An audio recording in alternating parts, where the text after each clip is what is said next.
generation of the technological society, we have been acted upon by forces of such power that few, if any of us, can understand. Extensive information gathering on every American, human experiments with drugs and psychosurgery, electronic surveillance, the era of the computer, invasion of privacy, growing government and corporate power over our lives, a people plagued by dehumanization, loneliness, and violence. Dramatic? Perhaps. But we are losing control of our technology and our lives. Not so long ago, people in a similar situation did not awaken to the forces around them. Are we so unwise as to do the same?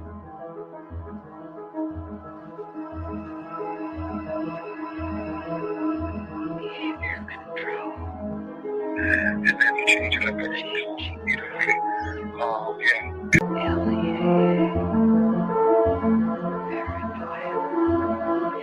enemy list,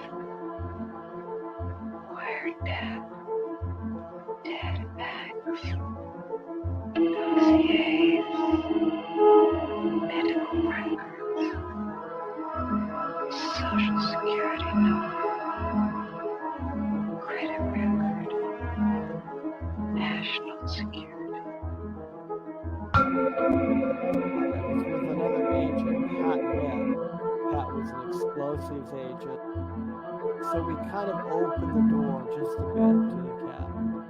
And as we opened the door, we were both pretty much overcome as we looked across the cabin at the shelves that were built on the other side of the door. We could see coffee cans and bottles and jars, and they all had labels on them, and they were very meticulously done. You could see that some were labeled with the name of certain chemicals. One of the things we saw was a hooded sweatshirt, that was hanging up there. The cabin smelled as if you might start to think, if you really think about this. This is a person who lived in this cabin. They had a cutaway spot on the floor to go to the bathroom. Internet. The creation of a collective consciousness and the merging of the human mind with the internet is the basis of the aspiration of the transhumanists, known as the singularity. Their dream of creating a global brain came nearer when Tim Berners-Lee, a British computer scientist and former employee of the European Organization for Nuclear Research, CERN, invented the World Wide Web. Berners-Lee's breakthrough was to marry hypertext to the internet. The underlying concept of hypertext originated in previous projects from the 1960s, such as the Hypertext Editing System, HES, at Brown University, Ted Nelson's Project Xanadu, and Douglas Engelbart's online system, NLS. Both Nelson and Engelbart were in turn inspired by Vannevar Bush's microfilm-based Memex, which was described in the 1945 essay As We May Think. Berners-Lee founded the World Wide Web Consortium, W3C, after he left CERN in 1994. It was founded at the MIT's Laboratory for Computer Science, MIT LCS, with support from the Defense Advanced Research Projects Agency, DARPA, which had pioneered the Internet.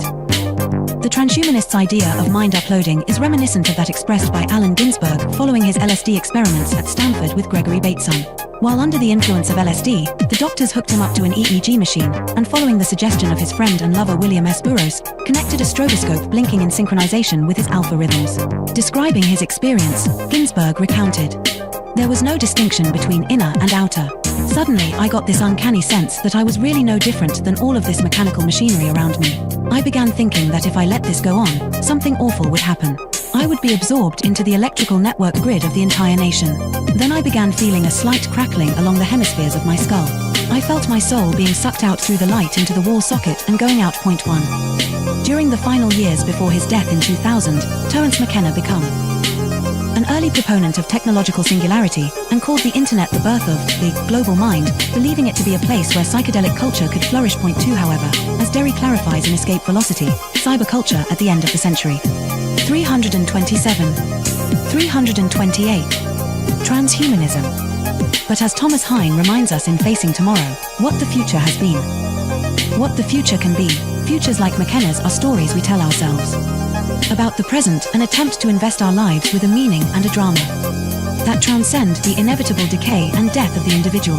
We want our stories to lead us somewhere and come to a satisfying conclusion, even though not all do so. 1264 placing our faith in an end-of-the-century Deus Ex machina that will obviate the need to confront the social, political, economic, and ecological problems clamoring for solutions is a risky endgame.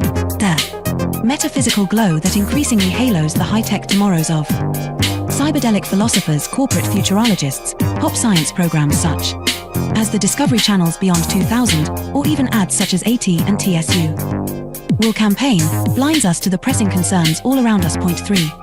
As Eric Davis remarked in Technosis, some Christians, especially those with a brute Protestant conviction in the rock-solid inerrancy of the biblical word, would concur with Teilhard that our headlong flight toward planetization is part of a master plan. 4. Davis was commenting on Marshall McLuhan's 1969 interview in Playboy, where McLuhan mentioned that computer networks hold out the promise of creating a technologically engendered state of universal understanding and unity, a state of absorption in the logos that could knit mankind into one family and create a perpetuity of collective harmony and peace. McLuhan clarified, in a Christian sense, this is merely a new interpretation of the mystical body of Christ, and Christ, after all, is the ultimate extension of man. 5. However, as Davis pointed out, in a letter to the Thomist philosopher Jacques Maritain, McLuhan flip-flopped on the idealism he had earlier expressed. Electric information environments being utterly ethereal foster the illusion of the world as spiritual substance. It is now a reasonable facsimile of the mystical body of Christ, a blatant manifestation of the Antichrist. After all, the prince of this world is a very great electric engineer. Point 6. However, for the transhumanists, the internet is not just an agglomeration of inert information, but poses the possibility of humanity creating a collective consciousness of the mystics. Effectively, transhumanism is the hallucination arrived at by computer scientists on drugs. As psychedelic drugs impede the ability to discern reality from imagination, they often lead to the mistaken attribution of life, or even divinity, to inanimate objects, like a computer program. The ultimate foolish dream of the transhumanists is that with the creation of cyberspace, we'll be able to enter the pleroma, the mystical realm of the ancient Gnostics, by uploading our minds to the internet. Thus, the internet will have come to serve as a totality of human knowledge, the omniscient collective consciousness of Teilhard de Chardin, also known as the global brain. Global brain. The relationship between the global brain and the internet, and its connection to the thought of Teilhard de Chardin, is explained in The Lost Symbol by Da Vinci Code author Dan Brown, a fellow alumnus of Exeter with Stuart Brand and Facebook. The Singularity. 329. Founder Mark Zuckerberg. There is an important section from the novel, which is based on revealing the secret of Freemasonry, where Willis Harman's Institute for Newtic Sciences, IONS, named after the noosphere of Teilhard, plays a central role. Here the character Catherine Solomon explains the significance of Newtics.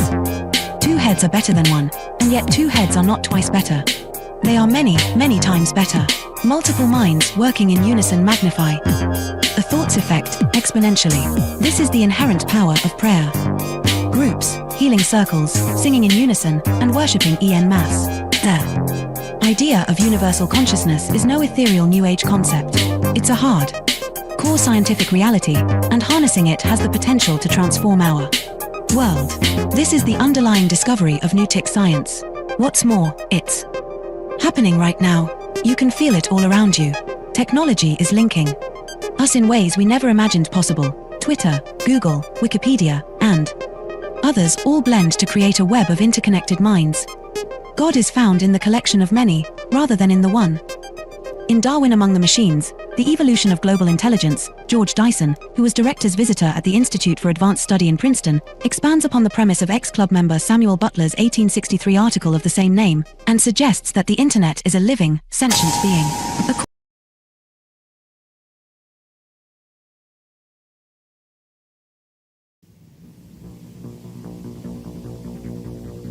The Technological System by Jacques Ellul. 1. People are not machines, but in every opportunity where they are allowed to behave like machines, they will so behave. 2. 25 years ago, I arrived at the notion of the technological society, but now, that stage is past. 3. The industrial society. This term is very widespread, but I find it inadequate. 4. present-day society is still industrial, but that is not its essence. 5. At one time, technology and machine industry were connected, but for more than half a century now, a gap has widened between them. Industrialism developed a centralized, hierarchical system, with a linear growth, a division of labor, and a separation between the means and the ends. Mechanization created additional jobs and made human work more draining. It operated by means of steady reproduction, developing masses of men and integrating them in the industrialization. 6. Modern technology, however, contradicts each of those different points. If allowed to act, it leads to decentralization and flexibility. It does away with the hierarchy and the division of labor. It particularly has to bridge the gap between implementation and management. It presupposes a polyvalent and nonlinear growth. It reintegrates the ends into the means. It cuts down on labor and thus on the costs of labor. The value factor is no longer human work but scientific invention and technological innovation. Consequently, we can no longer apply Marx's analysis, which states that the economic totality is based on the surplus value produced by the salaried labor of the worker. 7. The industrial system is a closed, repetitive world, with a linear revolution. The technological system is inevitably open, non-repetitive, with a polyvalent evolution. It can proceed only by the universal development of mankind, and that development is absolutely necessary for the development of the technological system. We are thus confronted with an ensemble that is totally different from any that has ever existed before. 8. Technology, conceived in terms of its automation, its chemical transformation of the world, its economy of energy, its cybernation, its data processing, its biological intervention, and its indefinite output of nuclear energy, has little to do with the old industrial mechanization. 9. Technology is power, made up of instruments of power, hence producing phenomena and structures of power, that is of domination. 10. Terrain, in contrast to Bell, hesitates about a qualifying term. Thus, he speaks of a programmed society. In this case, I am far more in agreement. For he thereby joins the overall outlook of those people for whom the new thing about our society is the organization. He sharply distinguishes between the primary, capitalist, era of industrialization and our era. He qualifies this new society in terms of 3 features. 1. The emergence of new social classes, technicians, bureaucrats, efficiency experts. 2. The new trend of business, which is now based on organization and no longer on the relationship between economic power and productive labor. 3. Spare time activities. All 3 characteristics boil down to a reduction and to the necessities of the technological system, which, as Turing realizes, transforms the social struggles themselves. They are becoming more technological and are no longer subject to a takeover by the proletariat. Turing adds one more essential feature of post-industrial society: the importance of the student movement with its deep contestation, its challenge, and its political weakness. But, as I have tried to show in my studies on revolution, I regard this feature as episodic and contingent. 11. What triggers consumption? Advertising, that is to say, the technologies of advertising. What is it that demands greater consumption? Mass production, which is possible only because of technology. What are we given to consume? Technological objects, because they are the things that are produced most. Hence, the consumer society, in all its aspects, is primarily characterized by various technologies. 12. Spectacle is a complete way of life. Consumption is a spectacle, so are political activity and leisure and work and family life and revolution. Modern man watches everything as a spectator. Everything is supplied to him as a spectacle, including the things he believes he is most deeply contributing to or participating in. 13. Technological activity is, by nature, spectacular, excluding all internal reality. Technological activity is what waters down all serious things, since no action can be performed any longer unless by way of technologies. 14. Z. Brzezinski, Between Two Ages, America's Role in the Technotronic Era, 1970, also figured he could add something absolutely new by coining the term, technotronic. He lists a number of differences between industrial and technotronic society. In industrial society, the machine plays the essential role. The dominant social problems are unemployment and employment. Teaching is done through human relations. The ruling class is plutocratic. The university is an ivory tower isolated from reality. Reading favors a conceptual thinking proper to ideologies. Political conflicts are intrinsic. The masses are organized into trade unions. Economic power is personalized. Wealth is the object of activity. 15. Technotronic is a portmanteau word combining technical and electronic. Come now. Isn't electronics technological? Does the word add anything to the early definitions of technology? Once again, technology equals the machine plus industry. Fine, then there is something new according to the famous definition. In a machine, there are material parts that move. Electronics operates with no moving material parts. Granted. But if the computer is not a machine in the normal sense, then in what way is it not the product of a certain number of technologies? In what way is it not integrated in a technological system? There is no reason to distinguish between technology and electronics. 16. Man can no longer be a subject. 4. The system implies that, at least in regard to itself, man must always be treated as an object. Today, this phenomenon is far more important than the renowned Marxist interpretation of commodity. 17. Nothing can have an intrinsic sense, it is given meaning only by technological application. Nothing can lay claim to action, it is acted upon by technological process. Nothing can regard itself as autonomous, it is the technological system that is autonomous, as we shall demonstrate. 18. No technician claims to be ruling society. There is no need to regard technicians as technocrats or to believe that a class of that type actually exists. 19. Colin Clark's classification is replaced by a different one. At the bottom, the unqualified functionals, then the functional operators, and at the top, the rulers, researchers, conceivers, with perhaps a fourth sector for the activities of operational research. In other words, the social distribution is, already, less and less in terms of activities applied to the economy, and more in keeping with the technological capacity. 20. The era of clerks, and these clerks are the decision makers in all domains because they have the knowledge and use of the technologies. Like it or not, and Hetman shows this so well, the experts, the specialists of diverse technologies are to be found everywhere, from business to administration, from government to agriculture. They form the true grid of society, the network holding the various pieces together.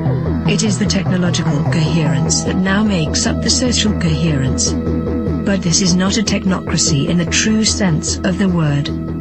21. The discovery of the technological system normally seems like an attack against technology, a criticism of technicity per se. Any shedding of light on the technological structure is always received by technologists and intellectuals as an indictment of that structure, even if absolutely no value judgment has been expressed.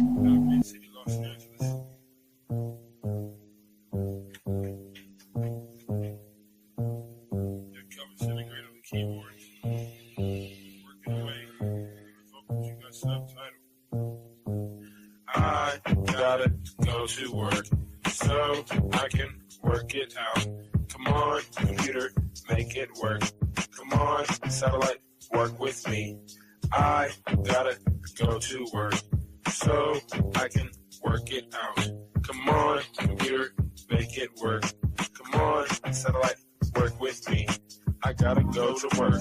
Who would have thought that I would starter these jerks? The first full-time clock and serial microphone rocker. I used to jump on the stage back in the day wearing a stocking. To conceal my identity in any stereotypical venue.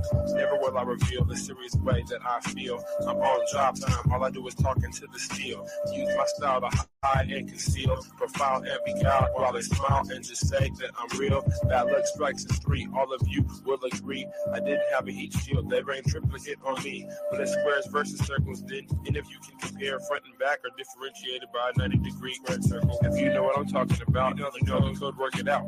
Forced entry, I was disguised as a sentry. I gave not a care, life is an adventure to me. I obtained secret money and manufacture inventions, fracturing the line between space and time dimensions. Restructure the torque and the structural integrity, so I can walk on water while it retains every tension. This making me an acolyte of the greater unknown, the word shark, king of these murky seascapes. Within my patriarch society, you cannot dethrone the intricate degree and climate that I seize from the police state. I gotta go to work so I can work it out. Come on, computer, make it work. Come on, satellite, work with me. I gotta go to work so I can work it out. Come on, computer, make it work. Come on, satellite, work with me. I still wish they made more girls like me, intelligent, beautiful, and looks like me. But they don't, so I stay fucked up like King Keeper. She's the type of person that will still rock Latigua. I'm the type of person that will still sport feelers. I found this pair of size 15s out in Pasadena. Those are my work boots. I insert this into these jerks' necks, giving them a virus. They'll destabilize their hardware. Now I can tap in using my onboard wet works. Plant the hidden charge there. It's a cellular reconfiguring program consisting of integers, turning human beings into kindling, whittling the psyche into apparition, place it back into the skin. Now it's the ghost in the shell. Should I boast? Well, no. I stay on the west coast of hell, where hell's bullets this I know so well. I have my work cut out for me. This has its perks. Just then I realized life is mostly hard work. And why not get your car pulled off under you? It won't get sorted back from that. Them just lurk, and who's the one to suffer you? I didn't know what to do, so when in doubt, go to work.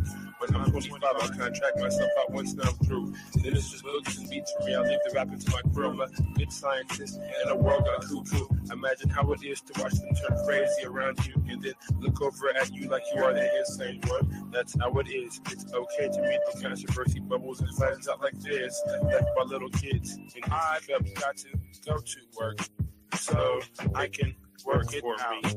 Come on, computer, work for me. Come on, got to make it work. I've got to make it work. Come on, I can work it out. I've got to make it work. Come on, let it work this way. Come on, computer, work it work.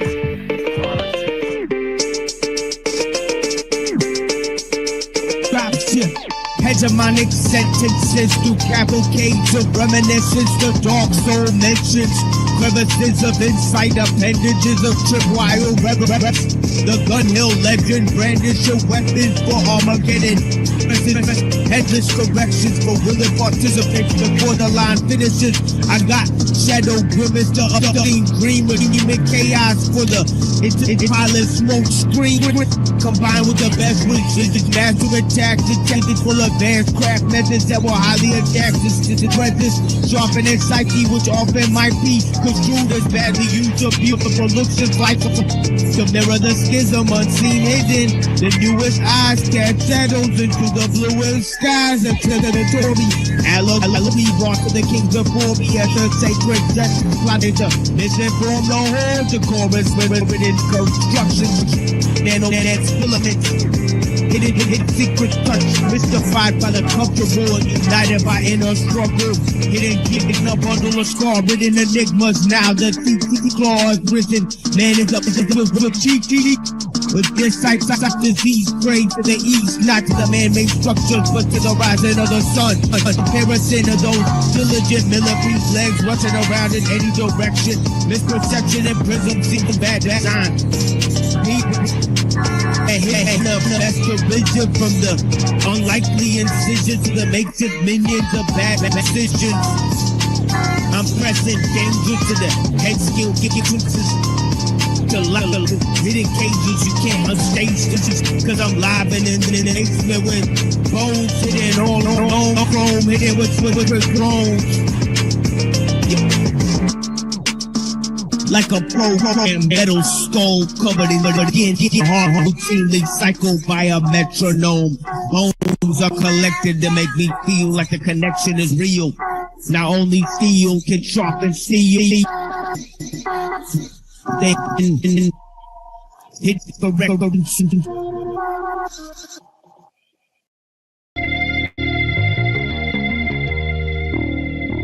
Leave saliva on the mic and keep the disease moving. Hip-hop is not revolution. Paraplegic b-boy, you breathe noise, never give screams voice, but keep poised with hard looks. You learned in a comic book, hip-hop is violent fantasy. Any man could be a master among slaves, collect a wage or wage war. When the spark gets cooked, that's what the fuck you are paid for, pimp. You beat the language, you do the same shit. Revolution, you a liar every time you say bitch. You let the leaf slip in secret, cold lips call you coward. Forever, ever, stay, sleep, rot together on top of each other or in separate beds. I bury heads up to their necks, take their eyes open, let them watch the bombs drop into the ocean till they bare like deserts. The so-called world with rockets, peasants call them sand niggas and cave dwellers, but now the richest among us, we can't sell our skin to bring crops up from the toxic dust. We live in shelters if we live at all. Bleach skulls mock us. I man the radio dials, scan the air for dead men. It's quiet like New York hip-hop after 9/11. It's quiet like Eminem after Bush won re-election. Quiet like empty venues. You wanna battle me for this water? My mind's blank like the scorched earth. Pray for the scorpion to come and off first. When nothing's left but the trace, the graven images of nuclear physicists. We're shaking fingertips in this dimness. In this winter, the spaces between letters open, I drop into oblivion. Writing, I'm trapped in between the lines. I escape. Subtle misdirection. Your eyes on the savior. Lesser than, greater than, slighter than. Heart failure. Heart failure. Heart failure. Heart failure. Heart. It's all subtle misdirection. Your eyes on the savior. Lesser than, greater than, slighter than. Heart failure. Heart failure. Heart failure. Heart failure. Send for the medics. I bet it's a battle for health. The pellets of medicine never spin messages right. Turn that message back on yourself. Stacking your shelf with rappers that are selfish, shackled and helpless. Saddle the alchemist. Smack the fabric out his felt tip. My pen flips. It bursts like an infected appendix. The evidence of that I just said it to stun. Rough edits on the death sentence that I sent to the sun. Kicking a menace while he's down now. This is how the West was won. Celebrating all the raping and the pillaging of the villages. They're still in a military occupancy prison, listening to the Minutemen of hip-hop. They don't want to acknowledge the follies of following cowardly policies. American dreams turn lucid, remembering the scenes of a shooting on a peace movement. Synesthesia, I can see through your music, and I'll never accept your deceptive records are clever. Who could be that stupid? Take a pop song over underground artists who start strong. They fizzle out because their heart's gone. Y'all talk wrong. Your language is a string of hateful, lazy, cliche-ridden gateways to racism. Resist arrest, then you embrace the system. Tell me with a straight face of bitches' places in the kitchen. Call me a faggot, slap 5 with the grand wizard. Then act surprised cause I can't get with it. I see your power in words, can't be all about flow. If it is, I hope it's something your listeners outgrow. Like that, can't be all about flow. If it is, I hope it's something your listeners outgrow. It's like this, can't be all about flow. If it is, I hope it's something your listeners outgrow. It's like that, can't be all about flow. If it is, I hope it's something your listeners outgrow.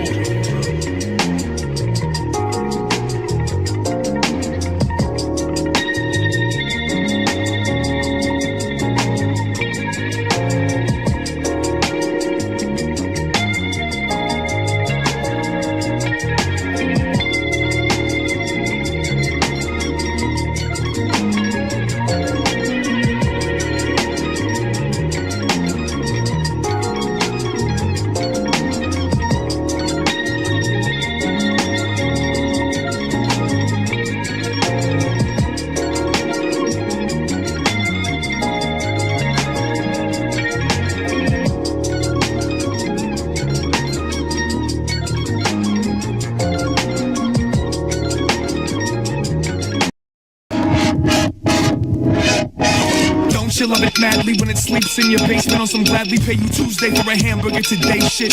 And don't you love the way that you can relate to everything your favorite rapper has to say about your hatred?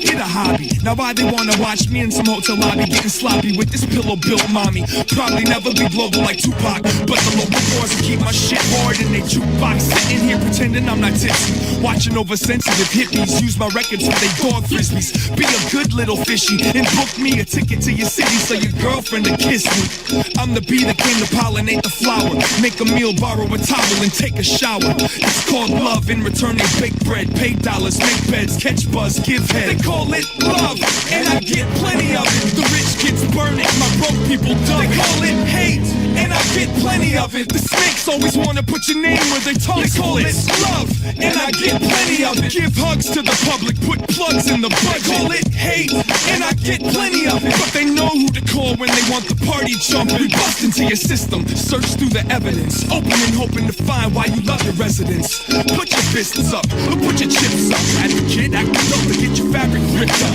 They said like what? Like they didn't know me. 6'3" ugly mug in a simple flow.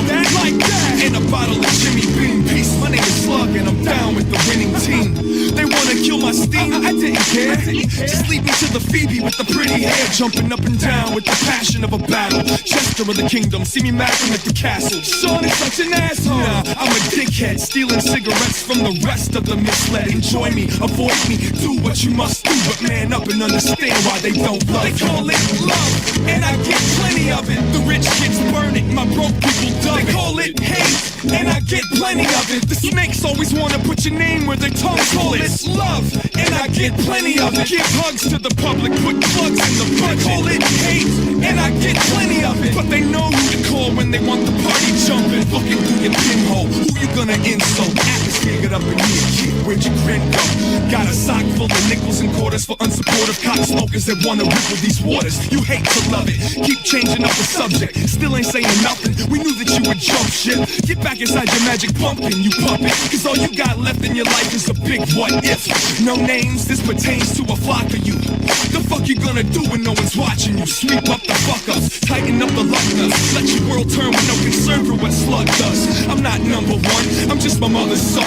No regrets, show respect, what's done is done. I understand why you're so discouraged. Now show your love like it was when you was this earnest. Love, and I get plenty of it. The rich kids burn it, my broke people dub it. They call it hate, and I get plenty of it. The snakes always wanna put your name where their tongue. They call it love, and I get plenty of it. Give hugs to the public, put plugs in the budget. They call it hate, and I get plenty of it. But they know who to call when they want the party jumping.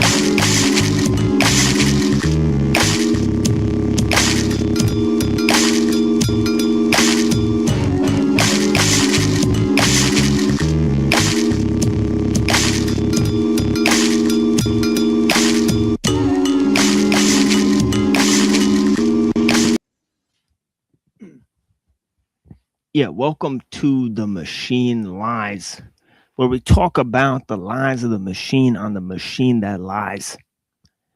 And, we're going in no particular direction today, except for many of you may know about the previous sort of travails in terms of, where we've been looking at sort of the history of transhumanism. Now, I like to point to a line from the introduction, right? Where Ellul says in the technological system that the social coherence is made up of a technological coherence, right? And he sort of points to a rule of experts as to why this is possible, right? So as we look at the modern world, right, we're looking at sort of the idea, right, that in the previous age, cultural traditions sort of moved technological innovation, right? But today, that is not true, right? As Ellul says, to reiterate the line, the social coherence is made up of a technological coherence, right? Now, various times when I've arrived at the scene here, right? I've been talking about, blessings to the people that are here. I greatly appreciate you guys, right? right? But I'll move into this subject here, right? Extrapolate on many points, right? And yeah, let me actually look at the chat here. I should acknowledge the people that are here before I get too carried away. And I know later on when I get into the show, you know, sometimes there's not enough time to acknowledge the various people that came in to say hi, right? And I really, really appreciate the people that come by at the beginning of the show, right? Because that shows that, you know, they're really here to, I don't know, just to be into like what, you know, my presentation is. I mean, later like panels start and stuff. So I could tell the people that are here first, you know, they understand the timing of the show. You know, they're more, you know, special to me, honestly. I mean, but yeah, blessings to the people. You know, Just Frank, I appreciate you. Dominic Tersini, Namaskar. Yeah, thank you for that, sir. Yeah, I'll check it out. Millennia in Microcosm. Interesting. Blessings. Earth Supporter. I appreciate you, man. Thank you so much for being here. It's always a great time listening to some good old Matthew Deere. Now switching to TML stream. Nice. Blessings. Yeah, Dr. D Head, I appreciate you. Thank you for being here. It was a big crash.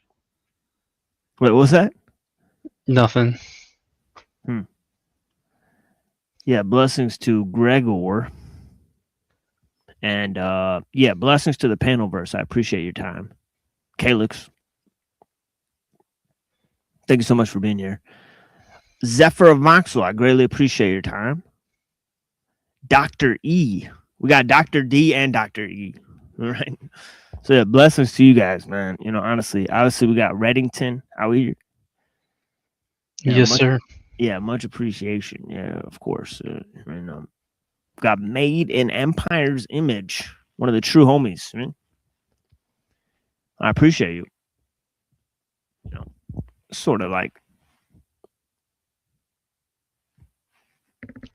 blessed to be here with you guys, honestly. But you know, really, the thing is like, you know, today is feeling a little wonky. I think.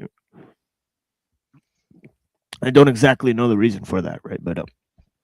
But yeah, it is an odd sort of energy today. You know, definitely.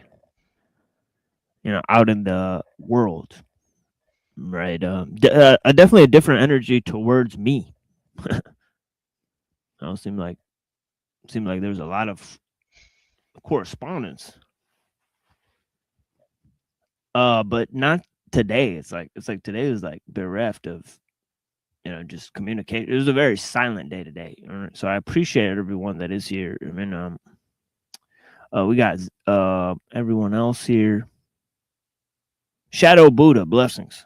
Yeah, there's a name I like to see. The Shadow Buddha.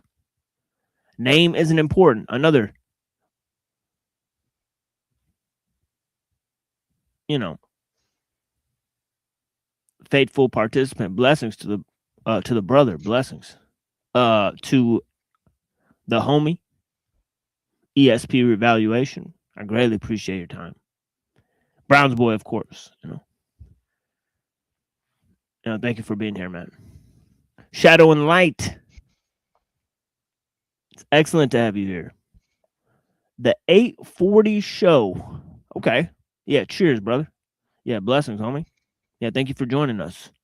All right, that would be it for the people. So what I was really, you know, going to get into was about how technology and science guide culture, right?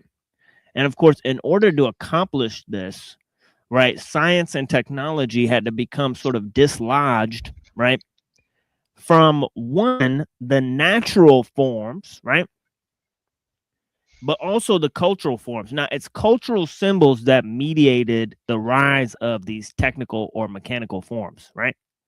As ellul says, it's technique that integrated the machine into human society, right? And as ellul points out, that Mumford said that the machine is antisocial, right? And a social level, it disintegrates, right? But on the level of mechanization, it sort of integrates various types of experts, right? So because of the rise of experts, as he says, in every field, there's numerous amount of experts, right? And the rise of these experts and this over specialization, okay, and the reintegration of what these various expertise accomplish into the system through techniques, right? Of not only social organization, but also of mechanical and technical necessity, right? That is set up, right? In the way the system functions, right? Right. This goes way beyond, as he points out, right, the Marxist definition of commodification, right?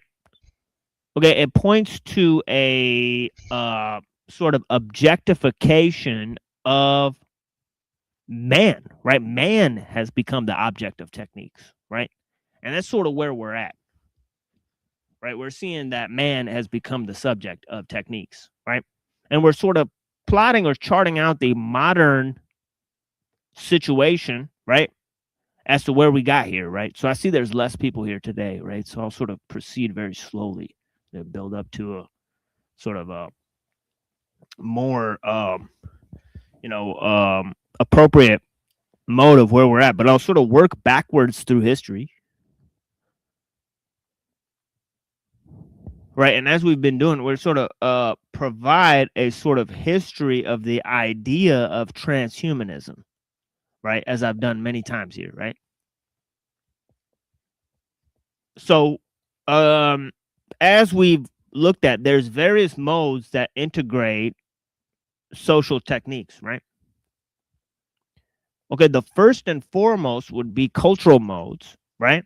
The second would be political modes, and the third would be technological and economic systems, right?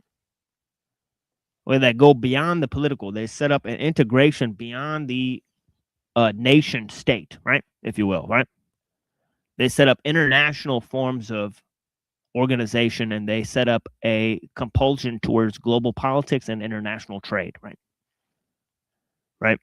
So if we were to map out the matrix of enslavement, right, it is not only ideological, but it's also technological, right? And that is the axis of, thought where we reside here on this particular chain of inquiries, right? Or call it a show if you want, right? If you're that inept, right? Right. But yeah, it is not a show. It is a chain of inquiries that goes to the heart of the history of transhumanism, right? And it is an open discussion, right? Open format, right? To engage in those issues, right? As I said, ideological and technological, right? Ideological and technological, right? Now, on the ideological mode, right, we have the subject of creativity, right? The subject of creativity itself, right? How the mind functions, right? What is the right epistemology, right? Meaning the theory of knowledge and how we correspond to nature, right? And how we gain creative insight, right? This deals with the unique question, right? Where does technological innovation arise? What spurs it? And what is the need for it? Right? Where does our capacity to be technological, right, arise? Right? And this has to do, obviously, with the notion of human creativity, right? So there you have the ideological framework, right? Now, in terms of the material framework, right, or the technological edifice as a whole, right, you have a global system, right? And also, this system is not only dealing with politics, but also international trade, right? Okay, and in terms of the technological aspect of man, it is the objective factor of power in our age, right? Meaning that there's no chance of a greater or more advanced technological civilization existing next to a less advanced technological civilization. Right? Okay, and because of this, right, we have a odd situation, right, in terms of the objective factors of power, meaning that, right, as pointed out by Brzezinski, right, and of course, Ellul was sort of, slapping around Brzezinski's definition, right, of technique, right, with this idea of technodronic society, right? Right. And of course, it's reminiscent of the movie Technodrome, right, or whatever, right? Which I have not seen, right? I've only heard of it, right? But I heard that it incorporates some of McLuhan's ideas, right? Okay, so McLuhan said there's a one-to-one relationship, right, between symbols and the way we think. They point out there's a one-to-one relationship between symbols and the way we think, right? Now, technique is symbolic, right? It's not mechanical, right? And the majority of techniques are symbolic. They focus on the level of symbols, okay, on the level of culture, on the level of social organization, right? Okay. Yeah, blessings to Avian. You said McLuhan, he saw there's a 1-1-to-1 mapping between thoughts and symbols. Okay. I think so. I think so. Yeah, because he said if if you can who controls your eyeballs controls your brain. Right? So this idea about as in the medium is the message, right? So I'm talking about that you can change the way somebody thinks by the use of symbols. Obviously, Plato thought the same thing, right? So they sort of understood that your life could be totally mediated by a symbolic reference from, and you wouldn't even know who's doing it to you, right? And that this doesn't even have to be done through any form of putting the brain in a vat, or putting the person in a virtual simulation or anything like that. None of that needs to be accomplished for this to happen, right?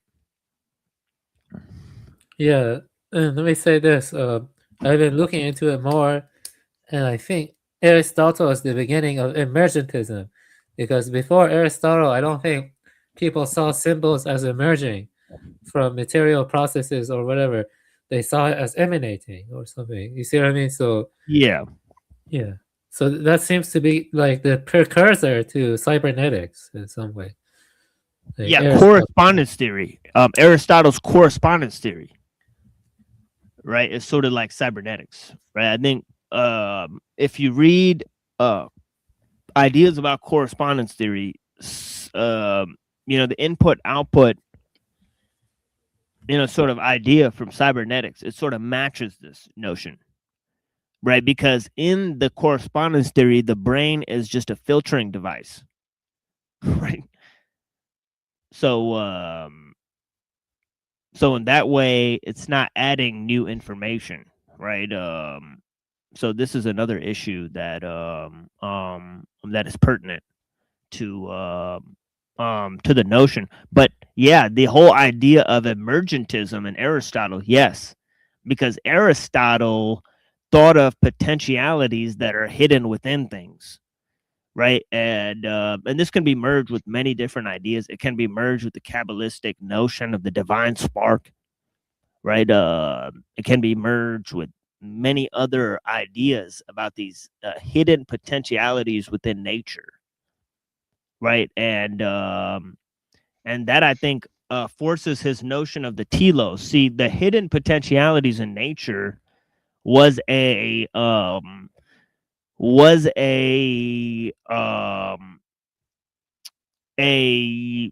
part of his rejection of the forms, right? As I explained, right? Because the forms that sort of mediate reality, right, that sort of emanate from the mind of God, right, And of course, these forms are what mediate all of creation, right? So all of creation is an imitation of these forms, as Plato said, right? Well, for Aristotle, right, the form is actually hidden within the thing, right? Sort of this vague potentiality that exists within the thing that he's talking about, right? So a bird has the potential of flight, right? So he said the ability of flight is contained within the bird, you know, which he called levity, right? So the bird has yeah, like potential energy. Yeah. So the bird has levity, this potential energy, so it can fly, right? So you know, it's kind of ridiculous, right? It's like everything has to borrow from something to get something else, right? So I mean, utilitarianism, correspondence theory, emergentism, teleological ideas, right? Telos is cause, is purpose, right? Final cause. I mean, the whole thing is contradictory, right? You know, it's an oxymoronic phrase, all right, to begin with. I mean, you know, but yeah, there's lots more issues, I think, between the whole thing. But yeah, this idea of form as potency, right? But of course, in terms of Plato's dualism, right, there's a problem how the forms sort of correspond to the real world, right? So in terms of mind and matter, there's a problem of how they communicate, right? Which then correspondence theory of Aristotle seeks to solve this issue, right? Resolve this issue of communication, right? But it clearly cannot do so, right? And you can look at Kant, right? Kant's empiricism is basically, you know, evidence of this, right? Kant had a totally ridiculous theory of mind, right? That was based on this correspondence theory, right? And as a result, you know, he puts himself in the epistemological straitjacket of Aristotle, right? Where the mind is just, again, a filtering mechanism, right? And that goes back into all sorts of ideas about, you know, mind and matter. I mean, they're really closet dualists, right? But they just don't want to admit it, right? So they're just kicking the can down the road with Plato. It just seems that way.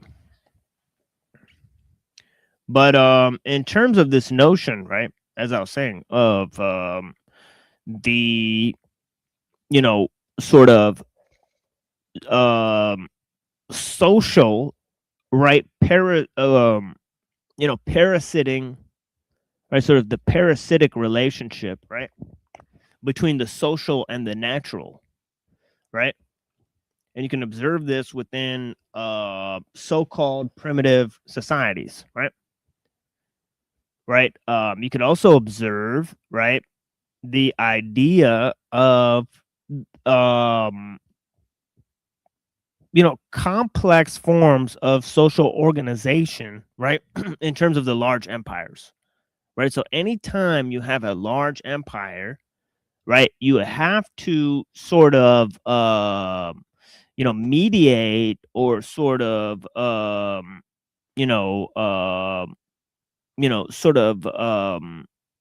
find ways of communication that sort of mediate between the various cultural forms, right?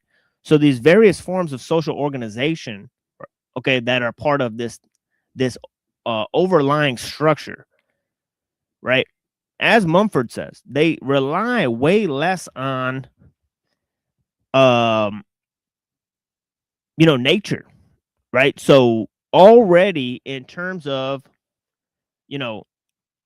the cultural form of organization, right, you have technique dominating society, right, through forms of social organization, right?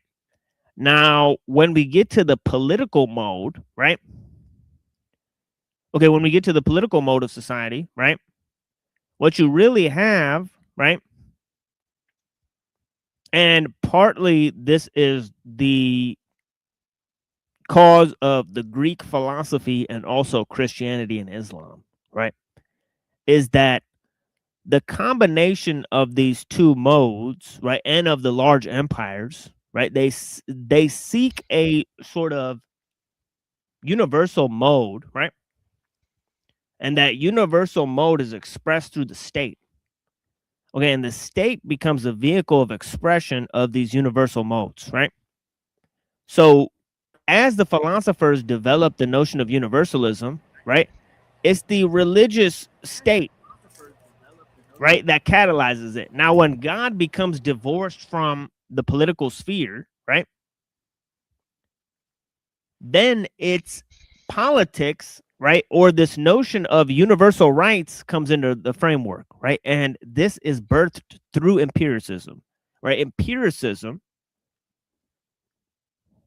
right, was a precursor of the notion of universal rights.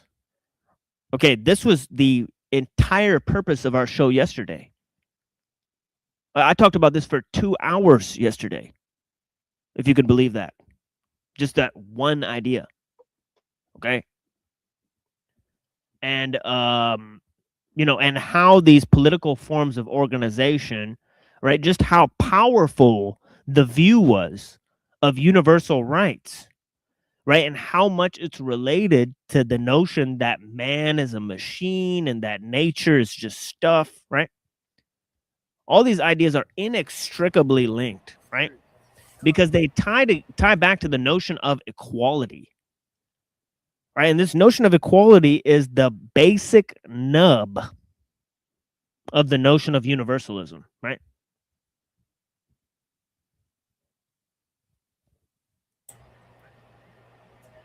Yeah, and they can't decide whether we're good enough to even decide on that. Because You mean egalitarianism is the beginning of universal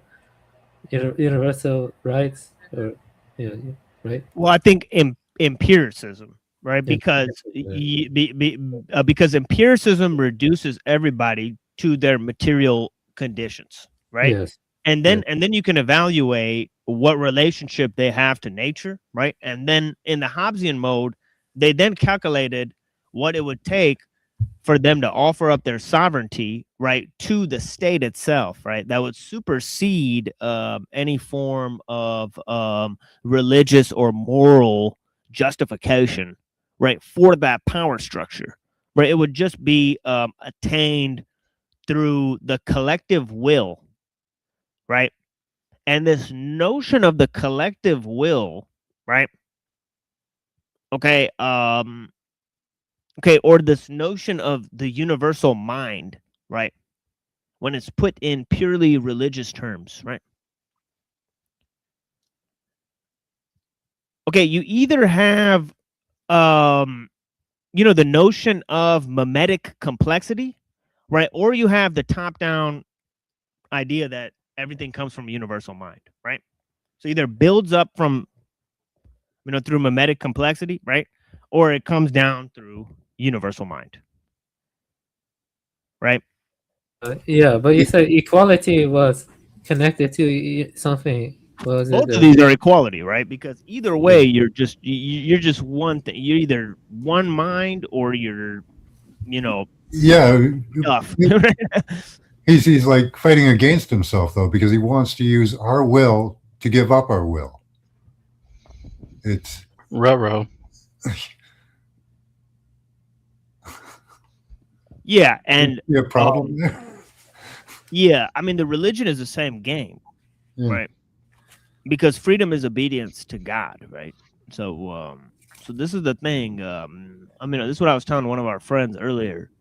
You know, Lore and Static Studio, you know, a new little friend I made out here. He's like watching our show, and you know, and he's got some pretty deep shows himself. You know, he was talking about free will, so I got into it with him.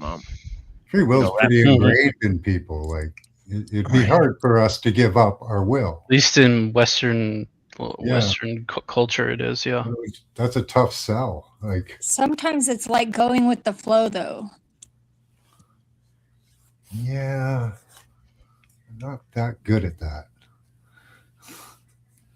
Well, Yeah, you get better at it the more you practice. Yeah, Just like anything else. that almost implies a sort of submission as well, right? So we're back to the same, trick, right? That you got to give up to get in, right? Right? Which is like sacrifice to go for, which is, it gets back to Christianity or, like. I don't think it's like you have to stay in one state or the other, though. Because you can submit and then change your mind and use your free will and then choose to submit at some later point. It's like a back and forth. Yeah, I mean, the notion of freedom is huge for the political ideal, right? So the political ideal had to subsist off this notion of freedom, right? So whether we believe in it or not, it's been constructed and used, right, towards the purpose of justifying universal rights, right? So when we understand the notion of universal rights, it's a double bind, right? Because everyone has them, right? So you're only as free as everyone else is, right? So so there's an inherent issue with the notion of freedom that solely depends on the notion of universal rights. As we've seen with liberalism, sort of shoots itself in the foot, right, with the paradox of intolerance and so on and so forth, right? So we know in a large degree this whole notion of politics has been superseded by a new mode, right? And that's science, liberalism, technique, and also technique that is purely mechanical and not based on forms of social organization. That is the key distinction, right? And also these scientific modes are there to use for economic ideals, right? So it's the ideal is about production. It's about material conditions, and it's focused on the ideal, right? Mainly because there's a base sort of naturalism that comes with the notion of universal rights, as I just explained it, right? So this mechanical mode that sort of integrates the political, or see, everybody's like, they think like it's culture or religion or politics or any of those things are the real enemy today, right? But they're simply wasting their time, right? Because it's technology, which is the objective factor of power, that integrates the the political modes, and then the cultural modes are downstream of the political organization, right? And so are the religious aspects of society. Let me actually put this up here and see what's going on here with our people here. Blessings. Yeah, okay, well, I know this guy. Blessings, yeah. Yeah, there's one thing that doesn't change no matter which political party gets into power. The restrictions never come off and the technology never slows down. Never. No matter who's in power. Right, and that goes with another ideal that has replaced the ideal of yesteryear, which is the myth of progress has 100% replaced the notion of heaven, right? And heaven used to be more and more, right, focused on the notion of a sort of something that was already there, right? It first started out as a place on Earth, right? And then it just moved further and further away into an ethereal realm, and this is because of Platonism. Right, it moved into like a totally just an abstract, like you dream it and you do it. It's a weird, total non-physical, immaterial, dickless, realm, right? Of heaven that lets you put up with the shitty life they put you under. Yeah, it just turns into like so heaven moved further and further away from Earth and just moved into the into the eschatological mode, right? Which deals with the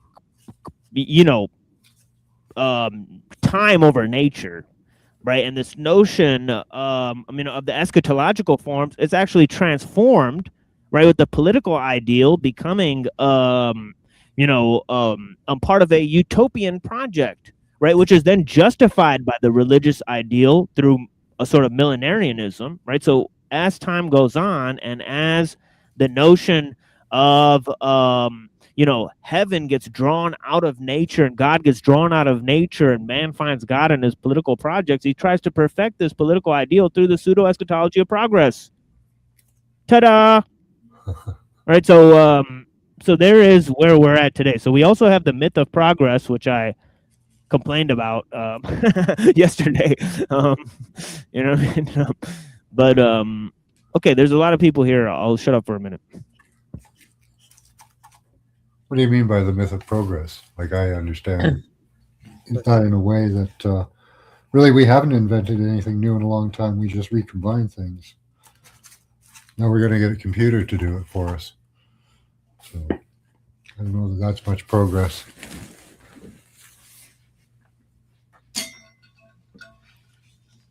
Would you say in a sense that symbols can be classed like according to like being numinous or being sacred, and then when you apply the pseudo eschatology of progress to them based on a kind of material cost benefit thing, it leads to them being distorted or corrupted or subverted?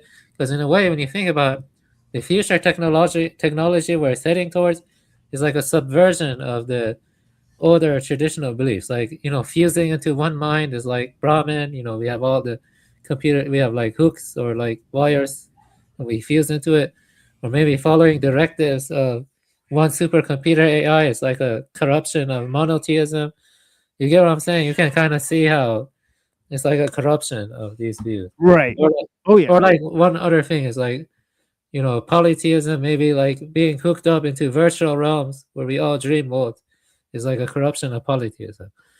So you see what I'm saying? Right. Right. Well, to respond to Max, yes, I agree. They haven't invented new things. That's why it's a myth, right? It's fundamentally a religious ideal, right? Transhumanism is science fiction, as we've said, right? We don't believe that things they're claiming are actually true or legitimate, and if they are, then they should definitely be stopped, right? So like, imagine if it was true, we should be more vehemently against it, right? So it's a double sort of jeopardy, with the belief in the myth of progress, right? The myth of progress is the belief that tomorrow will be better than today. Nothing proves that, right? So I mean, in terms of that, it's pretty cut and dry. Now, in terms of what Buddha is saying, yes, there is a corruption of symbols, right? And yes, the idea of universalism is a corruption, right? Even liberalism, right? I do follow Nietzsche in saying some of that, right?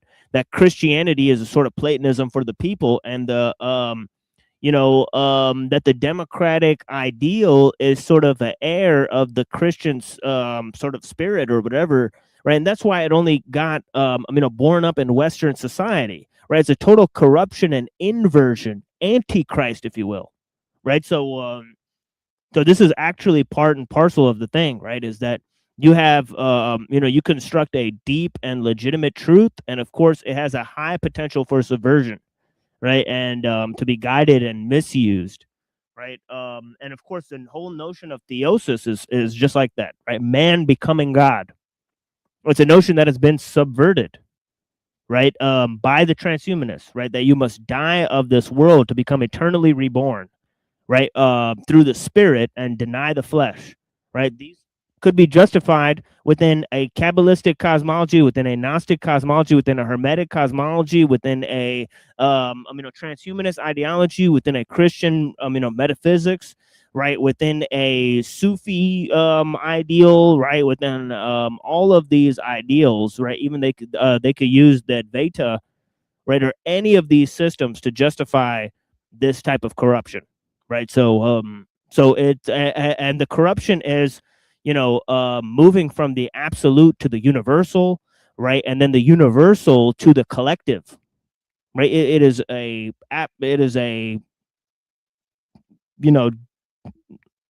diminution of power and scope.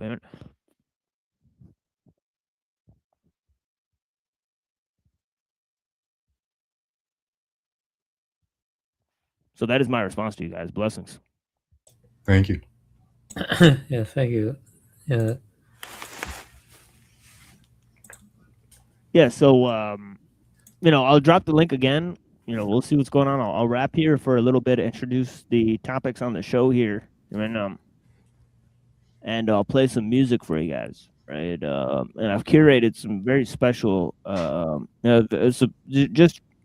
each time I do this show, we get really creative. And it's, different stuff I put together for every show, honestly, even though it's the same general topics, right? The topics are very general, meaning you could basically fit anything into the world into those topics, most likely. Especially if you're creative or have, read a lot of material, that corresponds to what I'm talking about, right? It's very simple, right? So I appreciate the people that are here, right? So in terms of if I could backtrack the modes, right, that I was trying to do is it goes to the notion of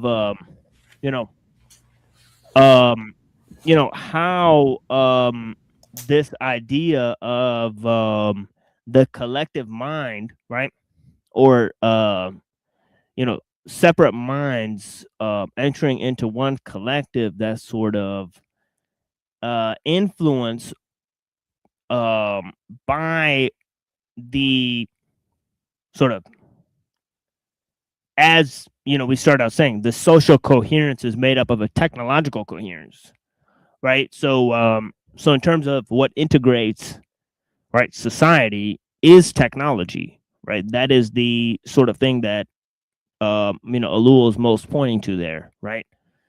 So if I could expand from that, right, it's this notion of science and liberalism, right, that sort of created the idea, right, that God is separate from nature, right? And in terms of that, they had a sort of a desacralization of nature, right? And in terms of that, right, and of course you could look at different ideas, right? And we saw that Galileo and Copernicus were sort of in support of Pythagoras, right? This notion that all is number, right? This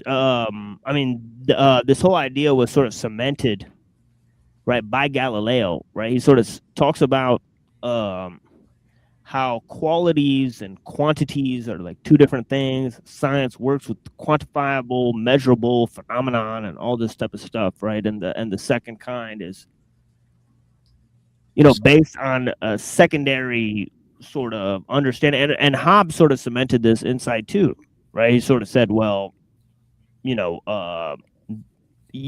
imagination is secondary to the physical substrate, right? Of the sort of cognitive framework, right? So it said that basically your entire consciousness is based on your neural network, right? So this some think it's just numbers, right? So becoming all is number, all is number, God, they could replace God by numbers. Oh yeah. Or by natural law, right? Which really they did. They replaced God with natural law, right? And this was sort of the beginning of using math in order to sublimate nature, right? And some of this idea is about transforming nature through the use of language, right? And symbols, right? So once man got it in his head that he could create these symbols and use them to control people's minds, right? Then he figured out, well, we don't really need nature anymore, right? We can go beyond nature. Actually, we're controlling nature. We're manipulating nature through our symbols. And that's where they came up with magic as primitive technique, right? And of course, some of the Pythagoreans, right, they were sort of like the first magicians, right? They were involved in alchemy and stuff like that. So many of the people who related these schools of thought, right, they were sort of seen as sages, mystics, alchemists, right, so on and so forth, right? So we have this quality, especially with the with the Orphic Pythagoreans, right? The Eleusinian mysteries, right? And also the different notions, right? That come about through the Neoplatonists, right? As I said, the Neoplatonists and the Neo-Pythagoreans had combined their schools of thought, right? Because Plato was a student of Pythagoras. Yeah, go ahead, Buddha. Blessings. Well, yeah, I just was trying to make an image. It's like a work in progress, but the way I see it, it's like the Platonists, they claim that from the numinous or sacred, there's an emanation of the forms, and then, or like the plasmation of the forms, and then they can shape the forms, or whatever. The Platonists say that. Like, let me double check that. I actually had that written somewhere. Wait a second. I'll say it. Like, let me see here. Yeah. So let me write that down. Let me see here. Okay, so okay, so I think this is what I said. So the Platonists say that from the numinous or sacred, you have like plasmating the matter, and then you shape it into forms. Okay, that's I think that's what the Plato would say, maybe something like that, right? Like, but the Aristotle was a emergentist, so from the material it goes to the numinous sacred or something, but the political will be in between them, and technique it organizes the political, and then you have the myth of progress in the material realm. You see what I mean? And then that would, I didn't put that in, but that would involve a subversion of the top. It's just something I was working on, because I was kind of thinking. You get what I'm trying to convey with this, though, right? Like something like that, or is it too? Yeah, you get what I'm trying to say? Yeah, it's totally legitimate, right? And then in terms of the political, right, it was literally Aristotle, right, that saw like this political aspect as the realization, as a full realization of human potential, right? So he also he said, man is a political animal, right, which I was describing yesterday on the show, right, that it was sort of negated by Rousseau, right, who was trying to move it to social and cultural relations, right? But Aristotle did correctly say that the family and the state are linked, right? So this is the ideas that are strange, right? But yeah, he also said very strange things. Yeah, I think Aristotle, now that I think about it, he would say that there's nothing like this. The numinous, sacred, and material are conjoined, so it would just be like, it wouldn't be like this. It's closer to like Plato. Well, actually, it's kind of like well,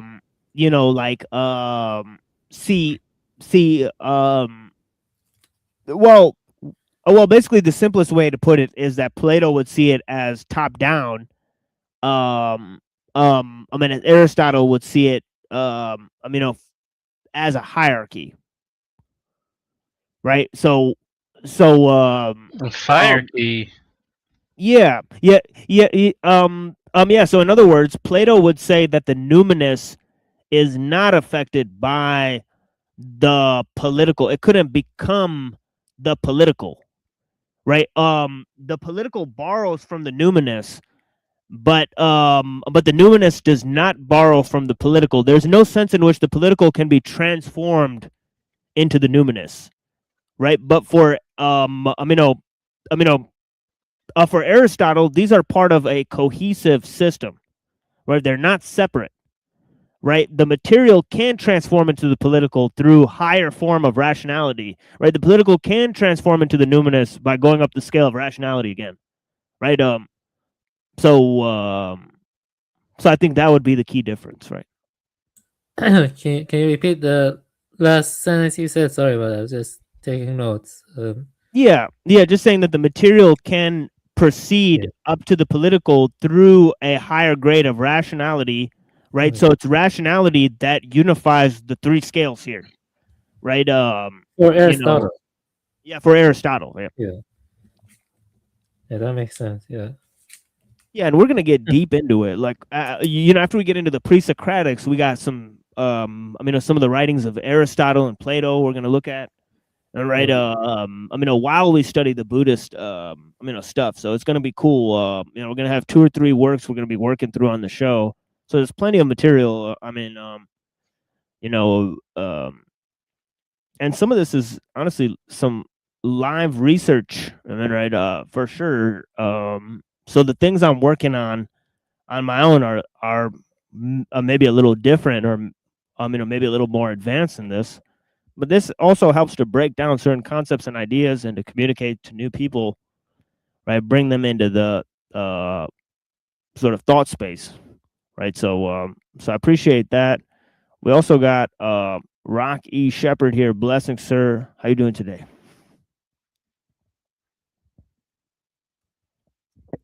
Don't know if he's hearing us, but yeah, blessings to Rocky. Hi, Rocky. Okay. Can you hear me okay? Rocky is the Yeah, I can hear you. headmaster. Yeah, we can hear you just fine, sir. How you doing today? Doing good. Excellent. Might have a lag. As well as can be expected, I guess. Yeah. Yeah, that's nice. Okay, hold on. Let me walk over to the other side of the room here real quick. I'll play a song for you guys, and we'll move to Pythagoras.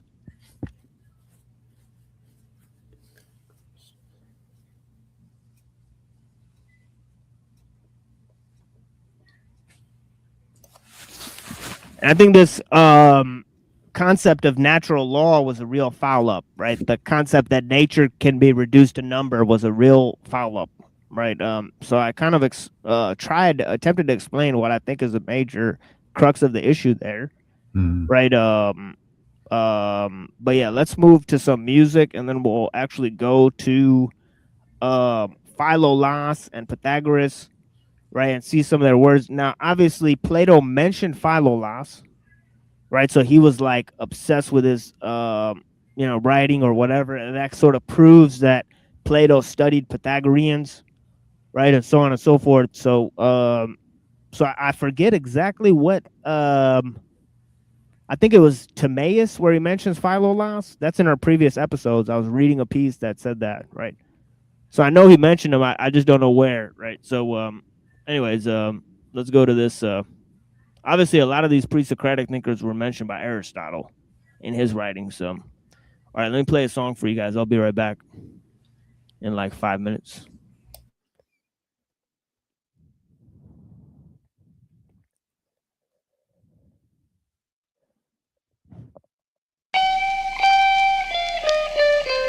La la la la.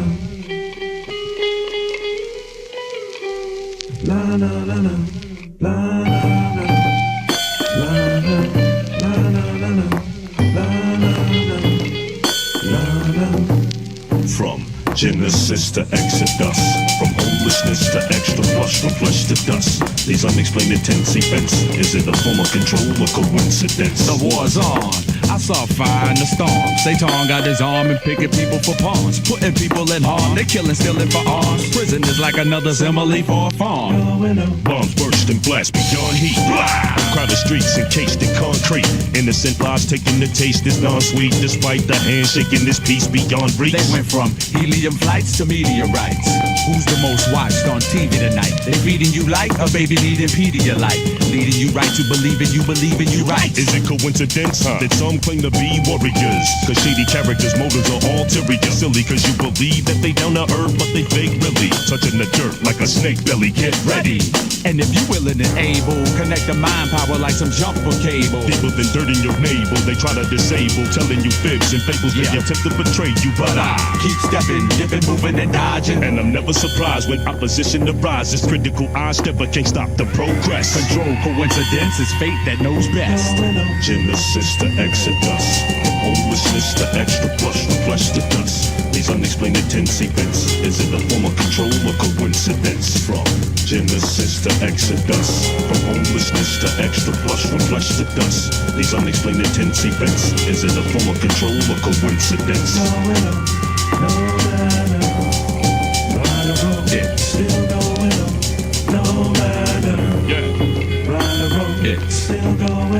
wars on, provoked by global fascists. While here at home they harass the lower classes, smashes using tear gas to clash with the masses. Officers rolling stickers, no whiskers, mustaches. Pop.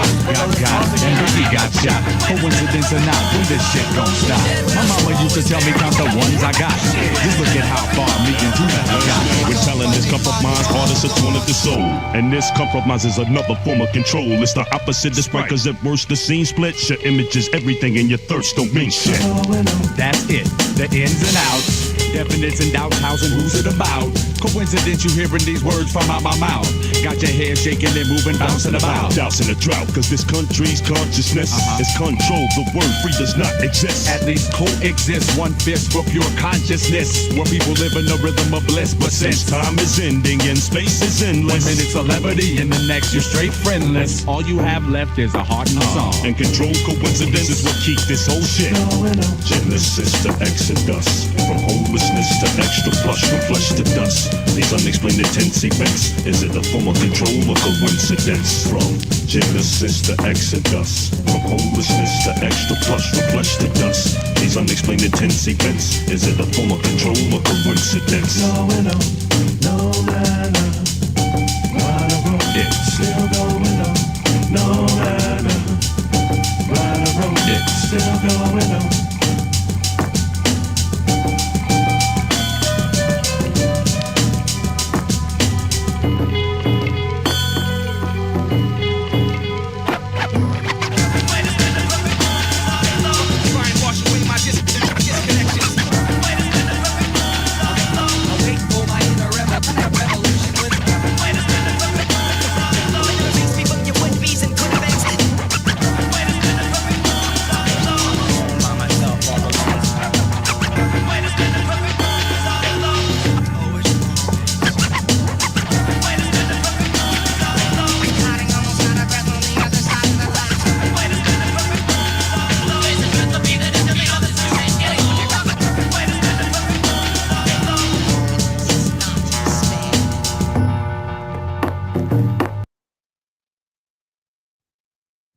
Yeah.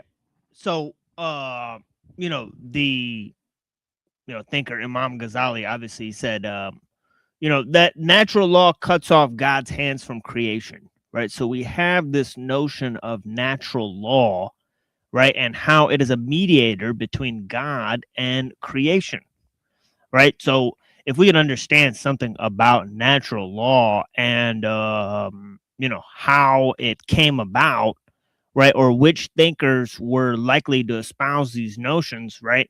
Now, it's obvious that the notion of man's reason being a mediator between God, right, and his sort of mind or creativity, right, because they invented 4 stages, right? One was God himself, right? The second is the mind of God, right? Which is sort of the place where ideas form, right?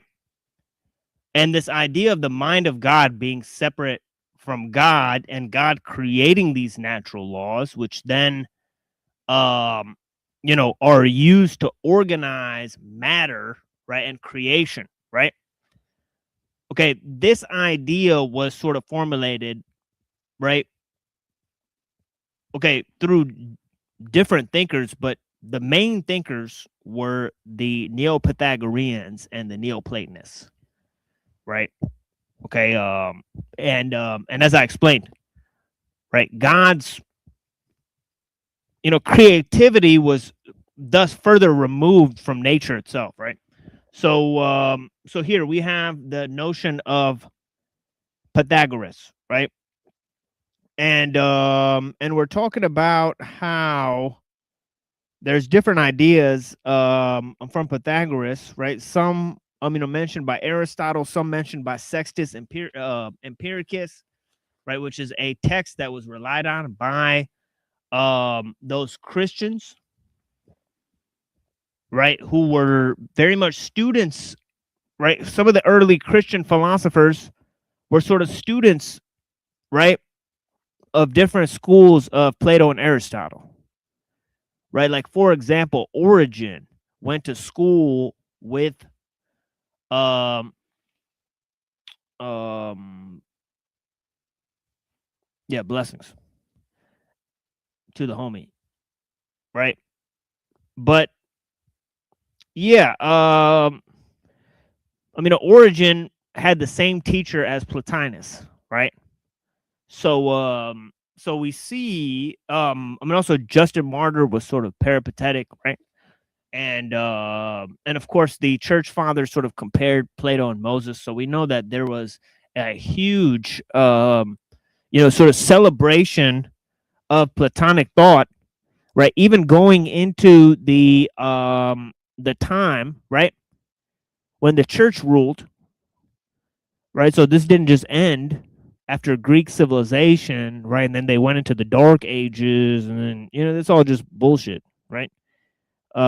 It kept advanced. All these thoughts kept advancing for 1,000 years, right? So it's interesting, right? But here, okay, so we're turning to Pythagoras, and this is from Aristotle's Metaphysics, right? Okay. He said the Pythagoreans similarly posited two principles, right? Remember, they said that all even numbers spring from the one, right? So one, right, is unlimited, right? And evens are sort of limited, right? They have to be based on one, right? So they need to get their existence from one. As Pythagoras says, he says all numbers spring from the one, right? So this is sort of similar, okay? Actually, a lot of metaphysics state this, right? Obviously, this is stated in the Taoist metaphysics too, right? The relationship between the one and the many, right, is a very potent idea, right? And obviously, the idea is between this notion,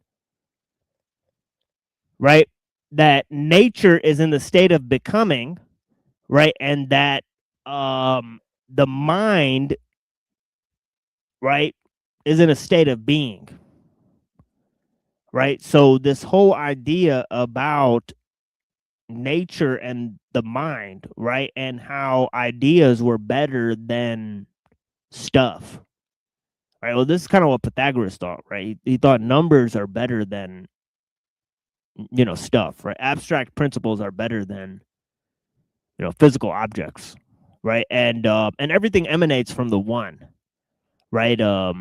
So this is sort of what so this is a huge part of his idea, right?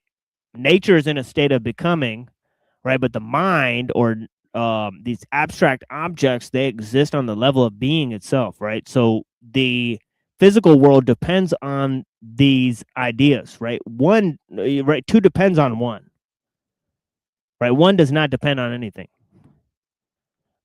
Okay, according to Pythagoras, right? And you could see that, Parmenides totally agrees with this idea, right? That one is better than two, right? And obviously one is unique, right? But this notion of the unlimiteds and the limiteds, right? It's sort of like 1 and 0. Everything's made out of this 1 and 0, right? It's like matrix code. All is number. It's like the green numbers, right? And everything. It's a lot of that hoopla, right? So let's get into this. So yeah. So there's one in the many, right? There's being and becoming, right? There's the mind and nature, okay? And there's,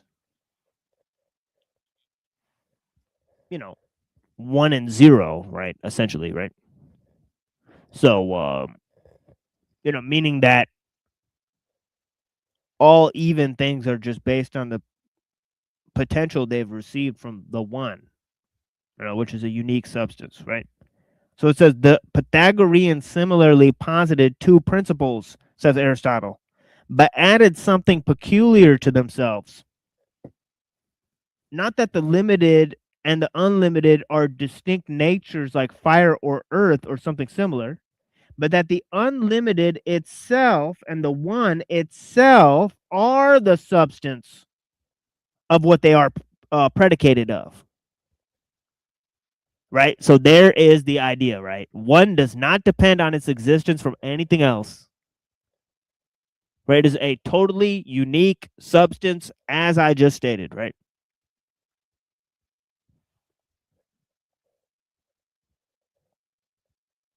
Okay. And he ends it by saying, this is why they call number the substance of all things. All things, right? So all things are made of number, according to the Pythagoreans. So there is a full statement. Okay. Obviously, unless Aristotle made this up,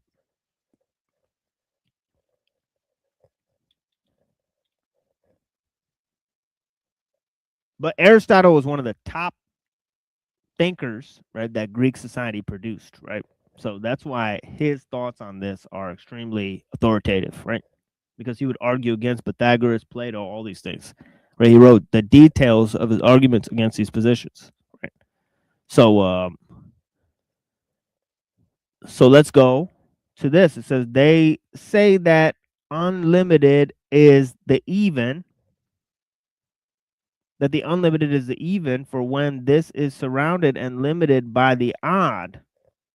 It provides things with the quality of unlimitedness, right? Evidence of this is what happens with numbers, for the nomons are placed around the one and apart. In the one case, the shape is always different, and in the other, it is always one, right? The nomons are these little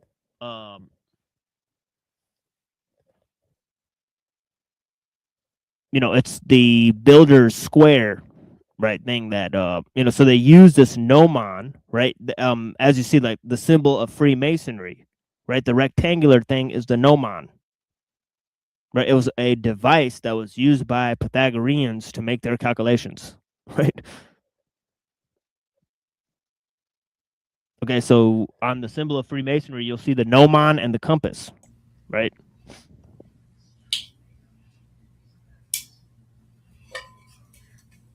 Is that what it's called? I thought it was a square. Right, that square is called gnomon in Greek, right? Okay. So when he's referring to gnomon, Gnomon, that is what he's referring to, right? Okay. Just to illustrate, because people would have more, understanding of that Freemasonry symbol at this point than they would have what I'm talking about, right? Yeah. So, sheesh.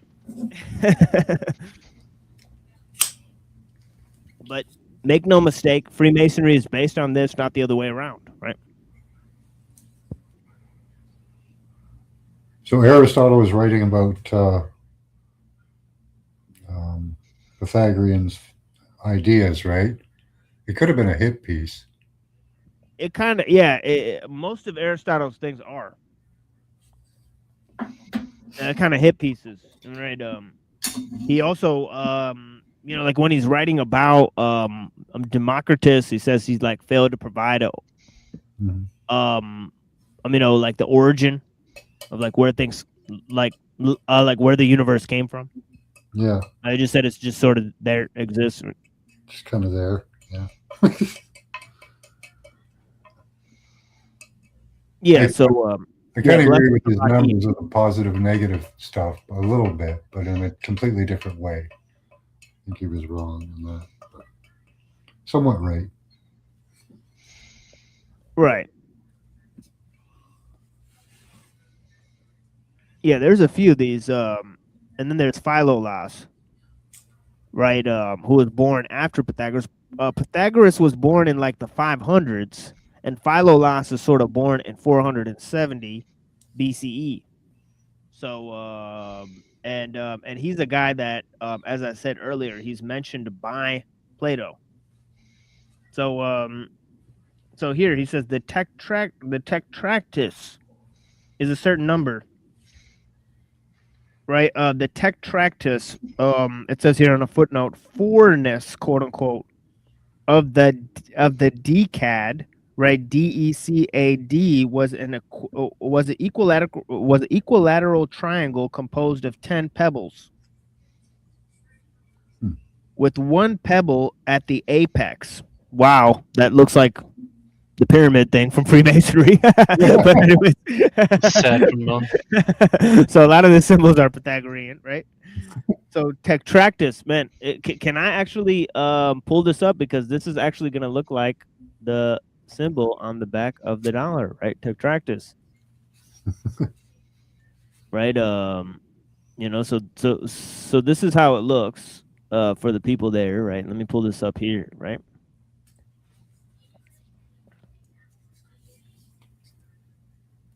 So this is what we're talking about here. This thing here, right? The tetractys, right? It also looks like a bunch of Triforces from Zelda, right? So it's like I don't see it. What? I don't see. No, don't see it. I see a skull. Oh, you guys don't see it? No. Oh, hold on. Wait, what? It's the last screen from playing the music, I think. Oh, whoops. Okay, here we go. This thing, right? Oh, okay. Yeah. Yeah, so this thing here, right?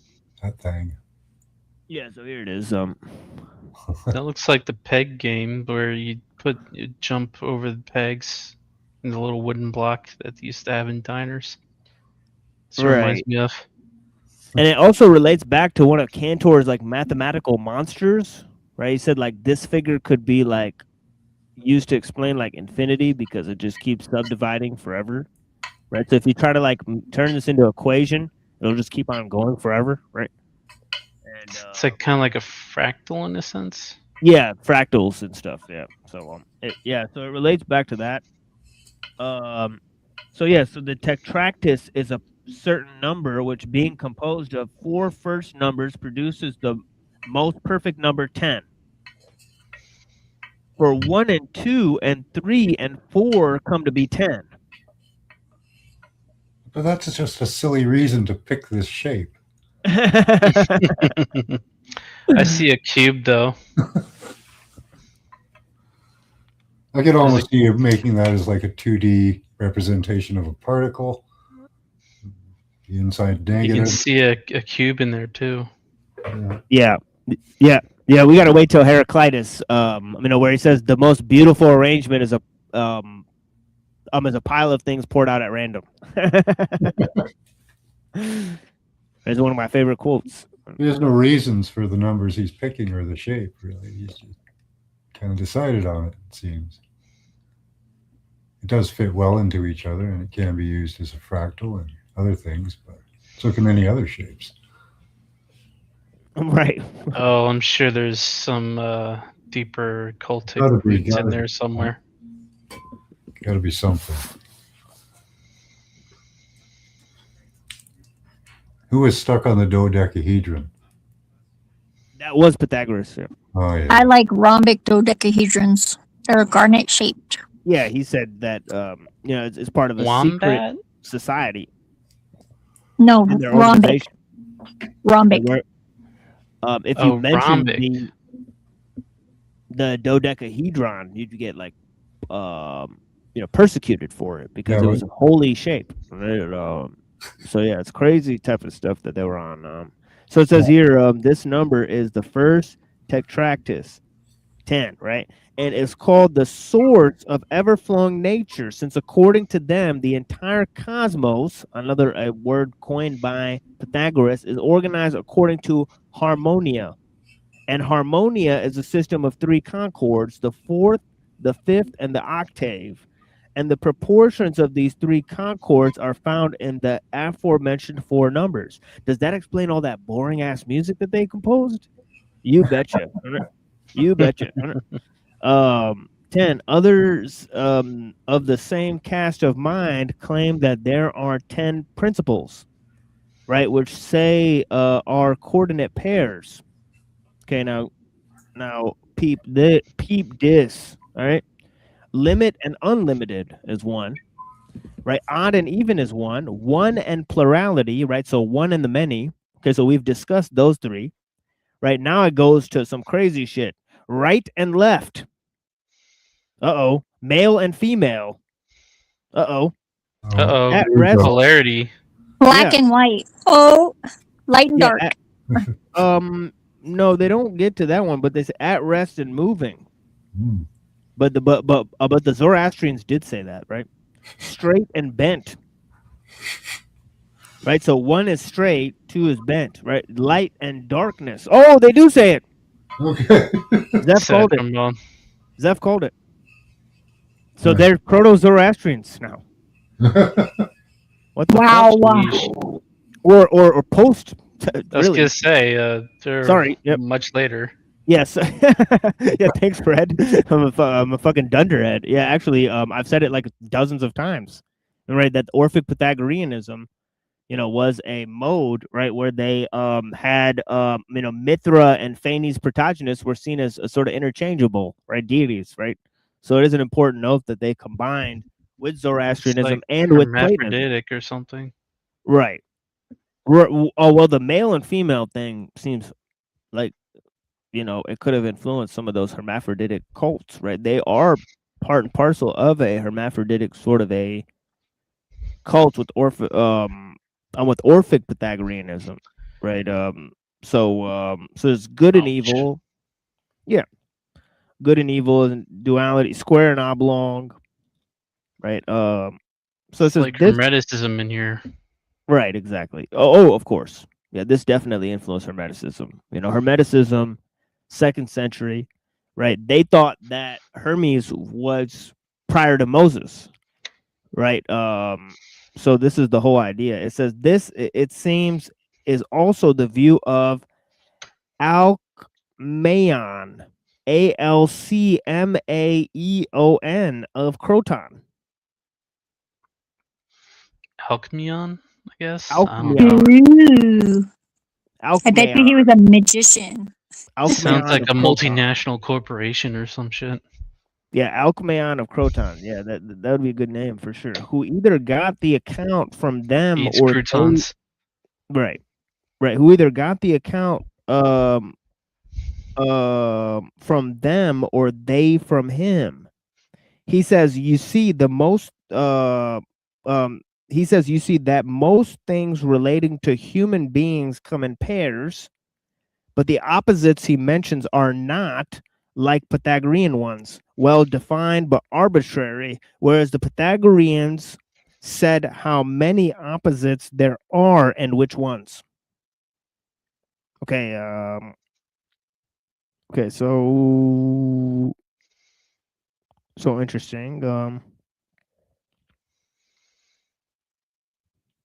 Okay, so Philolaus of Croton, right? So Philolaus, also from Croton, was born in 470 BCE, a quarter century after the death of Pythagoras, right? He seems to have been both a physician and a philosopher.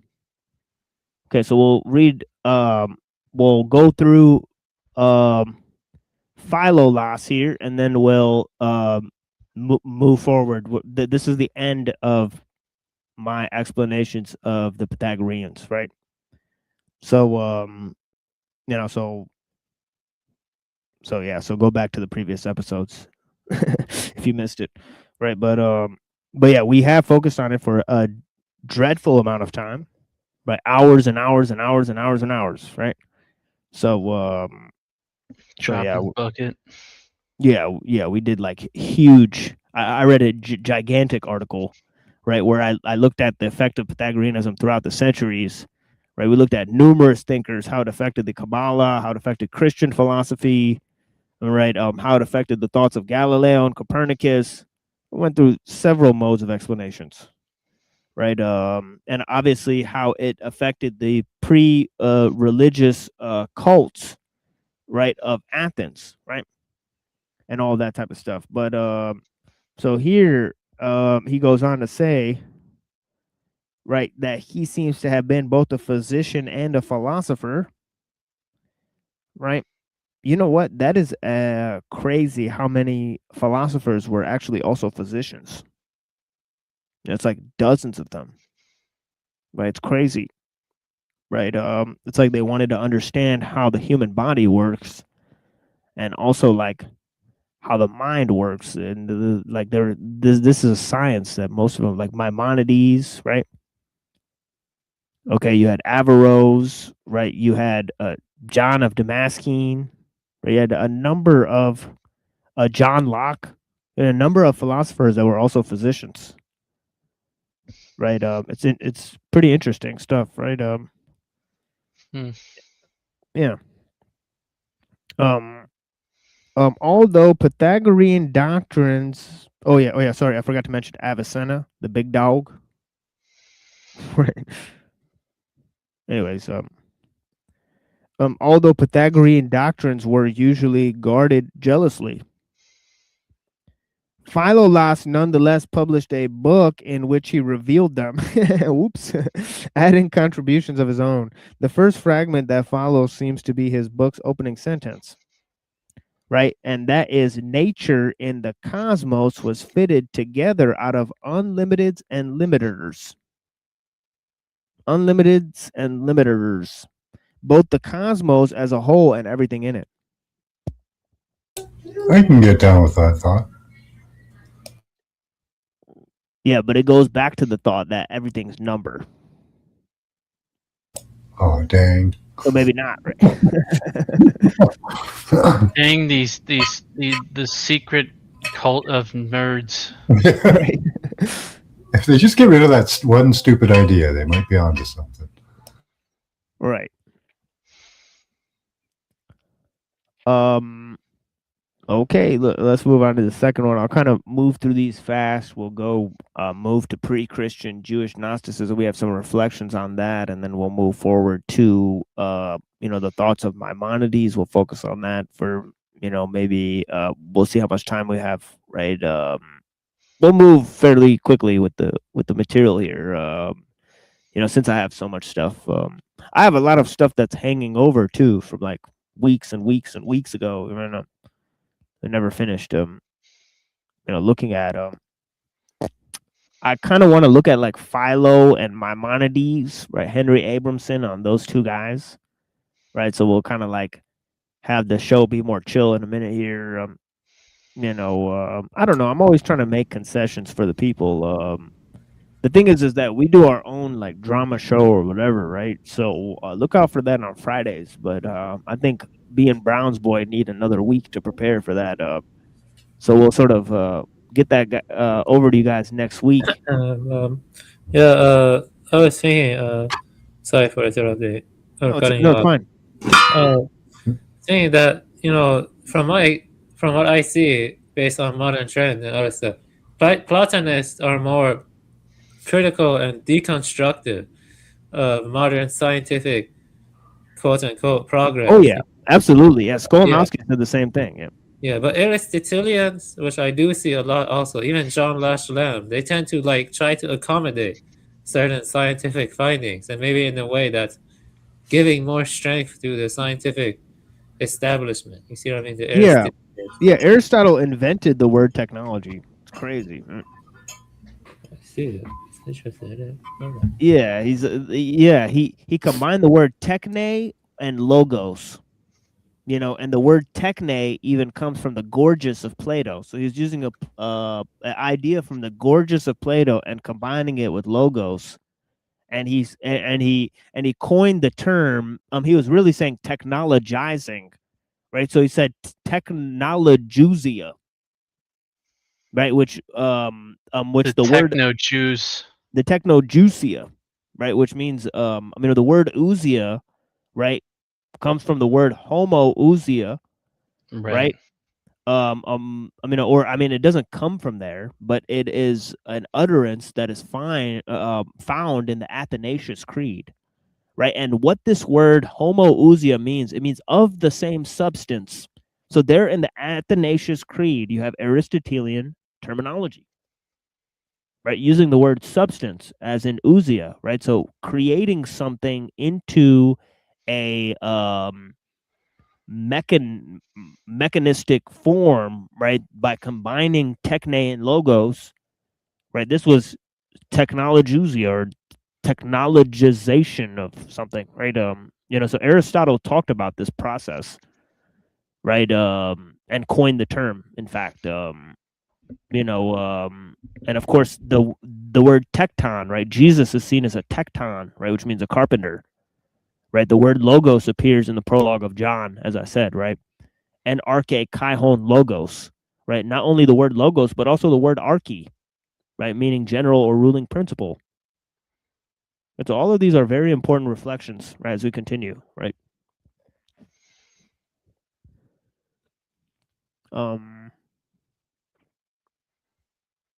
Yeah, I mean, I was blown away when Skrbina told me that. Like I said, you mean Aristotle invented the word technology? It's crazy, man. Like this guy, like, I mean, remember the quote by Skolmowski? He says, "What, is Western civilization to blame for Aristotle, or is Aristotle to blame for Western civilization?" Yeah, but I'm not insulting Skrbina here, but I would say when I think about it more deeply, the arguments, like, not in terms of, I'm not assuming which is true or not, and ontologically, but I'm saying if you take a Platonic ego, like, I don't know, like Evola Guanon or Nimrod D. Rosario or someone like that, it's a lot stronger than taking a pro-evolution view like Skrbina. There's a lot of sound there, Maxim. Yeah, blessings. Yes. Sorry Too much cowbell. It's pots and pans time. He's ringing the cowbell. But yeah, blessings though. Oh, sorry. More cowbell. No, it's all good. Yes. But Skrbina is like, yeah, but that was Skolmowski I was quoting, not Skrbina. Skrbina is a code hard Aristotelian. All right. Yeah. So I mean, obviously you read Metaphysics of Technology, so you know that. I mean, he utilizes Aristotle quite a bit. Skolmowski, however, does not. Skolmowski blames him for a lot. Right. And I where do I go between those? I lean more with Skolmowski.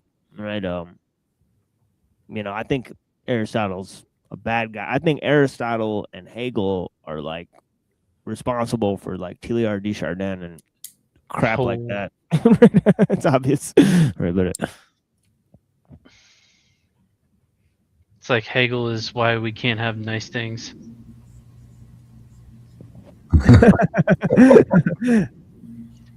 Desjardins in French is the garden. Yeah. Yeah, with the whole ripping down of the human to, a non-thinking, just acted upon by outside forces. Then you just reduce them to numbers. And yeah, I can see how, technocracy would be a final end of that. Right. Yeah, no wonder why there's simulation theory. Yeah. Oh, yeah. Yeah, you compare nature to man's creations. It's literally... My mom actually discovered simulation theory this week, like all on her own. I never even told her about it. Yeah, it's what I call Paley's error, right? Nature created the mind, and how is nature a clock that we could make? It's just, it's retarded, right? And I think calling it a simulation is just avoiding responsibility for creating your own reality. Is it though? If you are in control of your little part of the simulation? Yeah, probably not. I guess maybe it's not. Right? Depends on how you look at it, I suppose. Exactly. Very smart. Oh yeah, perception is duality. So let's move to another quote, if you guys will engage me. Let's see what they come out with. And this is from Stobaeus, which sounds like a cool ass name. Stobaeus Selections. Stobaeus. Okay, so Might be we have smoking a doobie with that Stobaeus guy. Yeah. Smoke a doobie with Stobaeus. it is necessary that the things that are be all either limiters or unlimiteds. Limiters or unlimiteds. I can picture like a southern guy saying, like, "You got your limiters, you got your unlimiteds," right? And so you know, but they could not always be unlimiteds only, since then it appears that they are neither from limiters nor from unlimiteds only.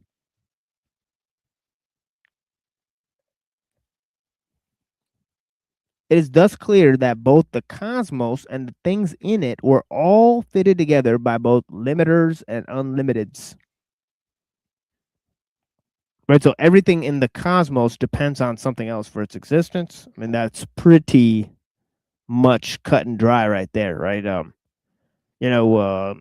everything in the cosmos is contingent on the fact of numbers. I mean, that is just purely Pythagorean thought right there, right? And things in their activities make this clear. For some of them, from limiters, limit. Okay, we got Rocky back in. Blessings. Yeah, he's there, but he's not there.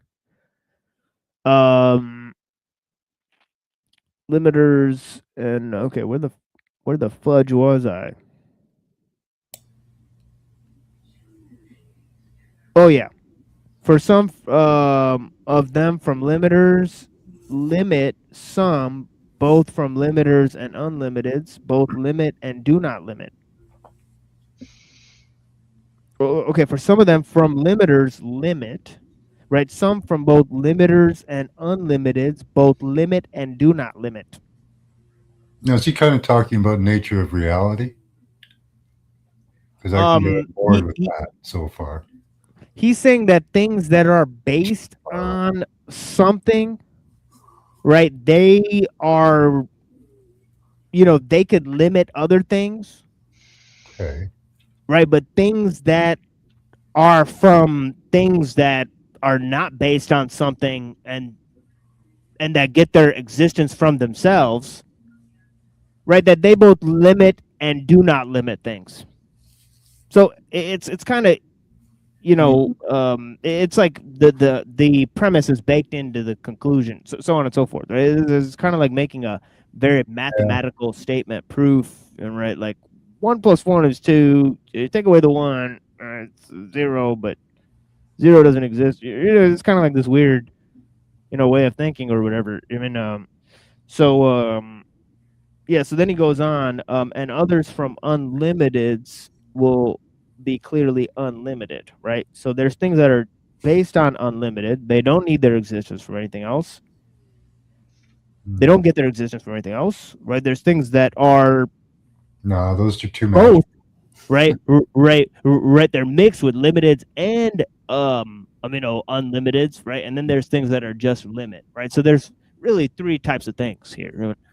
So okay, so let's breeze past that one. Let's move to this next one. Hopefully this next one doesn't have the same word repeating 20 times, right? So I have to explain it for 5 minutes, right? It says, concerning nature and harmony, it is like this. Okay, we're getting cooking here. Right? Concerning nature and harmony, it is like this. The being of things, which is eternal, and nature itself. The being of things which is eternal and nature itself admit of divine and not human knowledge, except that it was not possible for any of the things that are and are known by us to come to be, without the existence of the being of things from which the cosmos was put together, both the limiters and the unlimiteds. And since these principles existed both neither alike nor the same kind, it would have been impossible for them to be ordered if harmony had not come upon them in whatever way it came to be, right? So it's saying that this harmony is based on divine and not human knowledge, right? And it's saying that none of the things that can be known can exist without their existence of something that preceded the existence of the universe, right? So pretty simple and straightforward so far, right? Yeah. But let's move forward. Yeah. It says, and since these principles existed neither alike nor of the same kind, it would have been impossible for them to be ordered if harmony had not come upon them. So there you have the pre-existing harmony that is required for the existence of things, right? Which is this. Complete. I'm sorry. Say that again, Max. I disagree with that completely. I think the universe Right. is in disharmony, and that's where we Right. go.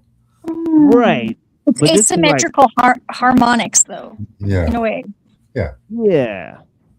Yeah, like this is like the precursor for this notion of natural law. You could see it there, right? This pre-existent harmony, right? So so then it says those okay, so it says those things that are alike and of the same kind were in no need of harmony.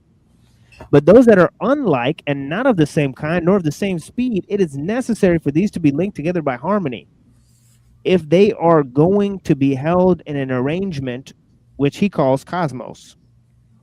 Right? So by cosmos, he is referring to the arrangement or organization of matter within the universe, right? Which is obviously according to number, right? and also according to a divine principle, as he stated, right? Not human knowledge, in other words, right? Beyond human knowledge, in other words. So that's cool. Yeah, it is cool. Yeah, that part is kind of cool. Yeah, I agree. Okay, so that one was we got through that one pretty easy. Woof. We're climbing mountains here, folks. I mean, there's 23 people watching. I greatly appreciate you guys. I mean, we're already 2 hours into the show, and good Lord, this has been pretty good. I'm pretty satisfied with this one. I'll drop the link again. We've not had that much communication with people. Okay, so if you want to come through, that'd be great time, right, to come through now, right? Since I'm willing to engage in discussions, right, and I don't care, where they proceed to. Yeah, go ahead. Yeah, I think Skolomovsky fits into B in my as participatory emergence, like in my threefold schema I gave. Basically, A is that symbolic reference really does emerge from biological complex processes. B, there's a prior ordering field. Organisms evolve into resonance with it. And C, symbolic order is fully real before biology. Life just hosts or remembers it. C is where things become very... C, I would say C can really destroy the entire edifice of science. Like something like C, where C is the big one. But B is what Skolomovsky is close to. I would say Skolomovsky is still close to the scientific perspective, actually. John Lash Lamb, who I'm reading right now, he also argues similarly as Skolomovsky, believe it or not. Yeah, I was like, yeah. I mean, I was reading some stuff. Yeah, I have some of his books. I was going to say, the human mind, when exposed to solar radiation, sees symbols. Yeah, we don't know actually. Those symbols predate everything. Like they exist out there. They're that's possible. Part of the fabric of the universe for some reason. Yeah, I'm taking that stuff more seriously now, and there's this idea that's closer. I actually talked about this in the past presentation, and I'm not sure if you ever studied them, like Evola Guanon or Nimrod D. Rosero. He's not as popular, but they argue for involution, like symbolic capacity does not grow among species or whatever. Instead, it involves, so there's a process of degeneration over time. So if you go back in the past, human beings would have been more spiritual or closer to the divine. But over time, we've degenerated. You see what I'm saying? So evolution would be one of the biggest psyops or the lies if that turned out true. You know what I mean? That's what I'm looking into. Involution has some good arguments. Involution, not, that's C. Involution is C. Yeah, I'm very much looking into that more now. It's more serious. I could agree with that. I think the gods were here, like really on the planet. So there was a higher species than us at one time. Yeah, that's the involution. Yeah, that means that it's not like in the Bible. I think it's true that the angels or something mixed with human beings, and over time there was degeneration.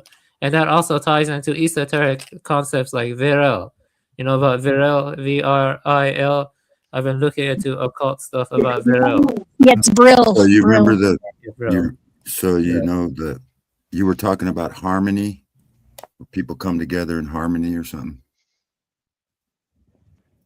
Yeah, that's actually the next point. It says the magnitude of the scale harmonia is the fourth and the fifth. The fifth is greater than the fourth by a tone. And Here.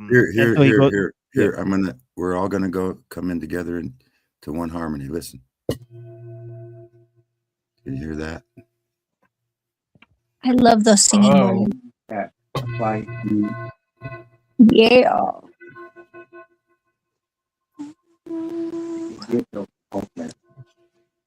You might need a better mic or something for that one. Yeah, blessings to Kerbrusher, or man, I'm sorry, I can't read these names because it's what you guys put into YouTube. They won't change. Yeah, they won't change our fucking names back for some reason. I'm watching the ticker at the bottom of the stream, and I have a question. Why not F the drones and kill the system? F the drones is way more fun, and kill the system is actually what you want. Nice. I'll consider that, my friend. Have you heard about during World War I and World War II how they got rid of all the bells? Yeah, I just thought "fuck the system" was more, recognizable sentence granted the System of a Down song of the same name, right? So that was my sort of reasoning behind the memeology of where I selected that. But this notion of harmony and the music of the spheres that's put in Timaeus, right? That the whole universe, and they said actually the planets make these sounds if you listen to them and shit. This was actually what they were saying, that actually the universe emits this music, right? They actually thought that, right? So yeah, well, they can actually hear it now. They can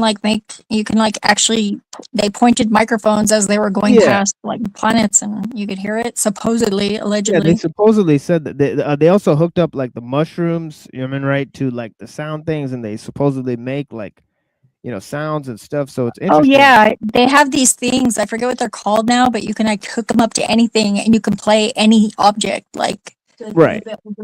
It's so cool. Right. So this is the notion. He said the fifth is greater than the fourth by tone. For the highest string, the lowest pitch in the middle string is a fourth. The middle to the lowest string, the highest pitch is a fifth. From the lowest string to the third is a fourth. I have no idea what he's saying. From the third to the highest string is a fifth. That which is the midst of a middle string and the third is a tone. I'm sorry, I've not that much sophistication with music theory. I'm just reading this out for you guys. The fourth is a ratio 3/4. The fifth is 3/2, and the octave is 2/1. Thus, the scale harmonia is 5 tones and 2 semitones. The fifth is shit, 3 Rocky. tones. Yeah, he never ceases to amaze me, this Rocky man. Ugh. Yeah, the fifth is 3 tones and a semitone, and the fourth is 2 tones and a semitone. So this whole idea about why the Freemasons compose this music stuff, right? It's pretty interesting. But yeah, you got a bunch of tuning forks. Yeah, blessings. Yeah, kind of sounded like a hierarchy of matter. You know. Well, there's a theory that the bells that they tore down in Germany and all during World War when they rung the bells, it was a healing power, and it brought the people together under one harmony. They all kind of vibrated, good vibes and shit. I love the one with the wheel on it. The wheels that you can do that. Oh, it's so cool. Right. Yeah, so they got only 2 more of these, and then I'll move to a different subject. I'll play some music. Right, this next one is very self-explanatory. It says, "Indeed, all things that are known have number, for without this, nothing could possibly be thought of or known."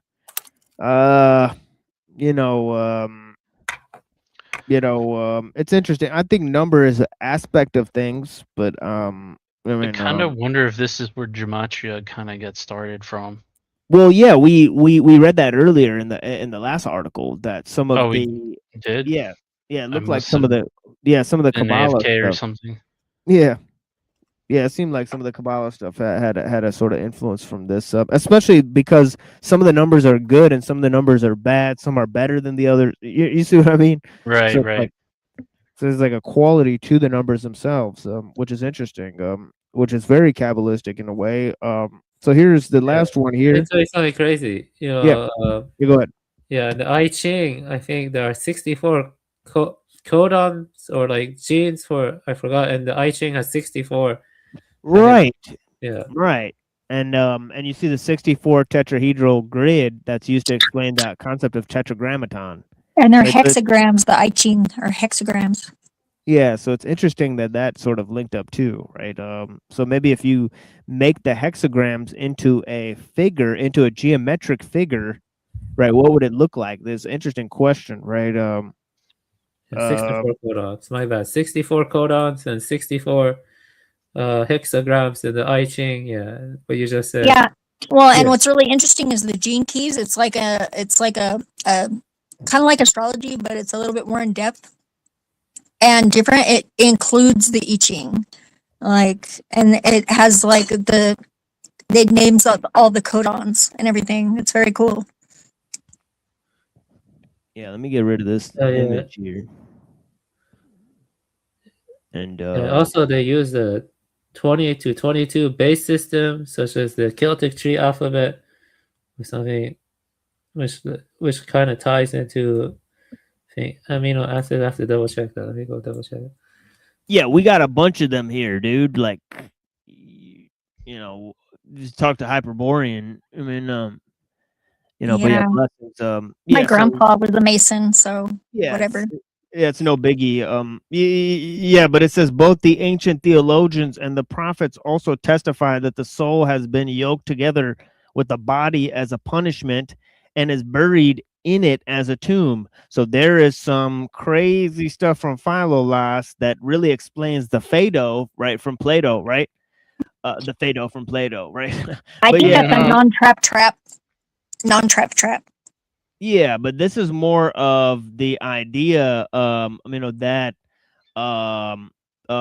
Plato is talking about the transmigration of the souls. He mentions the myth of right? Let me actually pull this up. Myth of right? This is an important thing to get into, right? That's mentioned, I think, in the Phaedo, right? But it's sort of an Orphic Pythagorean notion, right, about the transmigration of souls. And of course the spirit is trapped in the body, right? The spirit seeks to free itself from the body, right? So the soul is really important, the body's not, right? And this is kind of what Socrates is telling his disciples as he's on his deathbed, right? He's got to drink the poison, and he's saying, like, look, it's really no big deal, right? So look what he says here. It says the myth of the word myth here means word, speech, account. Rather, the word meaning the word is used to the at the end when Socrates explains, right, that because did not drink the waters of Lethe, right? So the waters of Lethe make you forget your previous lives. Yeah, I didn't do that either. So if you don't drink I must have drank that hella drank that shit, 'cause I don't You know what I think anything. it is? Plasma. Right, and we saw that was told in the legend about Pythagoras himself, right? That he remembered his past reincarnations, right? So all right, so let's go up into this song here, and then we'll come back with pre-Christian Jewish Gnosticism. That'll be very interesting. Blessings to all the people. Oh yeah. There are 20 protein building amino acids, 22, and you see that in the Hebrew code or something. You see it in the Celtic tree alphabet also. Yeah. Sure. Yeah. Yeah. There's a lot of weird stuff like that. Yeah, it is fascinating. And it could definitely be based on those values from Pythagoreanism and all that stuff. Now this one track, right? The last track was Controlled Coincidence, right? By Charlie Tuna. Yeah, Charlie Tuna, exactly. And then also Subsong by Gel, right? I mixed those two together, right? Subsong by Gel is just one of the craziest tracks ever. I can't believe you know Gel. That's so cool because I've never met anybody else. He's excellent. Me neither. The record 10 I haven't Seconds. listened to John a long time.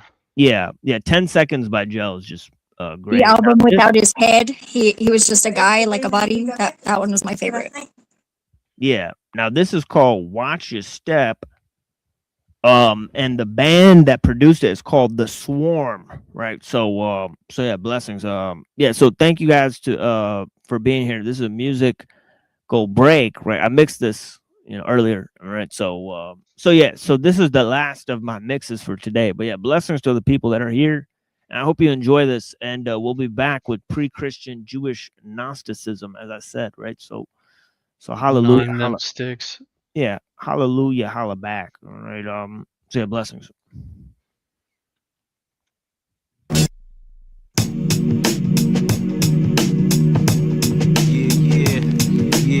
Yeah. Check it. Esperado and OC. What the deal, baby? DITC.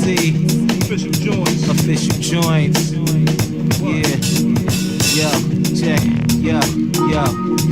Who be the last man standing when the saga unfold? Keep it realer than those, so you niggas behold about the deepest vision. Silent cold street religion, enticing lyrics that enlighten the way you're living. With big endeavors, major moves is on forever. But city limits got me caught up storming the weather. Sights on cheddar, all my thoughts vindictive with anger. Twisted in danger with a style addictive to strangers. Never sleep, had to learn to keep one in the chamber. When it comes to digging chicks, it be the Long Ranger. Drop real shit, so real niggas feel this. Turn villains to civilians when I kill shit. Got a team of thugs I doubt you wanna deal with. Live strikes life full of drama and ill shit. Never hesitate, react with turbulence. Stack dead presidents, the rest irrelevant. Get out the ring if you can't go the round. Watch your step if you don't know the ground.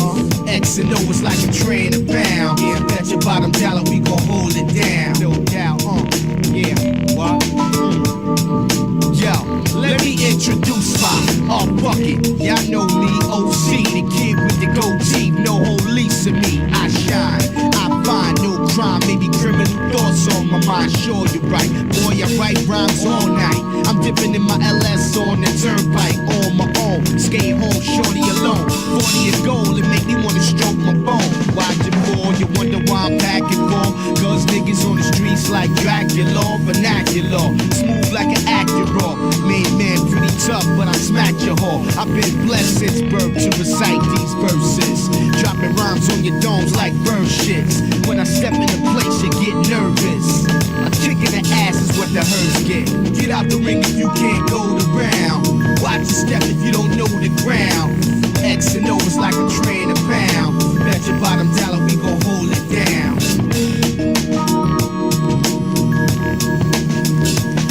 It's that official shit, only the realest shit I'ma hit you with. Get you lit, niggas they feel me like a pistol grip. Hollow tips, been through the drama, ghetto novelist. Played the low, learning the ways, now I'm locking this. Played it slow, peeping the scenes, the metropolitan politic. With larger cats to live marvelous nights of sinning. Been wrong right from the beginning, my life's my witness.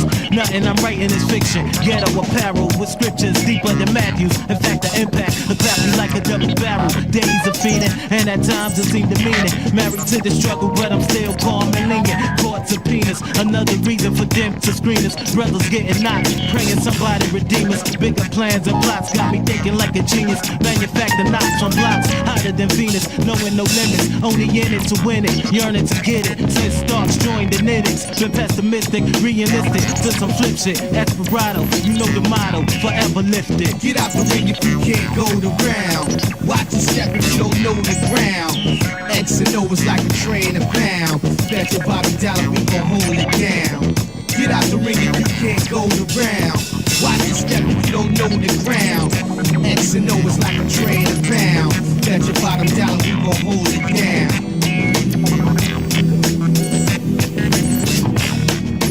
Esperado, you know the motto, forever lifted. Get out the ring if you can't go the round.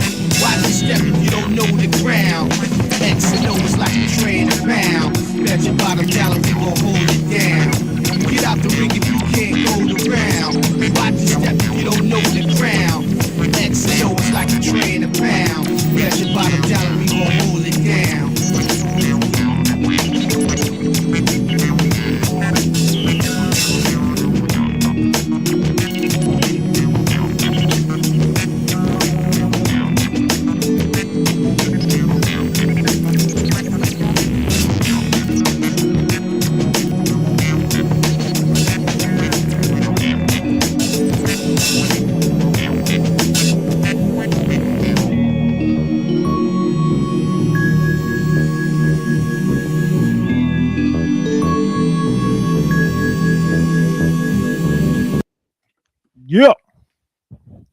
Yeah, blessings to the people.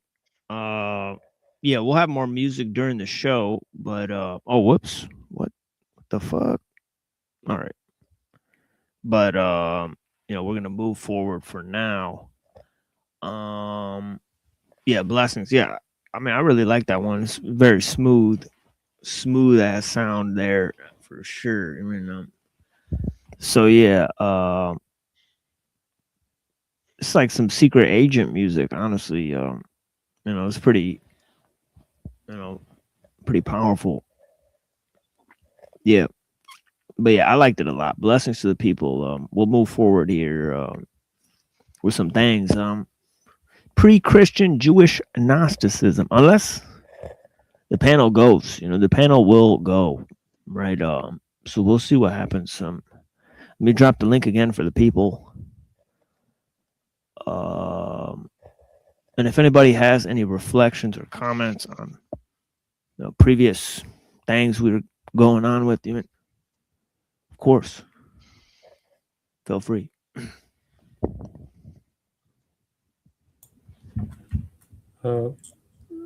Let's see. So let's see. Yeah. So we're going to Maimonides and early Jewish Gnostics and Christian Gnostics now. Indeed, yeah. I see. Cool. I like the concept. It's funny. Yeah, we got our Jewish friend. We don't know if he's actually a friend, but maybe we could try to get him on the show. Maybe we could get Abramson on the show. That would be cool if we could get Henry Abramson on the show. Right? That might be some cool stuff. But yeah, we'll move to this whole idea of the Cainites.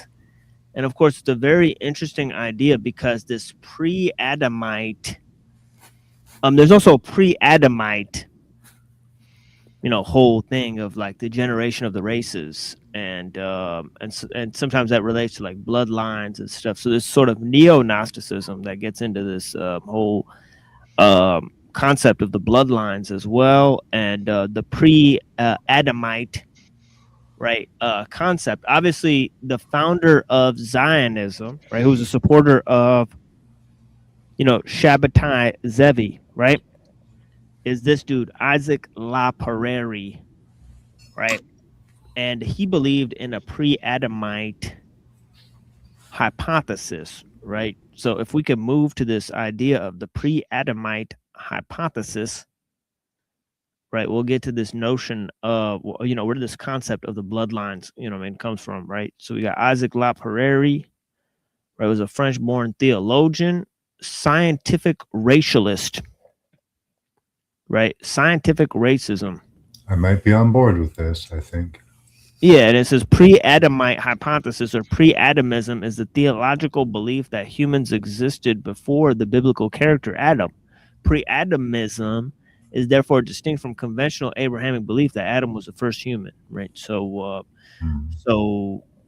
there's this whole notion of sort of the sons of Cain, right? There's sons of Abel and the sons of Cain, right? So these delineations were sort of Adamic, right? Blah blah blah, right? So you get this idea in the occult, right? Popping up, right? So there's a little explanation of it. Now it's pretty interesting for this notion of Philo, right? Philo's dealing with this notion, right? And I mean, not just Philo. It's all those thinkers that we were talking about, right? Philo, Origen, right? So yeah. So it says here that it's been argued against Friedlander that he went beyond the evidence in seeing specific Gnostic sects, Ophites, Sethians, right? Now the Sethians sort of have a sort of theory like this too, right? They say like there's a third guy named Seth, or there's like Adam, right? So there's like this, so there's like sons of Seth, right? So they have sort of a thing with that certain people are descendants. Cainites, obviously, right? They're saying they're identifying themselves with Cain, right? So that's what we're going to get into, right? But he says here, he says Melchizedekians reflected in in the writings of Philo, right? And he says Friedlander's discussion deals mainly with the Melchizedekians and with Cainites, whom he identified along with the Sethians as a branch of the Ophite group. Right? It may be useful to make some observations on these points to see if his case will stand up under scrutiny. Now, we could look at different studies of these Gnostic systems. Obviously, we could look at Elaine Pagels and different ideas, right? So I could get to the historical, critiques, of these various groups, and so I think it was Pereri that came up with the two messiahs, the Messiah ben David and Messiah ben Joseph. Yeah. Doctrine. Wait, who is this? Pereri. Oh shit! Son of a biscuit-eating bulldog. Yeah, that gets sort of tied into Sabbatean Frankism. Right. Because him and like Queen Christina of Sweden, like they were the foremost supporters of Shabbatai Zevi, right? They were like, so that is an important historical note. So the Cainites, with respect to the Cainites, right? It says, I would suggest that Friedlander assumed too much when judging the reliability of the patristic descriptions. Indeed, numerous Gnostic texts, right? This is where we were at last time, have been uncovered since Friedlander's day, especially the Nag Hammadi library, right? And of course, the discovery of the Nag Hammadi library, okay, and the Dead Sea Scrolls in our modern time should be questioned by sound minds. And right, under what pretense did they discover these? And I think it's shady, to say the least, right, that these things were discovered. I mean, right, the Dead Sea Scrolls were discovered the same year they created Israel. Right, it's really weird. I mean, right, the Nag Hammadi Gnostic libraries were discovered by two Egyptian brothers who killed each other. Sheesh. So you think they could be fake or fabricated? I think there's a lot of weirdness due to the origins of these things, for sure. So if you look at the story of how they were found, it just doesn't really make a lot of sense. It's like a Scooby-Doo mystery, right? So it's like, it wouldn't surprise me now. I mean, maybe, yeah, more questions than answers, for sure. So I just like to make a note. Yeah, I find it's really odd that these two works that justify the entire history, that they're trying to put forward, is just discovered. Question: what if you found out life was like the Truman Show? Would it make you go crazy, or would you be like, I really had suspicion, like I'm just curious? Yeah, I wouldn't go crazy. That wouldn't be. No, actually, that would make sense. Yeah, I pretty much act like a Koch is always watching and Thoth is always listening, but only both at the same time if you're very interesting. And most people are boring, so. Speaking of blood, I am boring by blood because I'm related to a boring. Like Middle German. It was a good movie, I guess. One of the few good movies that come out of Hollywood, I guess, which is strange, though. So, like, they're like telling you what they're up to. Like, right. It is odd for sure. So it's definitely symbolic of them saying like how we control your thought process, your mind. We control everything you believe in. We hold the keys to the narrative, that kind of thing. You can certainly make a case for that. Yeah. Whoa, it's only 2 hours and 30 minutes. Oof. All of a sudden the show's going like super slow. So I don't know. I don't know what's going on with that. It's like an uphill battle at this point to get through this shit. Sometimes for the very perceptive people, you could tell that I actually don't feel like being here at all. Right? It's actually, I'm simply doing this out of spite. I'm running literally on piss and vinegar at this point. It's literally just pure spite. Right? And coffee. Yeah, it's like fucking 100% spite. Right? And hatred. That is feeling this at this point. Spite and hatred of the machine. Yeah, but definitely, especially now, 14 people. Like, I've been on like so many shows now. You know what I mean? It's such a low number. It's such a fucking low. It's a catastrophically low number. More than one is a lot. Yeah, of course, but well, still, you would be 20, but 6 of us are up here. Yeah, but like, see, now I called it out, and it goes to 18. See how that works? So it's just like, you're asking for it. You're like, I need more. Give it to me, please. No, I'm not asking for more. You could try that. You just manifested. No, I'm not asking I'm asking for more respect from the people on the show. Well, you have so much respect. I mean, just like, even if you just count like one person, that's a lot. Yeah, no, I understand that. In terms of impact, it's a lot, but I'm saying in terms of the distributed audiences throughout the shows that we have visited, right? They are simply inept at understanding the level of commentary, right? So this is a They huge. just can't handle it yet. Yeah, it's huge. They want you to be, a low cal or, No, they're just brainwashed. It's huge to point that out. It's huge to point that out. And actually, me and Browns have a huge thing pointing that. Pointing out, we disrupted so many. Yeah. Like I was telling him earlier, that there are actor feds, then there are fed actors on top of them.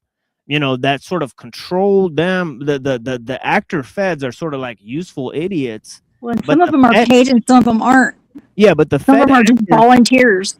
Yeah, but the fed actors, they are not volunteers. They're ideologically synced to different groups, and those ideological syncing to different groups is actually the thing that I was talking about at the beginning of the show. How there's an ideological and a technological aspect to things, right? And this describes a word itself, techne logos, right? So you got to put the techne with the logos, right? And that comports that you have to match your ideologies with your techniques, right? So if we're going to look at the matrix of enslavement, we're looking at a fundamental dualism, right? That's based on... They call it the Patrix, so that makes sense. The Patrix. Yeah, but it's more based on creativity and actual objective factors of power,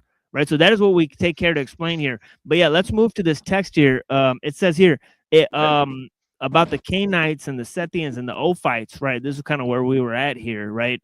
And we're explaining how these different groups relate to pre-Christian ideas, right? So we're talking about the discovery of the Nag Hammadi library, and that's sort of where we got diverted there. And he says, this is the Nag Hammadi library are calling into question the classification of systems used by heresiologists of the church, right? So this is constantly coming to question, right? Now, what modern scholars have done, right? They've sort of, looked at like Gnostics and Arians, the Ebionites, right? The Docetists, right? The various factions that existed in the early 2nd century, and they've been able to distinguish from their various writings what the different designation or classification is of these various groups. But it's hard to tell if the heresiologists of the church were privy to the same type of information, right? But also the same case could be made about the modern historians. Maybe the modern historians are looking to it with their own scientific lens. And since the church fathers or the heresiologists were in greater proximity to these various groups, they were more candid in their explanations, right? So you have to balance these various aspects of things, right? Right. The ancient guys, they're in greater proximity. The modern guys, they have the scientific tools and the ability to look at the various pieces, right?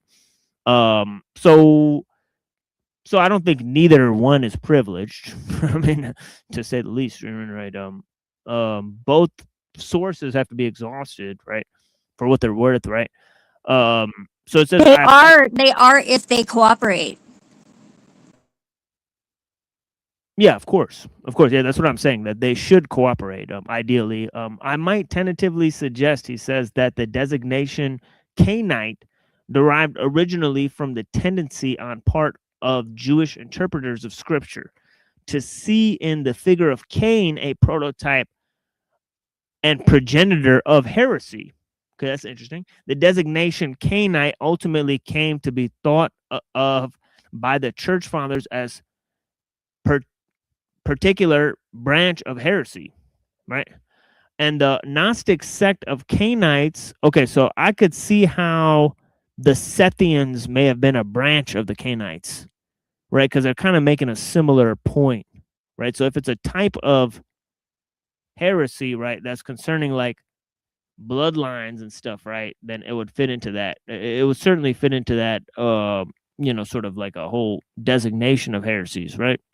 So prototype, and so another way is that Cain was a progenitor of heresy itself, or the first heresy, right, was developed by Cain in a way, right? The designation Cainite ultimately came to be thought, he says, of by the church fathers as particular branch of heresy, and the Gnostic sect of Cainites was thereupon invented, right? Okay, a standard part of the heresiological catalogs. He says that Cain was interpreted as a prototype of heresy among scripture interpreters of Palestine from an early date, can be illustrated with reference to the Palestinian Targum. Somebody's got their mic popping in and out. So whoever's that is. Okay, where was I? The Cain, that Cain was I'll read this again. The Cain was interpreted as a prototype of heresy among scripture interpreters of Palestine from an early date, can be illustrated with reference to Palestinian Targums. Okay, to which Friedlander did not refer. Targum Neophyte contains the passage. It's some type of book. It says here, Targum Neophyte. So where is this from? Expansion of Genesis 4:8. Right. So I don't know if this is from the Nag Hammadi or somewhere else, or it's mentioned by somebody, right? So it says here, Cain spoke to Abel, his brother. Okay, let me actually look this up, man. Being lazy here.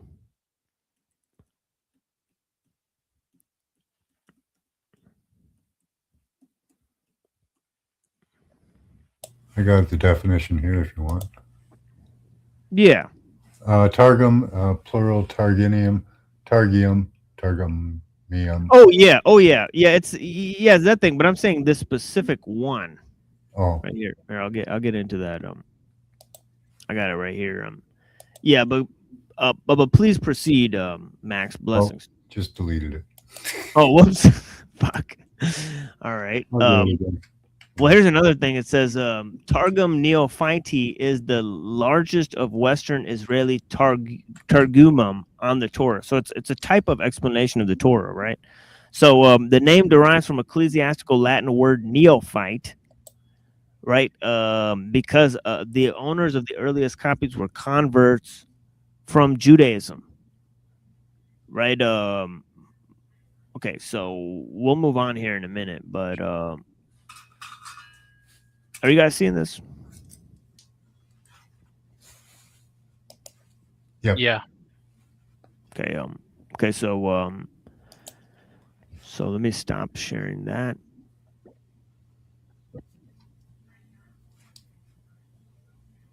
Okay. What am I doing here?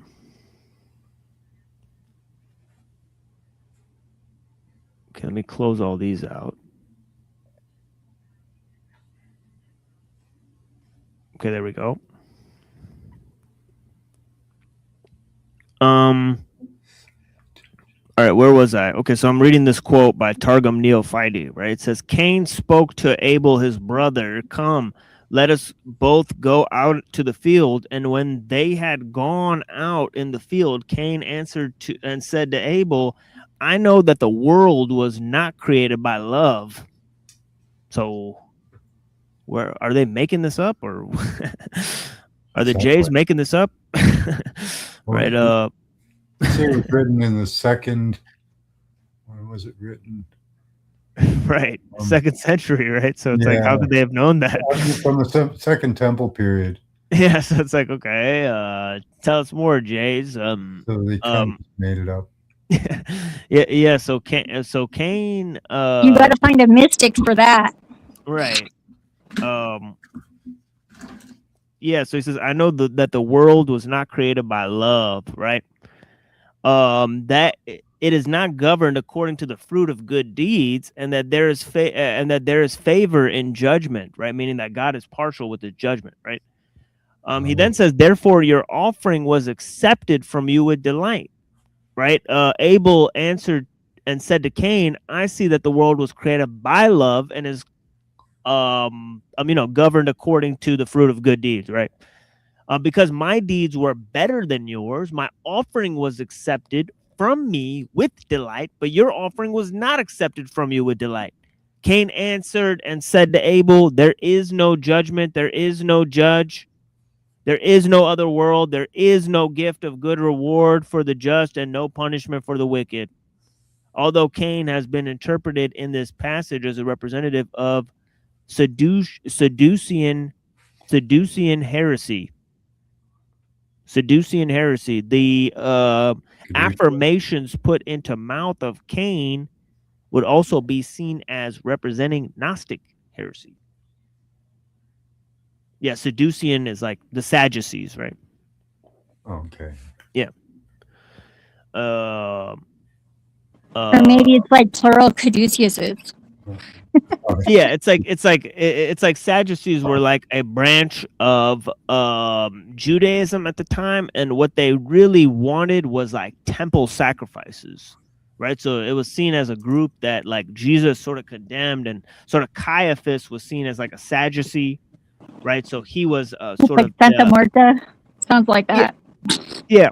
Caiaphas was the temple priest, right? So he offered the sacrifices in the temple, and he's the one who would have caused for the persecution of Christians, right? Including for Paul to go and persecute Christians, right? So Paul says that Caiaphas was the Sadducee was responsible for him going and persecuting the Christians, right? So it says here that this was seen as a Sadducean heresy. The affirmations put into the mouth of Cain could also be seen as representing Gnostic heresy. The first statement especially is susceptible of this interpretation, and the world was not created in love.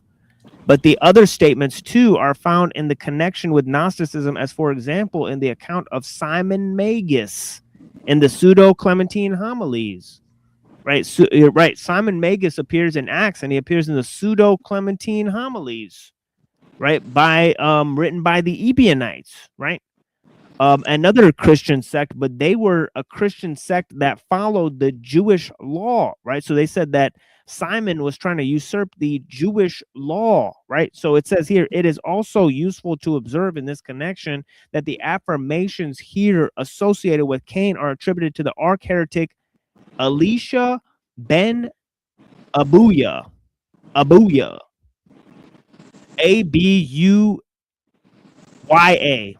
right? And it can be hardly be doubted any longer that Elisha ben Abuya was a Gnostic heretic.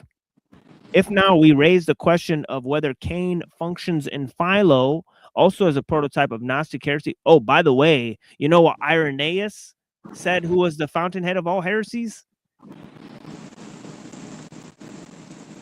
He said it was Simon Magus, right? So it's pretty interesting, right? To hear his name also appear in the Pseudo-Clementine homilies. I think that's I was like, whoa, that's weird. But anyways, so it says, yeah, it's interesting, right?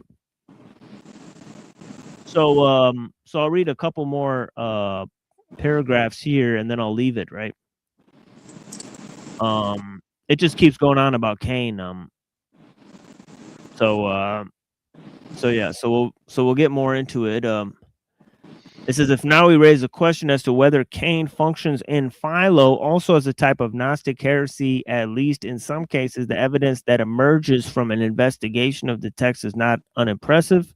Unlike Friedlander, however, we do not posit the existence of a specifically Cainite sect in Alexandria. There is, first of all, a parallel in Philo to the Haggadic, right? The Haggadah and the Halakha, right? More,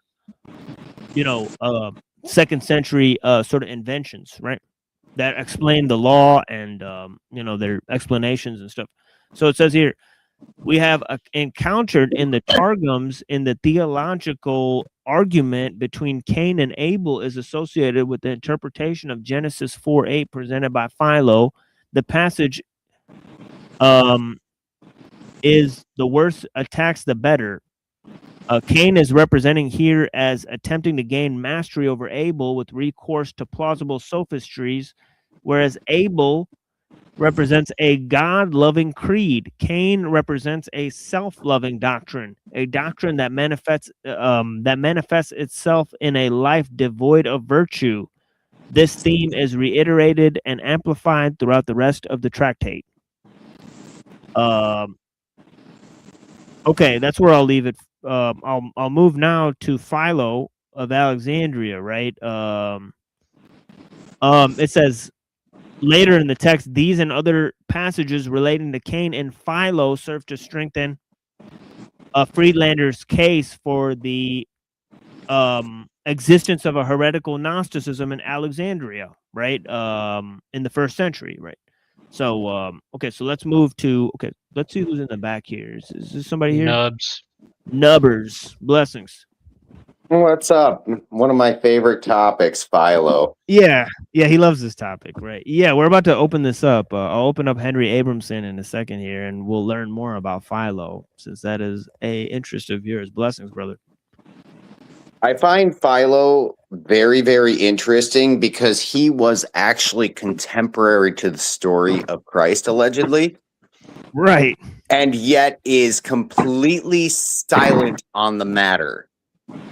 And the New Testament did not come out till after his death, almost like they may have been waiting for it to start their heresy. Just saying. Right.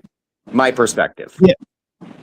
Yeah, what's interesting is that this dude, Philo was not really that much mentioned by Jewish sources either, right? So like the Jews really didn't think like he was that big of a guy, right? So what's weird is that Christian sources mention him more than Jewish sources, right? Do you think that's because he was? Do you think that's because he was down in Alexandria and not up in the actual temple? I mean, because I know that there was a huge Jewish population that was really discredited by people that lived in Israel. They looked at them very almost like they were scum because they lived in a different country. Yeah. And they thought the same thing about the Samaritans, right? See, Simon Magus was seen as a Samaritan, right? He was, he belonged to those,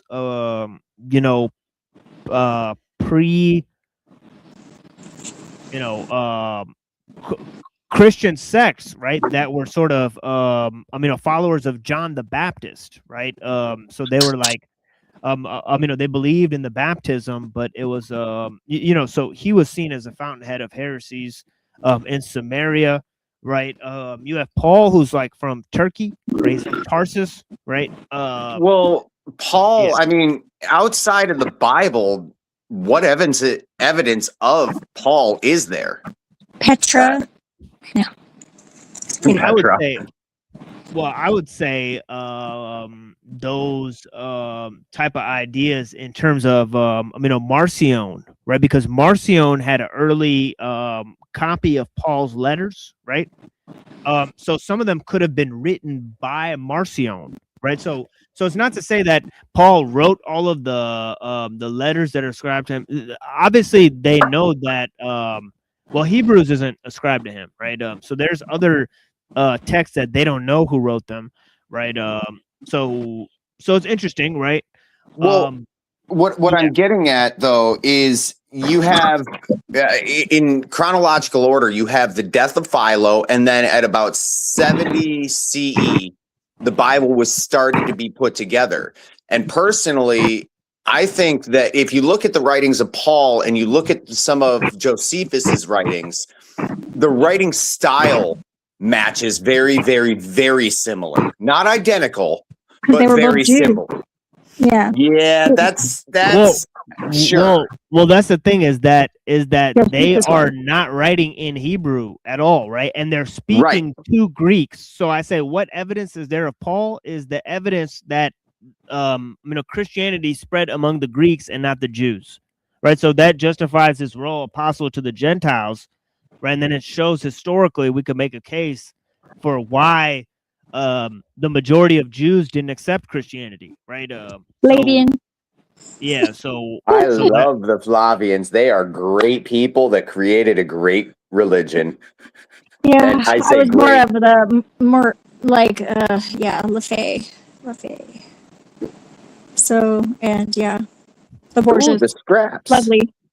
I do enjoy the snot rags of Christianity. Well, I'm not that. No, not you. I'm saying what's I know, on but the I screen. mean, sometimes like you could be related to that without being that. Yeah, this is actually a Jewish guy. So this is Henry Abramson, right, talking about some historical evidence for Philo. So let's check out some of the historical evidence for Philo. Wait, what's that, Zeph? Oh, I just said who predicted his death? Whose death? Philo, when he died. I don't think anybody predicted it. Nobody? Oh, they What lost do you mean? that story. What are you talking about? I just could swear that there was a story about it. Okay. Maybe that one. Maybe that's one that needs to be remembered. Yeah. So okay. So let's move to this historical info about Philo and see what we could gather. This is Henry Abramson. So let's see what he says. Especially Plato. In fact, something that he clearly does know very well is Greek philosophy. He was soaked in Greek philosophy and especially Plato. In fact, again, thinking about the role of Philo in the transmission of Greek wisdom to the Renaissance, looking a little further, it's an extremely important thing because he was sort of the bridge for the church fathers to take Greek wisdom and retain some value for it so that once they got past the Dark Ages, there was at least a memory that, yes, there was this guy named Philo who was interested in some guy named Plato. And when the writings began to surface from Arabic translations, there was a desire to resurrect the original Greek as well. So Philo plays a very important role in kind of bridging the ancient world with the medieval world as well. But nevertheless, let's just think about this guy. What is the nature of his Jewish identity? He's clearly a totally committed Jew.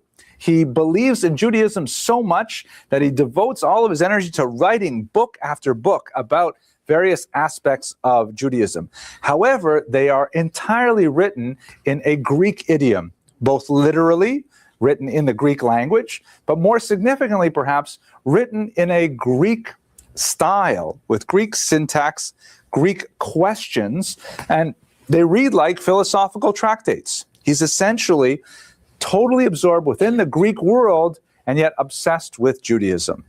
There you have it. It doesn't tell us much about the Christians or the Jews at the time, but it does tell us a lot about the sort of cultural milieu where the Alexandrian Jews functioned within, right? So in terms of that, it's extremely potent information because it shows that Alexandrian Jews, some of them didn't speak Hebrew. They were like Roman citizens. right? They were conversant in ideas of Middle Platonism and so on and so forth, right? So so that is quite a striking picture of the Alexandrian Jews, right? That we gain from looking at this particular iteration of thought from Philo, right? And his sort of Greek interpretations of Hebrew scriptures, which, as we said, it contributed to those groups like Melchizedekians and Ophites and Sethians and so on and so forth, right? Usual kind of posture of identity that I think we will actually... By the way, as we read earlier, Philo himself lamented the rise of these groups, so he did not support the Ophites or the Melchizedekians, but he was I'm simply pointing out that he functioned on the same level, meaning that he wrote in Greek and he explained a lot of the Hebrew ideas in terms of Greek philosophy, right? So he was playing the same game, but he didn't come to the same conclusion, right? He thought the Hebrew scriptures were more powerful than Greek philosophy, if you will.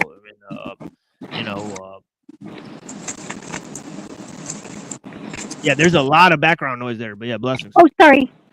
Find much more recognizable as we contemplate the 20th and 21st century. So let's just understand a little bit about what is this Greek stuff that obsessed Philo so much. This concept of Hellenism, the word Hellas means Greece, and Hellenism refers to the spread of Greek culture through the Middle East, Central Asia, and all the way over to northern India, places like Can you pause that? what would be today Pakistan, the Punjab, all the way. Yeah. Didn't Hellenization also incorporate the teachings directly of Hermes Trismegistus? Wasn't that part of it? That may have not occurred until the 2nd century. So that's post-Hellenic. Okay. Supposedly, right? Allegedly, right? Over to Bangladesh. So that happens with Alexander the Great's conquest of the Middle East. Here's a bust of Alexander the Great. He comes from Macedon, and as we can have a look at this map here he is coming from northern Greece, making his way through. This entire journey was completely devoted to the task of finding authentic Chinese food, and he kept on taking it was really difficult. But he's got some joke that he always does about like wherever Jews spread, like Chinese restaurants pop up or some shit. I don't know. It's like egg rolls, that's really twisted because there's also a clown connection. So it's the food and the entertainment of the Chinese that they're always interested in. And if you look at Asian culture, the demon looks like that guy. Yeah, the Tengu. Yeah. Yeah, like he looks a lot like a lot like. Yeah, he's got a square the Tengu or the Tangju. Yeah, the Tengu demon has got like a giant nose, and then he's also got a square thing, so it looks like the oh my god. yeah, the box that they put around their head and they wrap it around 7 times. He moves all the way through, and one of the most phenomenal early conquests of the ancient world. He takes over the entire eastern Mediterranean basin. Here is Alexandria, by the way, in Egypt at the Nile Delta, all of Israel here, and then he moves all the way through Central Asia out to northern India. Not quite as far as Bangladesh, but way out into this region here, where he finally, his soldiers revolt. His soldiers are tired. They've been fighting for several years. They want to go home. With tremendous regret, he agrees to head it back. But on the way back, he dies most likely from alcohol. That's right. He got to Pakistan and he's like, all right, it's time to get the fuck out of here. Right? These Punjabis are crazy as fuck. Right? So he's like, all right, what's a Jew? Yeah, what's a Jew going to do here in Pakistan? Yeah, they get Bombay fever.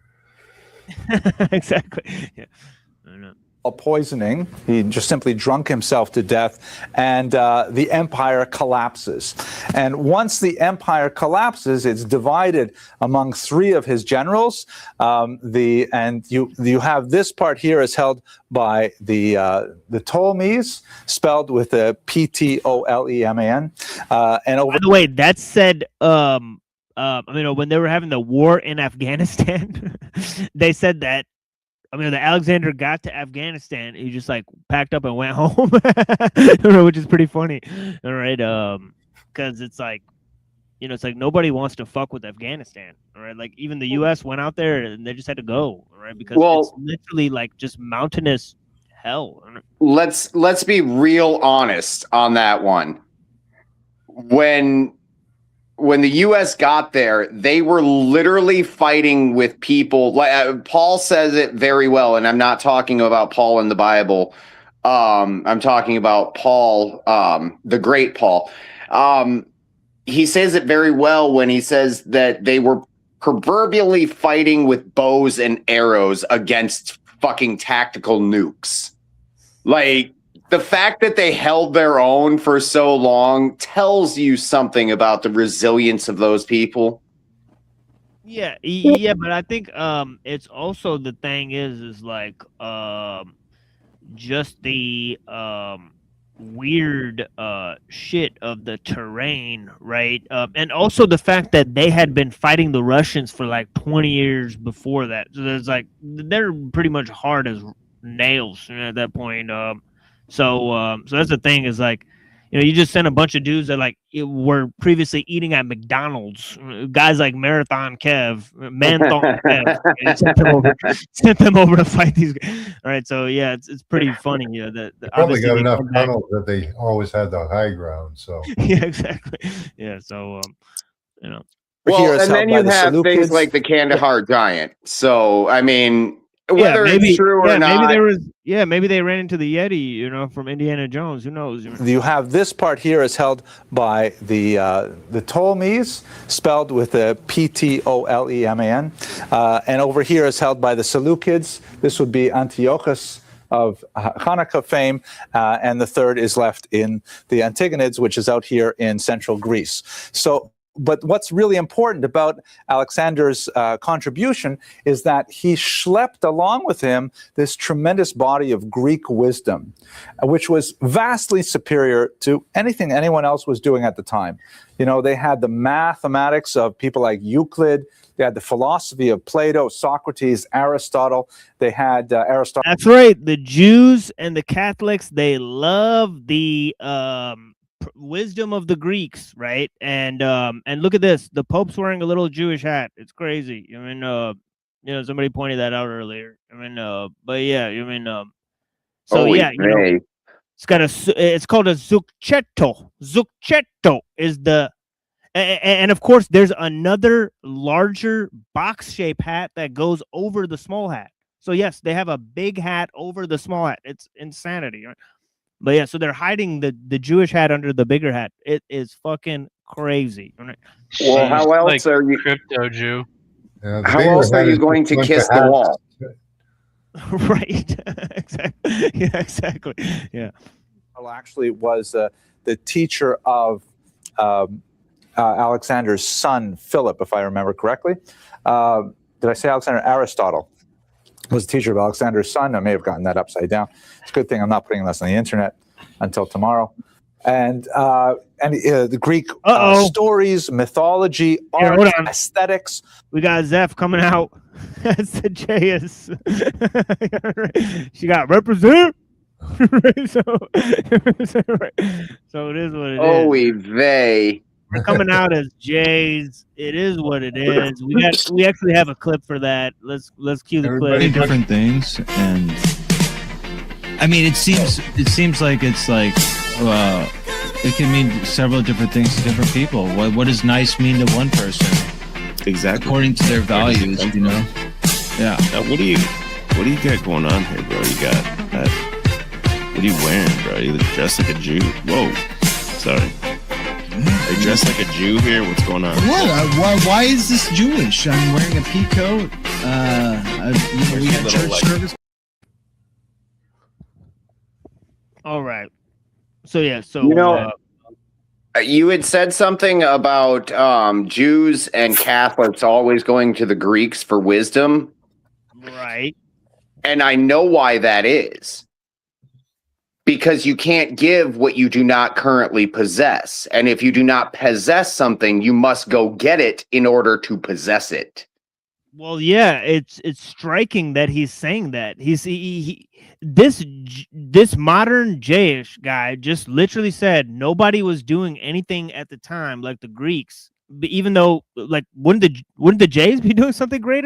It's crazy, right? So he's like, no, not even the Jays, right? So he kind of put them above. He kind of made a Philo move. He put the Greeks above the Jays. You know, That's his first mistake. yeah, There is no superior. right. Yeah, definitely not superiority between those two guys for sure. You know, Well, if we're going for going for superiority and we're going to bloodlines, I mean, there's some big questions there, but that's a whole different topic. I know a lot of people who are descendants of the Greeks. I know people who are descendants of the Jays. They're all smart people, you know, right? So That's reasonable and understandable. yeah. So let's hear a little bit of this. I do have another one on Maimonides before we transition to Maimonides. So we're gonna get into another one here. All of this rational, logical way of looking at the world around them was translated to all these other cultures who were immediately overwhelmed with it. Jews included. Jews loved Hellenism, and Jews absorbed as much of it as they can.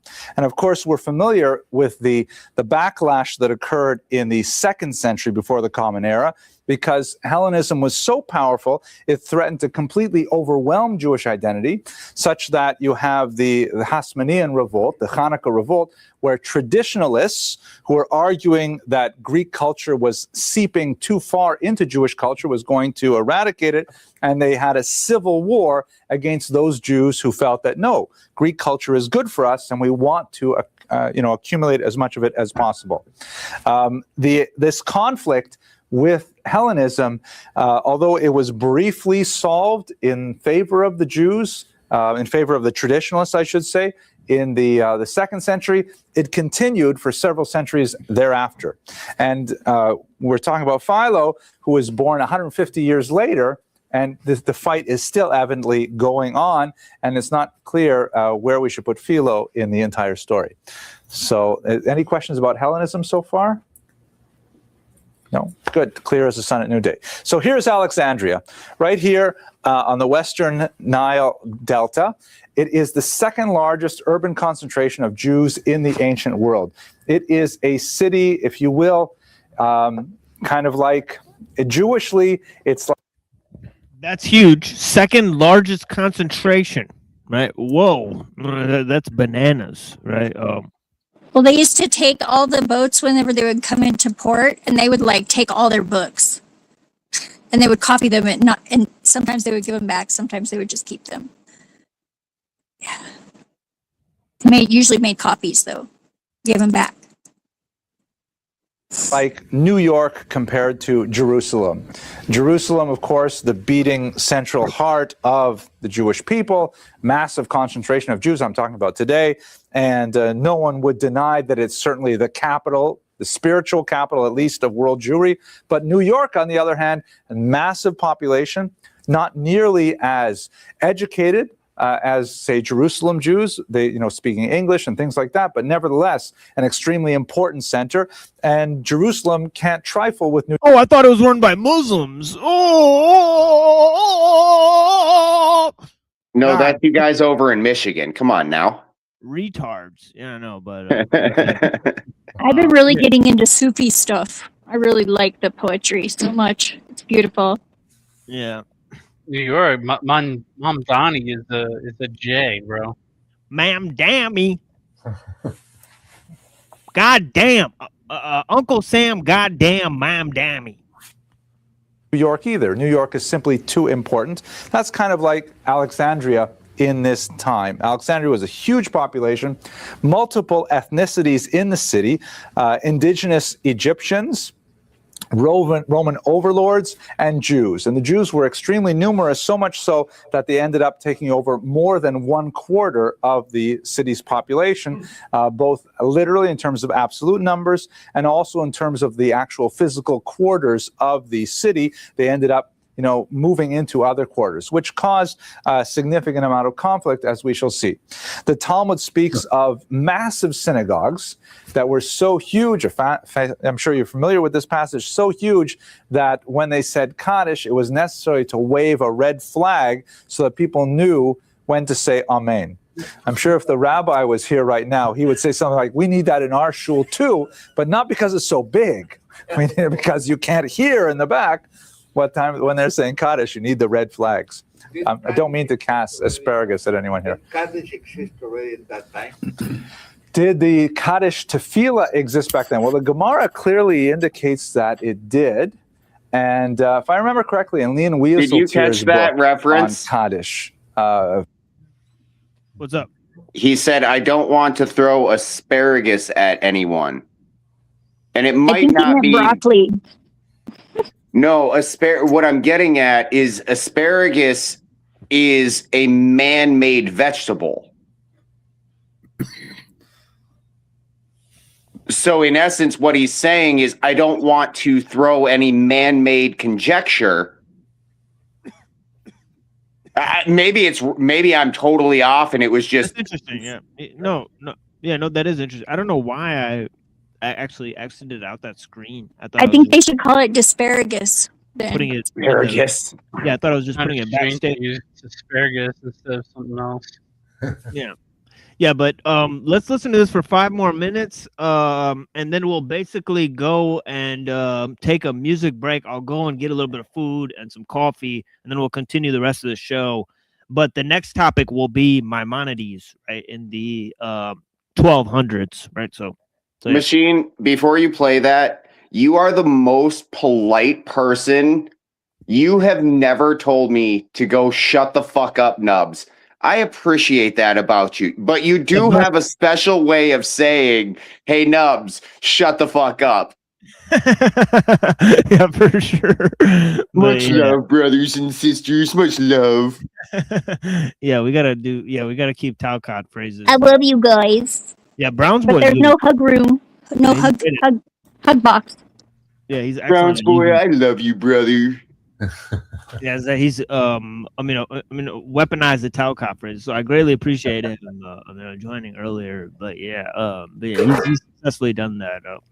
So yeah, so here's a few more minutes of this Philo stuff, and then music, and then Maimonides, and so it is what it is. Fascinating. Maimonides has the same issues, so we're looking at them in conjunction because he's going to parallel a lot of the same issues, right? So 1,000 years later, right, Maimonides is going to be being critiqued for the same thing that Philo's being critiqued for, right? For being too much into Greek philosophy, right? It's interesting, right? Extended meditation on the history of this tefillah.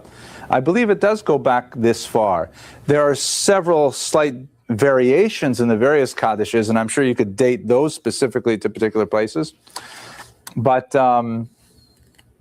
maybe I should take it back. In the Gemara, it talks about saying Amen, or maybe Baruch Shem Kavod Malchuso Le'olam Voed. Because in the matter between the French one, they quoted the first thing that a French martyr, that probably was around the 10th or 11th century. Mm-hmm.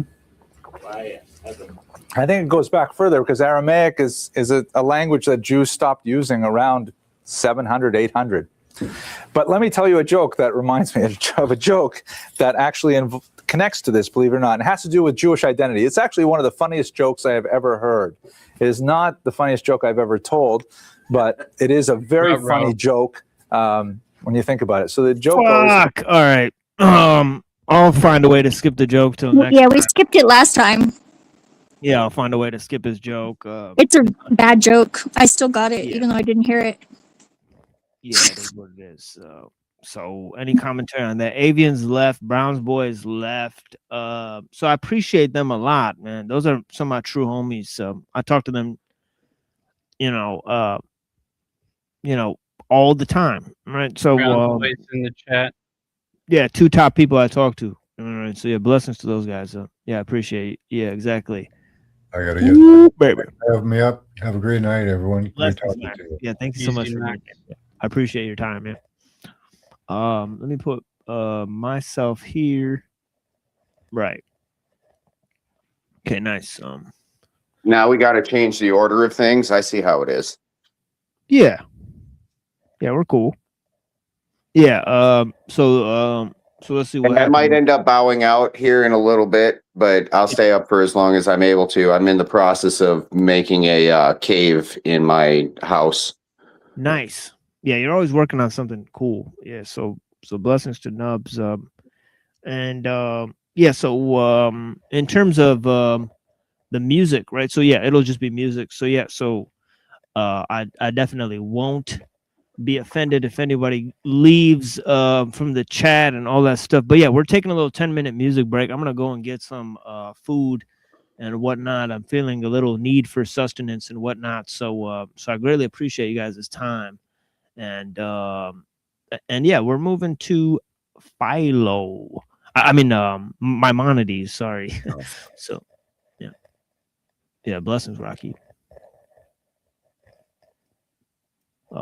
I heard a peep. Couple things about the Sadducees and the 700. They say the 700 years that that goes with this added 700. How they added 700 years in my theory, anyway. Satan's little season. So yeah, that's interesting. Yeah, and that there's a theory that the Sadducees were the Muslims, or the whatever you want to call them. No, I think you mean the Nabateans. I don't know who, but yeah, because the Sadducees and because the Sadducees run the temple, right?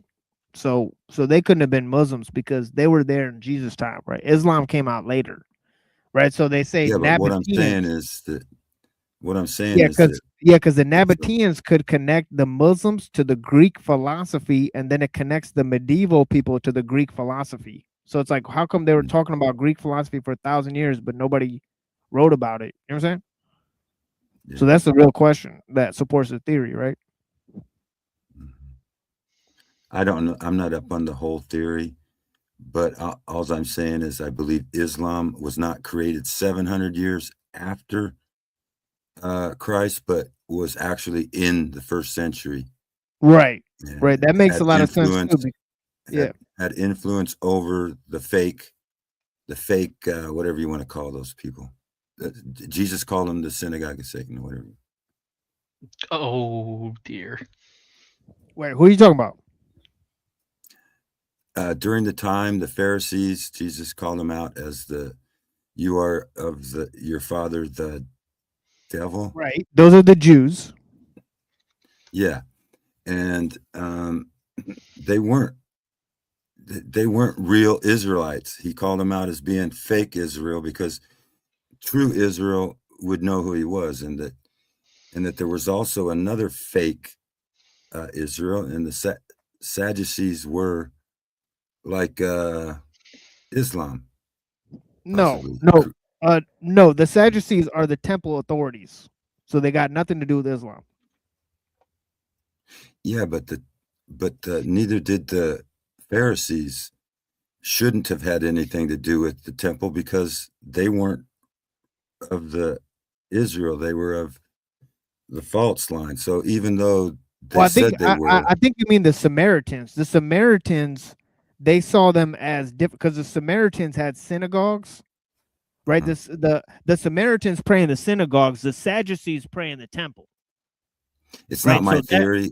It's something just kind of trying to read. Someone told me about, but do it more, and so I can explain it better, probably. Right. I'm just saying the historical references, right? Yeah. There's 4 sects of Jews, right, at the time of Jesus, right, that he talks about in the New Testament, right? One is the Pharisees, the other is the Sadducees, the other is the Essenes, right, that supposedly composed these Dead Sea Scrolls, right? Now, these Essene groups, right, he mentions, things like the Damascus document, right? So he mentions part of the Dead Sea Scrolls. So Jesus makes reference to these documents of the Essenes. He makes reference to the Pharisees. He calls them liars, right? He makes reference to the Sadducees, which are the temple authorities, right? Then there's the Talmud, right? So the Talmud and Islam, right? Those could be explained coming 700 years after, right? Jesus, right? By smushing together the timelines. That's what I'm saying, right? That they could have just came after Jesus, right? The Jews could have, bam, composed the Talmud, and there could have been Muhammad and all that stuff, right? So they added, they added 1,000 years. But according to Gunnar Heinsohn, right, who's one of the main proponents of this theory, right, he says that Islam was the Nabateans, right? So maybe you got confused between Nabateans and Sadducees, right? Is what I'm trying to say, right? Yeah. So that might be the main description. Yeah. So look up Nabateans, right? Because Nabateans are related to these people like Arians, right? So you have this whole Arian heresy, right? And then they established the Catholic Church like 300 years later. They're not Nabateans, or they're not Nabateans. Yeah, the Nabateans. Trombone. Yeah, the Nabateans are like basically saying that they are that Christ has a this was in the Council of Chalcedon, right? It was like 50 years or something after they did the Nicene Creed, right? They called the Nabateans a heresy because they said that Christ has dual natures, right? So they said he had a human nature and a godly nature, right? Whereas the Nicene Creed argued that Christ is fully God and fully human. So it's a very small distinction that they sort of argued over, right? But wasn't small for them, apparently. The Nabateans are not related to the Nazarenes, are they? No. But they were Arabs, so that's the key thing. They're Arabs. Right? Oh yeah, Arabs. Okay. Yeah, they're Arabs, right? So I don't think Muslims would say the same thing as the Nabateans would, though. They're just Muslims would just say that Jesus was just a prophet. Yeah, of course. But the ideas of the Nabateans and the Arians, they are closer to Islam. The reason is because some of the Arians argued that Christ is a creature, right? That means he's created by God, right? So that so that's dismissed in the prologue of John, right? It says that Christ was there at the beginning of creation, right? So that's there to say, no to that, right? The synagogue of Satan, they would be probably thinking of the Samaritans, right? As the church fathers said that Simon Magus was the fountainhead of all heresies, right? When Philip went to Samaria, right, he encountered Simon Magus. The guy's like a warlock and shit like that. So it's all crazy shit. So that's probably where that he's referring to, right? So you got different groups, but the Sadducees and the Pharisees, they were all Jews, right? So they exist. So but yeah, it's possible that the Second Temple of Judaism, all those writings could have been closer in timelines to the Nabateans and the Arabs and Islam and all that stuff. So there is a possibility that they added a few hundred years and stuff like that. But yeah, so it's interesting. But that would but in terms of the Council of Chalcedon, the Nicene Creed that happened in 300 AD, right, and the establishment of the Catholic Church and Constantine, right, that happened midway between. Yeah, that happened midway. Maybe that wasn't even in the third century, but happened in the first century, where the universal church was established right after. Right. Instead of actually being 300 years later, it might have been actually in the first century. Because Catholic just really means universal. And if Christ was reigning, that's probably what he would call it. Yeah. But the Nabateans were Christians too. So this is important to realize. Yeah, they were Christian Arabs, right? So let's go to this video, and we'll be back in like 10 minutes. But yeah, if you look up Gunnar Heinsohn and the Nabateans, right, spelled Nabateans, right? So yeah, you guys could you know, rewind the tape, get the spelling and all that stuff. So yeah, blessings to all the people. I appreciate you guys. And yeah, we'll be back with some Maimonides, as I said. We'll take a little break so I can get some food. I greatly appreciate you guys. And yeah, we'll be back soon. This is just a music break, so it's just 10 minutes. We'll be back, right? It's just music. So all right, get something to eat and get yourself a cup of coffee. Exactly, right. So that's what this is about. So I appreciate you guys. Yeah. Makers, and we are the music makers, and we are the dreamers of dreams. Come along with me.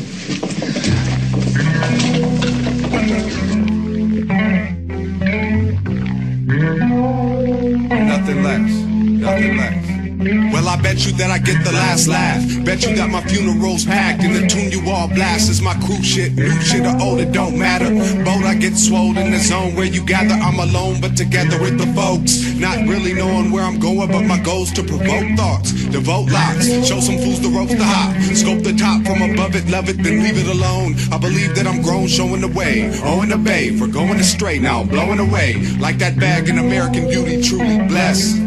And nothing less, I'm nothing less than a criminal with minimal convictions. Serving up my customers, a hustler of the diction. Crushing my afflictions, I'm sick in the mind. Depends on who you ask, and I can do anything depending on the task. I tend to be on blast more often than not. Between a rock and a hard place, I soften my spot. Talking a lot, that's if my CD's getting played. But if that's not the case, then I had nothing to say. My crew been tight since we was up in the bay. Been down for a while, now watch us as we take it up and away. Something to play when you're laying on back. Felt the love when I wrote this, so I know y'all feel it when I'm saying on tracks. Nothing less, nothing less.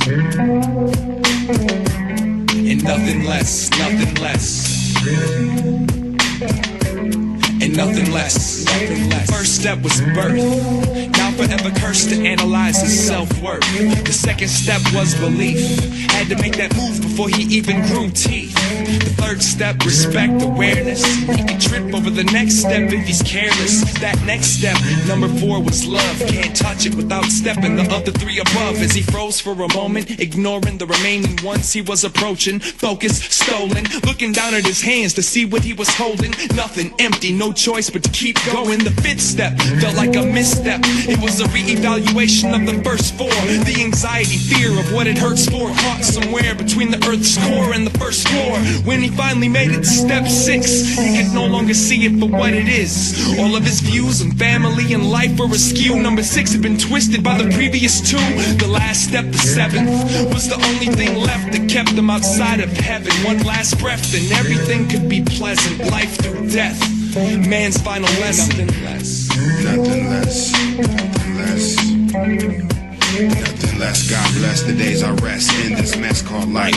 Trying to be the best for the best dressed female, but she just brings hell in the wishing well. I drop pieces of my soul, born to rebel. I'm the Black James Dean of the underground, yelling at shows like rallies in Cali. I blow bomb under the trees, wannabes talk shit all day, but don't got a tape to play, nothing genuine to say. So they bite the next man like they're gonna make them the best man in this crusade. The future looks black like Tay Dick's forehead. We can't go ahead and let the whack break our spirit.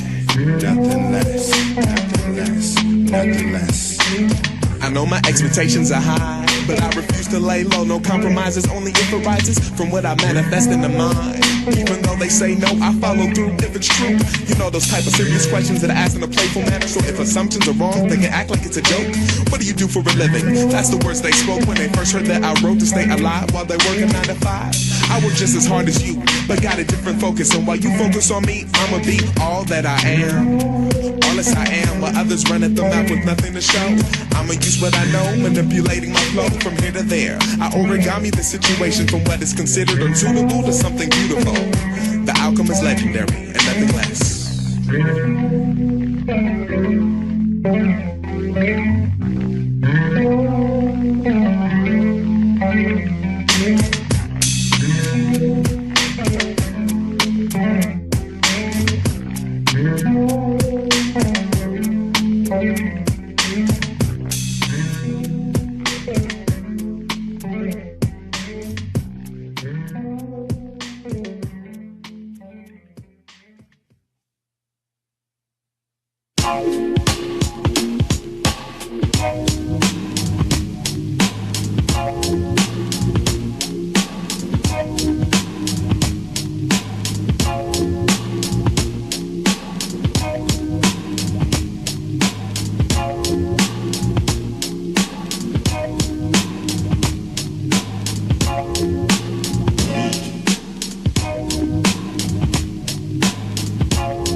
Alrighty then.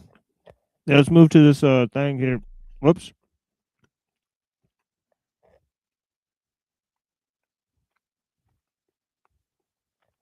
Oh wait, I gotta switch to Maimonides.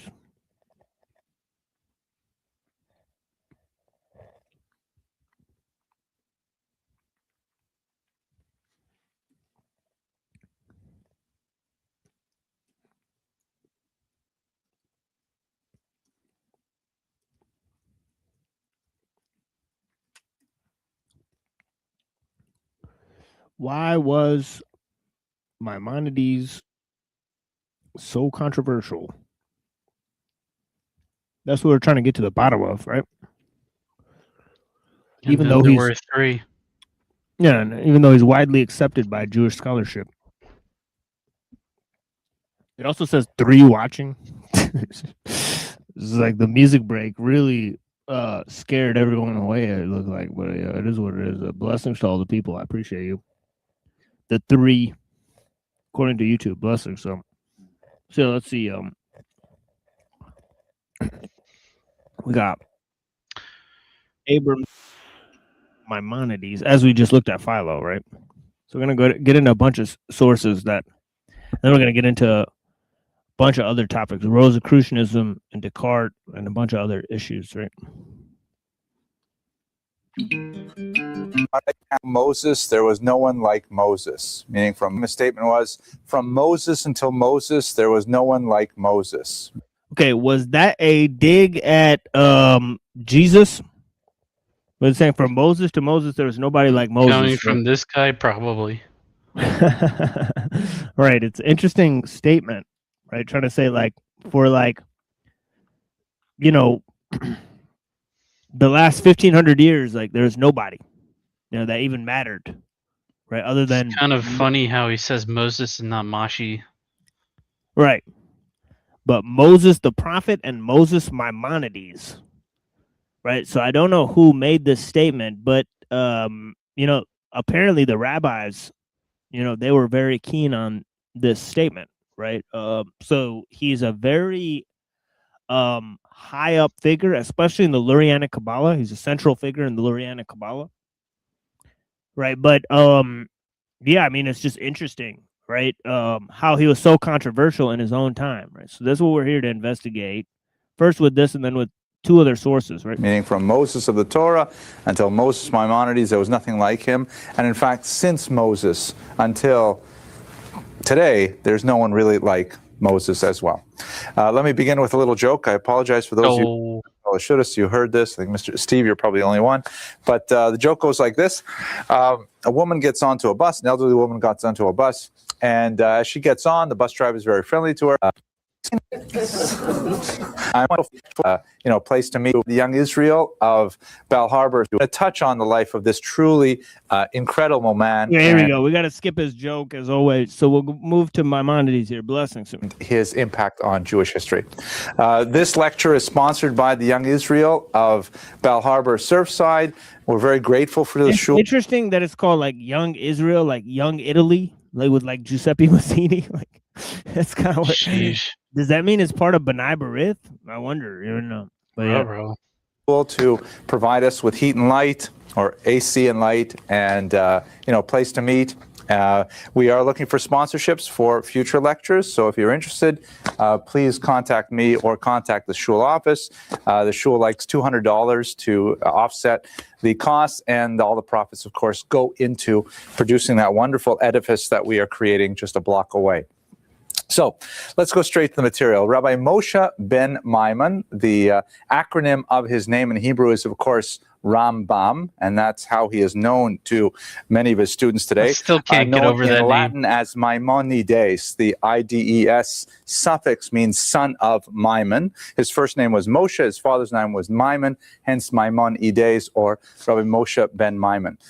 His years are 1135 to 1204, born in Cordoba, Spain, and died in Fostat, Egypt. There's some debate over where exactly he is buried. His grave is usually associated with a place near Tiberia, Israel, where they have a special tomb. But the Jews of Cairo believe that he is in fact still buried there in Cairo, in the courtyard of the yeshiva where he studied in a small suburb of that town.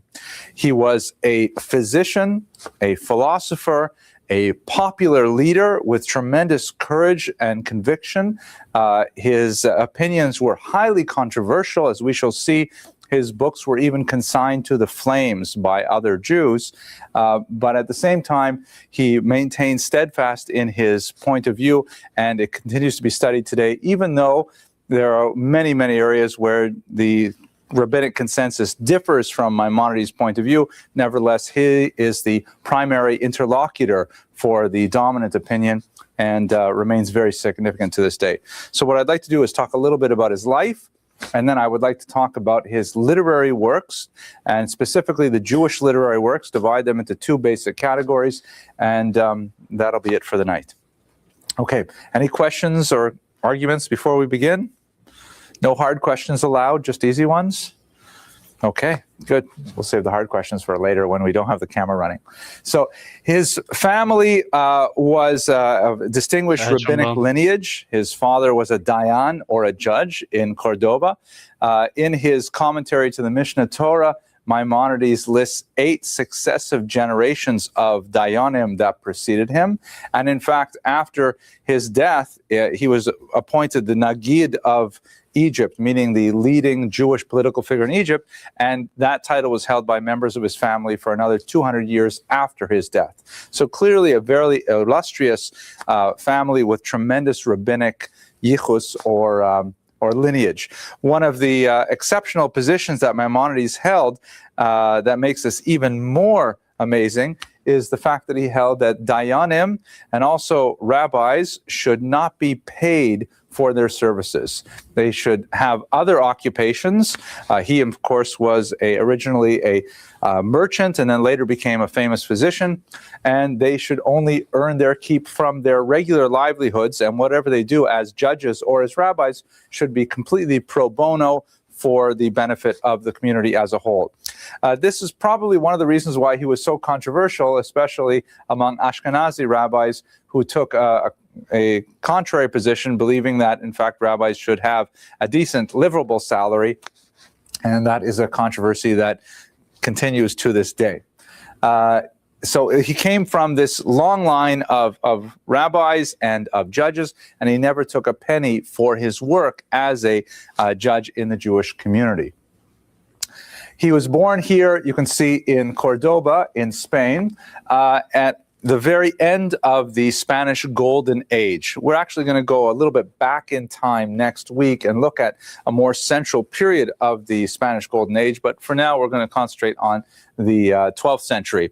At the time, the Almohads took over Spain, as you can see, as well as a section of North Africa. The Almohads were known as the monotheists, and they were very strict interpreters of Sharia, meaning they believed that Muslim law should be interpreted with a minimum of divergence for variant opinions. In one area that affected the Jews in particular, the Almohads removed their dhimmi status, meaning Jews since the Pact of Umar in at least the 9th century, according to Muslim tradition, perhaps even earlier than that, Jews and Christians were given special protected status, or dhimmi status. They had to pay a little extra in tax, but they were allowed to practice their own religion without fear of persecution. They were allowed to maintain their synagogues and so on. The Almohads removed this leniency for Christians and Jews, particularly in the tricultural state of Spain, where the conflict between Jews, Muslims, and Christians was perhaps the fiercest in all of Europe. And this meant that it became increasingly intolerable for the Maimonides family to remain in that the Iberian Peninsula. So they departed from Cordoba and spent many years first in Fez, Morocco, where Maimonides simultaneously studied Jewish law in a yeshiva there, as well as medicine in the... Okay, so if I could, talk about the historical landscape that he's sort of referring to, right? It's pretty interesting, right? Because he's saying that, well, in Spain, right, for a time period, right, Christians and Jews got preferential treatment. This was due to the Pact of Omar, right? So the Pact of Omar guaranteed them this dhimmi status, right? Meaning that they were afforded protection from the military, right? If they paid the taxes, right? So they wouldn't have to participate in the military service, right? So so a lot of the Jews and Christians at the time, right, they thought this was a sweet deal, right? Because the Catholics were like, you know, you either convert or, you know, you're gone, right? So the Visigoth kings, right, they were sort of you know, telling the Jays, hey, look, you got to clear out of Spain and all this stuff, right? So they hired Muslims as mercenaries, right, to go and fight the Visigoth kings. But when the Muslims, you know, sort of fought with the Spain, they just took it over, right? They're just like, all right, we're here now, so this is it. I mean, right?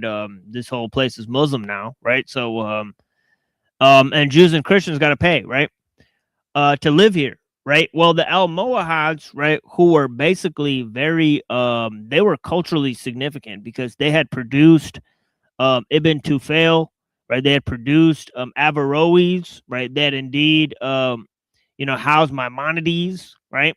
And all this stuff. So it's interesting, right? But so he had to flee Spain, right? And I think he went to Egypt or something like that. He eventually went to Egypt, right? Or something like that. But yeah. Al Khairan University. He then spent 9 additional years going from there with his family across the coast of North Africa, ending up in Israel. In fact, I can show you some pictures. Why don't I show you some pictures? Here's a picture of Cordoba, Spain. This is where the Alhambra Mosque, the Alhambra Palace is located. We'll talk a lot more about that next week when we look at Shmuel ibn Agrela. And then he moved here to Fez, Morocco. Beautiful Moorish architecture. And then he made his way all the way over to the old city of Jerusalem, where he lived briefly. It's not known exactly why he left Israel. He clearly found that it was the high point in his personal career, and he wrote of his time in Israel as a personal, you know, peak in his life. And in fact, he wrote about his ultimately decision or his fate to move back to Egypt with a considerable amount of regret. In some cases, there are letters where he refers to himself as someone who sins every single day without any specific reference as to which sin it is. Many scholars believe it was the idea of returning to Egypt, which some feel is a transgression in the Torah. But at any rate, he left Israel after a very short sojourn, and he spent the rest of his life in Fustat, Egypt. This is where he made his career and his fame, particularly in... Oh, that's weird. Can you guys see me at all? Just a blank screen. Huh. That's super gay. Right, so I'm going to actually refresh this page. Give me a second here. Audio's loud and clear, though. Yeah, like, I don't know what the deal is with that, because I'm looking at the screen. It's just black. I'm like, okay. All right, so give me a second. I'll be right back in. But yeah, so I was right. He moved to Egypt, right? But the main thing with this Egypt thing is that, see, the Jews consider it a sin to not live inside Israel. Check that out, right? So he's saying, what sin is he referring to? Oh, the sin that he moved away from Israel to Egypt. So he's committing sin every day just by living in Egypt, right? Going back to the place where they enslaved his ancestors is symbolic for committing sins every day, right? It's kind of crazy, wild thing to, if you think about it, right? That the Jews are saying this, right? But yeah, so give me a second. I'll be right back.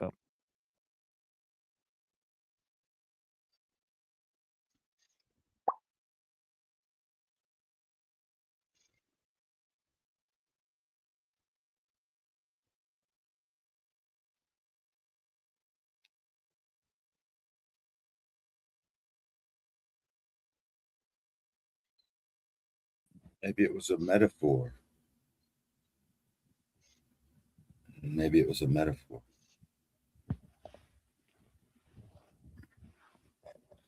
Living in Egypt might mean not actually living there, but being like the Egyptians, being like. Right. Right. So it's interesting, but yeah, he says that, what's the sin? Just living in a place, I guess, it's a weird thought to have. In first as being a jewel merchant, and then later as a physician. Now, in Fustat, even though he did not have a position of tremendous authority at the time, there was. By the way, I read in the Martin Buber book, right, that a rabbi literally said that dwelling in the land is worth more than all of the commandments of the Torah. So they think that living in Israel is worth more than actually following the Torah. Right, so they went so far as to say that even, right? So it's pretty interesting what some of them came up with. Seems like a cope. Yeah, it is. It does seem like some type of cope, right? That you don't have to follow, and of course there is interesting, aspects to that. A situation in which, the Jews and Christians were in tremendous conflict. There was a huge geopolitical conflict that had gone on since the Crusades at the end of the 11th century. And one of the smaller battles between those two religious groups was that a Christian king had taken captive an entire city in northern Egypt, and that held a significant Jewish population.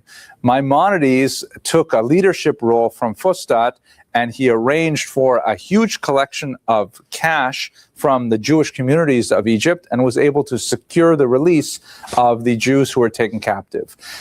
For this, he received tremendous prestige and respect, as well as significant remuneration, because he was called upon to serve in many different capacities as a communal leader.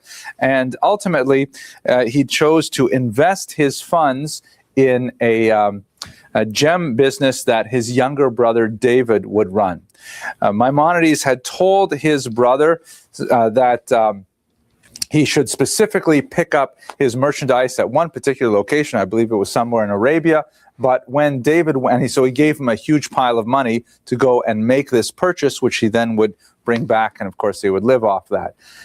As it happened, David traveled to this location, the name of which escapes me right now, and he found that the merchandise was not up to par, and so he elected to go on a much longer voyage to India, where rumor had it there was much more fine merchandise to be had.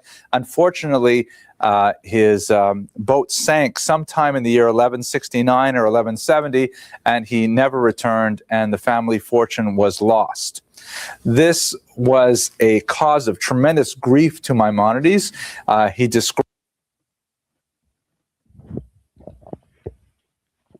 That's crazy.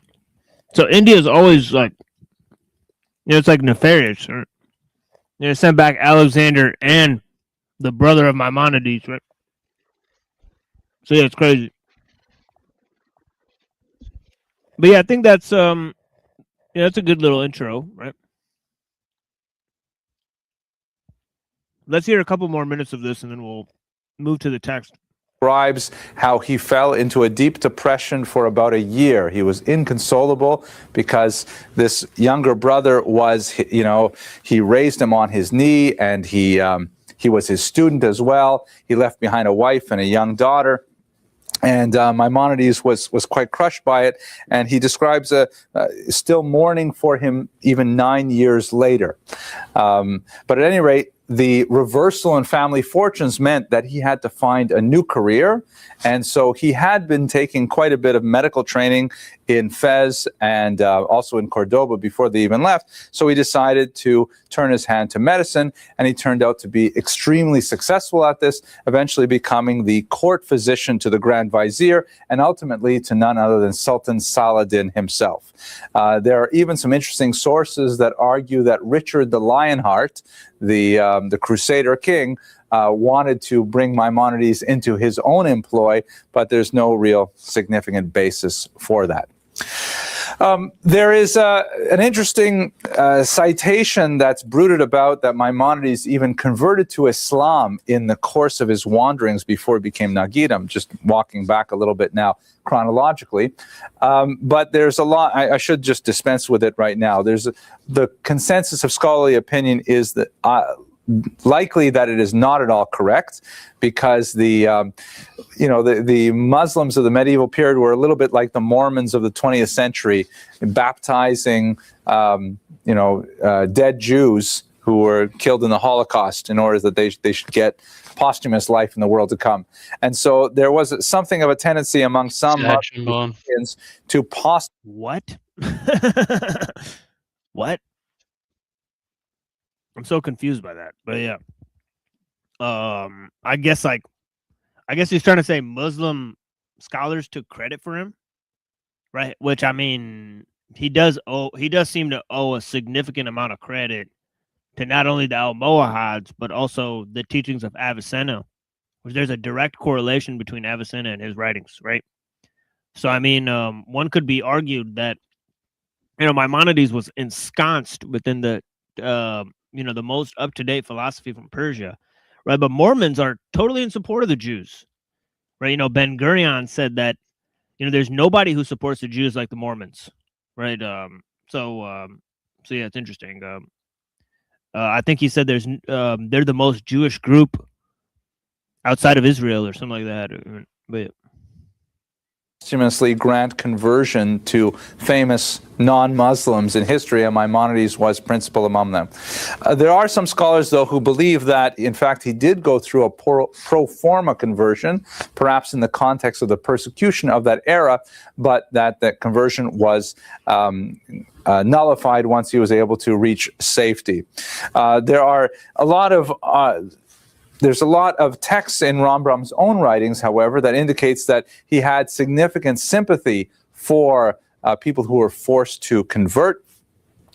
He has a tremendous amount of space devoted in his writings to urging communities to be tolerant with those Jews who were forced into conversion, either to Christianity or to Islam, and saying that they should be accepted back without any kind of approbation.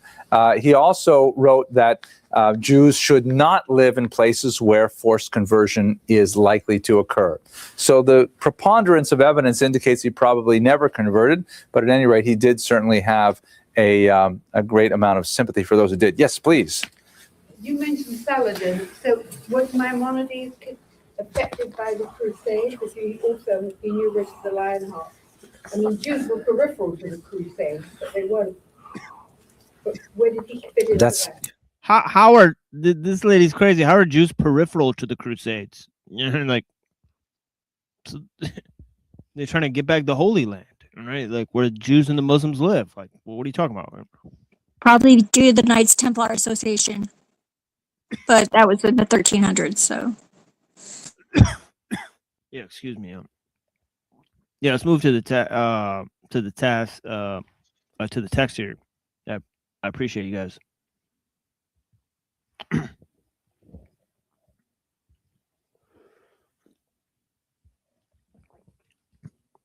Yeah, I kind of predicted there would be a little bit lower numbers tonight, so I'm not really too worried about it. But I appreciate the people that are here. Let's move to. But yeah, we might be going live. Obviously, we'll be going live on Thursday, right? With music, right? So, we've been doing a pretty successful music stream on Monday and Thursday, right? So we'll keep that rolling, right? But this Friday we won't do a show, right? But Saturday we'll do a regular show. Next Friday we'll do a Made by Machine Bob, right? So I appreciate you guys. Mm-hmm. Let me move to the text here, right? And as I was reading earlier here, about the guide to the perplexed, right? And about what circle of Jews, right, sort of accepted, right, and rejected this whole thing, right? But of course, it was, persisted into the 13th century, right? And the idea is that Maimonides, sort of his teachings spread in a lot of communities that studied the Kabbalah, right? So there's three things on the table again, right? One is the European thought and the European supporters of the Maimonidean philosophy, right? Second is the influence of Greek ideas on Jewish thought, and third is the transformation via Greek philosophy of Jewish philosophy into Jewish mysticism. Okay. So similarly to the case of Philo, right, there's a case that can be made for Maimonides, right? Right. So that is where we're at. Okay, that's where we're sort of designated here, right? Blessings. I appreciate you guys. Anybody wants to join the panel, it's a great way to support the show is to be on the panel as well, right? Yep. And I appreciate you. You're awesome. Yeah, of course. Yeah, thank you. Yeah. Yeah, so let's go into this thing here, right? Because I think this is a pretty weird issue, right? And I'll skip some of these names here. We'll go to the 13th century stuff, right? And it says here that Maimonides' Guide to the Perplexed is the first sustained attempt to interpret Judaism in philosophical terms. Right, it was certainly the most influential, as both the Great Eagle, right? That's what he's called, the Great Eagle. The Great Eagle's followers and opponents well understood. Kabbalists too, whose writings would gradually come to dominate Spanish Jewish culture during the 13th century, felt the enthusiasm the guide generated and the turmoil as well. Yet even among the Kabbalists in southern France, a more positive attitude toward the guide gradually emerged by about the middle or 13th century, which would flourish towards the century's end. Right, so here it is spreading in the European circles, right? And it says that and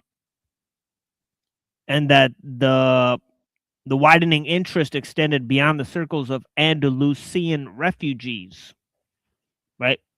Remember, Maimonides was a Andalusian refugee, so on and so forth, right? They ended the period where Jews were allowed to live in Spain, right?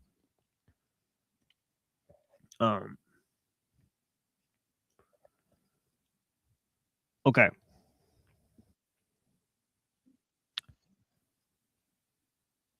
And it says that commentaries on the guide multiplied in both philosophical and Kabbalistic camps. Right? So, as we said, a number of the Kabbalistic ideas were born in the 2nd century, right? And then a number of them were sort of after Maimonides, right? From 12 to like 1400s, right? Okay. Let me look up when Isaac Luria was a guy, right? I think it was like 1500s, right? As opposed to him being what a child or something. 1534 to 1572. So all right, so yeah, so that's the thing. Okay, let's move here. So it says, by and large, scholarly picture of relations between Maimonidean views, especially as sustained by his philosophically oriented followers, and the basic Kabbalistic outlook had stressed discord rather than possible concert. Discord is an appropriate term to describe many of the encounters between Maimonidean thought and that of early theosophical theurgical Kabbalists. I point out elsewhere the divergence between the two kinds of thinkings argue that early Kabbalistic discussions came together where they tacitly criticized Maimonides' understanding of the focal issues in Jewish esotericism. By contrast, it is clear that the second half of the 13th century, Maimonidean thought had decisively influential ecstatic and linguistic Kabbalah. Again, elsewhere, I have surveyed the different intellectual maneuvers that were typical of these brands of Kabbalah in appropriating Maimonidean views. Here, however, I will concentrate on the issues related to sociology of knowledge, specifically how the guide achieved its status and spread in both Kabbalistic and non-Kabbalistic circles. Okay, so he said a number of things, right? He said that that there was pre-Kabbalistic thought developing in the 1200s and in the 1300s.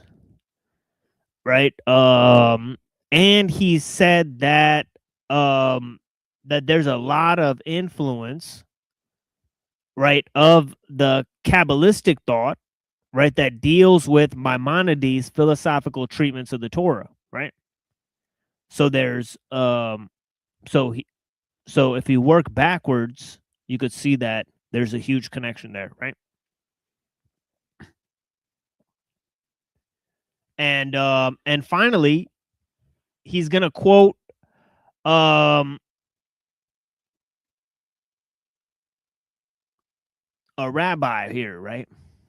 So it says, however, to begin with a more cultural observation, the places in France that Maimonides' guide reached were the centers of an intensely creative Jewish circle. Okay, some works of Jewish philosophy had already been translated from Arabic. Neoplatonic thought was known from a variety of sources. And some Kabbalistic traditions had already been handed down from the family of Abraham ben David Pasquaris. Right? While dramatically influential, the guide reception was complex, not the least given his rich and variegated background. The following statement of Rabbi Jacob ben Sheshet, a Kabbalist active in Catalonia during the second third of the 13th century.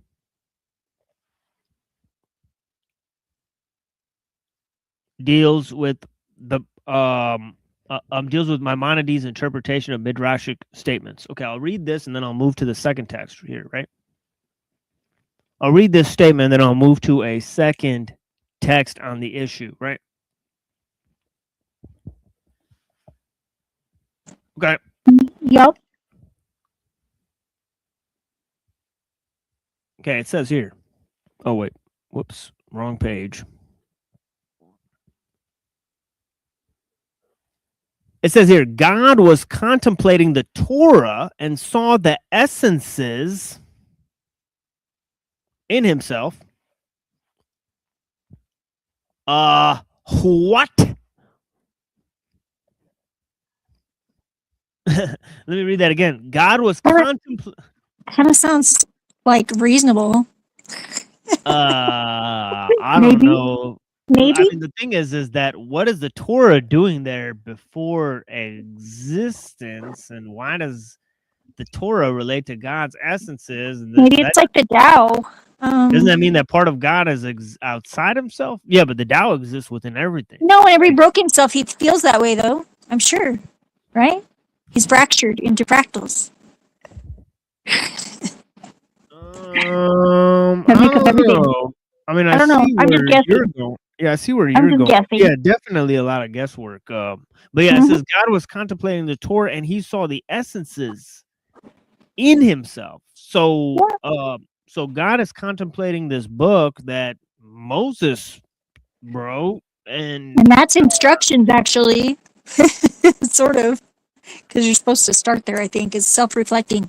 Well, let me go to 9 here. Actually, I don't have the list of like what that actually points to, but yeah, there's a little footnote after it says Torah, right? So it says, and he saw the essences in himself, since the essences were in the attributes of wisdom, right? So so there's wisdom, okay, there's essences, so there's like, so God's contemplating the Torah and he's seeing like possibly female representations, right? That are like these essences, you know, which are attributes of wisdom. He discerned that they are prone to reveal themselves, right? This version I heard in the name R. Isaac, son of the R. Abraham. R is rabbi of blessed memory.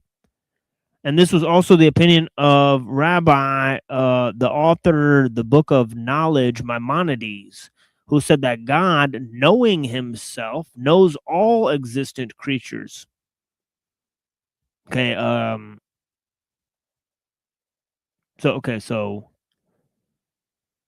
yeah, again, it sort of sounds halfway to Hermeticism, right? Because like God created the world in order to know himself. In knowing himself, God knows all existent creatures. It's very similar, right? But the whole catch is does God require creation, right, for his own nature, right? And that would be sort of right. So, what is the status of these creatures, and how do they relate to godliness, right? Because if they are part of the knowledge of God or part of God's knowledge of himself, I mean, that's pretty interesting. Anyways, let me finish the statement, right? And then I'll move on, right, to a different text. It says, nevertheless, the rabbi was astonished in part 2, chapter 6 of the guide at the dictum of our sage that God does not do anything before he contemplates his retinue. And he quoted there Plato's dictum. Plato's dictum that God, blessed be he, contemplates the intellectual world, and he emanates from there the emanation that produces reality. Oh my God. Sad trombone. That sucks. But yeah, all right. I am in pain. Unless you are it. Unless you are it. But yeah, I'm sorry. That is just, oh my God. Where do I even begin with that? Do I even want to open it back up? Okay, let's open it back. Let's try our hardest. Okay, so I mean, I've already dealt with this thing that God's knowledge of himself, which seems very redundant, right? If he's omnipotent, right? But then it says, he quotes there Plato's dictum that God, blessed be he, contemplates the intellectual world, right? And he emanates from there the emanation that produces reality. Okay, so God is like 7 steps removed from creation at this point. It's bananas, right? It's like God contemplates the intellectual world. So then there's an intellectual world, right? That's besides God, right? Then that emanates an emanation that creates the world, right? So God is there in somewhere, right? Then there's the world of God's intellectual world, right? There's an intellectual world, right, that represents the mind of God. In there, okay, that intellectual world itself creates an emanation, right? Meaning it filters out, you know, probably order, and then that filters out matter or something like that, right? I got to go back to the Timaeus to figure out what exact order everything goes in, right? But it's something like that, right? It really is something like that, right? Okay, there's like, you know, it'll like, it's like forms that'll spit out numbers, that'll spit out like stuff, right? And it's just, it's total fuckery, right?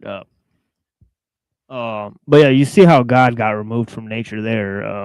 You know, that's insanity, right? But yeah. So anyways, let's move on to another text. We're 4 hours and 20 minutes in. God, time flies when you're having fun, doesn't it, folks? And now 18 people are watching me again, not 3. Let's smoke another one since it's 4 hours and 20 minutes in. Got 30 seconds. Right. Hit it. Right. I got another little text. Let me just read one paragraph of this thing right here, and then we'll move on here. Gosh. Because I want to play music. And I have some good stuff for you guys. Honestly, I made one that I've been waiting to hear all day. Honestly, this song is like, goes really to my thing, and I really like it. Okay. Anyways, let's go to. Where am I at in this?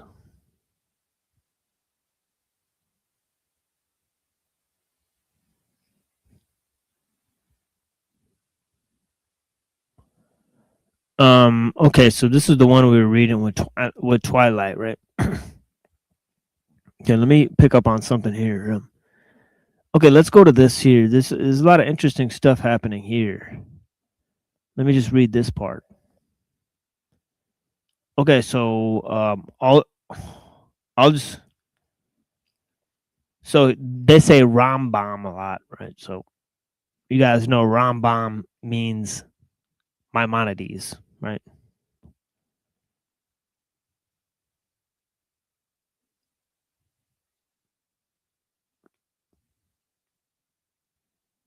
I don't know why this looks so different from what I was reading last time. Is this a totally different text? We switched timelines. No, just kidding. Oh, no. Okay, I found the spot here. All right. Okay, so it says according. Okay, so this is the part we were at.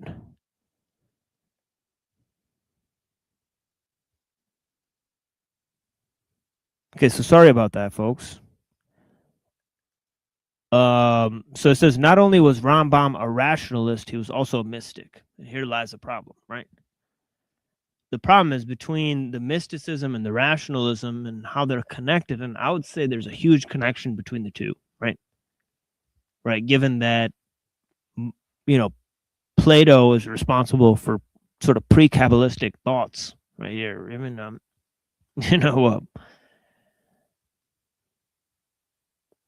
would say there's a huge relationship between mysticism and rationalism, right? Because remember what Plato said. He said it was an intellectual order,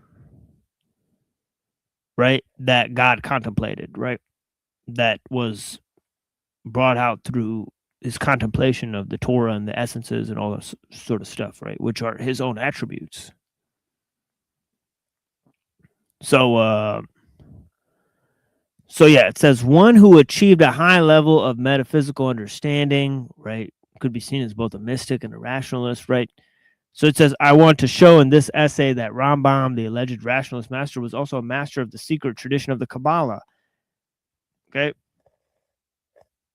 So this guy's running with it, right? And he says,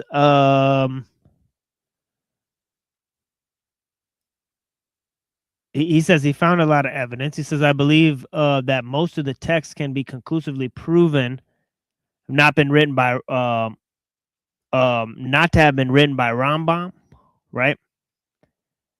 That there's a number of Kabbalistic texts that were purported to have written by him, right? But he says that that's not true, right? And I'm going to start with this paragraph. He says, yet this is not the case with all of them. The great Kabbalist, halachist, Rabbi Haim, Haim, David Azulai, writes in his work, Shem He Godolim, right, that Rambam authored Sefer Hanimtza.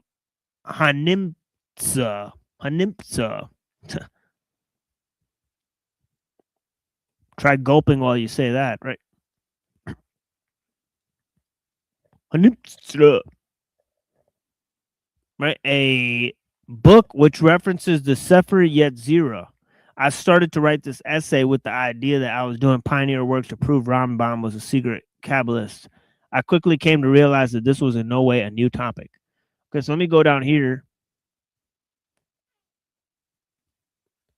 Right, it says, recently, Dr. Fred Rosner of New York has been very prolific in translating a number of works attributed to Maimonides. Among these collections are some of the Kabbalistic works of Maimonides, that he alleged to author. 2 of Dr. Rosner's works on Maimonides, which I highly recommend as excellent reading, are The Existence of the Unity of God and 6 treatises attributed to Maimonides. Both are published by Jason Aronson, Inc., New Jersey. Dr. Rosner, however, is of the opinion that Rambam did not study Kabbalah at all. Accordingly, he believes that all the pieces dealing with the Kabbalah most recently could not have been written by Maimonides himself.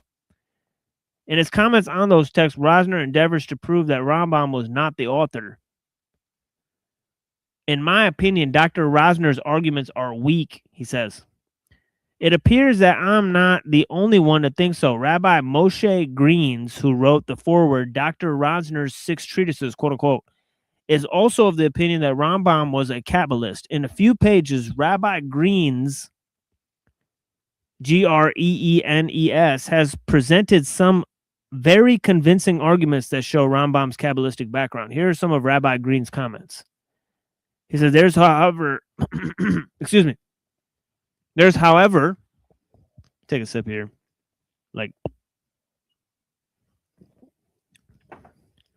There's, however, one significant premise on which I must disagree with the authorities Dr. Rosner cites. They seem to accept as a self-evident truth that Maimonides did not study Kabbalah, nor was he even familiar with the branch of Torah learning.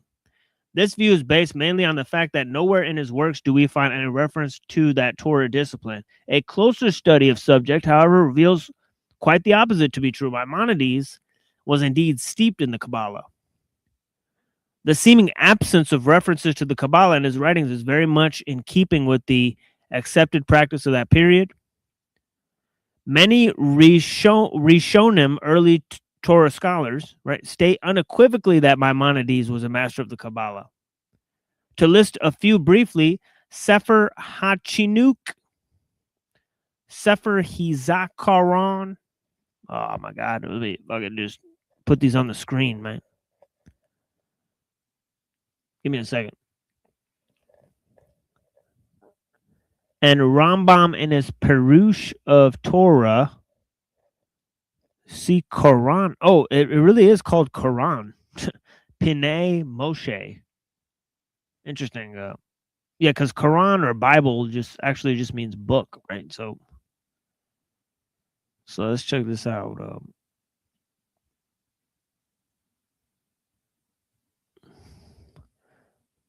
So these are the names I'm referring to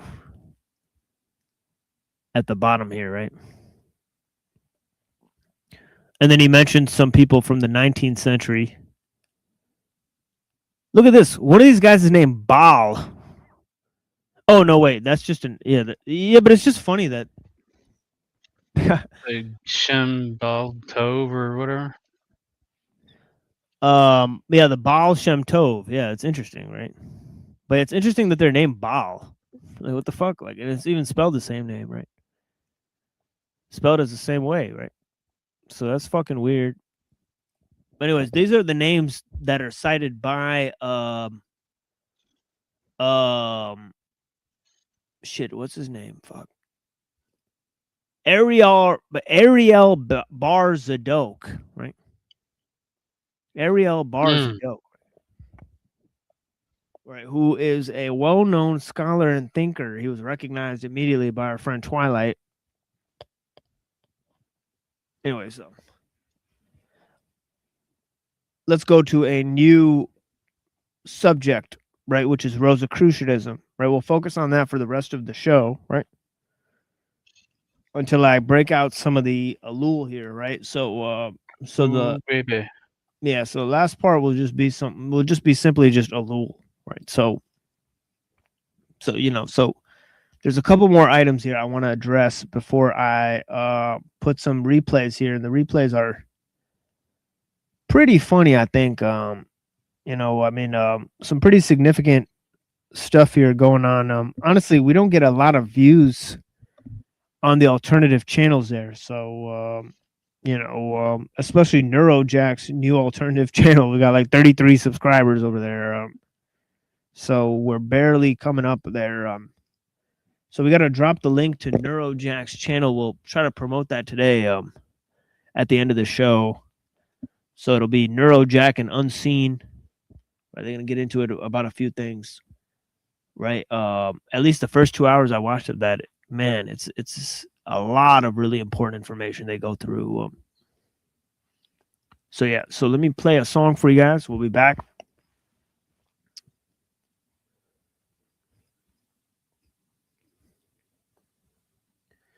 Okay, and this is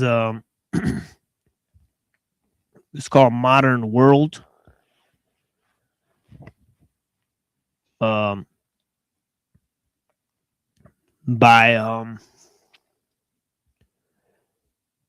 Wolf Parade. Right, so I really like this song.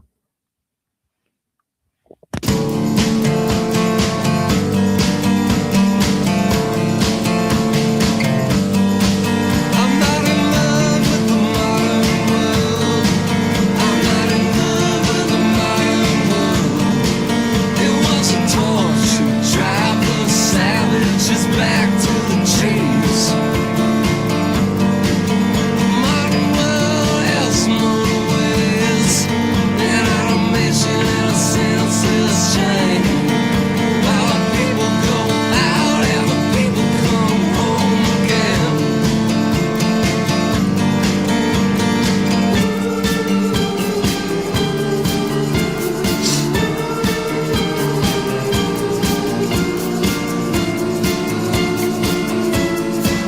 It's got lights to fill up your eyes in a nighttime orange sky.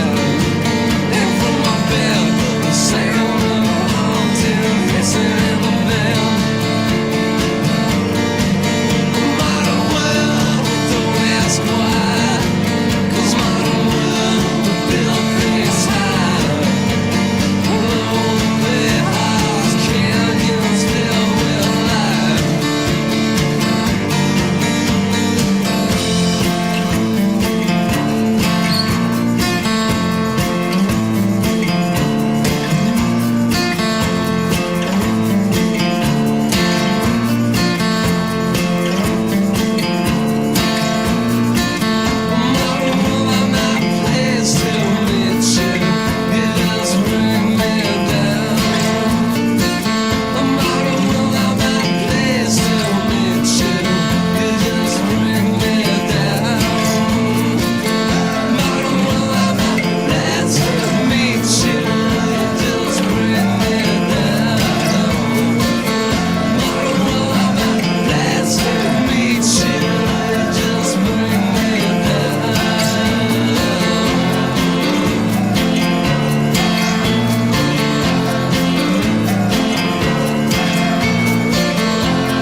Modern World, I'm not pleased to meet you.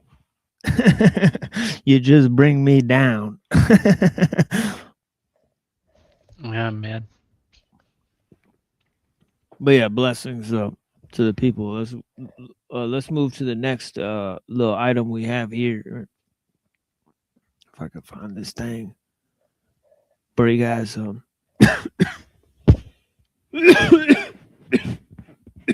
excuse me, I did not mean to do that. Actually, let me go to a different one. We got two other ones here. Text here.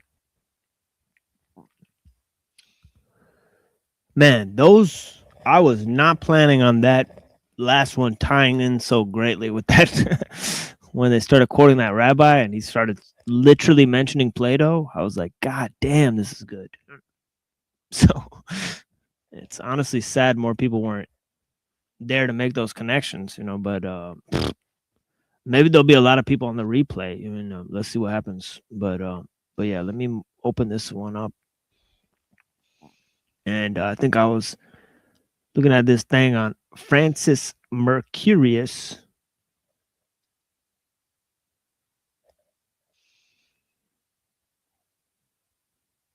Okay, here we go.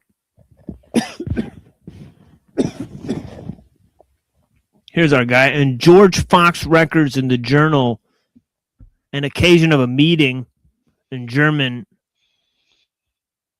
An occasion of meeting a German in London. George Fox records in the journal an occasion of meeting a German in London. Based on scant information about him that Fox shares, the individual may have been Franz Mercurius van Helmont. Certainly in the 1670s, Van Helmont had settled in England as a personal physician to Quaker associate Lady Anne Conway. From 1677, Van Helmont affiliated with Franz, finally breaking with them in the 1690s after he published a tract outlining his belief in the transmigration of souls. That sounds familiar, doesn't it? So Lady Anne Conway, Henry Moore, Benjamin Furley, right? John Locke, right? They were all obviously collaborating also with Walter Raleigh. Sir Walter Raleigh, right? So there's a lot of these occultists that were in a group together, sort of responsible with the Quakers who sort of founded America, right? There's a lot of stuff there, right?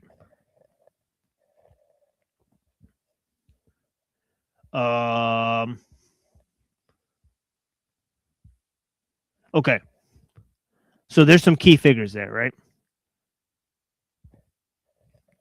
That are associated with Benjamin Furley and the Lantern, right? So it says here, but what's funny is he believed in the transmigration of souls, right? So he's sort of a Neo-Pythagorean, right? So this is in 1690 now, 1677, 1660, right? So on and so forth, right? So you get in the picture. It's sort of 100 years after the Lurianic Kabbalah is published, right? So this is apart from his rather unorthodox belief in reincarnation, his relationship with Anne Conway, herself a confidant of Henry Moore and admired by Leibniz, right? This might not appear all that remarkable and less relevant to the question raised in the opening paragraph, but Van Helmont is a rather distinctive sort to have become a friend. Friend, meaning a Quaker. He was a son of the leading continental exponent of Paracelsian alchemical tradition, Johann Baptist Van Helmont. Only 12 years before his purported meeting with Fox in London, the younger Van Helmont had published his father's writing on medicine and Paracelsian philosophy, Ortus Medicae. Ortus Medicae, a book that was influential in the attempted reforms in medical education in England during the 1650s. Right, there's another theme that keeps coming up, right, between the alchemists and the study of medicine, right? Obviously, Maimonides was a physician, right? And as we heard earlier, Philolaus, right, the student of Pythagoras, he was a physician as well, right?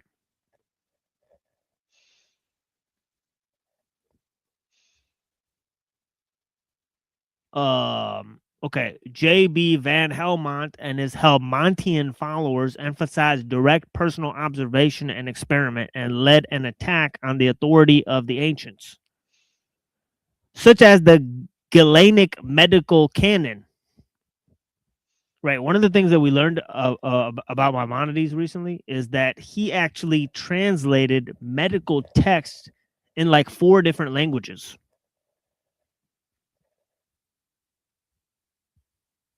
So he wrote medical texts where the medicines and the cures and the diseases were available in 4 different languages. So it's a very easy reference guide, right?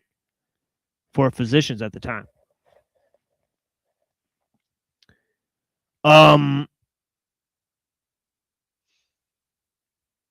Yeah, that Neuro and Unseen show, I might be playing that after, by the way. So yeah, here, hold on, let me see. Let me click the link that she's talking about. Ultimate Chaos Mega Panel. Yeah, I'll be playing this afterwards. So watch it now, watch it later. It is what it is. But yeah, it is a banger panel. That is right, Denise. You're on point with that one. For sure. Yeah, our friends Unseen Warfare and Neurojack, they're going to hold down the later part of the show. And they have some very incredible explanations about the Russian Orthodox Church and why its followers are supporting some pretty insane ideas, right? Okay, and they're claiming to be sort of something they're not, sort of wolf in sheep's clothing, right? So check that out, right? So FM, Francis Mercurius van Helmont, carried on the Paracelsian philosophy of medicine, displayed an interest in the esoteric Jewish writings in the Kabbalah, and expressed an admiration for friends' experiences of all mystical writers verified in themselves, though they be such as can neither read nor write.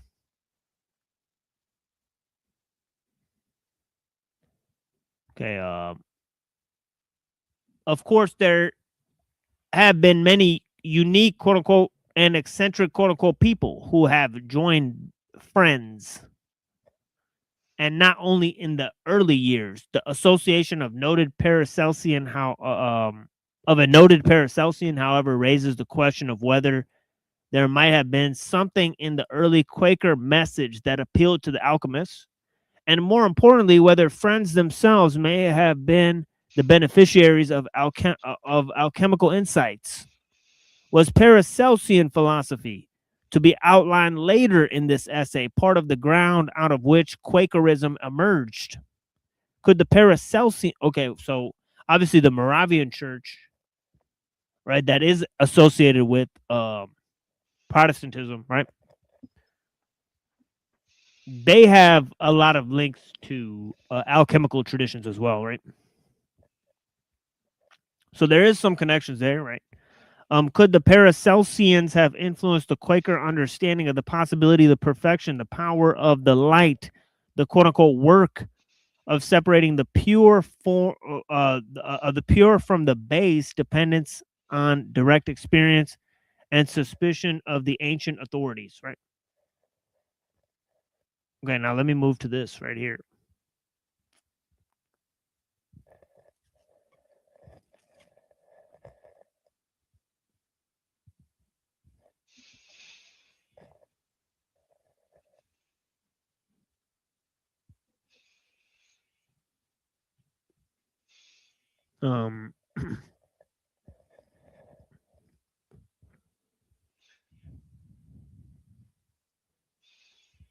Okay.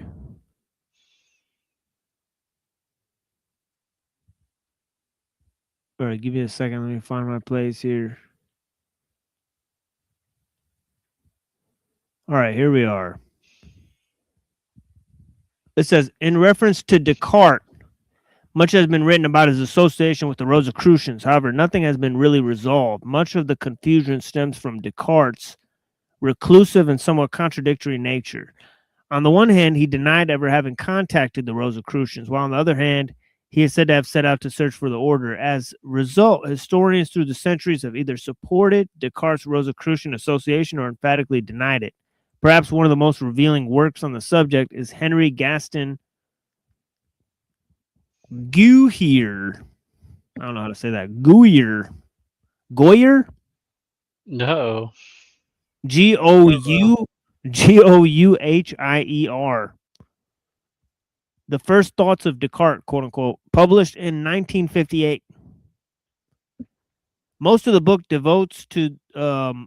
devoted to the Rosicrucian subject and his legendary research, in part from a notebook kept by Descartes at the tender age of 23 in 1619. Okay, so this is around the same time period as the previous article, right?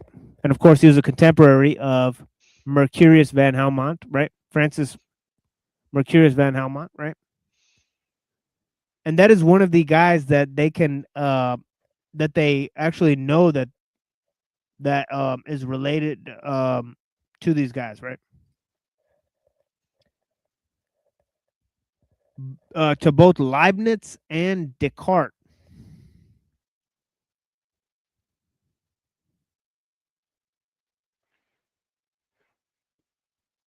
So it says there's also a mention,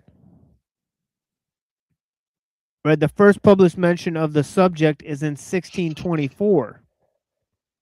1624. In Dr. Nicholas Wassenaar, Historic Verhaal. You know what? Let me put this on the screen here.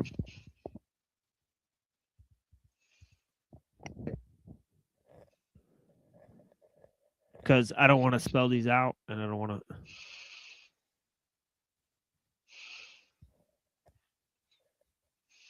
No, I appreciate you guys.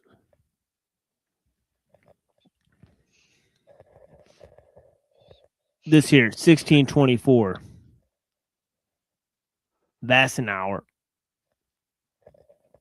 Right, where the author claimed, right, that Descartes was indeed a Rosicrucian. It should be noted that Nicolas Wassenaar is thought to be father of Jacob Wassenaar, a member of the Rosicrucian circle in Holland. Jacob Wassenaar was also a close friend of Descartes. The French historian Charles Adams believed that Descartes was a Rosicrucian, but states that it cannot be proven. However, Adam felt that what could be proven practically makes it certain that Descartes was indeed a member. To be more specific, Adam is referring to Descartes' associations with such known Rosicrucians as Cornelius van Hugeland, Jacob Wassenaar, Isaac Beekman, and Johann Faulhaber.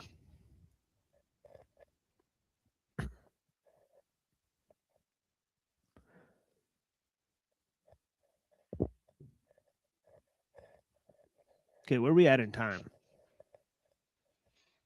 47 blessings. Let me drop the link again.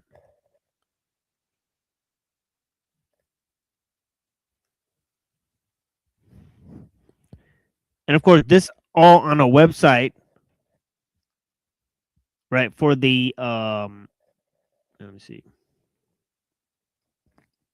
Crow Fraternity of the Rose Cross, right?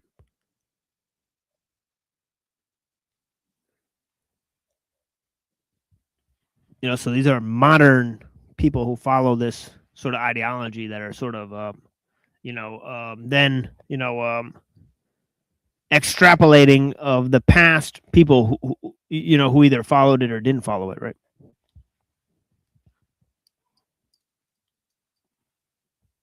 So it's pretty fascinating stuff.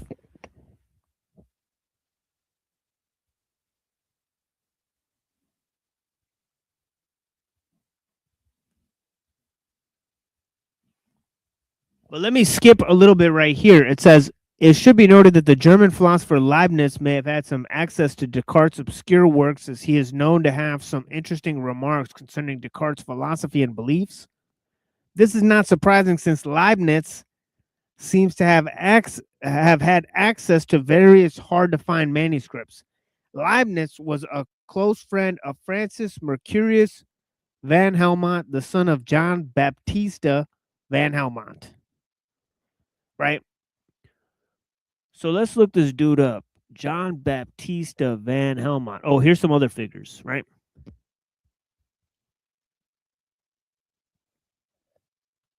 Right, another close friend of Descartes, Johann Faulhaber, a mathematics professor in Ulm, ULM, dedicated his work Mysterium Arithmeticum, 1615, to the most enlightened and famous brothers of the Rosa Cross, RC. Other associates of Descartes included Jan Amos Comenius. Okay, we'll have to look that guy up because I mentioned him before, right? John Pell, Samuel Hartlib,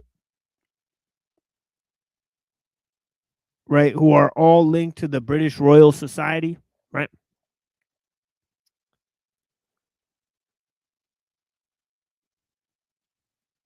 Okay, so let me look these two guys up for you guys.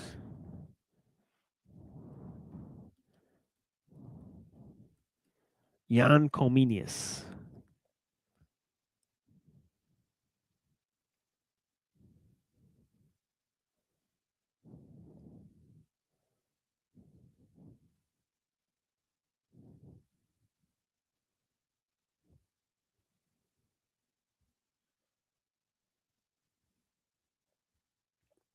Jan Comenius.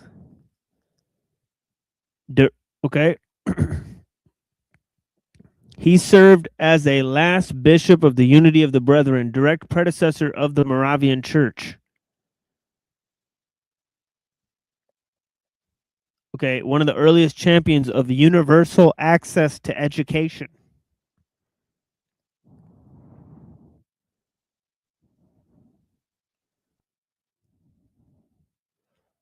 And he's also Polish.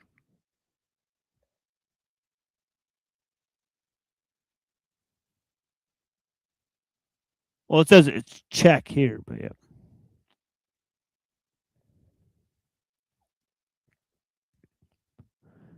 And let's try to look this up on YouTube, right? Because I'm sure a lot of these occultist guys will be talking about this guy, right?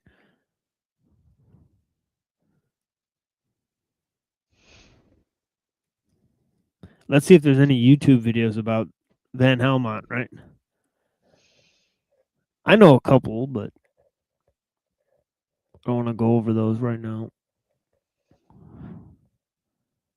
Chemical Aphorisms of Francis Mercurius van Helmont, 1687. Okay, let's take a look at some of these, right? Because this dude's connected to Descartes and Leibniz.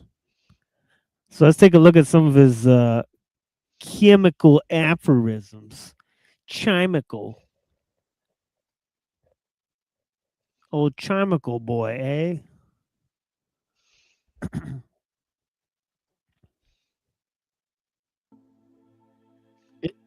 It's about that chime.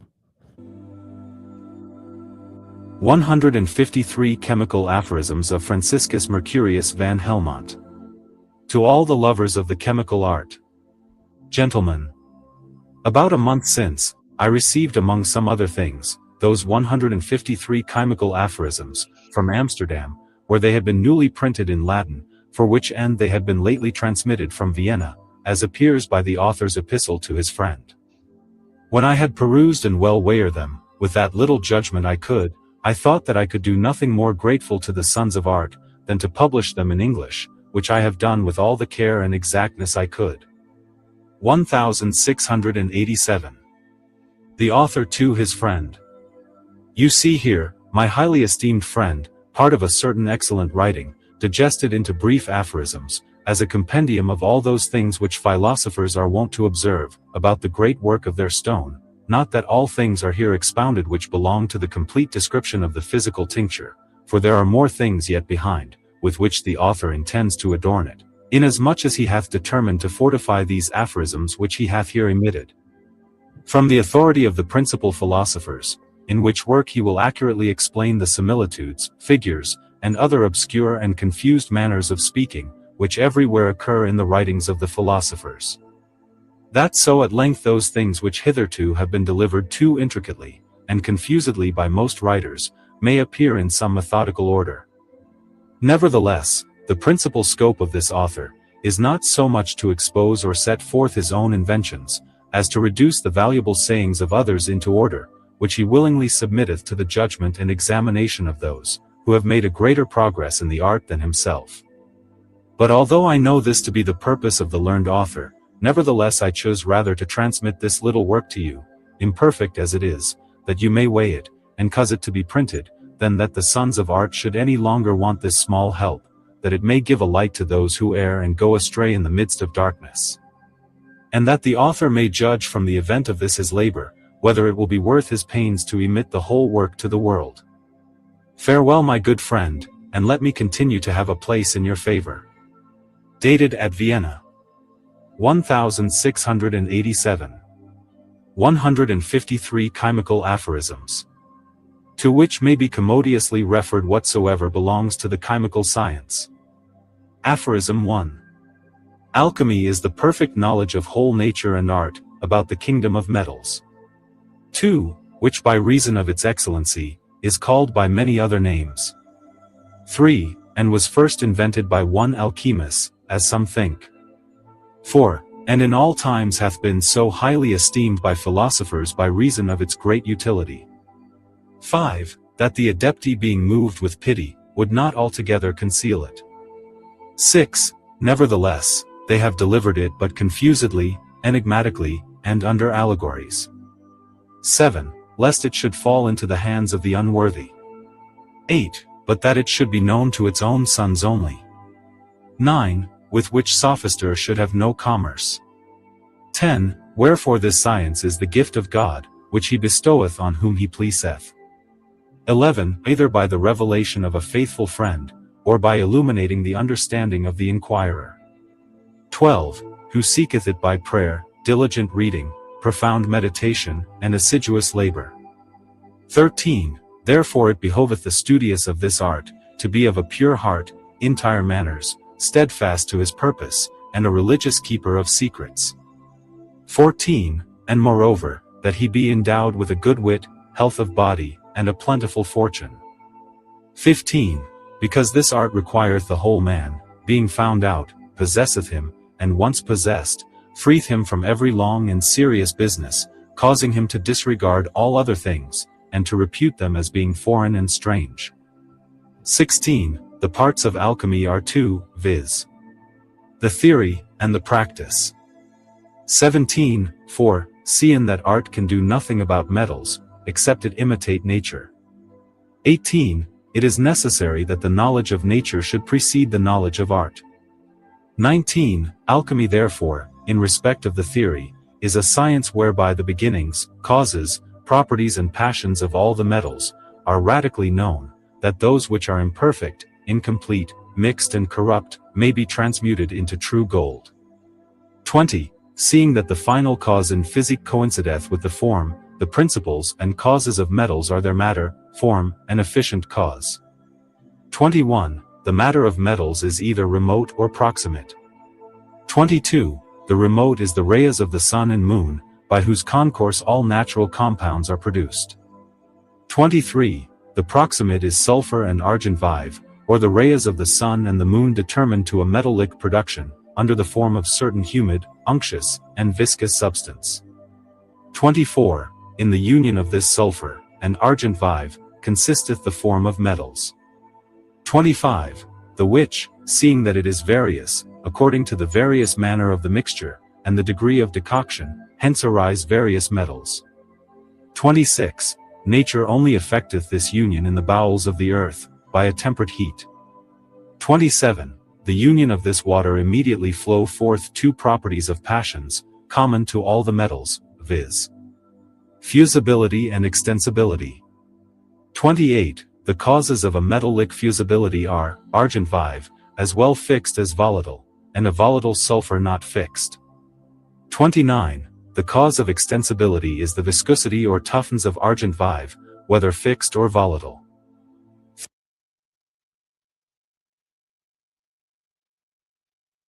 All right, so looks like he's getting cooking with some like chemicals. Cooking that crack. The alchemical neuro crack. Exactly. Yeah. Very much lack of participation today. Holy smokes. Guess me and Red are gonna have to ride this one out. You know, this is wild. You know, yeah, I mean, yeah, holy smokes. Okay, let me play some more music for you guys. We'll be right back in 5 minutes, and I'll plan some more stuff. Probably Mumford and Ellul, right, for this last hour here. Right, so we'll get into some of that. The modern world and all that type of stuff. The main push of the show, right? So we're getting sort of back into it here. Right, since there's only an hour left, right, we should move into it. And yeah, so in the 1800s, obviously you have a total battle between scientism and spiritualism, right? And of course the scientism is a reinstatement of the Enlightenment philosophy, right? The spiritualism is a sort of romanticism. It's kind of like fighting against modernity, and that leads to postmodernism, right? Right. So yeah, there's interesting things that develop, right, due to the conflict between Enlightenment philosophy and the sort of spiritualist reaction of all these groups like the Freemasons and the the Theosophical Society, right? Okay, and another thing we have in the 1800s is the Industrial Revolution, right? So so from the 1600s to the 1800s, a lot of these alchemical ideas, they become radically transformed by those new scientific inventions, right? And of course, the first thing that was transformed in the 1600s, as we know, is the entire political sphere, right? Calls for things like universal education and, and of course, the founding fathers, they knew about all this, right? All these religious sects that came to America.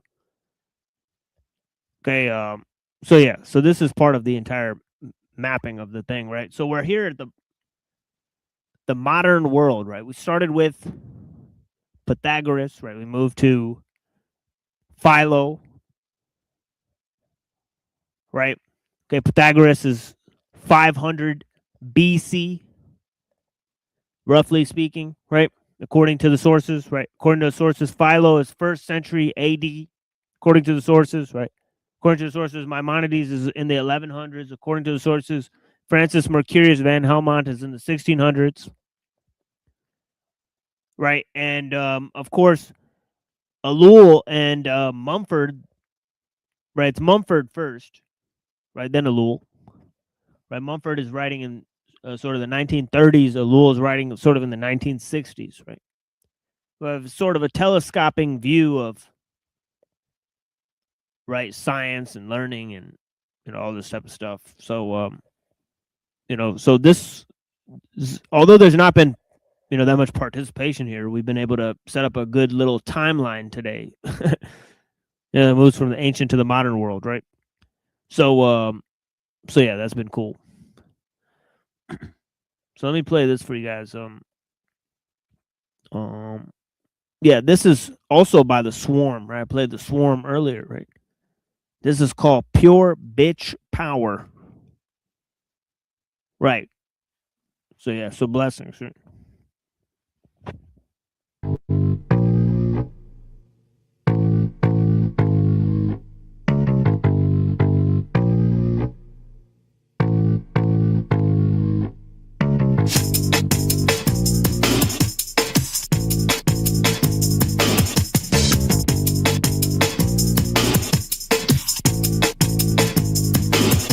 say you're rough, you're wild, you're wicked and you're dumb. You know, sip under the game and say you don't style long. Cause if you're rough, you're wild, you're wicked and you're dumb.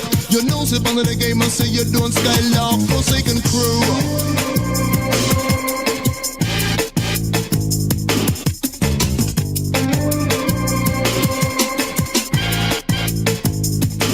Me say you're rough, you're wild, you're wicked and you're dumb. You know, sip under the game and say you don't style long. Cause if you're rough, you're wild, you're wicked and you're dumb. You know, sip under the game and say you don't style long. Forsaken crew.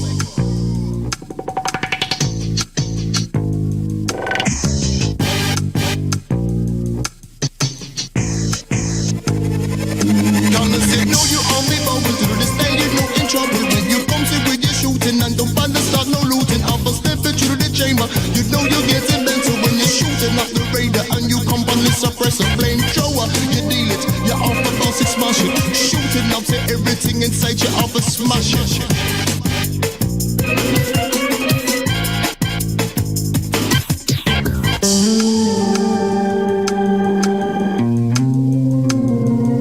Cause it's a pure bitch power coming at you.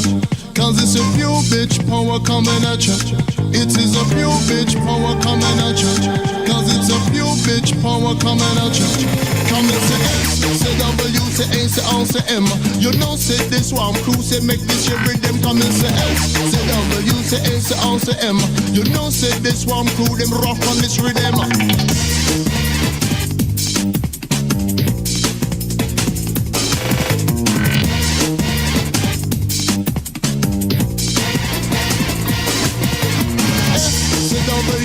Say on say M.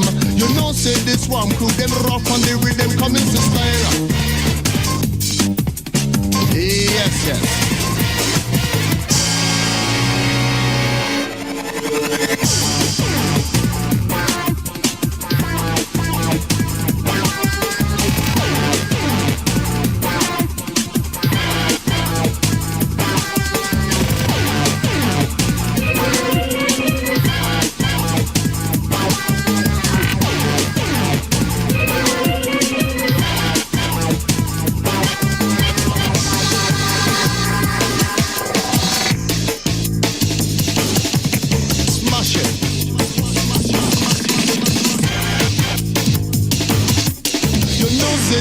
Cruising rock on this rhythm, so to the style.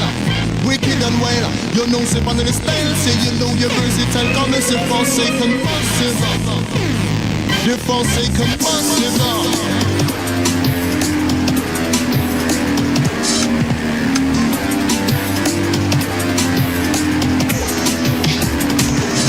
Me say you're rough, you're wild, you're wicked and you're dumb.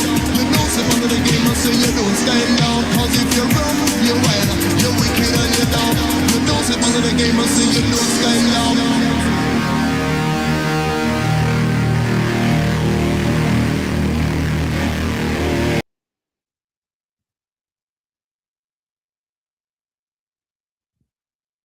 Okay, we'll have more music in like an hour here, but yeah, blessings to the people that are listening. I greatly appreciate your time. So yeah, it says here that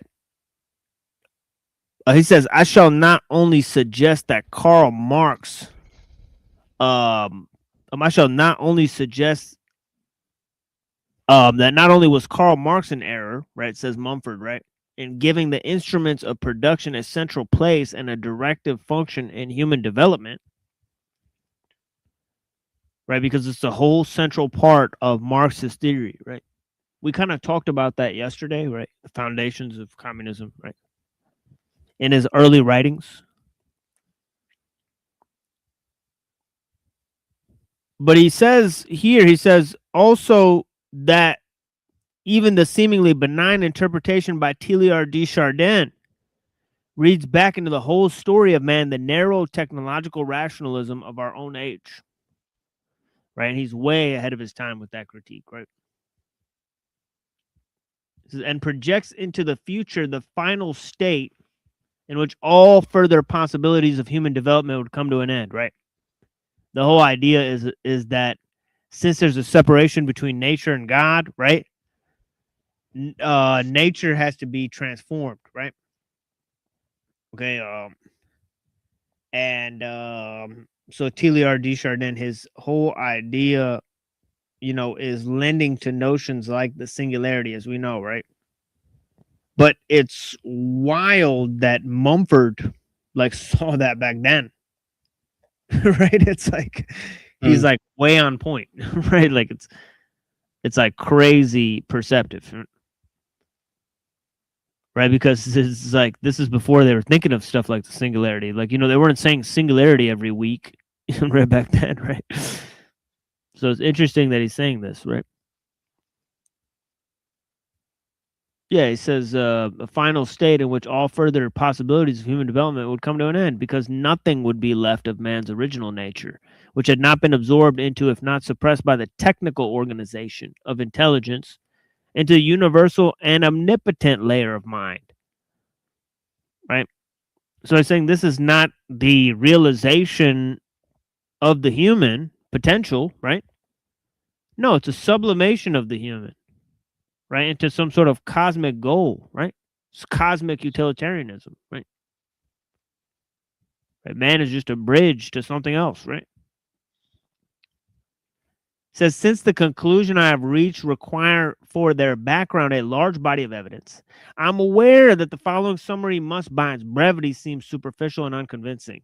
At best, I can only hope to show the serious reasons for reconsidering the whole picture of both human and technical development, upon which the present organization of Western society is based.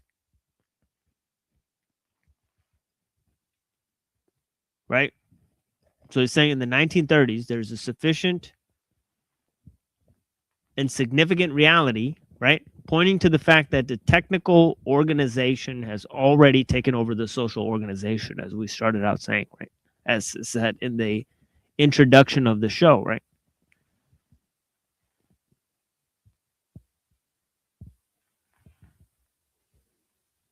He says, now we cannot understand the role that technics has played in human development without a deeper insight into the nature of man. Jeez. I've been speaking for like 5 hours, right? Can't believe nobody joined the panel, right? But better luck next time. It's like Russian roulette over here, right? Sometimes I put the gun in my own mouth, right? And yeah. So perhaps I shouldn't have said that out loud. But yeah, blessings to the people. Deeper insight into the nature of man, right? Yet the insight has itself been blurred during the last century. Because it has been conditioned by a social environment in which a mass of new mechanical inventions has suddenly proliferated, sweeping away many ancient processes and institutions, and altering our very conception of both human limitations and technical possibilities. For more than a century, man has been habitually defined as a tool-using animal. As a tool-using animal. But he says this definition would have seemed strange to Plato. To Plato.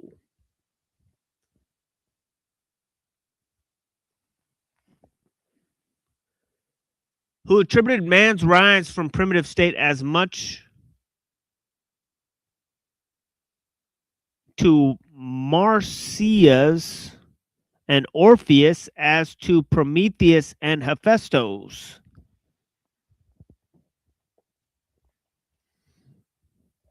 Interesting. Right, so saying it's not just mechanical invention, but the ethereal, spiritual connection, right? The dream world, as it were, right? Right, and Hephaestus was the blacksmith god, right? He made automatons, right? We talked about that, right? We've covered that on the show, right? Medea and Talos and Pandora was also an automaton, right? And Medea and Hephaestus they both created these automatons, right? Anyways, let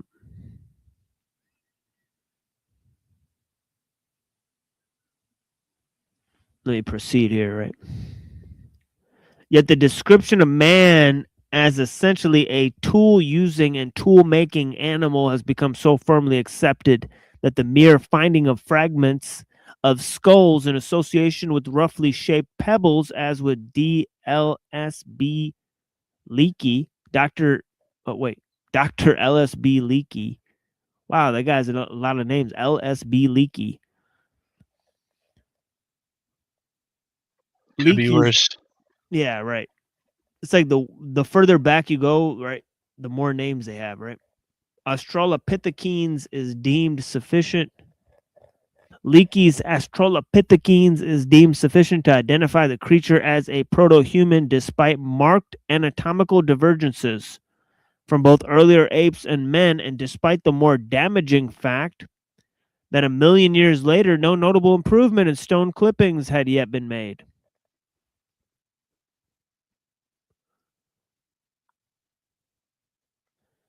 By fastening attention on the surviving stone artifacts, many anthropologists have gratuitously attributed to the shaping and using of tools the enlargement of man's higher intelligence. Though the motor sensory coordination involved in this elementary manufacture do not demand or evoke any considerable mental acuteness. Since the subhominids of South Africa had a brain capacity about a third of that of Homo sapiens, no greater indeed than that of many apes,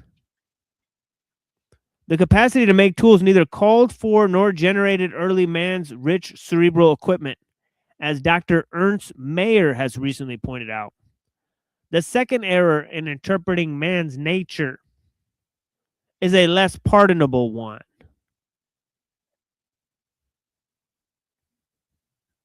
And that is the current tendency to read back into the prehistoric times modern man's own overwhelming interest in tools, machines, and technical mastery. Early man's tools, weapons were common to the other primates.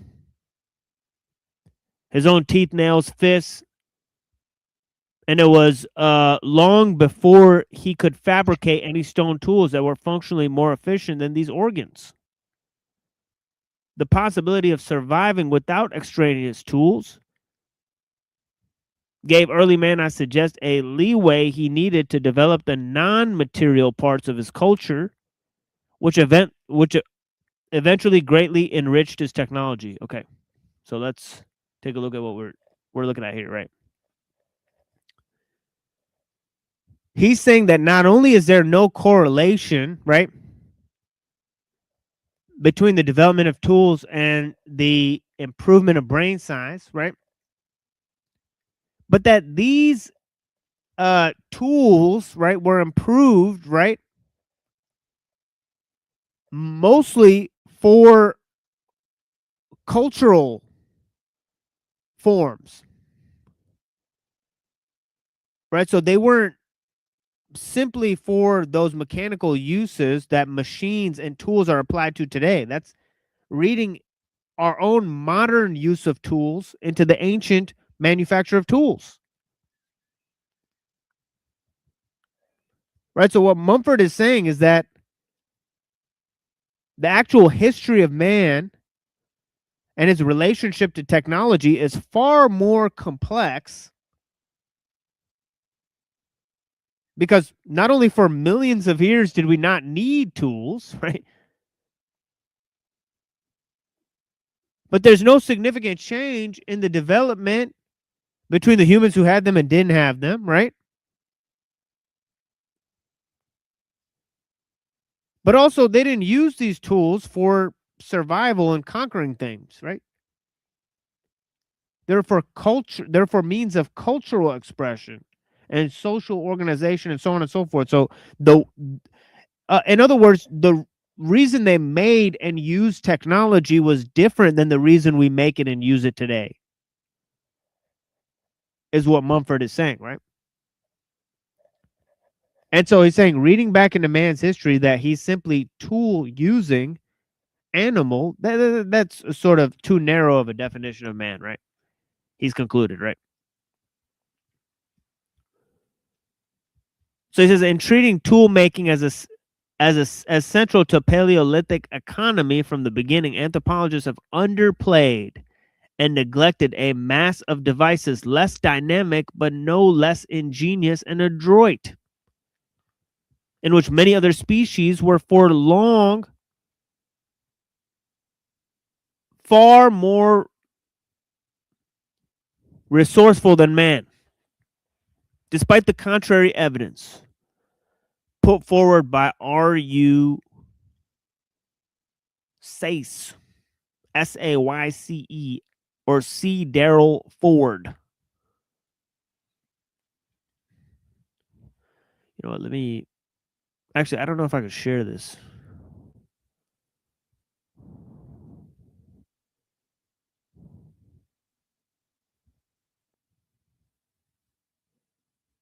See if I can share this with you guys.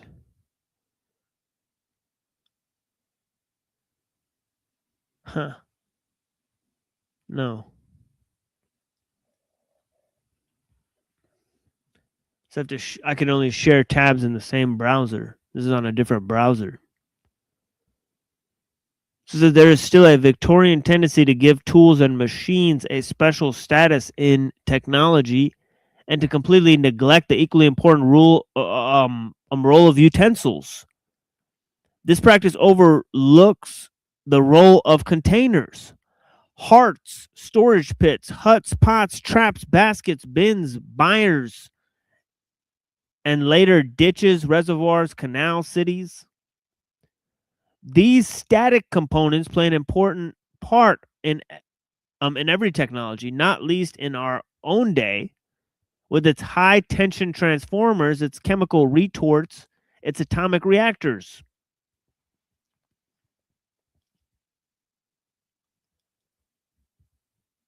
In any comprehensive definition of technics, it should be plain that many insects, birds, and mammals had made far more radical innovations in the fabrication of containers than man's ancestors had achieved in making tools until the emergence of Homo sapiens. Consider their intricate nests and bowers, their beaver dams, the geometric beehives, their urbanoid anthills and termitaries.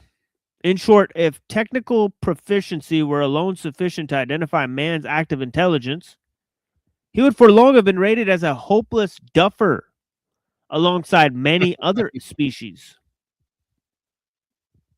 Well, this is what Avian's talking about with symbolic reference, where humans are like a step above that level. Yeah, I sent him this. Yeah, very long time ago, I read a part of this for the quote that man is a symbol-making animal, right? And yeah, the man is a symbol-making animal. We've been running with that one, and obviously, Avian has been a godsend. The process of abstraction, of decentralization.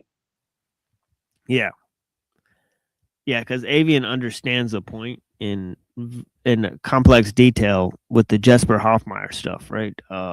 It seems from what I've seen, he took down the presentation, but Jesper Hoffmeyer was making a very similar point, because he was saying that there's a move from sort of symbolic complexity, right? So he's saying that that symbolic reference is more complex than simply just language or signs or signification, right? So he's saying that there's an order of complexity that gets tied to the expression of symbols, right? So that is interesting. I think in the Gnostic kind of tale would be Sophia making us with a more potent, powerful imagination and creativity than the rest of the animals. Right. So it seems to all be connected to some level or another. Right. Right. I did send him this this article because I think it's one of the key things. So yeah, so he says the consequences of this perception should be plain, namely that there was nothing uniquely human in early technology until it was modified by linguistic symbols. So that is another key point, that the linguistic symbols are the main sort of technical achievement, right? Yeah. That they're the basis for all this technical achievement. So that is especially prominent aspect of what they're saying here.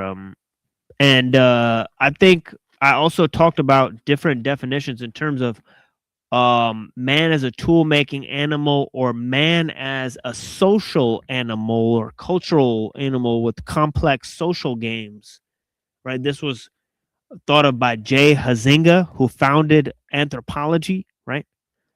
So you have Huizinga's definition, which is sort of bridging between this tool making and the symbol making definition, right? So that's an important insight as well, right? That we've previously discussed. But so he goes on to say, a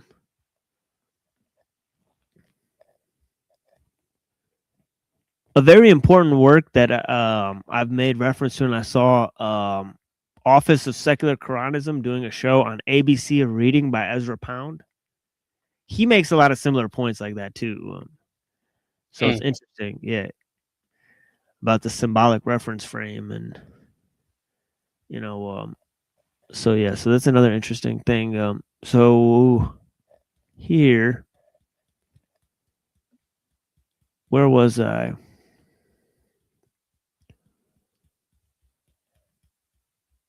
Okay, so yeah, so there's nothing special about human technology until it was modified by linguistic symbols, social organization, and aesthetic design, right? So what they're saying is that the linguistic symbols, the social organization, the aesthetic design is at least as important as technical advancement and improvement, since it seems to be the main distinguishing factor between human techniques and the stuff that animals make, right? Because they're perfectly capable of creating or altering their environment and doing all those types of things, right?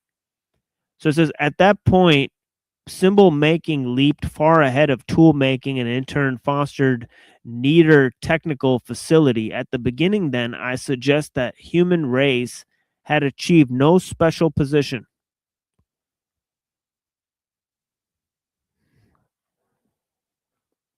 By reason of its tool using or tool making propensities alone, or rather, man possessed one primary all-purpose tool that was more important than any later assemblage, namely his own mind-activated body, every part of it, not just those sensory motor activities that produce hand axes and wooden spears to compensate for his extremely primitive working gear. Early man had a much more important asset that widened his whole technical horizon, a body not specialized for any single activity, but precisely because of its extraordinary, ability and plasticity, more effective in using an increasing portion, both his external environment and equally rich internal physical resources.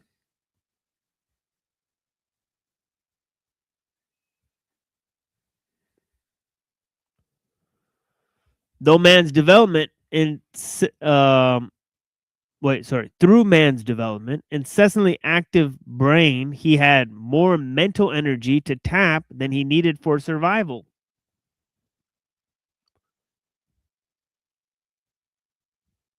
And this is the main part that I've read before, right? I believe, right?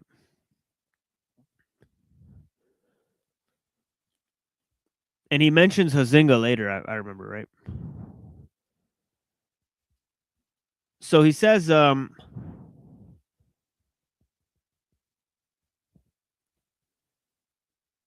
Okay, so he had way more mental capacity, so he could devote more time to cultural expression, right, than pure survival, right? And I got to wrap this up, but I'm kind of going overboard with Mumford, right? Here, let me go on. Shit. Why am I doing this to myself? Okay.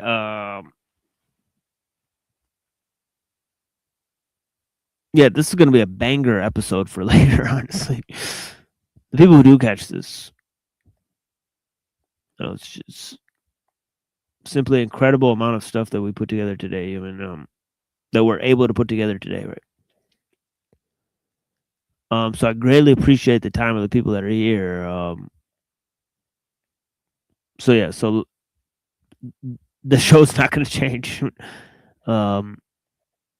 So don't be waiting for a different kind of a show for people that are like, this is peculiar. It's info dump, right? I got to record these so that I'll have references later, right? I mean, I have references to tons of material, ellul, all this stuff. They could take all this stuff away offline later, right? But I'll have my own show, right? So yeah, it's important for these mental bookmarks, right? But yeah, so most of the work canalizing energy, not just for food getting and production, but into modes of living that would convert this energy more directly and constructively into appropriate cultural, that is symbolic forms. Symbolic forms. There you go. Life-enhancing cultural work by necessity took precedence over Unitarian manual work. This wider area involved far more than the discipline of hand, muscle, and eye in making and using tools. It likewise demanded a control of all man's biological functions, including his appetites, his organs of excretion, his usurping emotions, his widespread sexual activities, his tormenting and tempting dreams. Even the hand was no mere. Whoa. It says horny work tool. I'm not kidding. I think Skrbina took that out when we were reading that. No mere horny work tool, right? It stroked a lover's body. Hold on. Held a baby close to the breast, made significant gestures, and expressed in ordered dance and shared ritual by some otherwise inexpressible sentiment about life or death, a remembered past, or an anxious future. Blessings to Moontan, Sophia Daisy May, made in Empire's image. Tool techniques and our derivative machine techniques are but specialized fragments of biotechnics. And by biotechnics, one means man's total equipment for living. I'll read that again. Tool techniques and our derivative machine techniques are but a specialized fragment of biotechnics.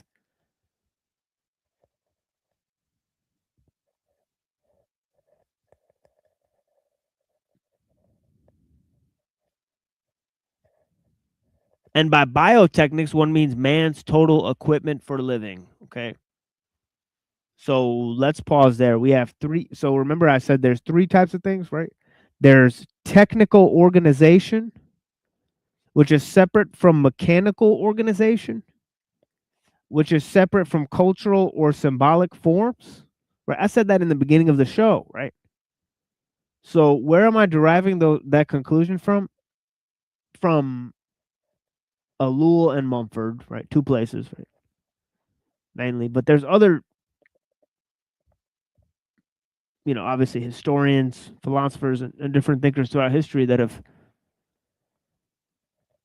cataloged the same thoughts, right? And remember I said that, the main thing we started out with is that the social organization is made up of the technical organization, and that is putting the cart before the horse, if you will, right? in terms of Mumford, right? Right, you should put cultural refinement first and technological mastery and innovation second, right? Or else your cultural mores are going to fall behind your technological advancement, and your technology is going to be altering your culture. Duh.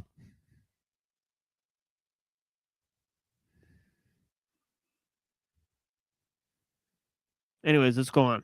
On this interpretation, one may well hold it an open question whether the standardized patterns of repetitive order which came to play such an effective part in the development of tools from an early time on, as Robert Braidwood had pointed out, derive solely from tool making.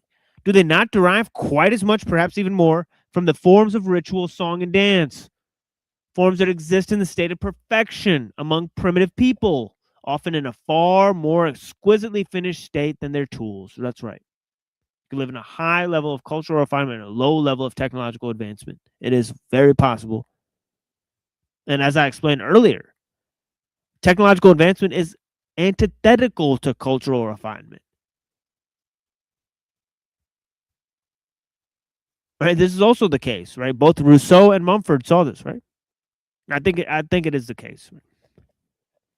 This is why multiculturalism and technological advancement go hand in hand. You see a decline in social mores and cultural traditions, right? You know, it's literally been the case throughout history.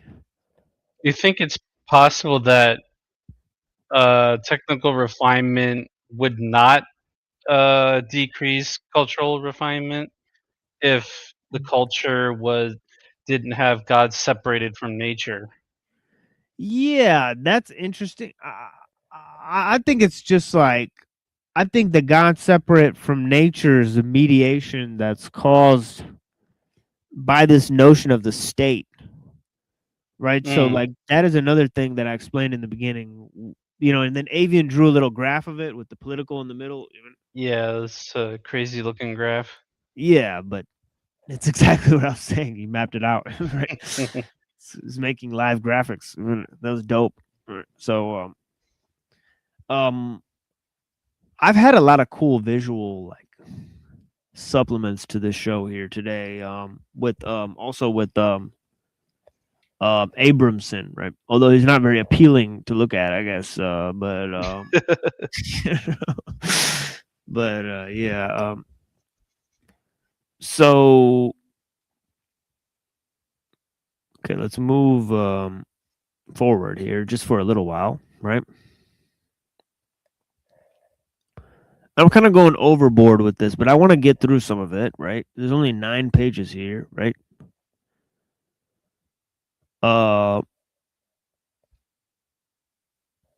So yeah, so he's saying there is in fact widespread evidence first noted by A.M. Hocart, Hocart, that ritual exactitude in ceremony long preceded mechanical exactitude in work.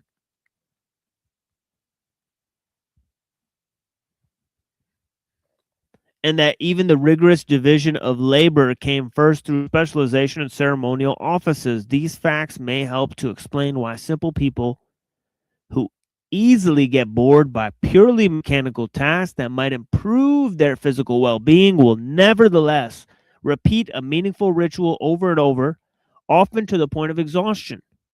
The debt of techniques to play and to play toys, to myth and fantasy, to magic rite and religious rote, which I called attention to in Technics and Civilization, has still to be sufficiently recognized, though Johann Huizinga and Homo Ludens has gone so far to treat play itself as a formative element in all culture. Tool making, in the narrow technical sense, may indeed go back to our hominid African ancestors.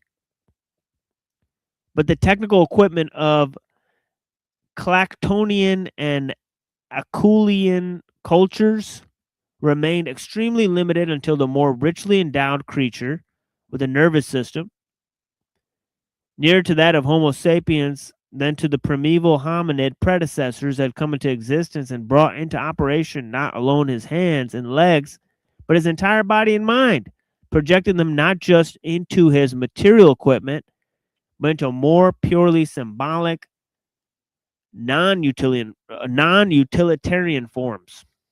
Excuse me.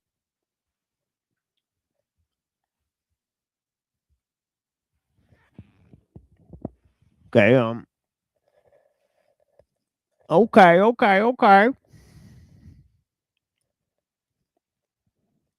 Interesting.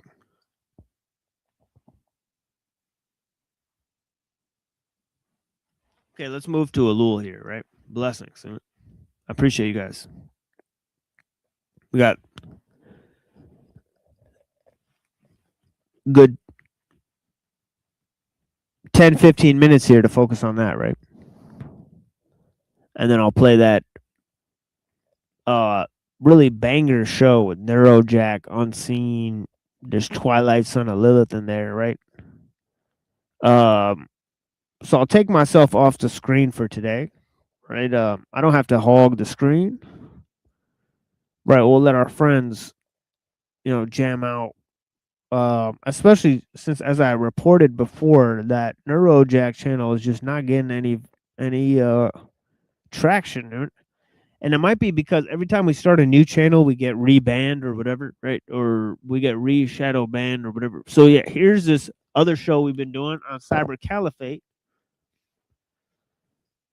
Let me drop the link for Cyber Caliphate, because there's an alternative channel we have that is almost up to the 200 subscribers, right? I'm saying, man, once YouTube, it's all the platforms, you can get shadow banned on all of them. Yeah. Doesn't really matter if it's YouTube or wherever. That's right. Alt channel.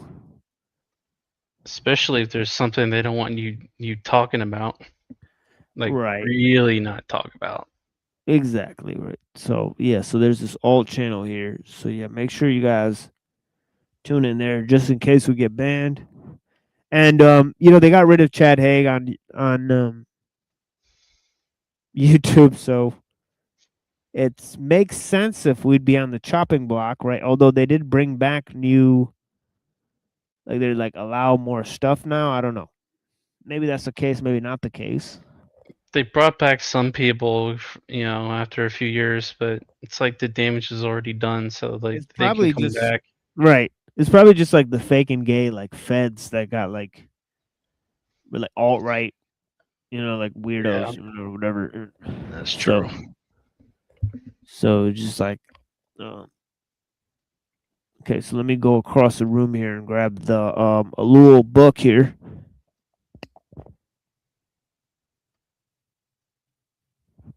And you know what? Let's take a little.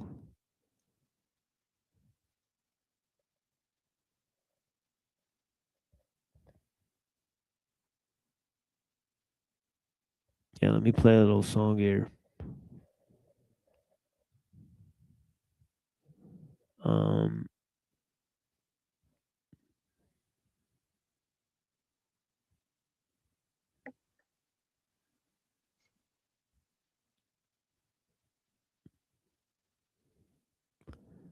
Yeah, let's just go with this. This is a classic.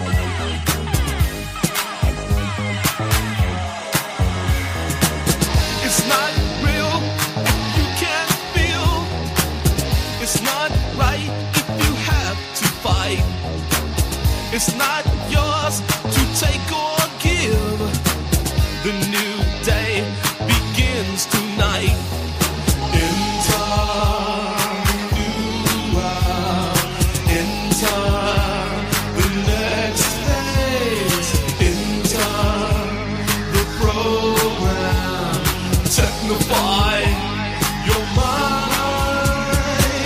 We are just dreams in space, stranded in this funky place. No transport out of here. I guess we'll have to put away our fear. Enter,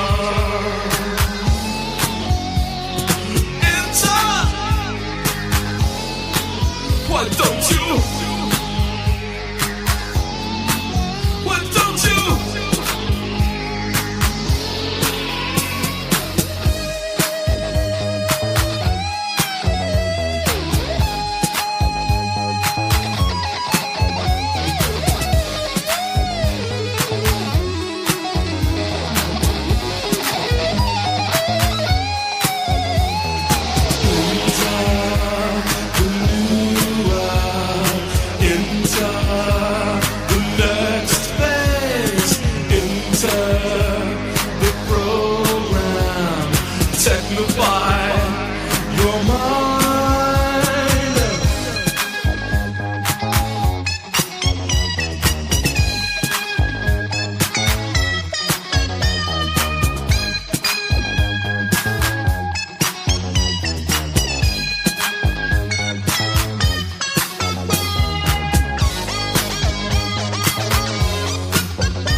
The Technological Society. We're on page 284, section beginning called the totalitarian state, right? Yeah, so let's move to this. It says, finally, techniques causes the state to become totalitarian.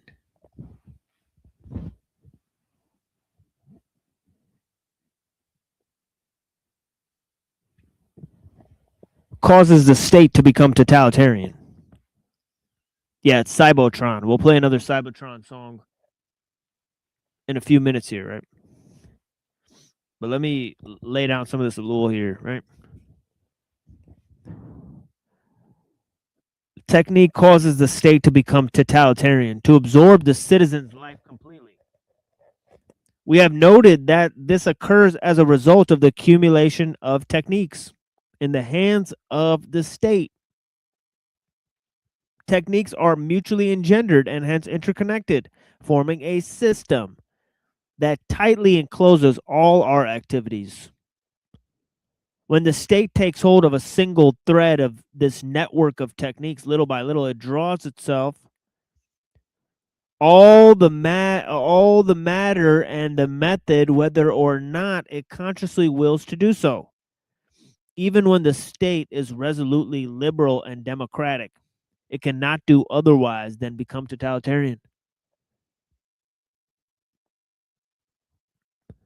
It becomes so either directly or, as in the United States, through intermediate persons. But despite differences, all such systems come ultimately to the same result. I shall not repeat these facts since I believe I have sufficiently emphasized them. Technique engenders totalitarianism by another expedient, its mode of action. Let's take a simple example, that of total war. There has been a theory of total war, and consequently, it would seem some will and choice. It would seem some will and choice in the matter. But the action of techniques nowadays makes war of necessity total. Right. The destruction of war is total. Right. Civilians have to be thrown into the piles. Right. It's just like the violence of war is indiscriminate. Right. When there's war happening, it's not happening in any particular place. Right. It's like non-local. Right. Every war is a global conflict. Right. So there's a compulsion towards global politics, right? There's international regulations. Okay, which Ellul said it's notable that those are mostly ignored, right? Right, that if you have the power to do it, you can just do it. Right? This is technology is the objective factor of power.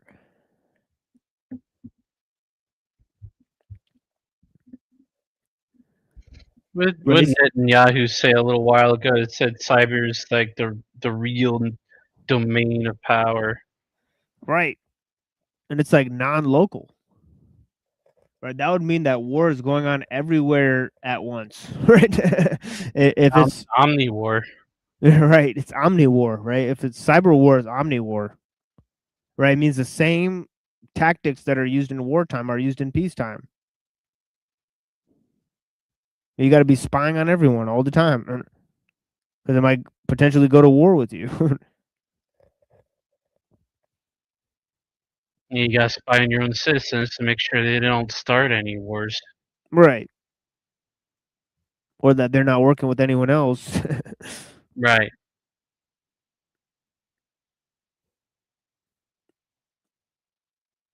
It really is a total warfare. The use of guided missiles such as V2 weapons and rockets, which had an error of about 9 miles in 300, presupposed that a great majority of them would fall on the civilian population. Says Ellul. The same holds for the intercontinental ballistic missile. One ICBM is capable of destroying all life over very considerable areas. Automatic steering mechanisms can give great precision to the flight of anti-aircraft missiles. But precisions of aim has no meaning when targets are terrestrial objects closely grounded or grouped together. A formation of bombs is isolated in the sky, and a missile fired at them necessarily hits a military target. But this is not so on the ground. The situation is even more acute with the H-bomb, which can destroy everything within a radius of 30 miles.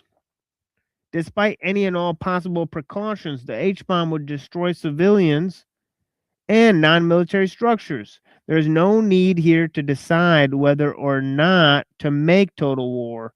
Even if one wished to limit it, war is total because the means are totalitarian.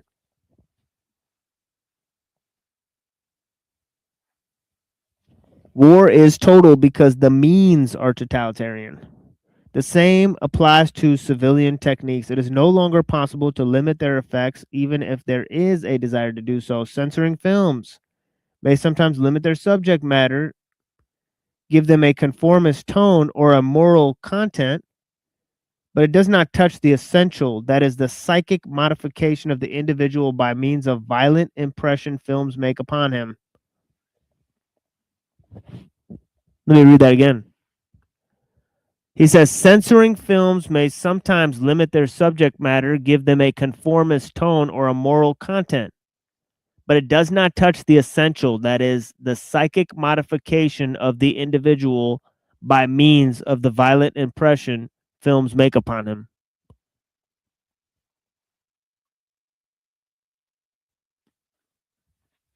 So what he's saying is that, of course, you could use integration propaganda in the film, but you're not going to change the psychological damage that is performed by people seeing these human emotions play out in film mode, right?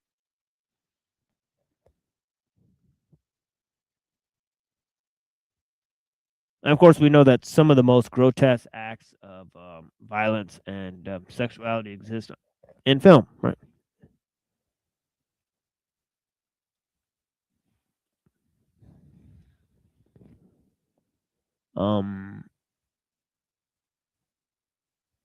Yeah, I mean, at this point, there's been stuff done on film that's fairly impossible to perform in real life, right? So the grotesque nature of films has gone way beyond the surreal, right? So yeah, that by and by. There's an incredible market for snuff films today. It's actually interesting, right? Things have taken a dark turn, and even there's a number of these snuff films that include children, right? So this is not a made-up thing, right? It's an actual thing that's happening. Real talk. Yeah. They're found in the police evidence rooms.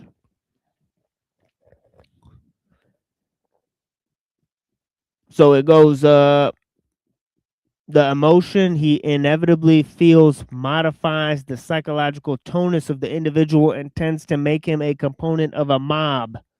Such effects lie outside the range of possible means of rectification. Or put more precisely, new means of rectification will be invented.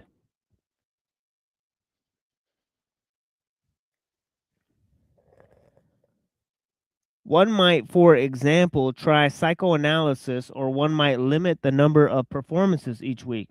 But such measures only represent a new attack on the human soul or a new limitation of freedom.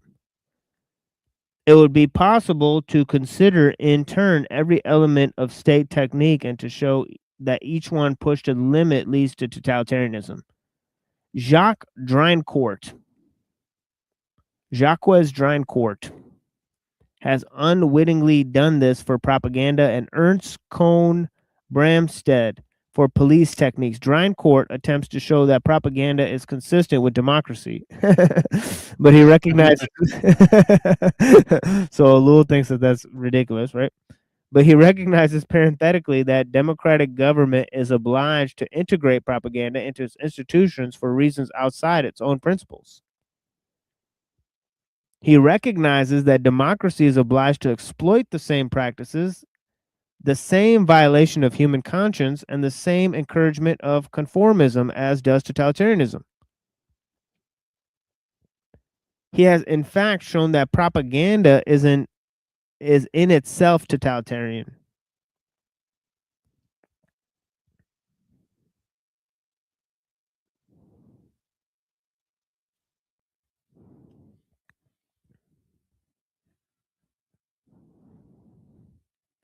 Okay, so not only are democratic means filtered through these techniques, right, but art and media are sterilized by the machine.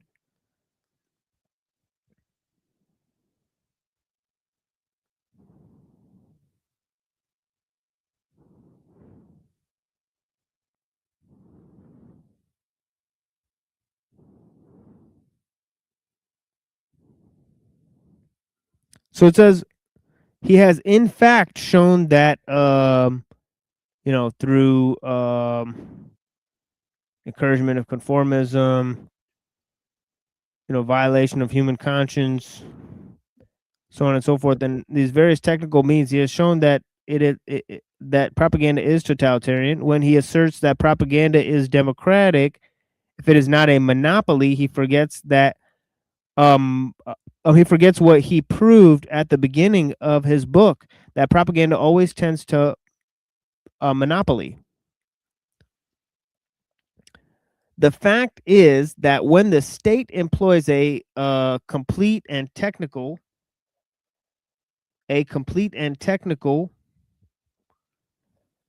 propaganda system, it inevitably becomes totalitarian.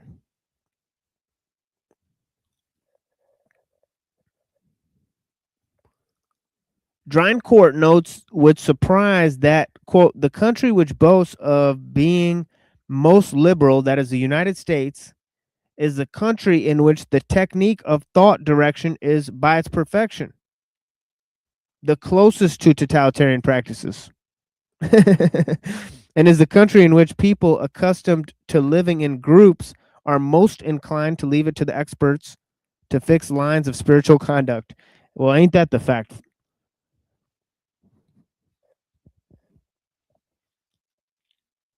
You go to almost any other country and people are like,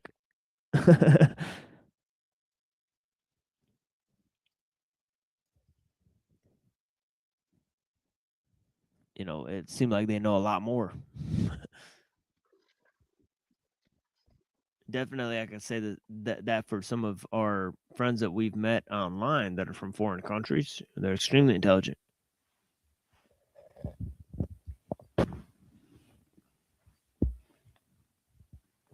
Okay, that is all we had today, folks. So looks like there's not going to be any participation today. People are extremely busy, and as are we. Miranda, we're looking at,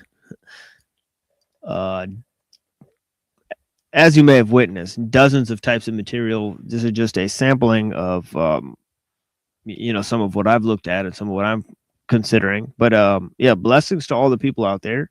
We greatly appreciate your time. Do you have any words for these people, Reddington? It seems like these people do not want to communicate with us. Blessings. Well, it's a shame on their part, I guess, but we're getting to the holiday season, so right, people traveling, but I mean, you still have internet everywhere, right? anyways. Yeah, so I don't know. Yeah, so we'll see. Yeah, so as I said, it's kind of like Russian roulette or whatever. But yeah, we appreciate the time of the people that have been here. And yeah, so we'll catch you guys on tomorrow. We got music stream.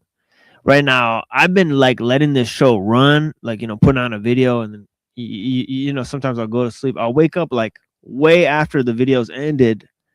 Like throw on some Kaczynski and stuff.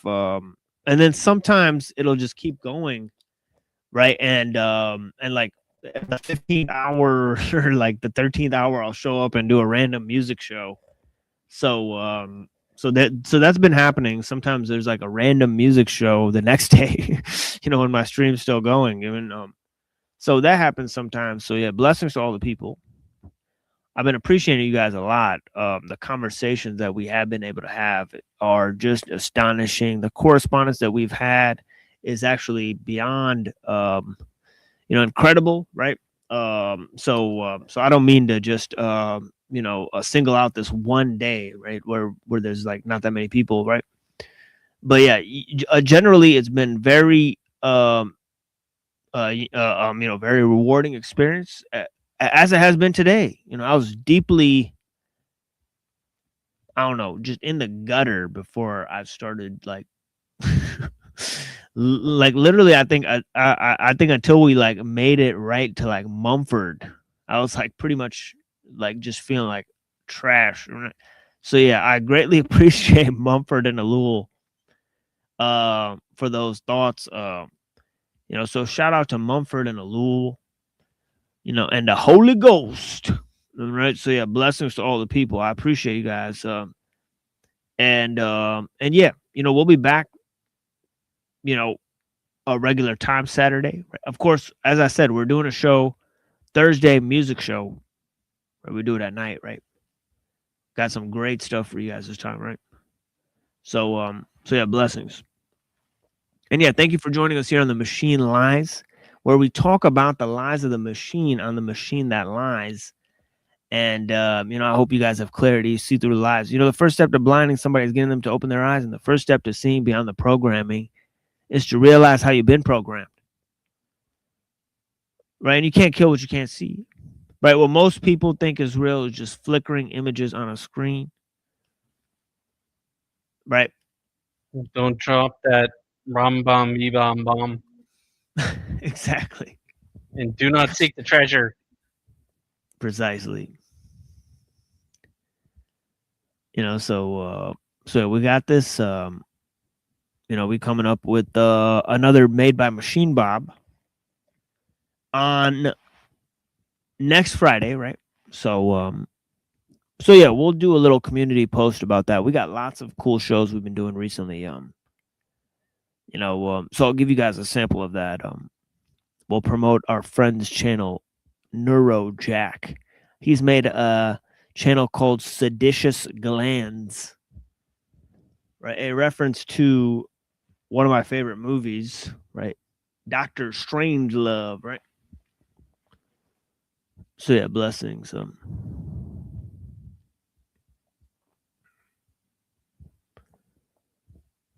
know if you guys have seen Dr. Strangelove. It's still funny today. It's one of the funniest movies.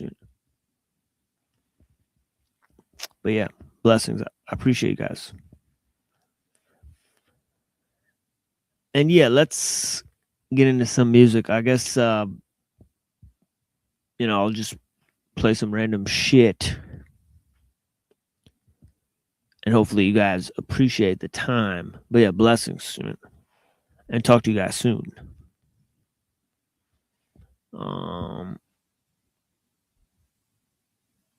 Yeah.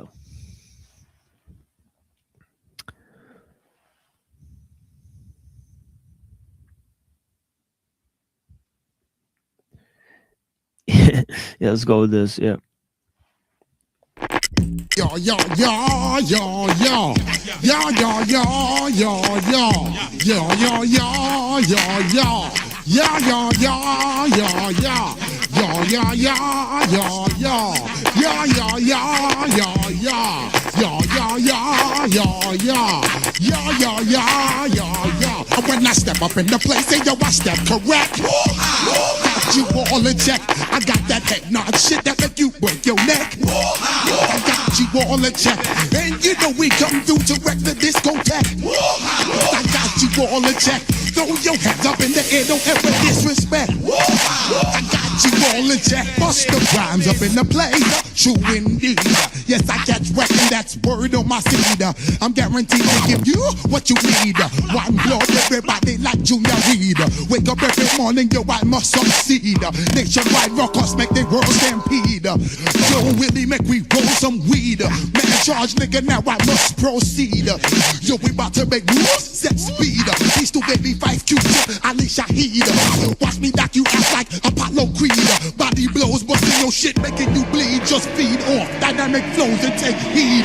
Need more information, homeboy, they just read. Hey, you can read all about the pure breed. Do the vocal, that's my new different see. When I step up in the place, then yo, I step correct. I got you all in check. I got that head nod shit that make you break your neck. I got you all in check. And you know we come through to wreck that discotheque. I got you all in check. Throw your hands up in the air and never disrespect. I got you all in check. How dare you ever try to step on my suede shoes? Top gun shut down your friend like Tom Cruise. Please let me get down and blow a fuse. Acting fools, breaking shit down to molecules. Yo, let me hit you with my ill street blues. Bust the rhymes, always at lines, the street news. Baby girl, don't be confused. Sell my 7 seats and enjoy my boat cruise. I know you really wanna know who's coming do, leaving bloodstains and residues. Sorry, homeboy, but your flow sound used. Got to pay your dues, baby, you know the rules. Whenever I travel the world, I land cruise. If you choose to fuck around, you get bruised. Now I got new gas on super unleaded fuels. Give me room, give me some space, your excuse. When I step up in the place, think of my step correct. But I got you all in check. I got that head dog shit that make you break your neck. But I got you all in check. And you know we come through to wreck the discotheque. But I got you all in check. Throw your hands up in the air and never disrespect. But I got you all in check. You're now rocking with the best. Busta Rhymes coming through from the flip mode squad. Boy Scouts who I be, straight to your door. We coming straight to your door, bringing all you rockers to all you rap motherfuckers. Boy Scouts who I be, flip mode is the squid on. Busta Rhymes break it down like this. Yo, which motherfucker stole my dough? Eeny, meeny, miny, mo. Throw them type of niggas right out my window. Blast your ass, hit you with a direct blow. Coming through like G.I. Joe. Star Wars moving ill like Han Solo. Make you bounce around like this was Calypso. Always shine cause I got the high pro glow. You think that you can hide, you think you can lay low. Roll up on your ass like Hawaii 5-0. Mac out with my joints in my Kango. Forget the moment, nigga, just bash the Cisco. Yo, take a trip down to Mexico. Come back with that shit that might make you psycho. Maximum frequencies through your stereo. Sorry, this is it, but homeboy, I got to go. I step up in the place and yo, I step correct. Got you all in check. I got that head nod shit that make you break your neck. I got you all in check. And you know we come through to wreck the discotheque. I got you all in check. Throw your hands up in the air and never disrespect. I got you all in check.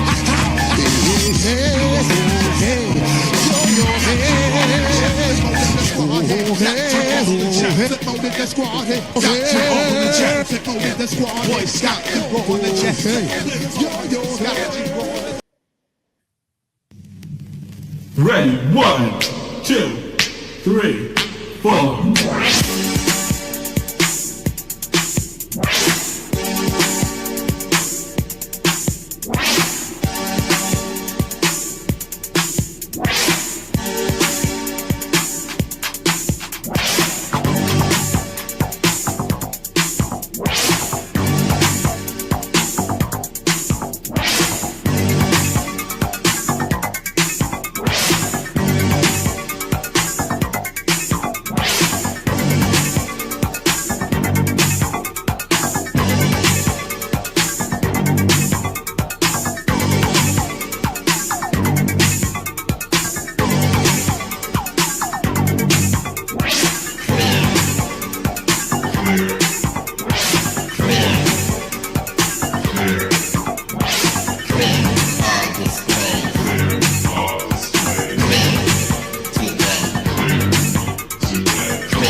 Clear all this pain. Clear all this pain. Clear today. Clear today.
the marionettes, plié pirouettes, Swan Lake arabesques, trickle down, while straight in the position to kowtow, kiss the paper ring, hardly lift an eyebrow, invisible leash, fourth estate, fifth column, dark nights and night that cast on shadows, it's such a green I passes for my illustrious scholar, before the other one, the fame of the pharaoh, test for going war speed, dashing young Castro, out of ground probably, doesn't rock Tabasco, hot enough to make a flame, blow out Churrasco, Babylon, fire burns into the maximum, kill a pathogen, predict three-letter acronym, triangulate DMP, killer axiom, neurotransmitter, frequency perception management, target acquisition, target rich environment, American Nazi, prima facie corporate parasite, never knew a war, but they did it like a conga, no disposition, levitate, repeat the mantra, breeze, far, thrust, violence, desire, vengeance, global mass, universe, dead, enslaving nation, racing neck and neck, sort of photo finishing it, advanced light body activation, advanced light body activation, lower the vibrational field of the planet, lower the vibration of the people who are programming, bypass with the creepy light body activation, solar animal, soccer, integrated healing, in a Messiah stargate, the doorway, awakening, going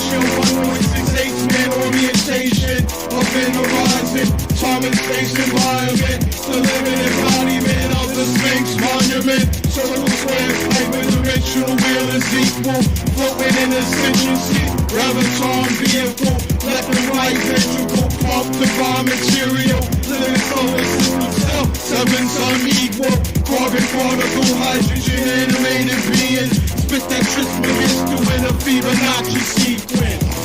Advanced light body activation. Advanced body activation. Self-organized metaphysic cosmology. Light synthesizer melanated technology.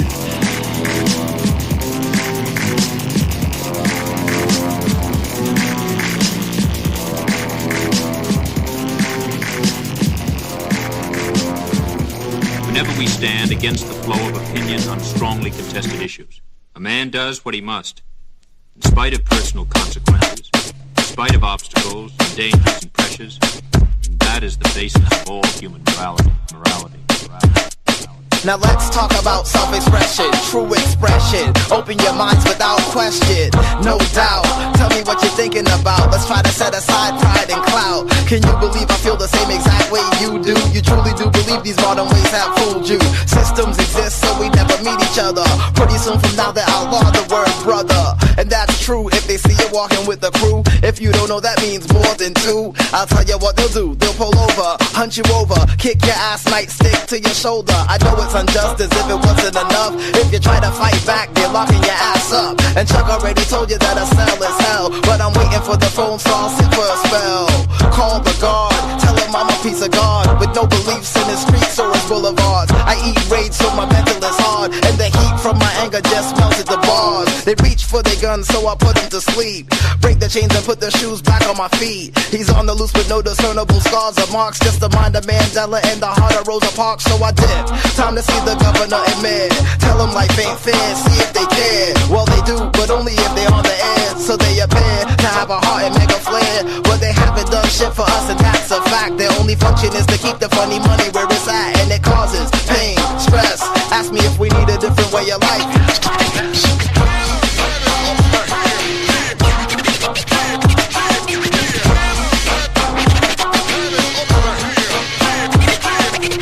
All through the years, man, they kill anybody they want, and nobody cares, and anybody who gets into a position to do anything about it gets killed. Headline, Bush steals the presidency. He needs the backing of the meek, what could the remedy be? The country's headed for recession, reminiscent of the Great Depression. Our lives worth the world of power, easy question. Planes hit the towers in the Pentagon, killing those the government wasn't dependent on. It's easy to control the scared, so they keep us in fear, with their favorite Middle Eastern demon in Bin Laden this year. Bush disguises bloodlust as patriotism, convincing the living to love Operation Let's Get 'em. But when he realized we don't support their attacks, they needed something to distract. Anthrax. This further demonizes Afghanis, so Americans cheer while we kill their innocent families. And what better place to start a war? To build a pipeline to get the oil that they had wanted before. America supported the Taliban to get Russia out of Afghanistan. That's how they got the arms, and they're in a war against the Northern Alliance. And we can't build a pipeline in hostile environments. Here's what your history books won't show. You're a dead man for fucking with American dough. They're killing several birds with one stone, while you're at home with anti-terrorism up in your dome. But my eyes are wide open and my TV is off. Great, cause I save on my electricity costs. And you could wave that piece of shit flag if you did, but they killed us because we've been killing them for years.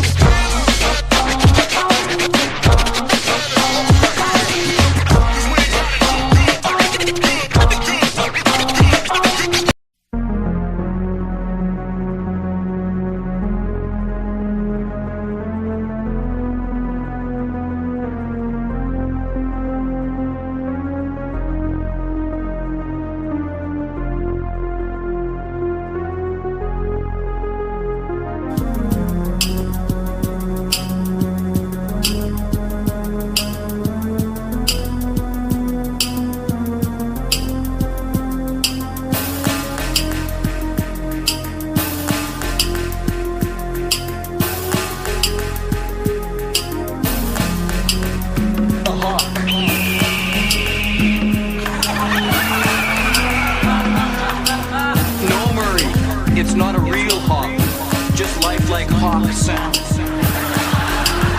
It just sounds pretty good though. A man who knows what he's hearing.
You don't have the solution, homie. That's all it is, really.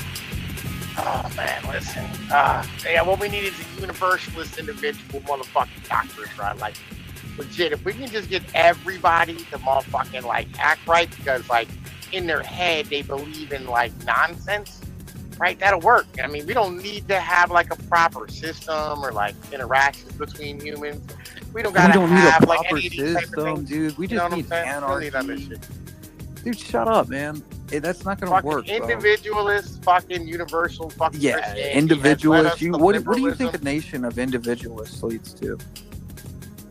I mean, exactly where we are right now is what Christianity does, because like there's a What are you talking about? spark of Christianity does. Christianity hasn't done this. This is spark of secular divinity. humanism, This homeboy. is the Are spark you of unaware divinity, that this bro. nation was like founded by the deists? Spark of Right? you By know, deist spark of divinity, dog. humanists. This is a deist humanist nation. This isn't like Christianity. Blah, What do you blah. think? The This is Puritans like were Christians? Christianity, bro. Like, yo, When this have is the spark of Puritans divinity in been like the everybody, chief? because like yo, you get to have like individualism. Everybody's important. Everybody's Homie, you blame everything on Christianity when the reality is it's definitely not Christianity that you know caused things like you know the jab. I don't know, like you know mass. Literally, like, yo, how did they push slavery. the jab? Right? It's like, man, you gotta save everybody around you because, like, listen, you gotta love thy neighbor. You know? Man, what are you talking about? Love thy neighbor, dude. You know what your problem, man? Like your solution to things is like, yeah, just set up a mob government, dude. Yeah, control the unions. That'll fix everything. We'll take care of the people. Don't worry about it. It's so scumbagish, dude. You want a world where scumbags rule, right? And it's like that's because you have I would much no prefer idea the scumbags of, to like what niggas who virtue think is. they're doing the right You thing. think Bro. Like, you're again, so nihilistic, yo, virtuous Pinoy. people are fucking retarded. Homie, you're so nihilistic. You can't even imagine a world that's not run by scumbags. Listen, the world needs to be run by scumbags. At least they're honest. Bro, the world is run by scumbags because of people like you. You accept that. You want The world is not run by scumbags. The world is run by motherfucking idealist fucking virtue signalers. that. No, it's not. No, dude. Haven't you seen The Network? The world is a business, Mr. Neil.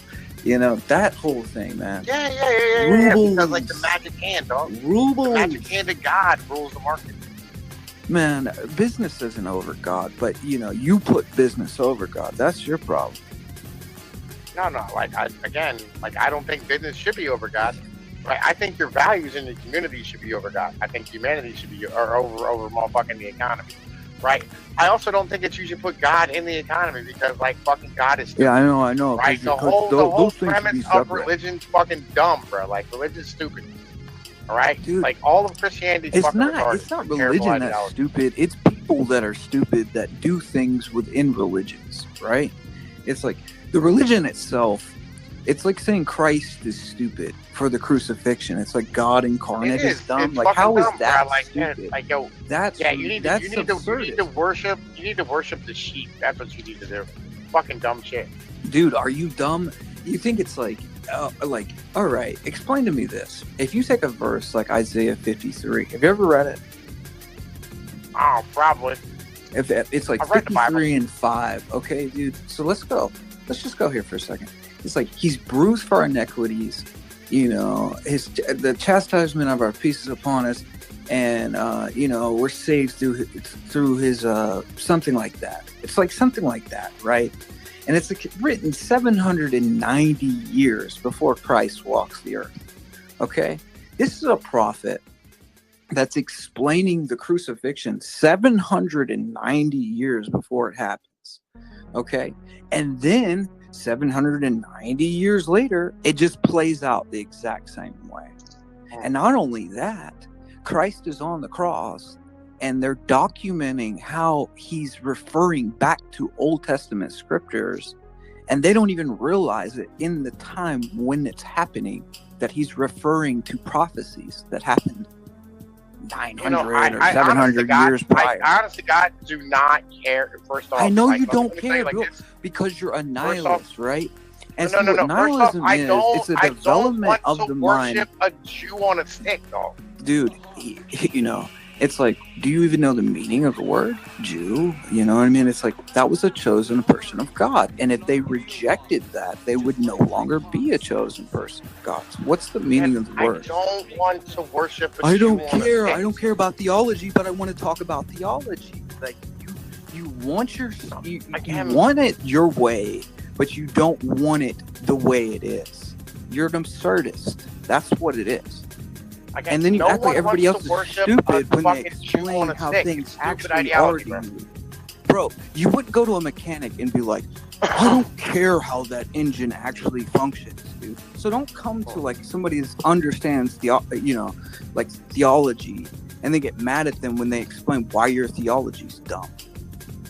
No, again, you don't. Again, first off, you fucking are standing here worshiping like a Jew on a stick. So like, Yeah, I'm gonna okay, say, like, okay. fucking, But am I really, dude? Am I really doing that?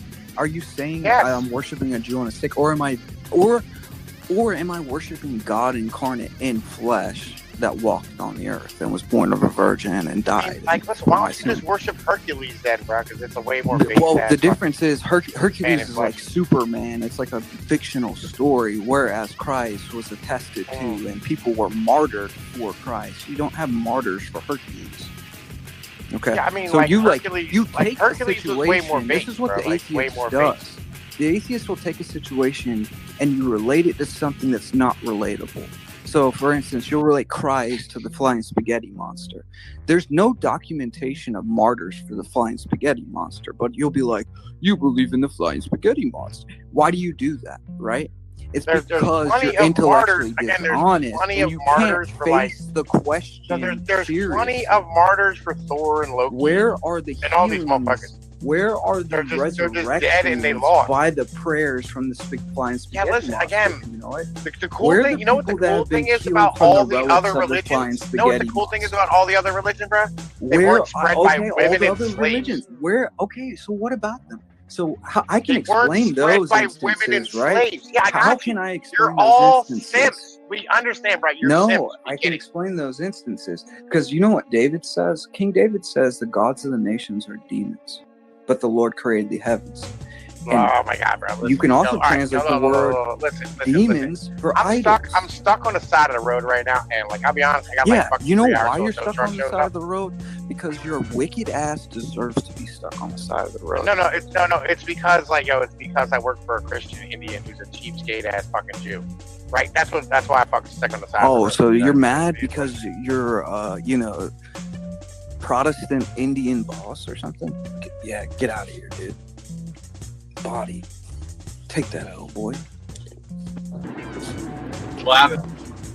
Clap them up. Can you hear me? Yeah, dude. What's up? Oh, I can't hear you. What the hell?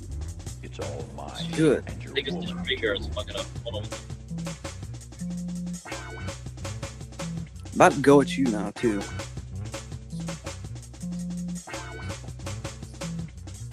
About to go at my damn self now. What's up? Someone get it.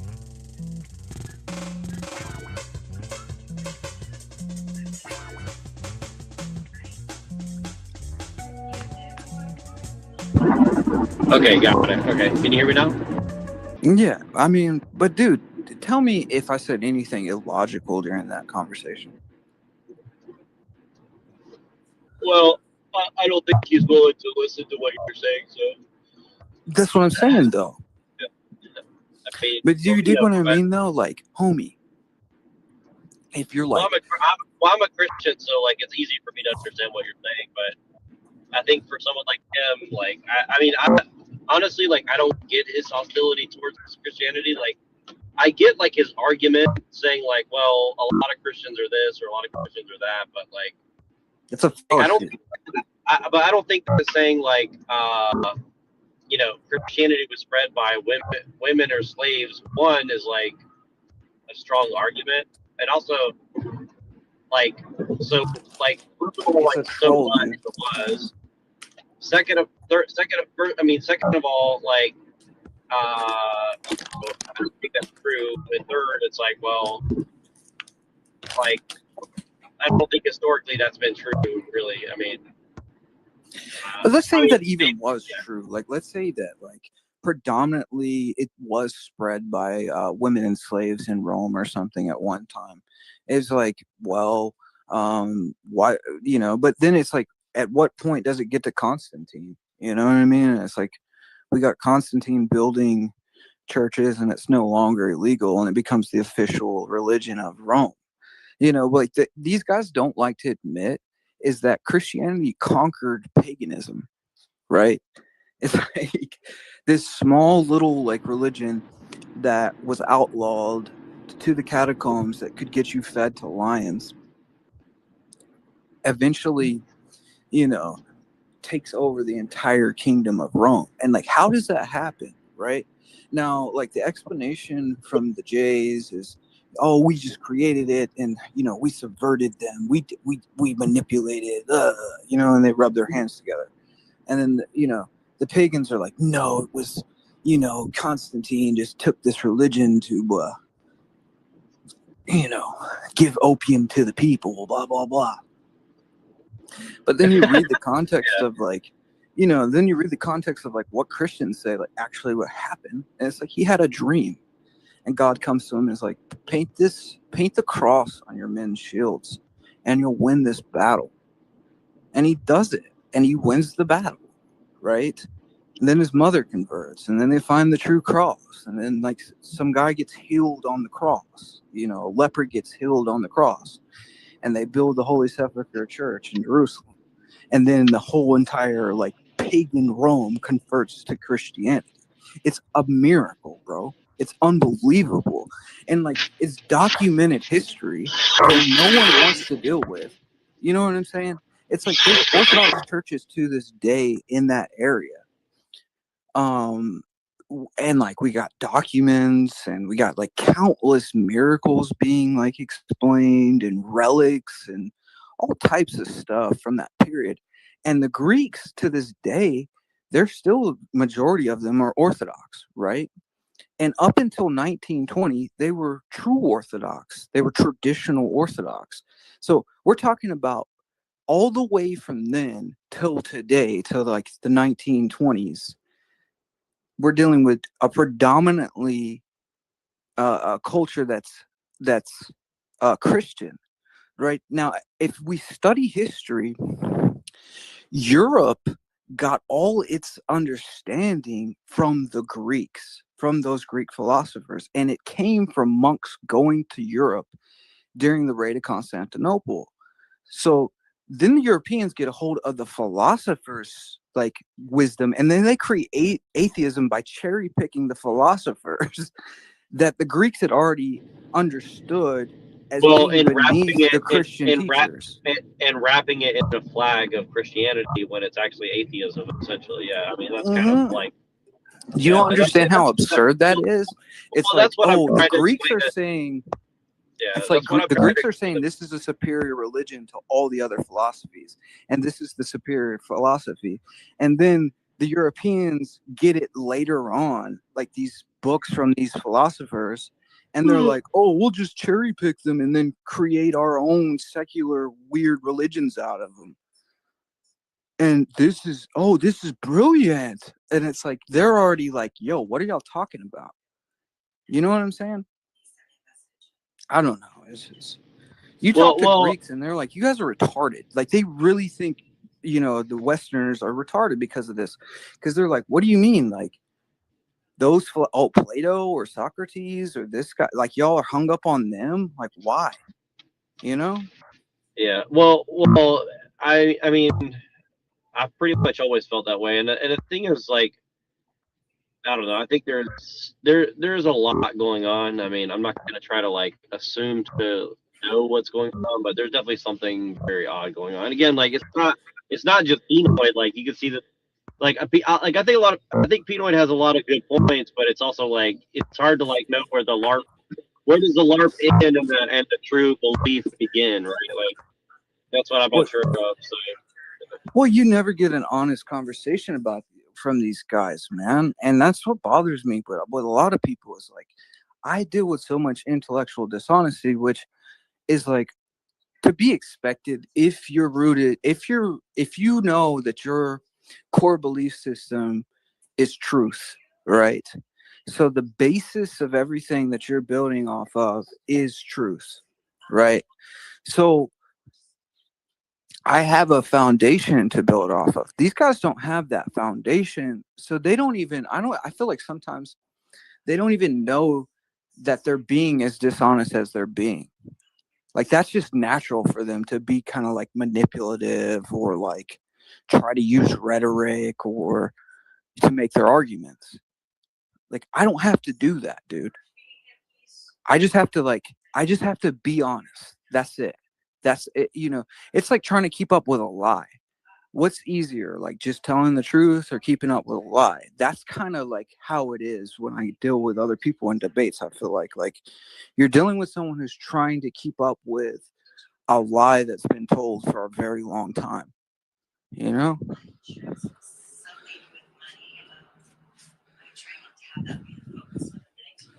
Yeah, well, most of it I think is coming from the fact that this, like you said, people are trying to reconcile things that cannot be reconciled. Essentially, is. Oh, dude, that's crazy, man. Can you hear me okay or no? Yeah, I can hear you. I'm sitting here like looking for something.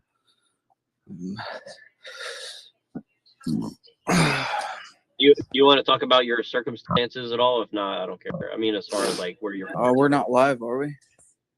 Oh, we are live now. Yes. Yeah. So no, I'm not going to talk about that. All right. Cool. Well, no, I just asked because I can hear it. But yeah, I would say that like, yeah, it's interesting. It's like I'm trying to figure out. It's the same shit everywhere you go. But that's the thing. Is like and again, like Pinoid has a lot of good points. So this isn't like insult him or something. But it's like the whole thing is just like it's like I think without Christianity, the whole world doesn't make sense. So to me, it's like it's like I don't think I could stop being a Christian just because like it's the only thing that seems to make sense. But like I understand where other people maybe don't understand that for whatever reason. So like I try to like. Well, he wouldn't be an atheist without Christianity. You know, the whole basis of his belief system. That is what's ironic about it, really, because like you can't have all these things without Christianity. But then it's like, well, Christianity gets the blame for the things that happen outside of Christianity. So it's like, okay. I mean, it's just we're dealing with absurdism and nihilism and intellectual dishonesty. You're going to have these kind of like contradictions that don't make any sense at all. You know, where's that key you said? No, I don't know. It's not. I don't see it.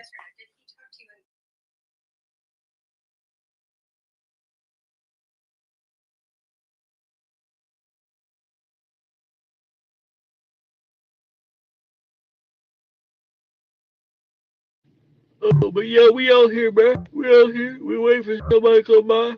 Shit. Hopefully somebody will join us up in here.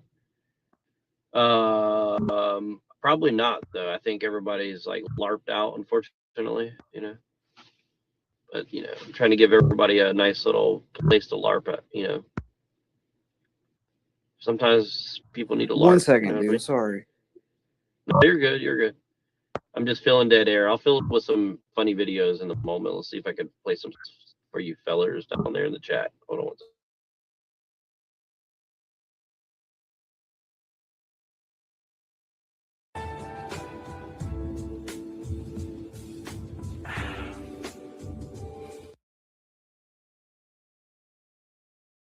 Let's see how this humanoid robot handles a classic task like picking cotton.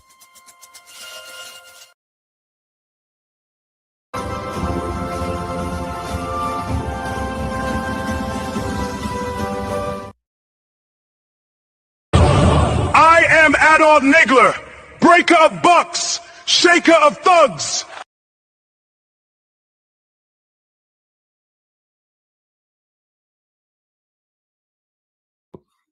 King Stephen, bow down to Dolphin Jesus.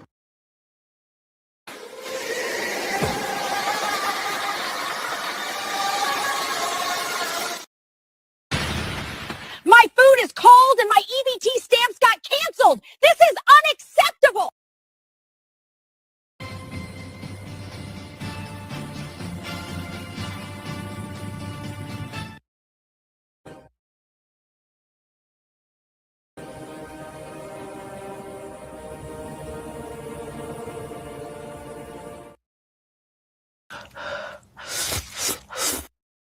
What is this called? Gay. Pay. Oh, pay. What is this called? Gay. Okay, I'm back. Yes. Yes. What? Okay, welcome back. Dude. Well, I mean, I don't know. I seen some of those. That was weird. Yeah, I was just trying to like keep it busy, you know, give the people something to watch. What do you think of this one? There is no problem of evil from the atheist perspective. That's all, folks. Well, I think that, dude, honestly, I think we have a culture that's sort of, you know, schizophrenic. You know, I really think it is. It's like a schizophrenic fucking culture. I shouldn't use that word, but it is, man. It's crazy. We're all Spiritually absolutely schizophrenic. Oh yeah, definitely, crazy, and it's like, you know, I've been around situations that weren't spiritually that way and weren't you know, just kind of not of the world, I guess. And those situations have brought me in contact with a kind of understanding that everything that's going on around us is being influenced by a legion of demons, dude. Like, there's no other way around it. You know what I'm saying? You know, I was watching Tucker Carlson today, and he was talking about, you know, what happened in 2020, right? And of course, he's openly using the word that everyone's scared to use, okay, on his platform. And he has no fear of getting deplatformed for some reason. I wonder why that is. But they were saying it was like a type of, a part of like people accepting that was like a form of anti-communion. And I was like, oh, so like, you know, taking that was a form of anti-communion. And like, when you think about it, that is true. And then I watched some other thing. It was about, you know, like abortion, right? And it was like, you know, the prayers the priest or Christ said, you know, before he gives communion for the first time to the apostles, is, "This is my body," right? And it was saying about how like that's the words the abortionists use to justify themselves. "This is my body." It's the same words, except it's inverted. Whereas Christ is like, you know, giving his body for, you know, dying so we can live. These mothers are like killing their babies so they can live. You dig what I'm saying? Like, it's all an inversion of spiritual sacraments, kind of. Isn't that wild?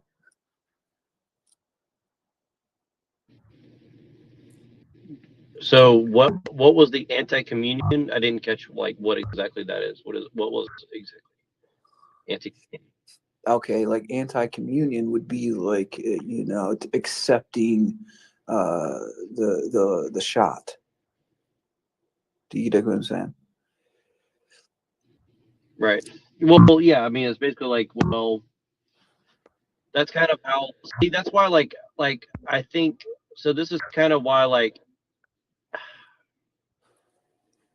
this is why, like, I understand why people get frustrated with Christianity, and again, this isn't to defend it, but it's like to defend Pinoy's point. But it's like the thing is, like, for example, right? Like, people use you know, something like the medical procedure, right?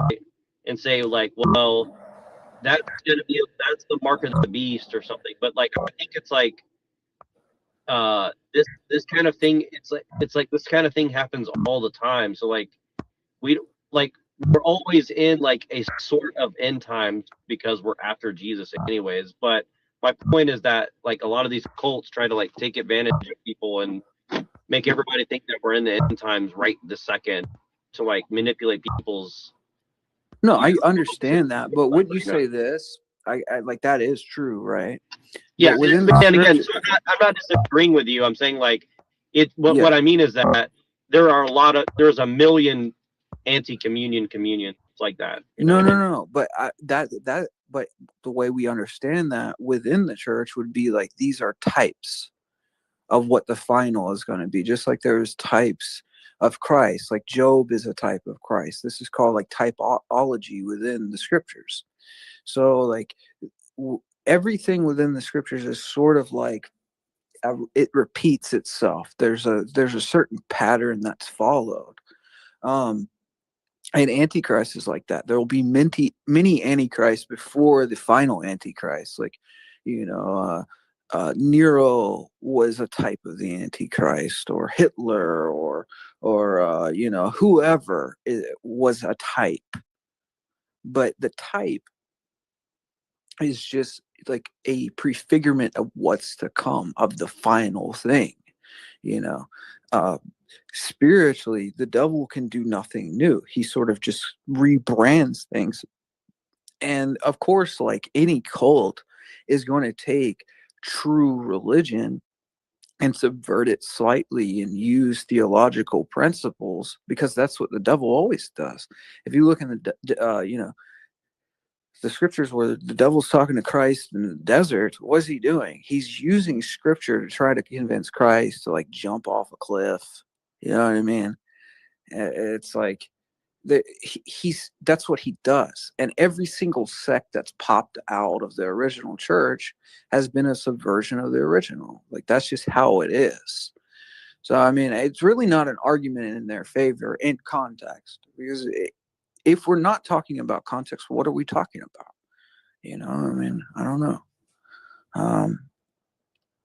But to give that context, we'd have to, you know, have an actual conversation, which people don't want to have, man. They don't want the real. They want, you know, they'll deal with every other topic seriously, but this topic. And why is that? And I think, you know, that's strategic.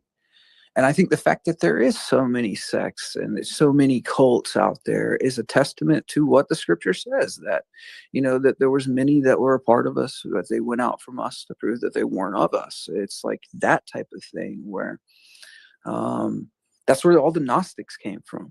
By the time John was writing 1 John, there was the Docetists. And then we have the Nicolaitans in Revelation. We have all these like Gnostic sects popping up. Simonians, you know, where they were taking Christian ideas and adding them to like Zoroastrianism, or like, you know, the mystery religions or whatever, and slightly subverting the teachings of what the apostles were teaching in their time, and so forth and so on.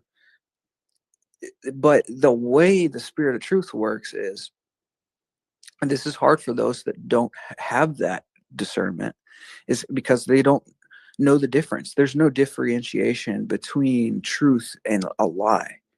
And you know, that's the highest gift God can give a man, is like to discern what is true and what is not. And we just don't have that because there's not an active pursuit for it. It's not that it's not acquirable, because it is. And like, how is it acquirable? You go to the sources that you know, that could discern. That's a difficult road to get there, but that takes humility to get to the point to say that, you know, it's either this, put it this way, it's either there is no truth at all, or there is, you know, this line of truth that has stayed pure throughout the ages.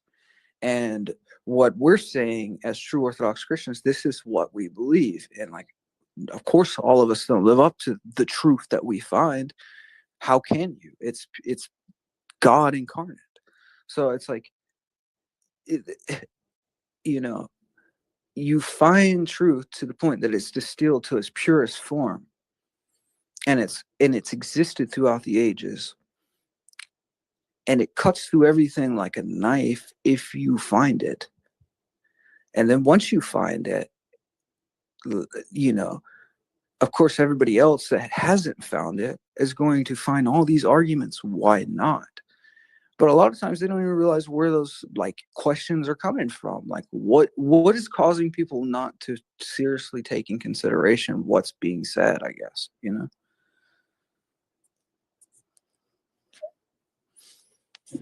Well, I'll be honest with you. I think a lot of the excuses about like education or brainwashing are just that. I think a lot of it is excuses. Like my personal feeling is like anybody can accept the truth if they want it. It's just that most people, for whatever reason, just don't want it. So I think that's really the biggest problem ultimately.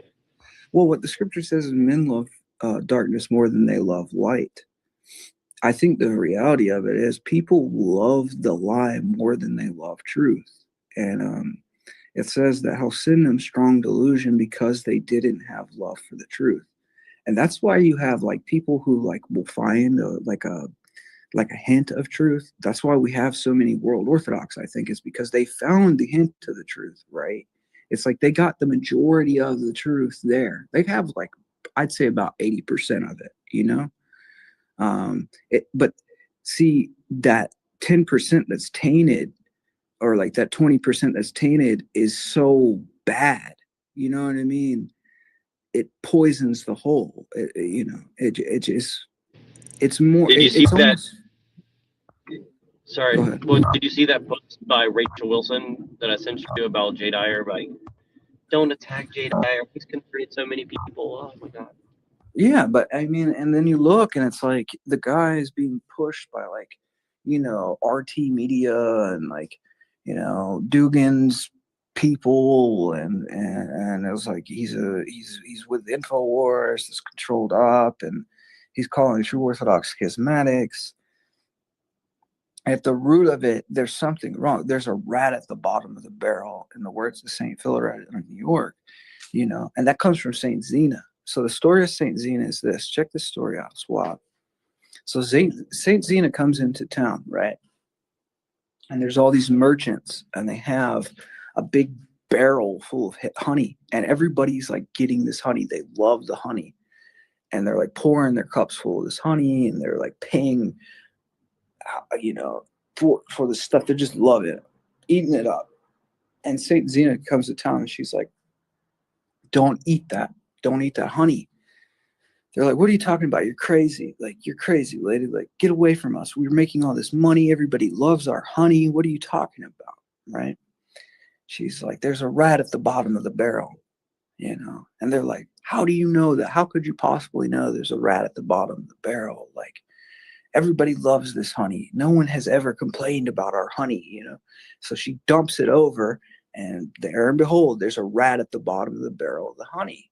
You know, and that's kind of what communism is within the Soviet Church. It's like, it still tastes sweet on the surface. The honey still, you know, seems to be producing grace in some way because of the externals, but just underneath, there's the rat at the bottom of the barrel, and that's the compromise. You know, that's the acceptance of the Antichrist in some way. Well, right? Let's talk about another typology, because you reminded me of something I've been wanting to cover with you. What? Do you remember specifically the Bible where they talk about the land of milk and honey and how they equate that to America? Mm-hmm. Can you give me like a brief explanation, because I don't remember exactly what part of the Bible that is, but I have a feeling it's very important. If I'm not mistaken, wasn't like the land of milk and honey like what was promised to the Israelites when they came out of the desert? And like Israel would flow with milk and honey. And like, you know, this was a promise to the Israelites. And of course they didn't receive it because they disobeyed God, and they wandered in the desert for 40 years. You know, so that was the land of milk and honey. You know, this was Israel. But But that's kind of what they say about America. Like, just come to America, and this magic dirt's gonna just give you all these things, and you don't have to do anything. It's just free, and you can take from it, and rape it essentially. Well, I think that the whole system of America has been built off of this. It's like England was this great monarchist persecutor, this totalitarian, demagogue that was over men's heads. And their reaction to that was like, all right, we need freedom.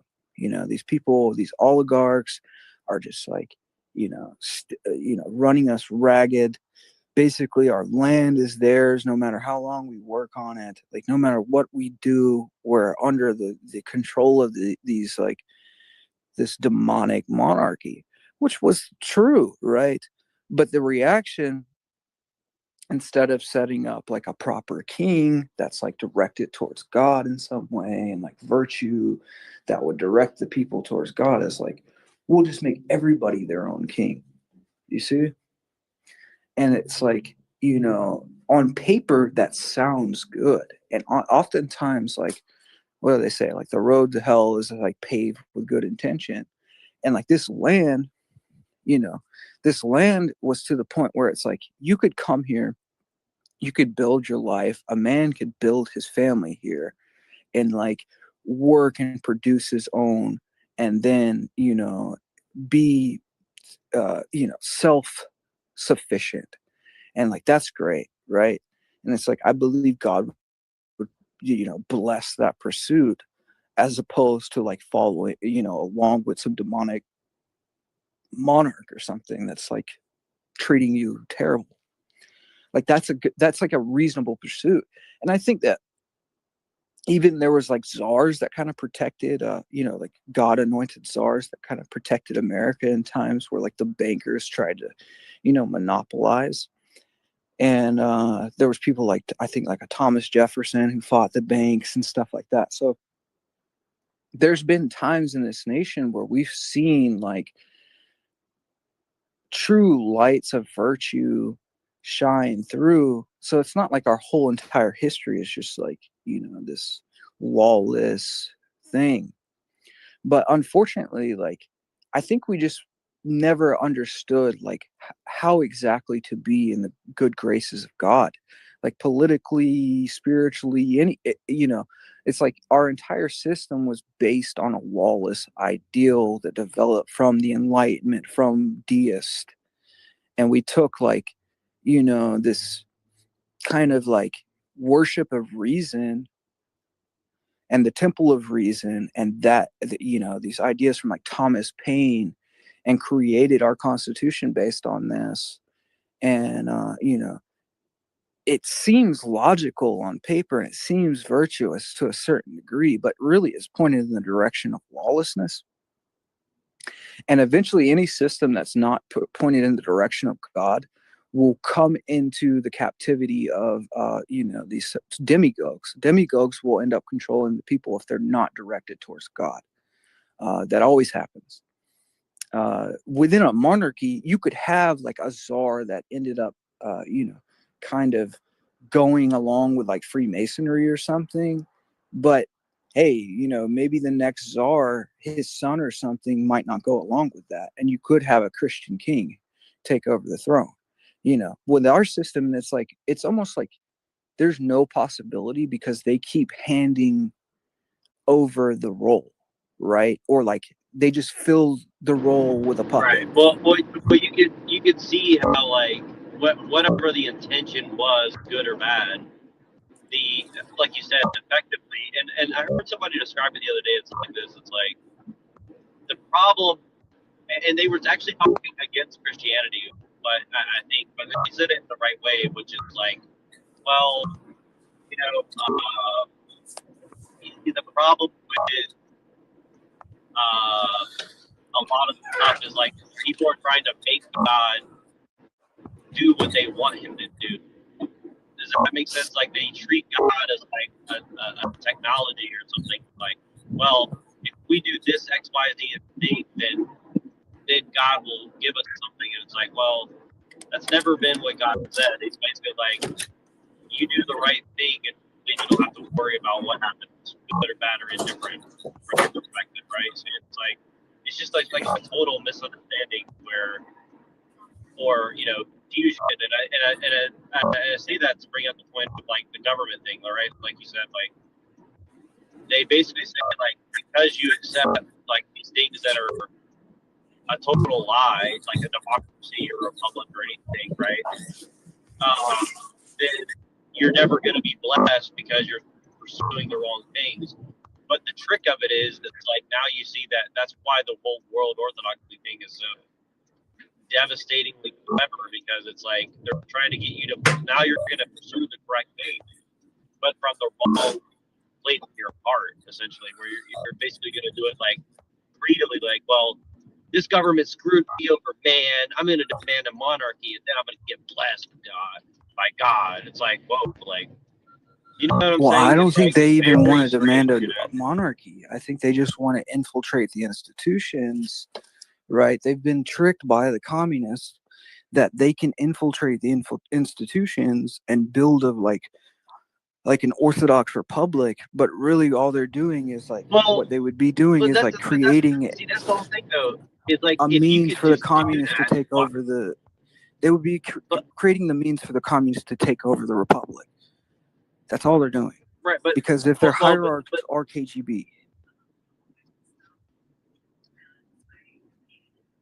but that's what I'm saying. It's like that's why it's ironic, is because it's like they seem to I'm trying to think of the right words to say, but it's like they seem to think that. Sorry, I lost my thought now. So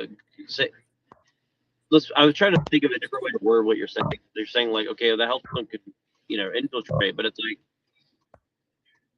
well, that is what's happening. They're helping them infiltrate, because what are all these guys doing? They're like complaining. They're like saying like, oh, the FBI is persecuting the Orthodox Church. And it's like, is the FBI truly persecuting the Orthodox Church, or is it persecuting this Antichrist Soviet espionage church that's intention is to infiltrate our government? See, this is the thing though. Like, and I forgot my original point, but I'll give you an example, right? So like, there's this guy named like Blaviskanik or something. I don't know how to spell his name, but it's some kind of weird name. And I looked him up looking at something else like unrelated. And like this guy like controls like the polypropylene or some like plastic product that's like everything that you can imagine, right? And he's from Russia, right? And he's like basically like this Jewish billionaire whose family, of course, survived the Holocaust and became like very extremely rich off the resources of Russia, of course, right?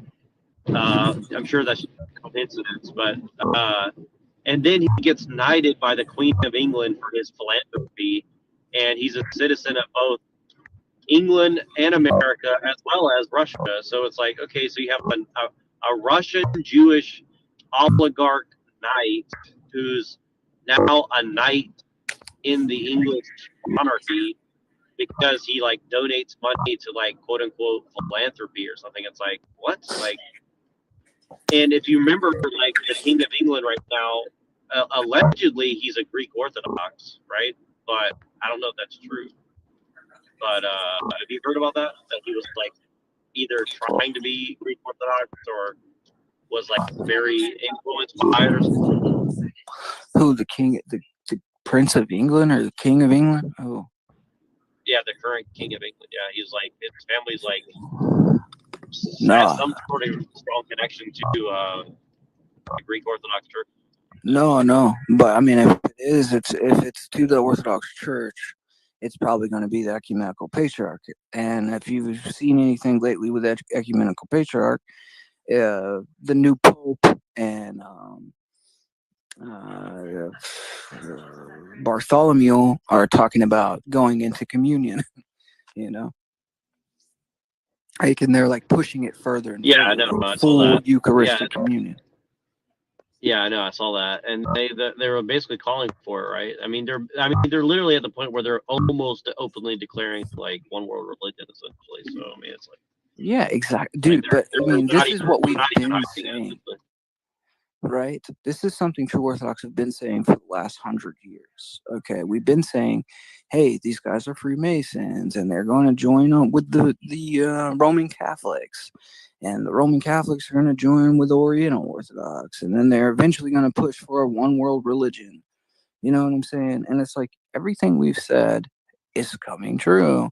And then like these guys are like, oh no, it's not really happening. Oh, they haven't gone into communion yet. It's not actually happened yet. And it's like, how much do you need to realize this guy's a heretic? He's not an Orthodox Christian for you to say, oh, maybe I shouldn't be following this hierarchy. You know what I mean? But we're dealing with such like lukewarm behavior, which is documented in the scriptures. He's like, I'll spew you out of my mouth for this. And, you know, people don't care about truth in Christ enough. They care about externals. So it's like, oh, I go to a nice church and like we have nice things and we have nice vestments. And I like the status of being where I am. And I like coffee time. You know what I mean? Like very basic things, external things. And like the faith is just put on the back burner. Who cares if we go into communion with the Roman Catholics? We're still Orthodox if we say we are. It's like lip service counts in some way, as if that insulates you from heresy. There's no understanding of what the saints said. There's no understanding of anathematization. There's no understanding of heresy. All these things are like, oh, that's just like old. Yeah, and we're in these new times. And all that stuff from the past is just like, you know, outdated. And we don't see things that outdated way anymore. But the whole purpose of Orthodoxy is staying true to the way it was from the beginning. You know, it's like, what does the apostles say? They say it's like, if someone preach a gospel to you that wasn't according to the one we preached, let him be anathema, even if it was an angel from heaven. You know, it's like, right. Why is that not being understood? Like, this is such a very basic concept within. Well, and if there's a debate to be had about it, there's never an actual debate had about it. It's like straight to ad hom or straight to, you know, some sort insult. of like, You're a schismatic. You know what I mean? Donatus. Yeah. It's like ignorant, like irrational, just kind of like intellectual dishonesty. But there really isn't a debate to be had. That's the thing. But it's like the whole Rachel Wilson comment about Jay Dyer. It's like, how dare you criticize him? Theology is like grace from God, and he's brought the grace of God to all these people. I mean, it's just like very Protestant, like, where it's like, how dare you like have an opinion about this person's behavior or because of his clout that's been propped up by like the Russian media. Crazy, dude. Like look, and the thing is, this like, I'm not even really attacking Dyer because look, I agree with Dyer about a lot of shit. Honestly, I do. But like, to say that he's above criticism when he's like the number one, like if you're supposedly like the number one most important thing going on for Orthodoxy, and people aren't holding their feet to the fire, there's something wrong. Okay, like that's not how things would go, right? Like, I'm sure why isn't he getting scrutiny? Why is it like he's supposed to be insulated from scrutiny? Why isn't he getting the attacks from like all the people he should be getting the attacks from? That's what I want to know. Exactly.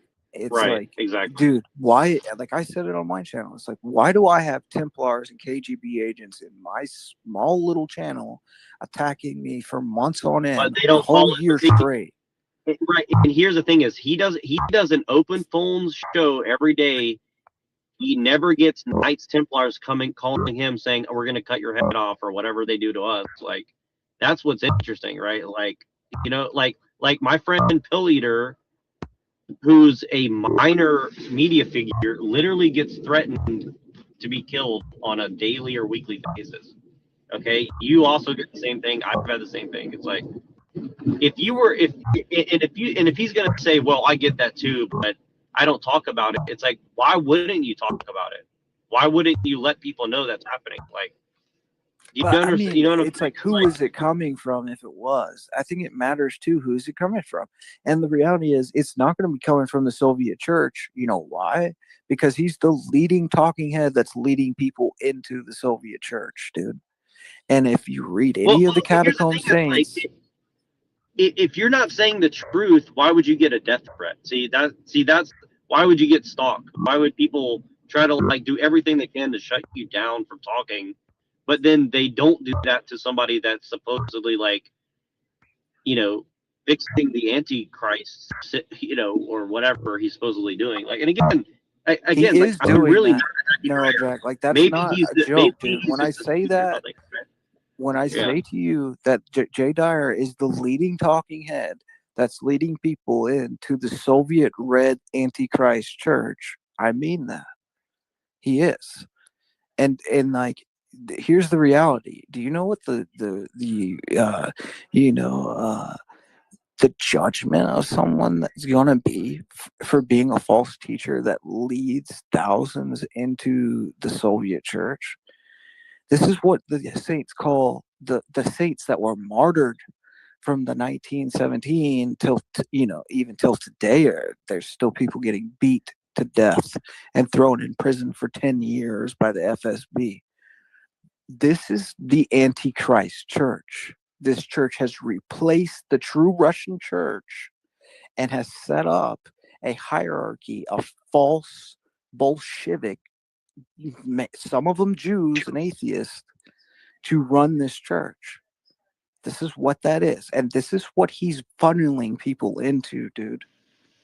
That's what he's doing. Like, there's no way around it. It's not an if and but. Like, this is what he's doing. So, okay, to play devil's advocate, and I do mean devils, to quote Owen Benjamin. What if the idea is that they're going to get enough good-hearted Americans to enter the church, and then they can like overthrow the KGB or FSB? They have no intent of doing that. They have no intent of doing that. He supports Patriarch Kirill, who's a KGB agent. They deny he's in the KGB. They deny Putin is, not a traditionalist. They refuse to accept any criticism of the hierarchy. They will catch themselves at times where they've been caught red-handed, agreeing that their hierarchs were heretics when someone quoted their hierarchs to them without putting their name involved, and they're like, "Oh, you were a heretic," and it's like, "Oh, that was your own patriarch," and he's like, "Oh," doesn't say anything. They knowingly are pushing people towards a hierarchy that's the KGB, and it's not. They're not going to. What do you mean? What are they going to take over the Russian mob? Like, no, that's not happening, dude. Well, what if they think? And again, like, it sounds like I'm being facetious, but I'm just trying to like do a thought experiment. Let's say that they believe that they can bless the KGB and make it orthodox. How can you bless the Antichrist Church without repentance, dude? There is no way to do that. They're anathematized heretics and they're ecumenists. Not only are they Sergianists, and they like build statues of the people that bombed and like sent people to gulags and all that. That's Sergius. That's what Sergius did. He sided with Stalin. He sent the catacomb church, our martyrs, to the gulag. He was, completely supportive of the Soviet government. Every patriarch since Sergius has been a KGB agent in full compliance to the Soviet government. This is well known, and they're just in spiritual delusion. They are kidding themselves if they think that, and they're not. They don't even think that, dude. You're like giving them something they're not even thinking. They're not thinking of overthrowing their own hierarchy. They have no intent of doing that. They intend to stay where they are, continuing to do what they do, playing as if they're the church, while being under absolute monsters that are the Antichrist church. And they're so deluded that they don't care about the consequences. And I don't know why, dude. I don't know why. I've shown him. I mean, dude, I have shown this guy. He instantly bans me. Like, they don't care, dude. There's no amount of information, dude, that'll convince them. Do you think that they could be atheists or something, like just total atheists or something? I think they're under anathemas. So when someone falls under the anathema, God will send them strong delusion because they didn't love the truth. That's what the scripture says. Because they didn't love this truth, he'll send them a strong delusion. And it's their own delusion. It's not that they don't recognize the truth. They fully recognize that their patriarchs are KGB agents. And they fully recognize that being under heretics makes you anathema. But they're willing to love the lie more than truth. That's how deluded they are. They're willing to do it. Explain it to me. It's illogical, I know. But this is the nature of the beast, dude. We're dealing with something satanic. It's a satanic thing here. This is satanic prelest. And, you know, it's like the scripture's talking about even the elect will be led astray, if possible, right? Like, this is the case. This is how extreme the delusion is. This is how, and this is the Antichrist church. Don't mistaken it. The Soviet church is the Antichrist church. All the I can quote you 40 saints right now. And I have an article I could send you, 40 martyrs saying the Soviet church is the Antichrist church. And that's what he's in. That's the church he's in. So, I mean, what can we do, bro? And they block us everywhere, dude. We can't speak. But they killed all the martyrs, you know, from the 1920s and all up till today. They've killed everyone that spoke out about this thing, man. It's like, that's what we're dealing with. And they're calling us schismatics. And just recently, one of our monks was beaten half to death, their website taken down by the KGB, and he was thrown in prison for 10 years for speaking out against the Putin regime and the persecution of true Orthodox Christians. Russia Catacomb Saints. This is a book by Saint Seraphim Rose. It's like 500 pages of documented martyrs that were killed by the Soviet church, by the Surgeonists. The Surgeonists are what Dyer is. He's a Surgeonist. That's what they are. People don't understand what we're really dealing with. And frankly, only true Orthodox Christians know the depth of this situation. Like, we're the only ones, because we're the only ones that can know the history of the situation. And I'm not being cocky when I say that. I'm just saying, like, this goes back a long time, man. And Americans have become passive accomplices on an anti-Christian sort of pursuit by the Soviet church to overthrow and supplant other systems. Like, this is what their entire goal is. But that's the goal of communism in general. And communism is an anti-Christian philosophy. You know, that's like Machine was telling me the other day. He's like, you know, TBE says he was a communist Christian. That's what they believe they are. They're communist Christians, dude.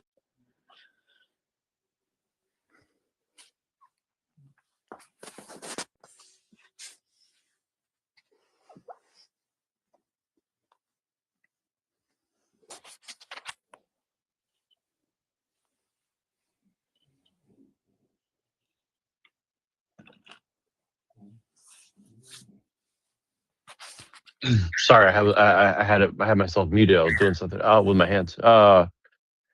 Yeah, so I would say, I mean, yeah, I don't think that we could understand it as Americans or even Protestants. So, I mean, because like even the little bit that I do know, like it's still hard to wrap my head around. Like it doesn't mean I disagree with you, because I think that based on everything I know, you're right. I'm just saying it's like, it's no wonder that America is such a key piece.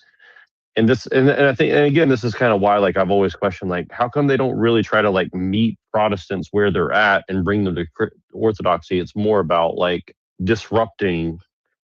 It's more about, I mean, it feels at least that as if they're like just trying to disrupt American politics with orthodoxy, if that makes, like that's Oh, absolutely. that's what it feels That's like, a right? goal. This is a quote from Father Seraphim Rose. Listen to what he says. This is in his book, Russia's Catacomb Saints. And if you haven't read this book, dude, I highly recommend it. Like getting a copy. It's on Hulu. Like, get this book, dude. If you get one book from Father Seraphim Rose, get this one. Because it's dealing with what we're dealing with today. And this is something he says in it. He says, the Moscow Patriarchate gains new prestige and a new ally by its sponsorship of the, quote, autocephaly of the American Metropolia. That's the OCA, by the way. And Orthodox Christians in America do not even suspect that they have become passive accomplices of a diabolical program of betrayal and anti-Christianity in the name of orthodoxy. But evil triumphs only in the eyes of men of little faith. Quote, one cannot defend the church by a lie. The true Orthodox Christians of these last days are defeated on every hand, mocked by the world and by the betrayers of orthodoxy, despised, persecuted, and yet for one thing, they are unconquerable. They stand in truth. And thus, as our God is truth, their ultimate victory is certain. Only may the, quote, hour of judgment come soon for the betrayers of orthodoxy. So he said, at the beginning of that quote, did you notice what he said? He said, the Moscow Patriarchate gains new prestige and a new ally by its sponsorship of the autocephaly of the OCA.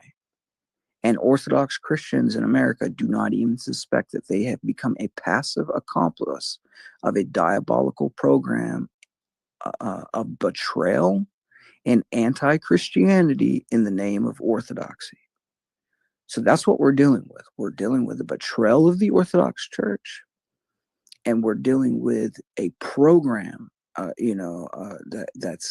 in the name of orthodoxy, but it's truly communist, and it's espionage, and Americans are being suckered into it by the Moscow Patriarchate. You see what I'm saying? And which book is that from? This is from the Russia's Catacomb Saints, Lies of the New Martyrs by Ivan Andreev, but Father Seraphim Rose put it together. It was in Russian, and Professor Ivan Andreev had documented his experiences in Russia during the catacomb times where the Soviets were persecuting Catacomb Church. And it was Father Seraphim Rose's magnum opus. It never went to print because the Soviets got a hold of Platina. And the World Orthodox today, they keep this book out of print. And even if you bring up this book, they'll shut you down. They'll tell you, get out of here, you're a true Orthodox schismatic, because they know in it, it proves the Moscow Patriarchate is an anti-Christian, heretical body that's set on the destruction of the American people. And it's from Father Seraphim Rose. He wrote this book. He wrote those words I just said. Do you see what I'm saying? He's the one who edited the book. He's the one who formed the book. It was his magnum opus. Now, what the Soviets did was they got control of Platina's publishing. Now they infiltrated and they got control. The devil got in there. They got control of Father Seraphim's writings. They started editing his writings. They took books off the shelf. Like, I know that sounds like conspiratorial. That actually happened, dude. You know what I'm saying? And like, it's crazy. It's crazy, dude. But you can find this book, and I could send you a copy. I have a large physical copy, but yeah, and the whole book it just kind of details this surgeonist, the difference between the Catacomb Church, which Roker was in full Eucharistic communion with, and the true Orthodox Greeks. Okay, so it was lit. Look, Father Seraphim Rose lived up until 1983 or 84, I want to say 83, 82. 83, I think, something like that. But anyways, this book dropped around that time. He finished it right before his death, as it was in the process of being published. it did have an early release, but eventually it got taken off. And what they said, it was like all these writings are just dated or something like that. But I don't know, dude. There's so much. I could tell you, I mean, really, and like back it up with evidence. Like what happened was there was members of the ROCOR at that time that were slowly getting subverted and paid off and compromised by the Moscow Patriarchate and the KGB. And since they didn't love truth, they didn't love God, and they had fear for their lives, they sort of capitulated. You know, they kind of gave in to, you know, the Moscow church, you know, that was set up by Stalin. And see, ROCOR was the biggest proponent against them. It was the free church that broke away from them. It was in communion with the Catacomb Church. It was in communion with the true Orthodox that didn't go along with the takeover by the Masonic hierarchy in the 1920s. And the saints that it produced were the greatest saints of the, you know, of our time. You know, Saint John Maximovich, Saint Philareth, Saint Seraphim Rose, like all these saints, these people quote as if like, you know, they're the greatest thing ever, and they claim. But they claim them because prior to 2007, ROCOR produced these saints. You know what I'm saying? But these saints were adamant about not going into communion with the Moscow Patriarchate. Exactly what these people end up doing. So they go into communion, do the very thing these people said not to do, and then they still want to claim them as their own. Do you see?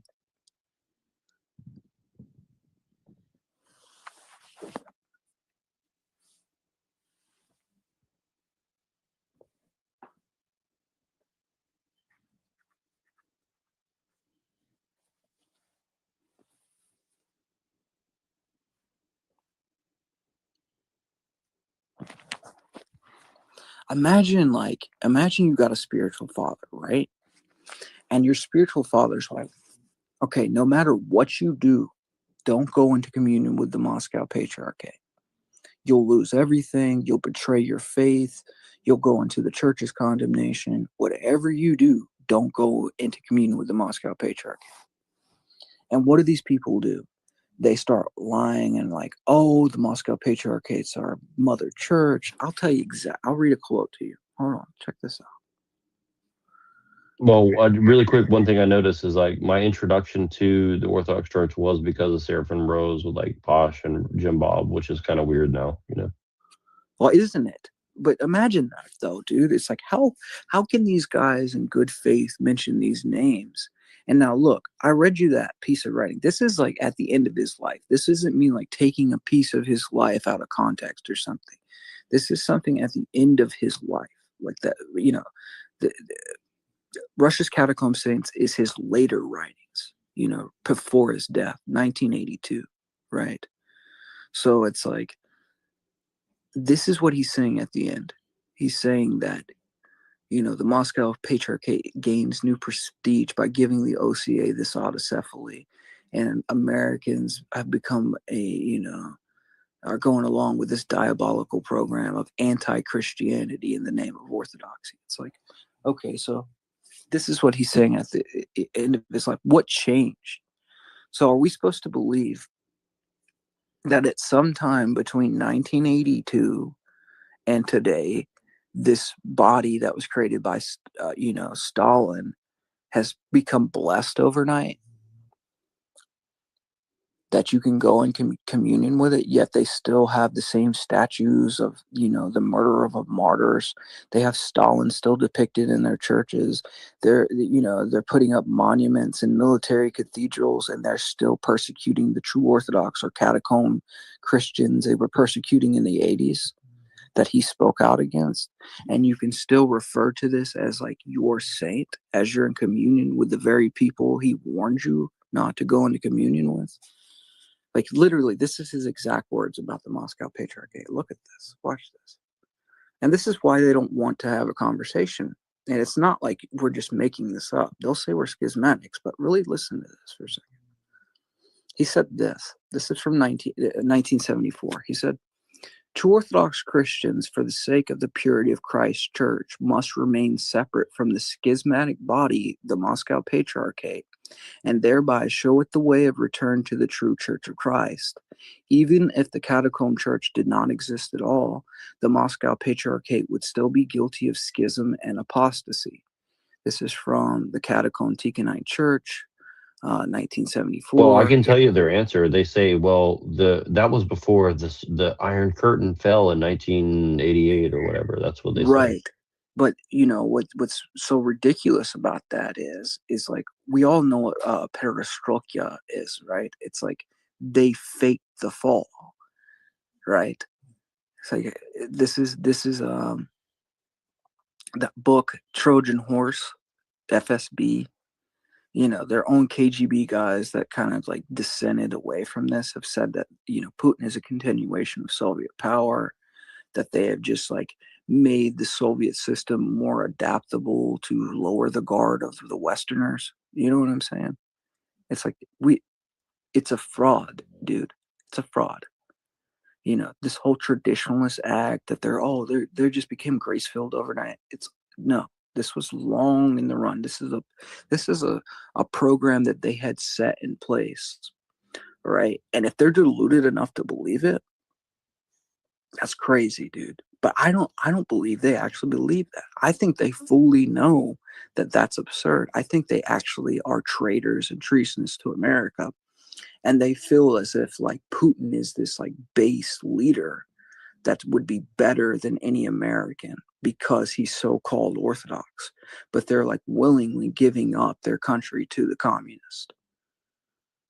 Do you get what I'm saying? And they're like helping with it, thinking that they'll be like rewarded in some way. And it's like, what? No, you're going to be lined up and shot like every Bolshevik has done in the past. You know, you're helping Antichrist take over your country for what? Because this is the Antichrist church, dude. Like, what are we doing? Well, I think it's a cult. I think it's all occult stuff, personally. Like, I don't think it's about anything other than basically like either occult or, you know, maybe you could make an argument that it's only about power. But I personally, I don't believe that. I think it's all like some sort of secret religion shit. Personally, that's what I feel like it is. I feel like they're communists, dude. You know, like they're just like commie nihilists. Yeah, but what is communism? Communism is basically like Luciferian, like something or another. I don't know what you call it. It is. It's satanic, whatever it is. You know, this is another quote. Listen to this. It says, "This is a letter from Father Seraphim Rose." He says, "Do you not realize?" This is a letter to an OCA priest, by the way. Okay. So he says to this OCA priest, he says, "Do you not realize the seriousness of our firm conviction that the OCA is concordant with the Moscow is a betrayal of the Orthodox Church?"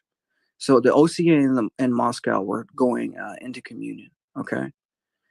And Father Seraphim Rose is in Rokor. They're in full Eucharistic communion with the true Orthodox of Greece and the Catacomb Church of Russia at this time. So he says, "Do you not realize the seriousness of our firm conviction that the Metropolis concordant with the Moscow is a betrayal of the Orthodox Church and the faithful both of within and outside the USSR? Do you know the propaganda benefits which the Moscow Church and the Soviet government have already obtained from the autocephaly? Thanks, for instance, to the published statements of the Bishop of Sitka that are pure Soviet propaganda. Do you know the whole story from 1927 to today of the Catacomb Church and its persecution of the Soviet secret police according to indications given by the Moscow hierarchs? Your Metropolitan now supports this persecution by its support of the Patriarchate. And when your bishops appear in the Soviet Union as honored guests of the Patriarchate, the faith of every catacomb Christian is publicly trampled upon. Do you see, in a word, how we are opponents of your autocephaly and protest publicly because of sorrow in our hearts that is too deep to hold back? We believe that you and many other sincere people in the Metropolia have accepted the autocephaly out of ignorance of its full implications, but it is then our duty to inform you of the full facts and beg you to stop this path of betrayal and sacrilege. Saint Herman cannot possibly be the patron of such an autocephaly, and we only pray that in time this will become clear to many. Saint Seraphim Rosa Platina, letter 061, August 30th / September 12th, 1970. I have the letters, dude. I have the, I don't just say these things, dude. I have the information to back up everything I'm saying.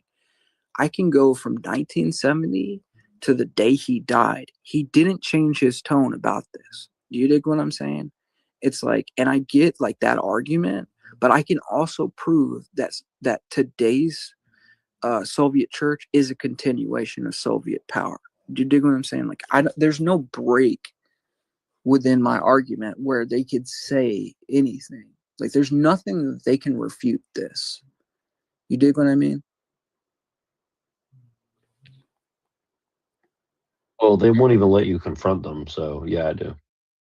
Yeah, I get it. But I mean, it's like, do you understand from my perspective where it's like, I don't care at this point? It's like, you're going into the church's condemnation. Because I have the words of saints and God on my, like, backing what I'm with, and you have Satan and Antichrist backing you. It's like, of course, this thing is going to look powerful from external means because Satan's supporting it. Because Satan always wants to like replicate Christ, and that's the whole purpose of Antichrist. Antichrist is to look like Christ. So what does the Antichrist church do? It looks like the church. That makes sense?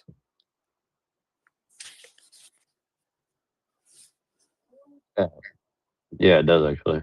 I mean, as a Christian, that's what you would expect, to be honest with you. I mean, you should be expecting. That's why I'm aren't like they confused, expecting right? that, though? Why aren't they expecting that, bro?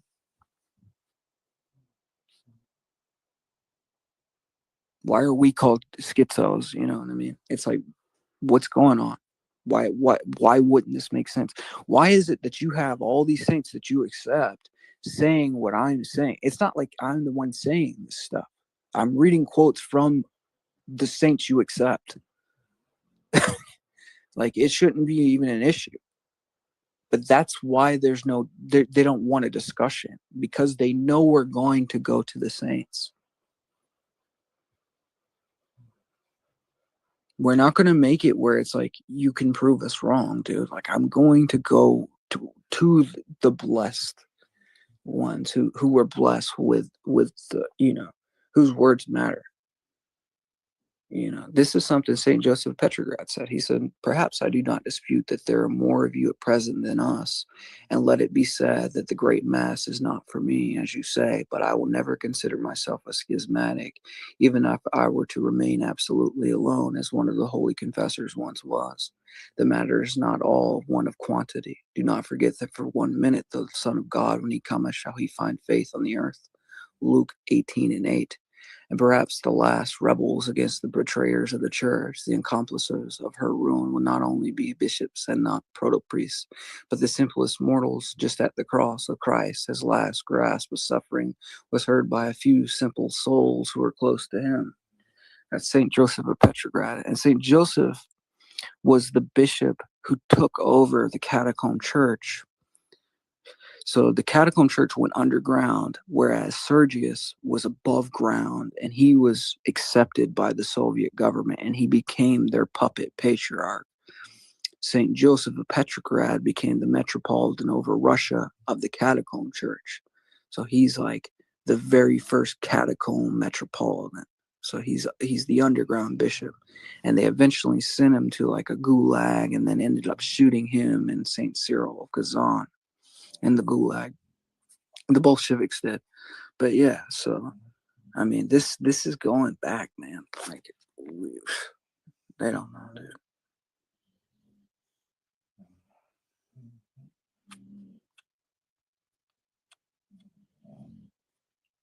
You think they could be Knights Templars or something? Well, I think some of them. I think some of them are. I mean, I found those connections, right? Like, I found I found, especially with the Greeks. So, for instance, like I have a web page from the New Calendars, and the New Calendars themselves expose this. There's like an anti-heretical website from the New Calendars, and on this website, it like talks about how this monk wrote an article like denouncing the Templars and like how they were like this Kabbalistic, satanic thing. And then one of the Templars within the Orthodox Church in Greece, a New Calendarist Templar bishop, he was a bishop that was in the Templars. He's like, how could the Templars be anathema and heretics if the Patriarch Bartholomew accepts us? And, you know, we accept money from him and he accepts money from us. Like, I have a letter stating this from a bishop amongst the New Calendars saying their Patriarch supports the Templars and the Templars support the New Calendars Church of Greece.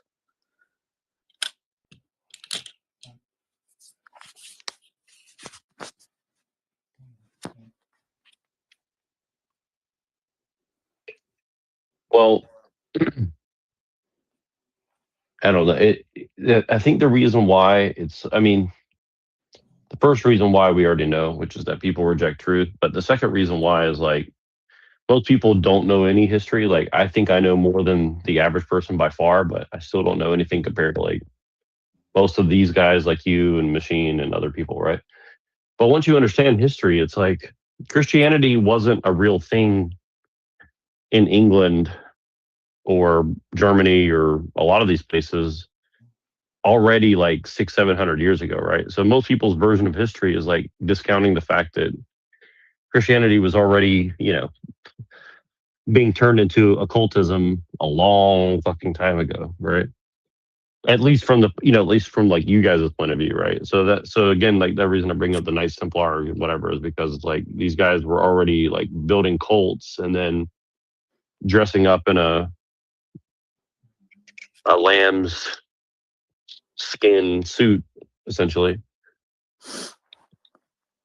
700, 800, 1,000 years ago already, right? And so that's why things are confusing to people. They're like, well, I thought we was Christians and shit. But ultimately, a lot of people are truly Christians in their heart, but that doesn't mean that, that the institutions weren't totally corrupted a long time ago. I think like in the church of, I think that this is kind of like a really difficult pill to swallow for some people, and I don't know. I'm just gonna say it. Whatever. I'm gonna let it fly. I feel like if you don't know your faith, how can you be a Christian?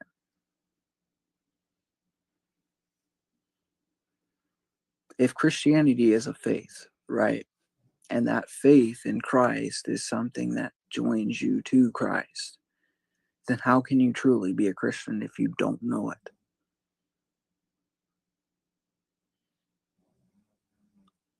Well, if you say it in that way, it's going to sound like, well, knowledge equals Christianity, right? So obviously there's a delineation between like knowing. It's knowing God, right? And it's like, how do you come to know God?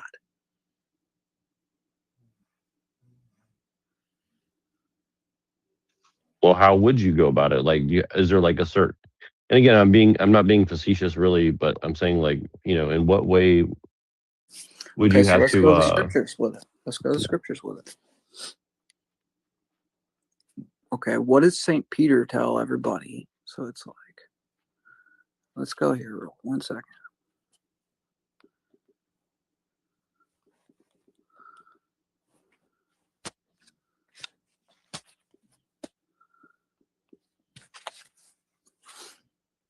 Okay, so this is Acts 22 and 38, right? Let's go here.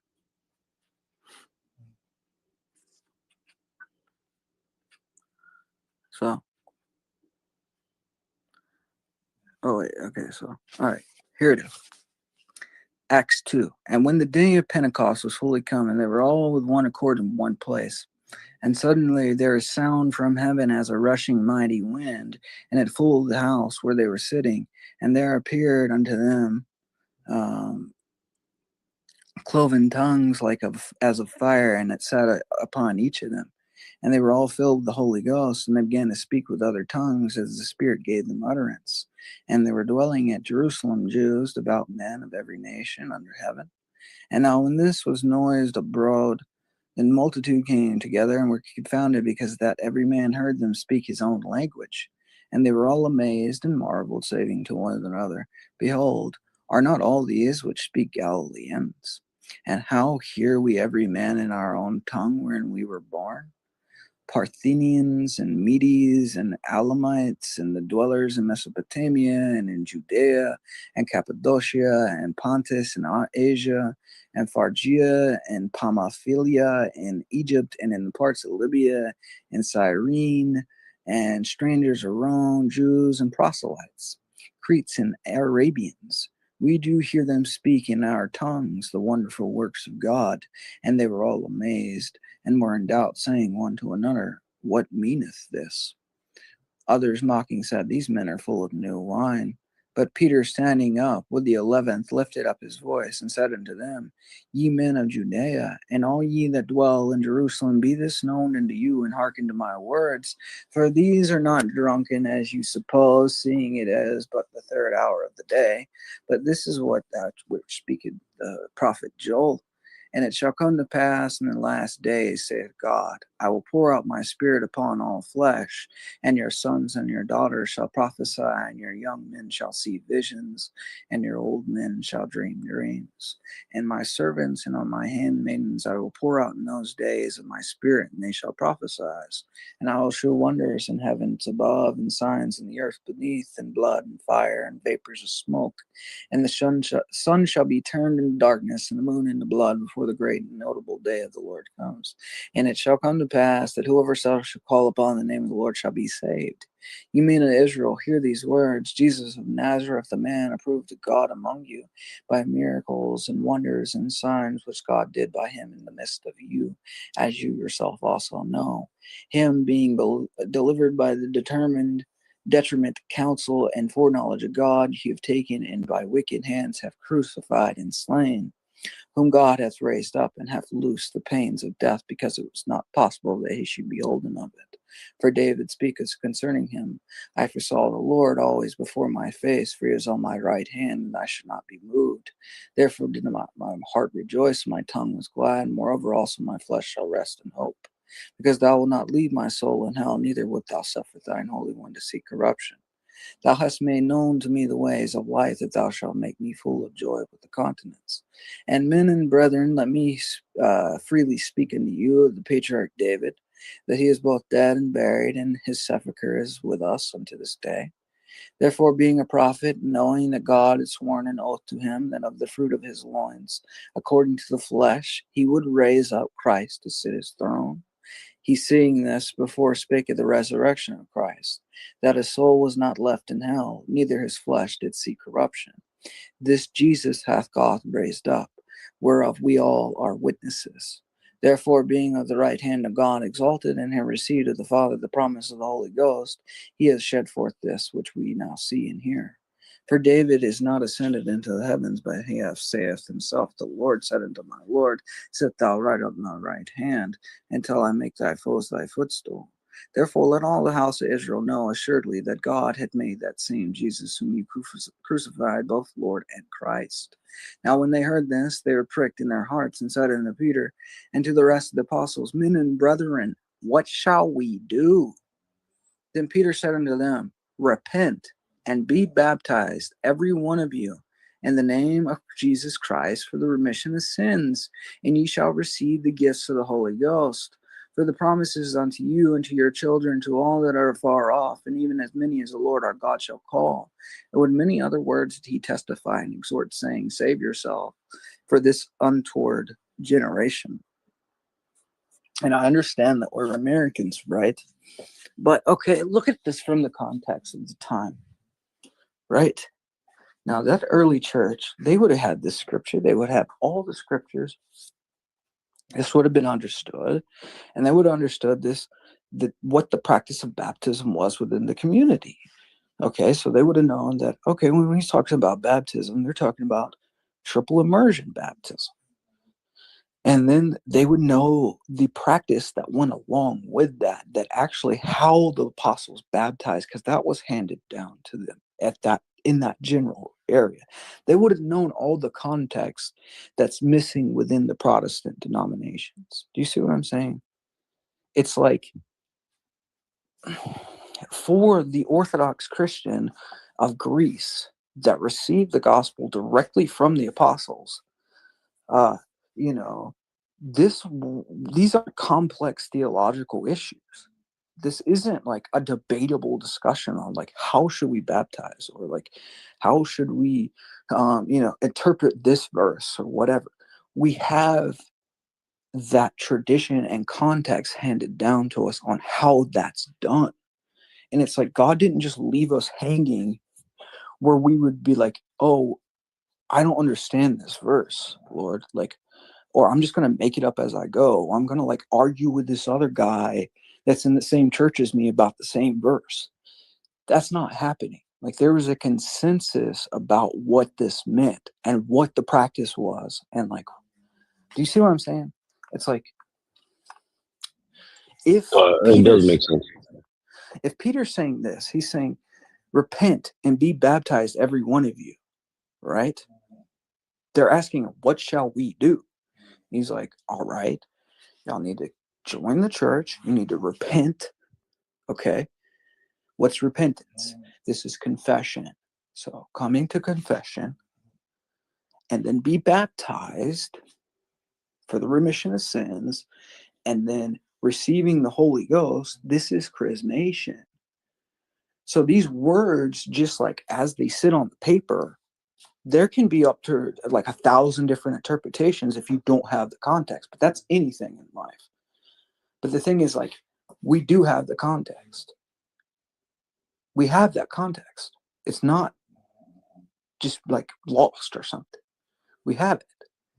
We have the earliest writings associated with these verses and like how those people interpreted. And like, we still have those practices. You see what I'm saying? And it's like, that's what I mean. It's like, if you don't know your faith, how can you call yourself a Christian? Would that church accept you if it would St. Peter accept you if you were like, well, I guess St. Peter, okay, you baptize triple immersion, but we want to do single immersions. What's he going to tell you? No, I don't care what what? You see what I'm saying? It's like, if you were to tell the apostles, like if you were to tell, like make a Protestant argument to the apostles, they would be like, shut up. Like, you don't have that authority. The Holy Ghost has seen it fit for us. That's what it says in Acts. It'd be like if they made a decision and you just come along afterwards and you're like, oh, dude, God told me something different. They'd be like, no, he didn't. Like, this is it. Like, we've been given the revelation. It's just man hasn't put in the work. And it's not even that hard to put in the work, dude. It's really not, bro. Like, how hard is it to solve, like, okay, this was written at this time in this area, and this is like text associated with that time in that area.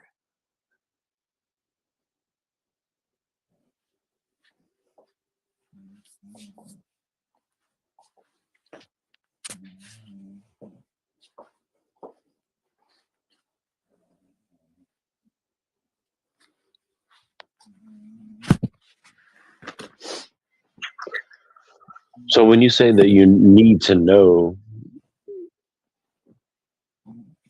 well, here's the thing that comes to mind is like, would you say that the person who just doesn't know much is way better off than the person who keeps learning and doesn't do the right things? Well, no, what I'm saying is like, no, I mean, I think that's stupid too. I think that if you're looking at it, things like that, that's retarded. Like, what? Like, dude, I think if you have the option, if you have the ability to know, why not? if you have the options to like be a part of that same church that Christ established, and that's God incarnate, why wouldn't you put the due diligence into doing it the way they intended or God intended? And if like you're not willing to do that, then don't do it. Okay. But don't do it like half-ass and just like make up your own thing and say it is, and then act like, oh, it's just like complex or something, like y'all, you know, like, no, that's not how things work. You know, if someone, it's like, and it's always this like this kind of thing where it's like, oh, well, like not everybody's that smart to figure it. It's like, it's not even that difficult, dude. Like, what are we talking about?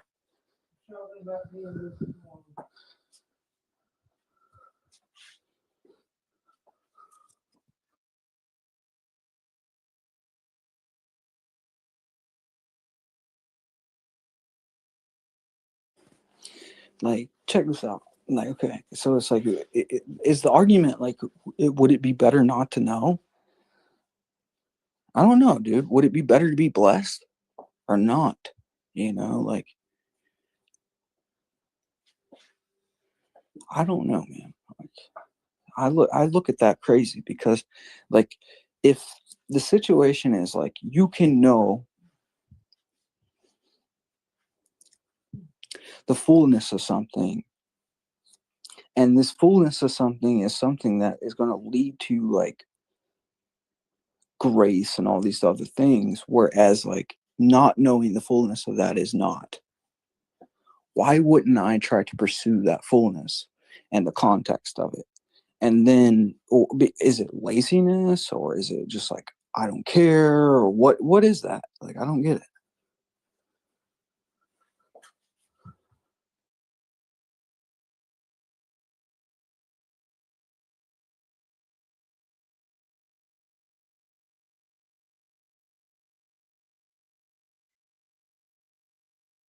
Well, I guess it depends on how you're looking at it, because if you're looking at it just from like a personal standpoint, which I guess you're saying that we really should just only look at it from our own perspective, right? Like, meaning like, don't worry about if everybody else is going to come follow you or whatever. Like, you just have to worry about your own thing, own salvation, for the most part. You know. Well, I mean, if you're not looking at it from your own perspective, you're not worrying about your salvation. Like, really? Like, whose salvation do you have to worry about besides your own? Because in reality, it's like everybody has to work out their salvation, right?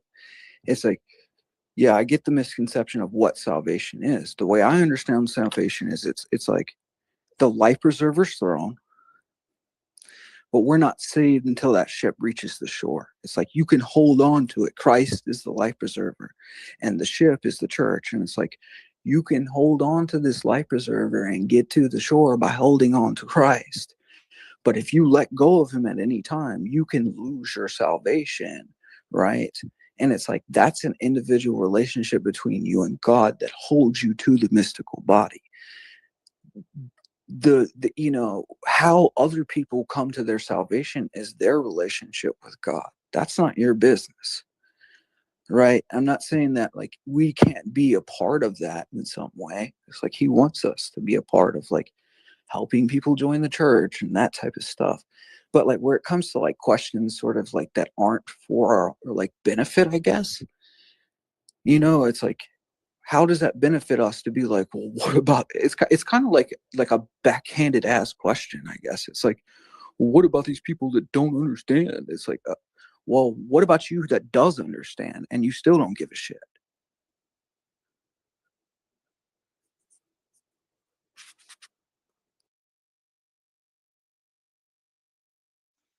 Well, certainly, if you get to your level of understanding, it is difficult to navigate like the. But it's not my level of understanding, dude. It's like, dude, tell me that's not common sense, bro. You tell me Well, that's what I not mean, common sense. well, what I mean is that it gets hard to navigate like that. Almost every church is corrupt at this point, right? I mean, no. If you, I mean, I'll tell you why not. Is because like all it took for me was like going. This wasn't something like I just like sat down and I was like, okay, this church is no good. This church no good. This church, like, that's not how it happened, dude. I was just like, God, which one's right? And he led me to a church out in the woods, dude. I don't know. Do you understand what I'm saying? It's like, I didn't make that happen, bro. Like, I found some random church out in the woods in Virginia, and it just happened to be the right one. But it didn't just happen to be the right one, if you dig what I'm saying. But it took me saying, like, God, which one? But I also went to the scriptures, and I was like, oh, there's these 7 churches in Revelation. And it's like, I just was reading, and I was like, 7 church Revelation. I wonder if those churches still exist. That's what I asked. Then I was like, oh, like, huh, those 7 churches still do exist. You know, at least pieces of them do. And it's like, oh, you know, the cave where John received revelation, the book that I'm reading, there's an Orthodox church built into that cave. Do you see what I'm saying? It's like, if we're not asking the right questions, we're not going to get the right answers. But all it takes is putting it in context. But all the devil does is try to take the context away from the scripture, right? And take the scripture out of the context of the tradition. But once you put it in context, just like with anything, it starts making sense. There's a level of like, people need to be organized enough to deal with the topic intellectually. If we've gotten to the point where we're so nihilistic and so absurd that we refuse to deal with the topic as if it's true, then we're going to view it as if it's like there is no answer, or like this is just like an impossible like equation. But it's like, if you go back to the beginning and you read St. John, then go to like someone he taught, St. Polycarp, St. Ignatius, and then you go from those letters and you read those people. And I'm not saying that these are needed to be like a part of the church or something, but wouldn't you think that would give you context to the way the apostles thought and taught?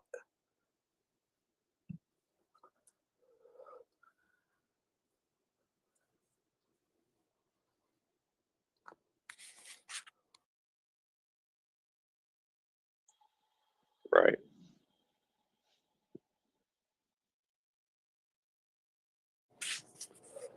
What you're saying does make sense, I guess. I know it makes sense, dude. I wouldn't be saying it if that shit didn't, because it's like, and I like, no, I don't live up to it because it's an impossible standard. We're talking about God incarnate in his church. You know, it's like, we're not talking about something, we're talking about the most important subject any man can really talk about. Right? And it's like, it's unfortunate that it's not talked about enough. And then when it is talked about, it's kind of like, oh, I don't care, dude. So what? Blah, blah, blah. Like, it's just dumb. It's gibberish. Right? But if anything, I would recommend any human being to have a scholarly pursuit. I don't care what religion you are. Take a scholarly pursuit into ancient Christianity and treat it like you would treat like Buddhism or all these other like belief systems. Just give it that same due diligence. And you're not going to come out of it acting as if like Christianity is just some joke. You're not. You're going to look at it like this is a hefty philosophical, spiritual like tradition. You know what I mean? It's not, that's the problem. It's like not, it's been diluted and sort of just like stomped on so long. People don't even take it seriously. They don't know what to take seriously. So they don't see it as something real. It has to become real to you. And it will become real to you the moment you step into it. But he's got to invite you too, in a way. Like, but it's like you have to open your heart up enough for him to invite you into his home, if that makes any sense.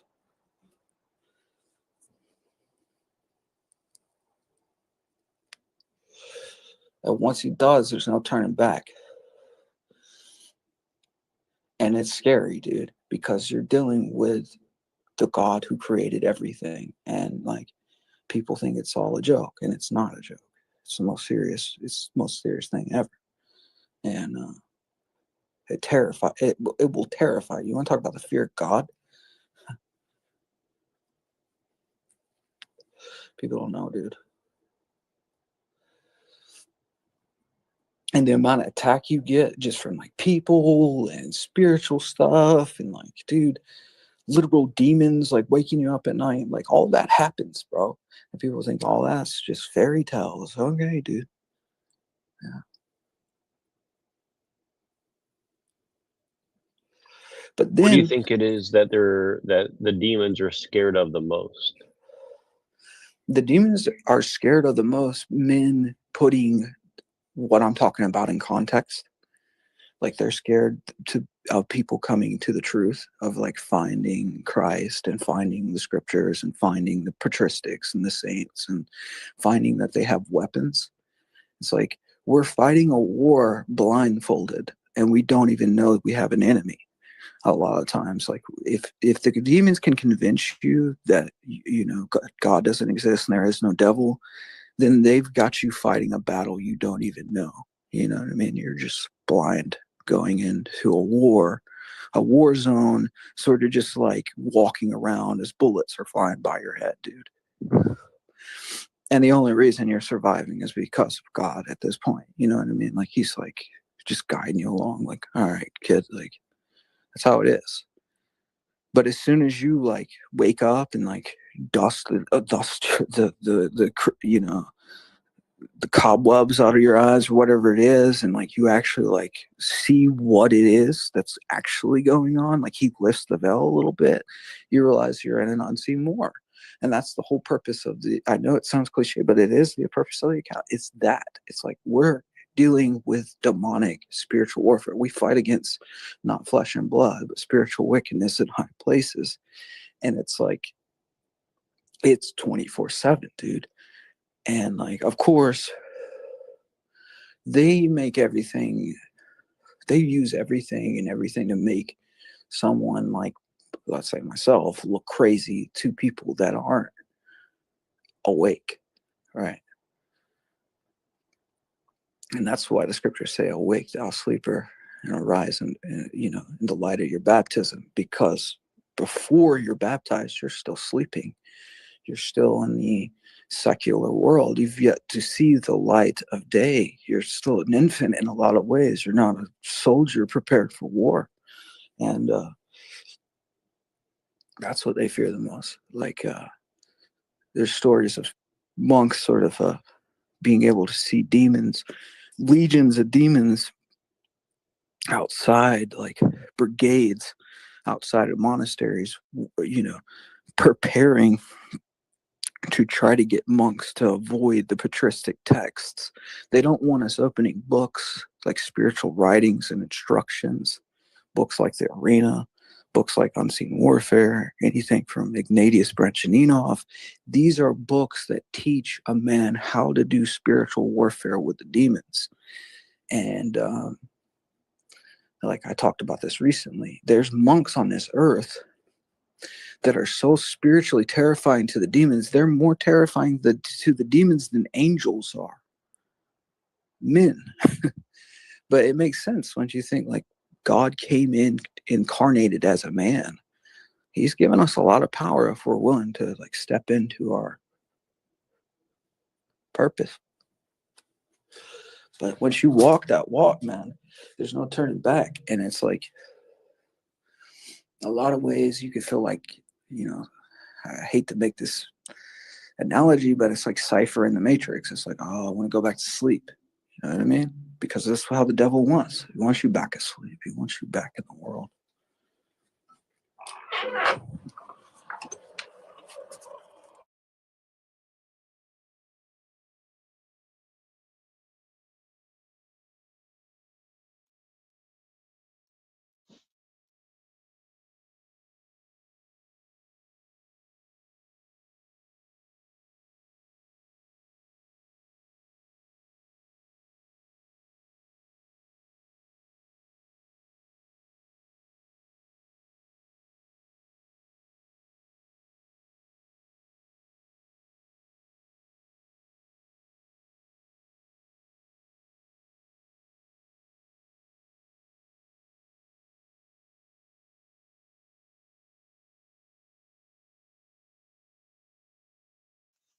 Sorry, people were talking to me in real life, so I couldn't respond. But yeah,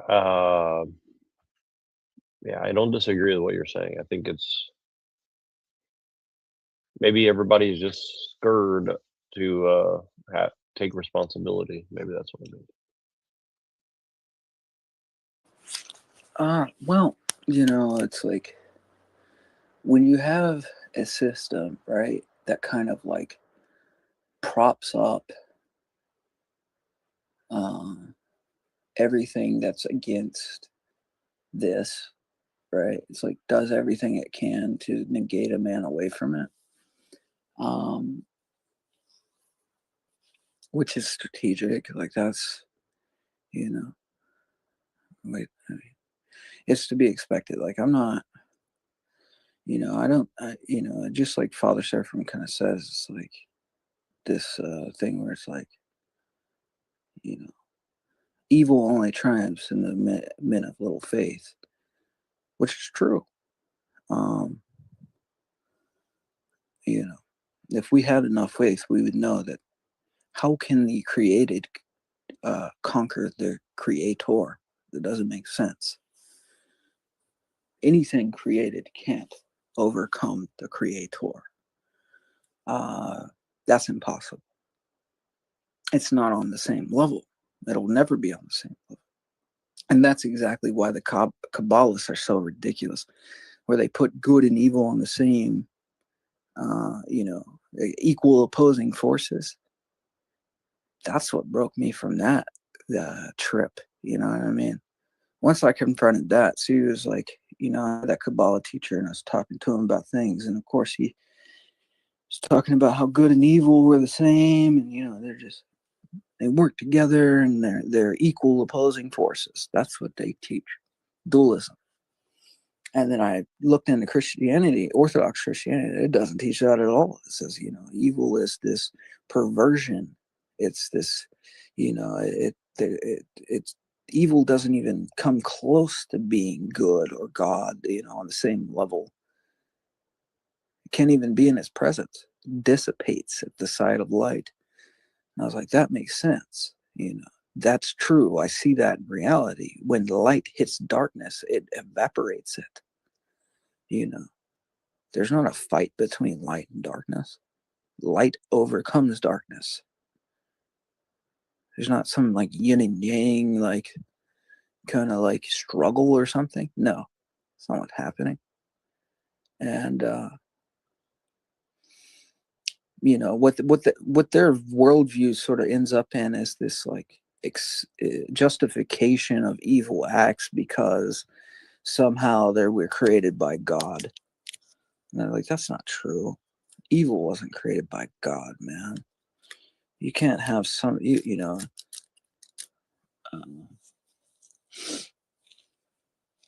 which, people think that God has done evil acts. But, the context, like the word ra in Hebrew, which means evil, there's two different forms of this word. It can mean natural disaster, or it could be moral evil.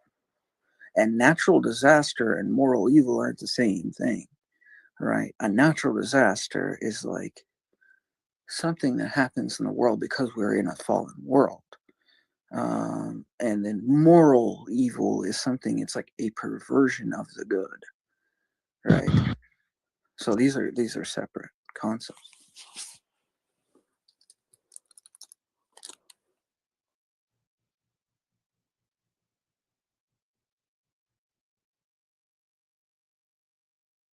Yo, Hello, Cindy. I made it. But yeah, you want to know how? All right, I'm gonna show you something. This is how I made it, Jack. Welcome in. Come on in. Another day. Another day. I want you guys to parse out the difference between your worldview as far as the No, I don't want to do that. No, At but I'm least the saying, metaphysics. At least the metaphysics. But go ahead. I'm saying I made it another day, another year. Happy birthday. Yeah. Thank you, brother. How old are you, man? 33, man. Oh yeah. All right. Seriously? Welcome. Yes, I'm gonna go infiltrate the Masonic Lodge. Mm. 33 Dude, I is have an like important a year. It's a very bro. important year. My whole life changed at 33. I can. And No, like, yeah. There's something to that No, number. So I it can say actually that. is, and I think that's why they hijack it. But Yeah, I'm 33 as well. So oh yeah, Yep. okay. Yeah, my whole life That's, changed I at the didn't know year that. 33. So yeah, Yep. that's you guys are you're in a very important turning point in your life. I can say that, and that's not Masonic or anything like that. I just mean it like No, in my they just hijack it, bro. In my experience, it has to changed do. It has to do with a lot of things. It has to do with the number of vertebrates in the spine. It has to do with the temperature that water freezes and melts. It has to do with a lot of things. It's when Jesus so died, supposedly. So hey, yeah. Twilight, you want to know? You know how I debated Ur, right? Yeah. This is how I kind of beat him in a debate. Okay. And like I made him basically like, you're anti-Semitic. Like he went there. Right. He couldn't Right. he couldn't Yeah. do it. Okay, so this is what it was. And I went against him and his whole entire cult, I don't Right. know if you know about this, but this is what ended up happening. This is the refutation I wrote on that. It's short, but it's refuting Kabbalistic dualism.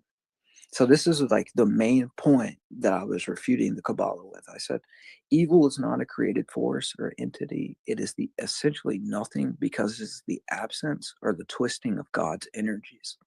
The easiest way to think of evil is to liken it to darkness, which has no properties and cannot be measured, even created. You can remove light from a room, but you can't add darkness to a room. Darkness is not a thing. It is the word we have created to describe the absence of another thing, light. So evil is not a thing.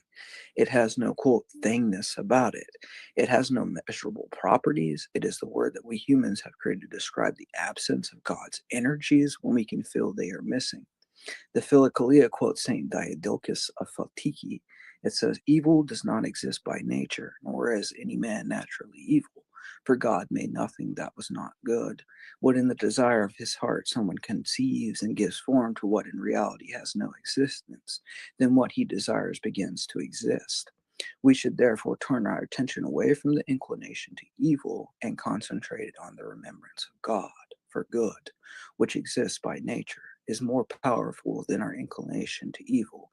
The one has existence while the other does not, except when we give it existence through our actions. Isaiah says, I form the light and create darkness. I make peace and create evil. I, the Lord, do all these things. The KJV translators did not mistranslate the Hebrew root word ra in this verse. They translated it in an older form of English in which the word, quote, evil had a meaning we do not intend today when we use that word. This kind of translation of ra is also found in KJV rendering of Amos 3 and 6. The Holy One is not saying in Isaiah 45 and 7 or Amos 3 and 6 that he commits moral evil. He says he blesses some people and in some cases visits judgment on others through calamity or disaster. This does not mean that all problems or disasters are judgments for God. We live in a fallen world where such things happen.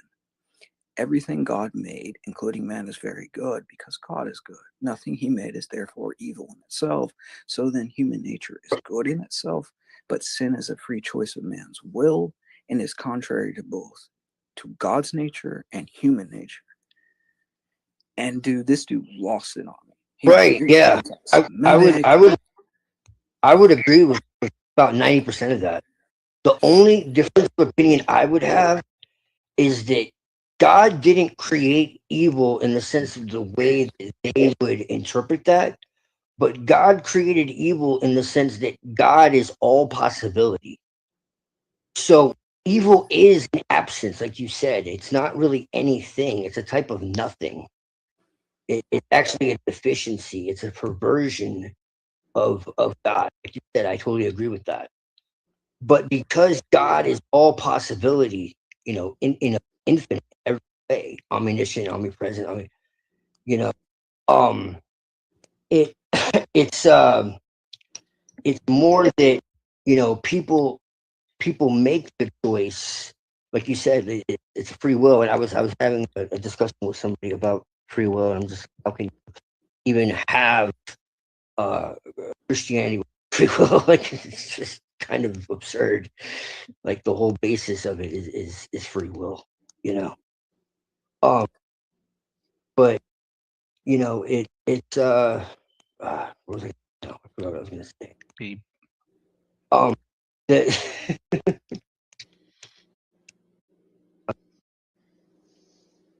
The evil is like a virus, essentially. It's like a sick. And you could say, if I were to put it in like a religious context, that's what sin is too. Like a virus. It's like an addiction. You don't It's a realize perversion, a twisting of right. Yeah, nature. it's like you don't realize there's anything wrong until you try to stop. Well, check It this out. feels good, but then when you try to stop, then you realize you can't, and then that's why you become a slave. Because you're like, oh no, I'm fine, I'm perfectly good, and then, but it like eats away, but it eats away at you by giving you what you think you want, and giving you good time, giving you good memory, giving you good feeling, and it appears to be good. And so that's the thing. So my only objection is this: God has the ability to commit evil, but God is beyond good and evil. We are not. That would be my only nuance. I would say this: God could God choose to be evil, but doesn't. This is how I. That's what I would say. I would That's say really this. God is not evil, right? God did not create evil. Evil is a perversion and a turning away from. It's the absence of God. Okay. And anytime you have the absence of God, this isn't actually a creation. No, I agree with this that. is just a perversion of it's just the absence of light in a room, just like darkness is. Or, right. It's the absence of something. When we have evil in the world, so God, anything that's God or godly, it's sacred. It's full of grace. There's goodness about it. There's creation. There's beauty. There's all these things that we associate with things that the Creator does, right? Well, evil was a negation. This is what I would say what happened. Okay, so this is what happened. So you have this most beautiful angel up there, right? And he starts getting a little too, uppity. He thinks, he thinks he's the best, and he thinks he's the greatest creation that God ever created.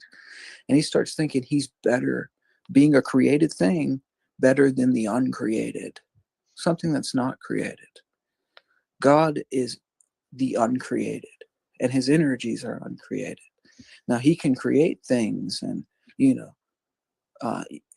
his uncreated energies, his grace can embody these things and can indwell in these things. But these things themselves, sure, they can create to a certain degree, but in their rejection, this evil angel rejects God. He wants the throne. He convinces 1/3 to turn their back on God. We're not going to longer worship God. 33%. Uncreated, this uncreated being. I think, this created being thinks he's greater, and he convinces these other angels to do the same. And 1/3 falls. And at the point of their fall, what happens? They themselves create hell through their fall. Okay. And what is hell? It's the separation from God. That's what hell is. Right. But even I then, would agree. God's love fills all things. There's no place that you can be without God being there, because he has created all Right. things. So even Right. within hell, what is the burning of hell? People don't really understand this. And within Orthodox, we teach that the reason people burn in hell, what that burning truly is, that's the love of God burning those people. And now that scandalizes a lot of people, but they don't understand what we mean when we say No, that actually they makes think sense. of That created actually makes sense. flames. They think of created flames. Consuming fire. We're not talking about created flames. We're talking about a Right. spiritual. We're using words to describe No, a spiritual. that makes a lot more sense to me. Yeah. Okay, Well, now listen. let me put it like this. I'm sure everybody in this panel has been in love at least once, right? Have you ever been in love and then you love the person so much, but they hate you because you reveal something about them that they don't like revealed in them? Does that make Oh sense? yeah. It's like I think that's kind of how I it don't feels. want your love, God, right? And it's like the Right. love burns them. It's like this shame of not Yeah. wanting to accept the love of God, so it burns these people up. Right. And the only way I can describe this really is if you read like these patristic texts where like there's communication between the saints and demons, because there'll be like stuff like Saint Anthony, Right. and like demons will come to Saint Anthony and they'll be like, "Hey, Saint Anthony, like ask God if we can repent," and like two demons will kind of like go behind Saint Anthony's back and laugh. We're gonna get him to ask God and see if we can repent. Like they're trolling Saint Anthony or something. There's stories like this. So Saint Anthony goes and he prays to God and he says, God, if a demon wanted to repent, can they do that? Or something. So an angel comes to Saint Anthony and explains to Saint Anthony, and he says, okay, yeah, Saint Anthony, if the demons truly want to repent, they're going to have to come to this particular spot every day, and they're going to have to ask forgiveness 300,000 times or something like that. It was like a crazy number, right? But I mean, not a really crazy number considering that they're demons and he's allowing them a chance to return to heaven if they do this, right? Like if you do this and you say the Jesus prayer, you do this, practice for this number of time, then yes, I'll accept your repentance. So St. Anthony goes and tells the demons this, and of course, they initially appeared in the form of another person, and then they ended up showing their appearance. But anyways, I'll just get to the point. So the demons go and say, St. Anthony, what did God say? Can we repent or what? And St. Anthony tells them, so you have to go to the spot, you have to, ask for forgiveness for this many times, repent this many times. And the demon says, I would never repent. Are you crazy? I would never do that. What do you idiot? Like, do you think I would ever repent? Why would I repent? And then he just kind of disappears and goes off. But that's the thing with it. It's like these things have the option. They could repent if they wanted to. They don't want to. But that's the same with men. They don't want to. They have the option. It's not that God has forced them, to, he's not going to force you to accept him. All right. Who's going to force you to be like, come in my house? Come on, come hang out. It's like no one's going to do that. No one's going to force you to do that, especially like give you paradise, right? It's like if you don't, like we have a saying, it's like if you don't want God in this life, you're not going to have him in the next. And when people deal with those consequences, that's on them, and they'll burn for that. And what that burning is going to be is the fact that they could have and didn't. That's the true hell, I think. No, I would absolutely agree with that 100%. Well, do you think that it could burn them and purify them, and then God's like, okay, now you're ready for it eventually, or is that? Well, that's another thing. Ooh, universalist. The burning goes two ways. It's a dual process, because you have the burning of the Holy Spirit, and then you have the burning of like remorse, you know, where it, Well, you there's know, levels of hell too. Like there's upper right. dwellings of Tartarus, right, in the tradition of Orthodoxy. So like there are souls that God may allow to, like, you know, deal with some form of torment for a period of time, you know, before he lifts them out of it. That has been known to happen. It's like you can check out, but you can never leave. So then I guess my question to you is, do you believe it's an eternal punishment? Yes, yes, there is an eternal punishment, but that, you know, God will have mercy on who has mercy, and have, you know, he can, let's say, like, if there was someone, there's stories like this, right? There's like a lady who went to hell, right? And like, she's down there, and you know, I think someone met it, like one of the angels might have brought an onion to her and was like, grab a hold of the onion. Like the angel kind of told the story to God, like this woman had thrown an onion at this other lady who needed food, you know, and can we count this onion as like an act of good towards her, even though she was evil her whole life? And God was like, see if she'll grab a hold of the onion and pull her out of the pit with it. And she goes and takes the onion, and as she's being pulled out of hell from the angel, there's all these people like clawing at her legs to, like, you know, grab the onion with her, and she's kicking them off. And she's like, no, it's my onion. And then God tells the angel, let go. So even in her moment where she could have, you know, attempted to help other people, she was still selfish with the one small deed she, you know, so she wasn't even worthy of her onion.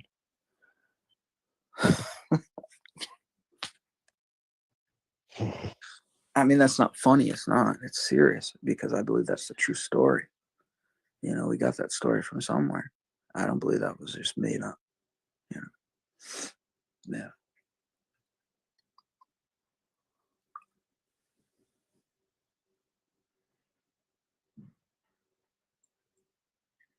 So, is Discordianism a religion? Are the gods of the nations demons? Well, do you think that there's religions other than Christianity, or how do you feel about No, that? I think that all like so-called religions are nothing but you know, the devil trying on new faces, kind of.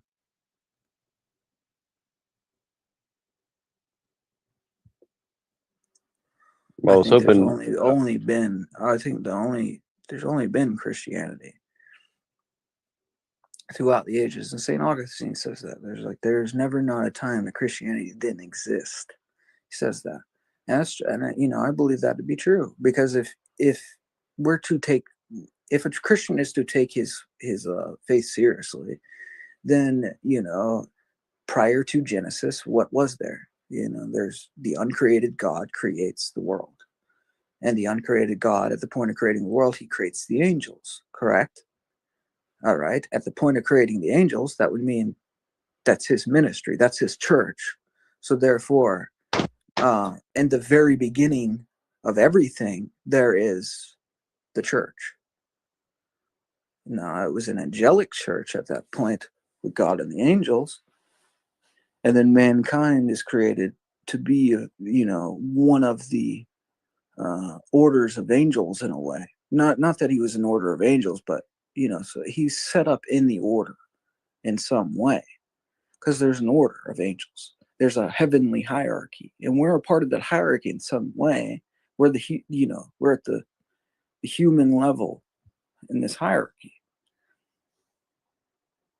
And of course, you know, there's this idea too. It's like, why did God become man? And in that sense, it's like, obviously man is higher than the angels in some way. In that sense, why did God become man? Obviously, he's seen, you know, if we're created in the image of God,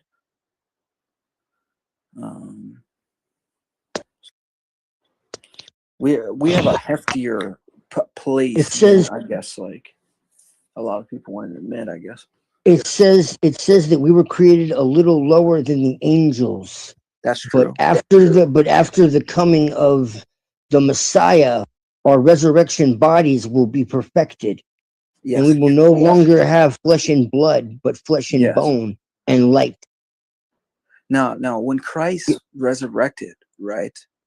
Now, I know what you're talking He about. was able to go through doors, right? But that's why the angels were interested in us, and that's supposedly why there was a fall. I know what you're talking about. I looked into Well, that. I think the fall happened prior to man. You know, I think Well, there's they- supposedly more than one. Yeah, 1/3 of the angels. No. I'm saying more than one fall. No, I don't know about that. I've only known of one fall. You know, according to I the don't know. Orthodox tradition, this is all Orthodox tradition I'm coming from. But so from my understanding, it's like man is, he at the point after, okay, so 3 days in the belly of the beast, Christ resurrects. He's in the very first new body, you're right, like this new body that's not necessarily, it's somewhere higher than Adam. I don't even know how to explain it. He can move through walls. He doesn't seem to have to. He can change form in some way. And whatever that form is, whatever that new body is, this new body, when we're resurrected at the resurrection, that is the church, the Christians, when they're resurrected to judgment.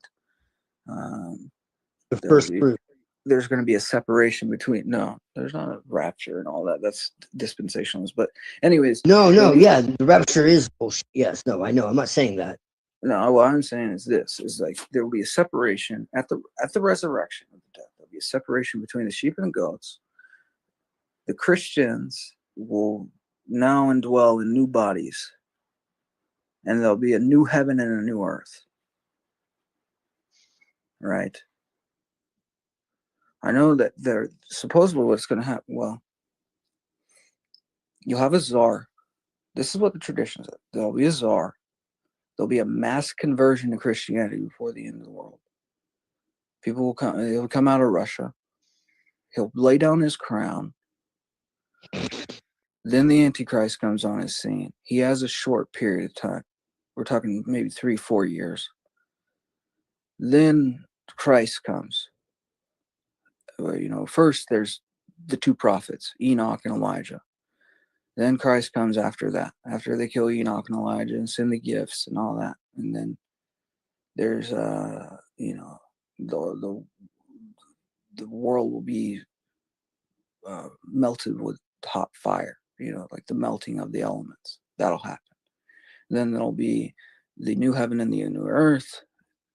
And at that point, I believe that's when we have the judgment, where it's the separation between the goats and the sheep.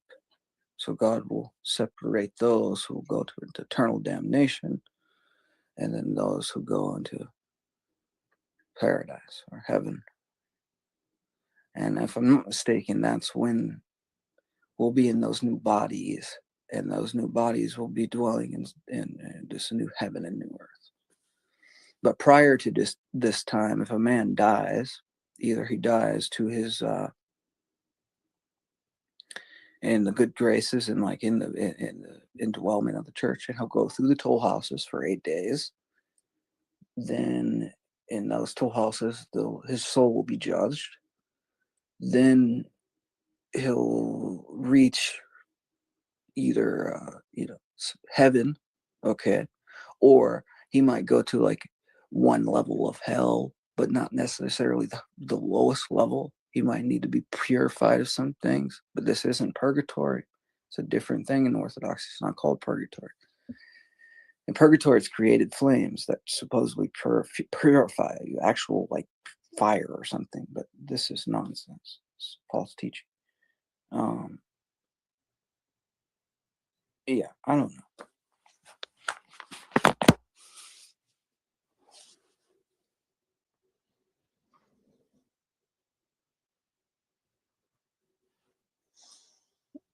Plasma bodies of light. Oh, the Docetists said, they said phantasmal bodies. They said that Christ was this phantasmal body, and that's what the Kabbalists say too. The Frankists say Christ was this phantasm. Bro. Man, I don't even know what to tell those people. Been reading about Frankists lately. It's crazy stuff. I got a book on Rabbi Zevi. I haven't read it yet, but I know he's associated with that. Like he's in there, isn't it? Like the Frankists came from him, or he I don't know. It came from him because I think Jacob Frank was thinking that he was like the second or third incarnation of Zevi. Yes. Yes, Frank believed he was the reincarnation.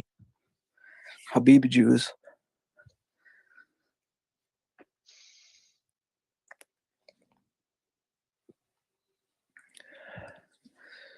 I don't know. I've read something though on this website that's talking about Hitler was a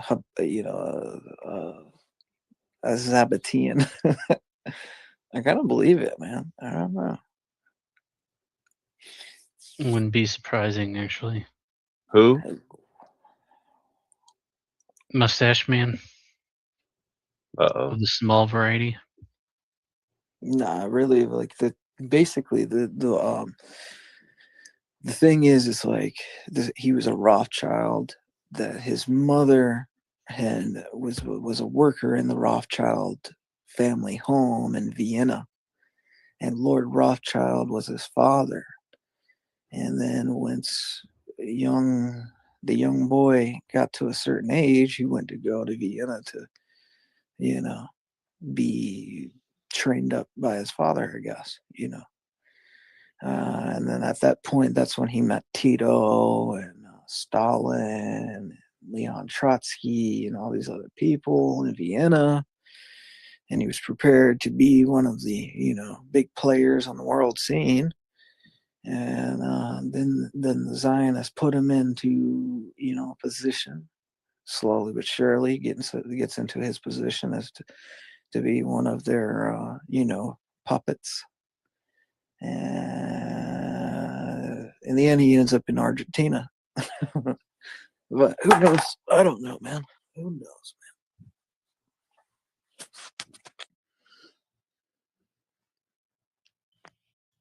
Well, Tim Kennedy, you know who Tim Kennedy is, right?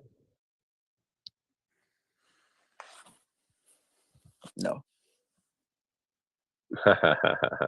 No, I do know who that is. You do the know who UFC fighter? Yep.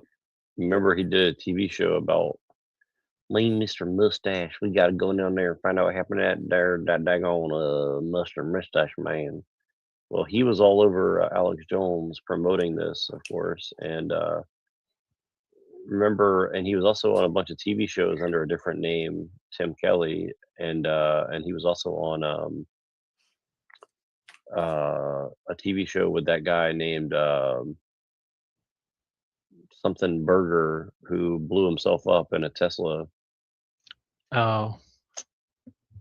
So, and he came on the news under that different fake name of his, saying, "Oh, I knew him. We did a thing. He was a good guy. I don't know what happened to him."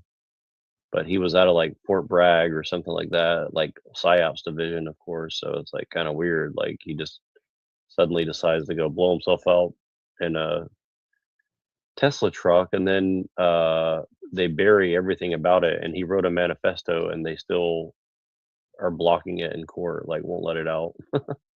Whatever he said. So pretty something about tech, wasn't it? I think it was. I'm pretty sure it was, yeah.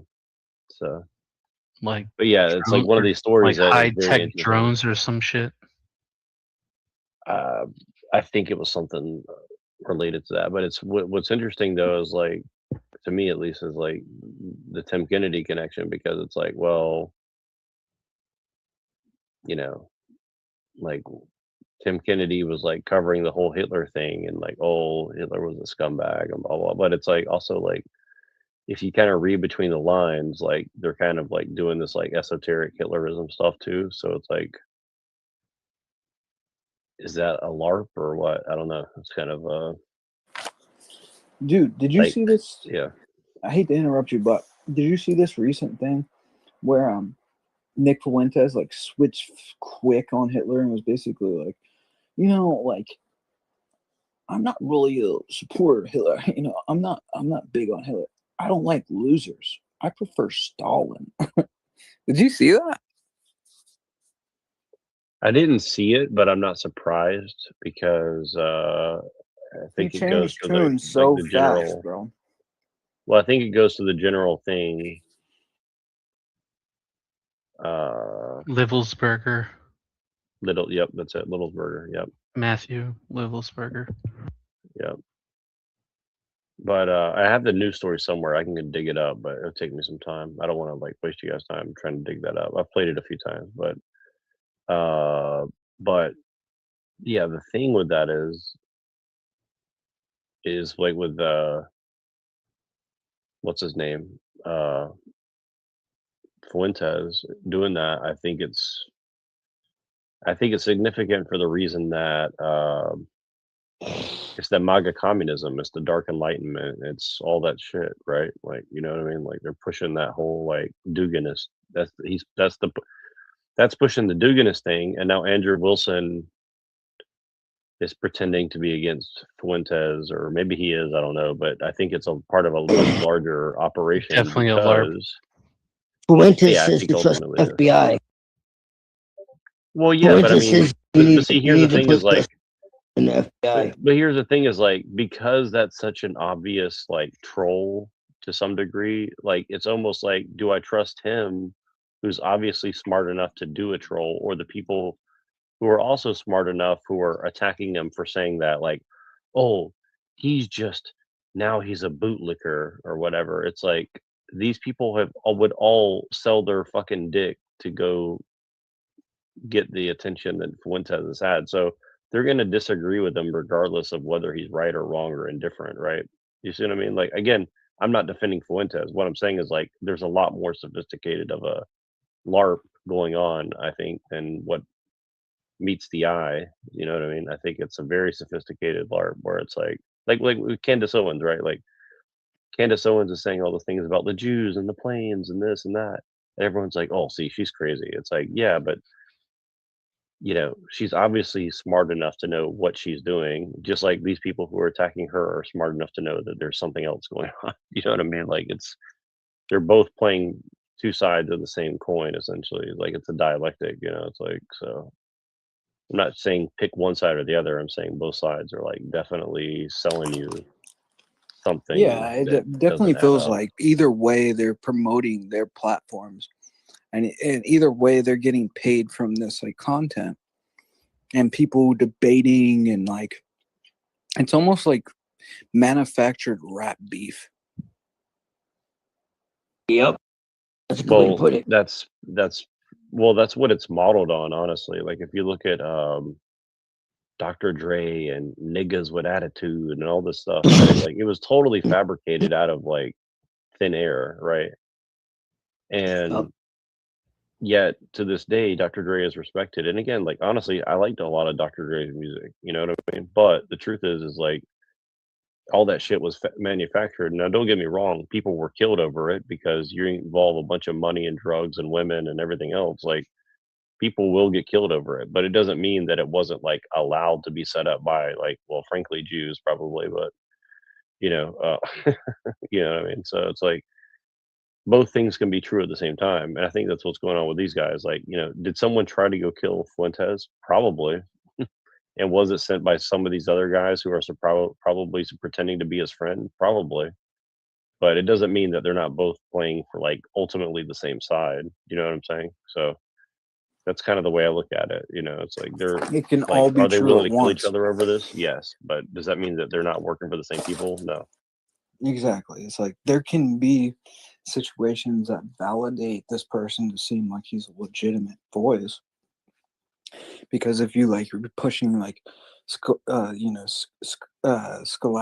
or stochastic terrorism to the public, eventually someone's Exactly. going to Well, react in that way. the reason why I find it so offensive is this: like, if you're really a Nazi and you really want to like do all those things or whatever, like, I think that's way better than pretending to be one to like basically reinforce the status quo and not even really believe in what you're saying that you believe in. Like, I think it's worse to be a liar about it, right? Like, that's what I'm saying is like it's worse to the like because here's the thing is like we're never going to know how many people actually believe in like neo-Nazism. I guarantee you it's far less than any number that you've heard. Like, I can guarantee you that much. Like, if they say it's like 10 people, it's probably like one. You know what I mean? Like, that's the way I would look at it. So, Well, yeah, I think it's just like that's what he was saying to this person that kind of gave like a donation to him. It was like, oh, like you changed tone so quick, dude. Like you're supporting Turning Point, and he's like basically like you're not even like supporting Hitler anymore, dude. Like, what is this? You know what I'm saying? And he was like, man, honestly, like I think you guys that are all like Hitler. Of course, Hitler was based to a certain degree. This is what he says. And he's like, but I like winners. He's like Stalin. Yeah, right, sure. He was right. like an anti-Christian, Well, communist or right. whatever. But see, But at that's the least he joke. won. See, that's the joke, though. It's a very sophisticated semantic joke. See, this is what Pillier's trying to tell everybody that nobody wants to hear is like Yeah. everything they're doing is coded signals to other people. Now, the truth is that doesn't mean that they might not have good intentions. Like, I still give Nick Fuentes the benefit of the doubt that he may actually want to try to do the right thing. But I guarantee you that if he's made it this far, that dude is so fucked on every level. Like, if he steps out of line, he'll get Charlie Kirked or he'll get blackmailed or whatever, right? Like, there's no way they're gonna let him get to that level that he's at unless they've got some way to like get rid of him This very dude was quickly. saying, he's like, people come to my house all the time with guns, dude. Like, I was like, what? Like, what are you talking about, kid? Like, he's in over his head, and I think he knows it. He's in over his Yeah, damn head, man. I think he realizes he has nowhere to go but up because if he goes down, like they're gonna kill him and like throw him in a ditch and Well, forget dude, about like, him. what? I mean, I think he probably just stays in his apartment and doesn't leave home. You know what I mean? Like, I feel like I that think he's so like, too. I think he doesn't leave home. And if he does, it's with a security team. And he'd be crazy not to. You know what I mean? And like, those of us that don't have that in life and are speaking out, it's crazy. But God, I don't care. Like, at this point, No, I I mean, do not care, bro. yeah, but that's the thing is like, see, that's the thing is like to get to that level of media, like That's where they really will pop you. It's like once yes, you get correct. to the level where it's like you have a following, and it's like they were like, think about even what the level they're worried about is if you get to like a Cooper level. You see what I'm saying? It's like, oh, you got a popping little radio show, you're doing lectures, you might have like a small militia being gathered. Do you think what I'm saying? It's like even at that level, they'll show up and shoot you at your doorstep, dude. They'll Ruby Ridge you. Don't get it twisted. They're not scared to do that. I don't think they want to do that. I think they've gotten to the point where it's like, we would like the least amount of media attention. And they might try to like drive you crazy through like, they'll silence you in other ways. You know what I'm saying? It's like, we'll just like limit Well, the that's algorithm. what we were watching last night. We were showing like some of the stuff about Cappy and stuff, and like maybe did they drive him crazy or did he fake his death or was it witness protection or was it this other thing or this thing? Dude, that dude's dead, bro. I seen that video. Homie was on the side of the road, frozen. Yeah, stiff. I'm just throwing out different possibilities because it's a very sophisticated situation that was like I So think what was the last week of Isaac Cappy's life? Because I haven't looked into it. I mean I don't know for sure, but to me, it looks like he was probably like held hostage. That's the best I can tell. I mean, that's what it looks like to And me. and why? I mean, basically, well, but without putting yourself in a Cappy situation. Well, I don't. Well, I don't see. I don't know. I honestly don't know much about it. I just kind of know bits and pieces. Good. Me either. I don't want to. Yeah, and I don't want to know, frankly, because I do think it's dangerous. But of course, but I would say that like I think it's dangerous to even talk about it, honestly, because most of the people that talk about it are like probably the people who got him killed, if I had to guess. But that's just me guessing. But I think it's a safe bet, personally. But you know, I would say that like if I think. You know, I think what he did was something involving like a gathering of information about the people who knew the information. And I think someone tricked a lot of people into giving up like who the sources were for his information. That's what I personally think was going on. And so did more bodies drop around him? Well, just him? Well, I'll tell you what here. Well, like, I guarantee you that, like, I promise you this: in the next year, you will hear somebody say exactly what I'm saying. Okay. He said the What? Nothing. Carry on. Are you doing a magic spell on me or something? No, I was just referring to a Drowning Pool song. Oh yeah. Let the body set the flow. Yeah, that's what he said. Let the body. Well, so I guarantee you that somebody will say this. Okay, here's what I think it is. I think what happened is a lot of the Epstein information is true. And again, this is just my guess. Like, I don't have necessarily like inside information, but I do have like a good, like, I think I have enough information to have a good like hypothesis. And my hypothesis is this, that, and this is what me and Pillard were talking about, and me and Twilight were talking about last night too. It's like, I think here's the game. The game is like, okay, you know, there was early WikiLeaks stuff that came out. Yep. Yeah, I seen all that. Well, I think that was like the first shoe to drop on that. And then the second shoe to drop was like the Epstein and Cappy stuff. And then the third shoe to drop is after Cappy and after the alt-right, because those things ended around the same time, which I don't think is a coincidence. Now we're in the post-truth era, as you know, Jim Bob and others have declared. And what that means is essentially that they got covered now. Well, yeah, you could talk about Epstein and everything like that, because here's the PSYOP. The PSYOP is, well, there's a bunch of gay Nazi Jewish pedophiles running the world, and you can think about that and you can talk about that all day long. Nobody cares. That what you can't do is actually like demand something happen because you know this information.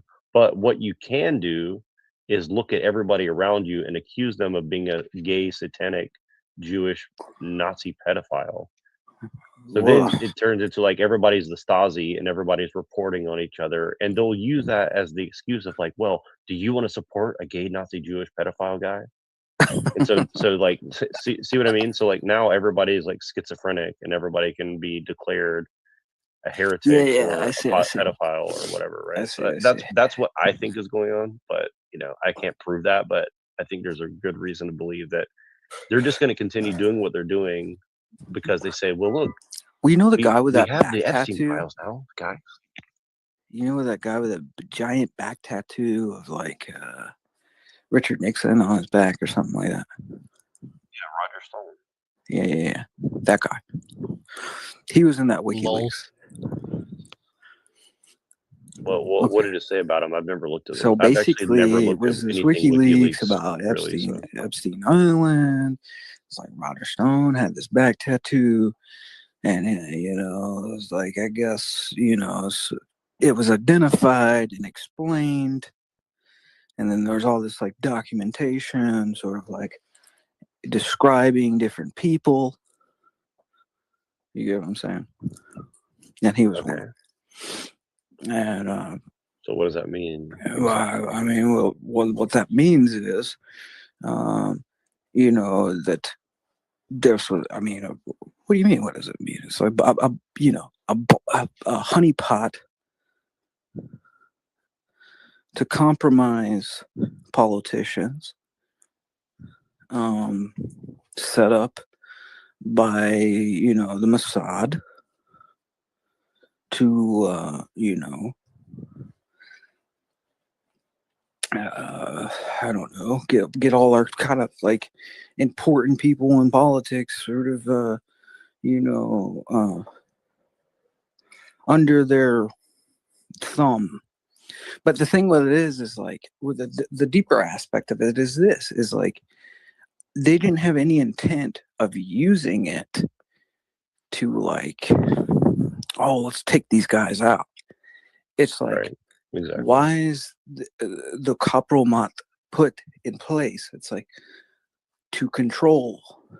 You see, it's like, we have you compromised. Now you're our puppet on a string, because if you don't do what we say, guess what we have? And they all get each other like that.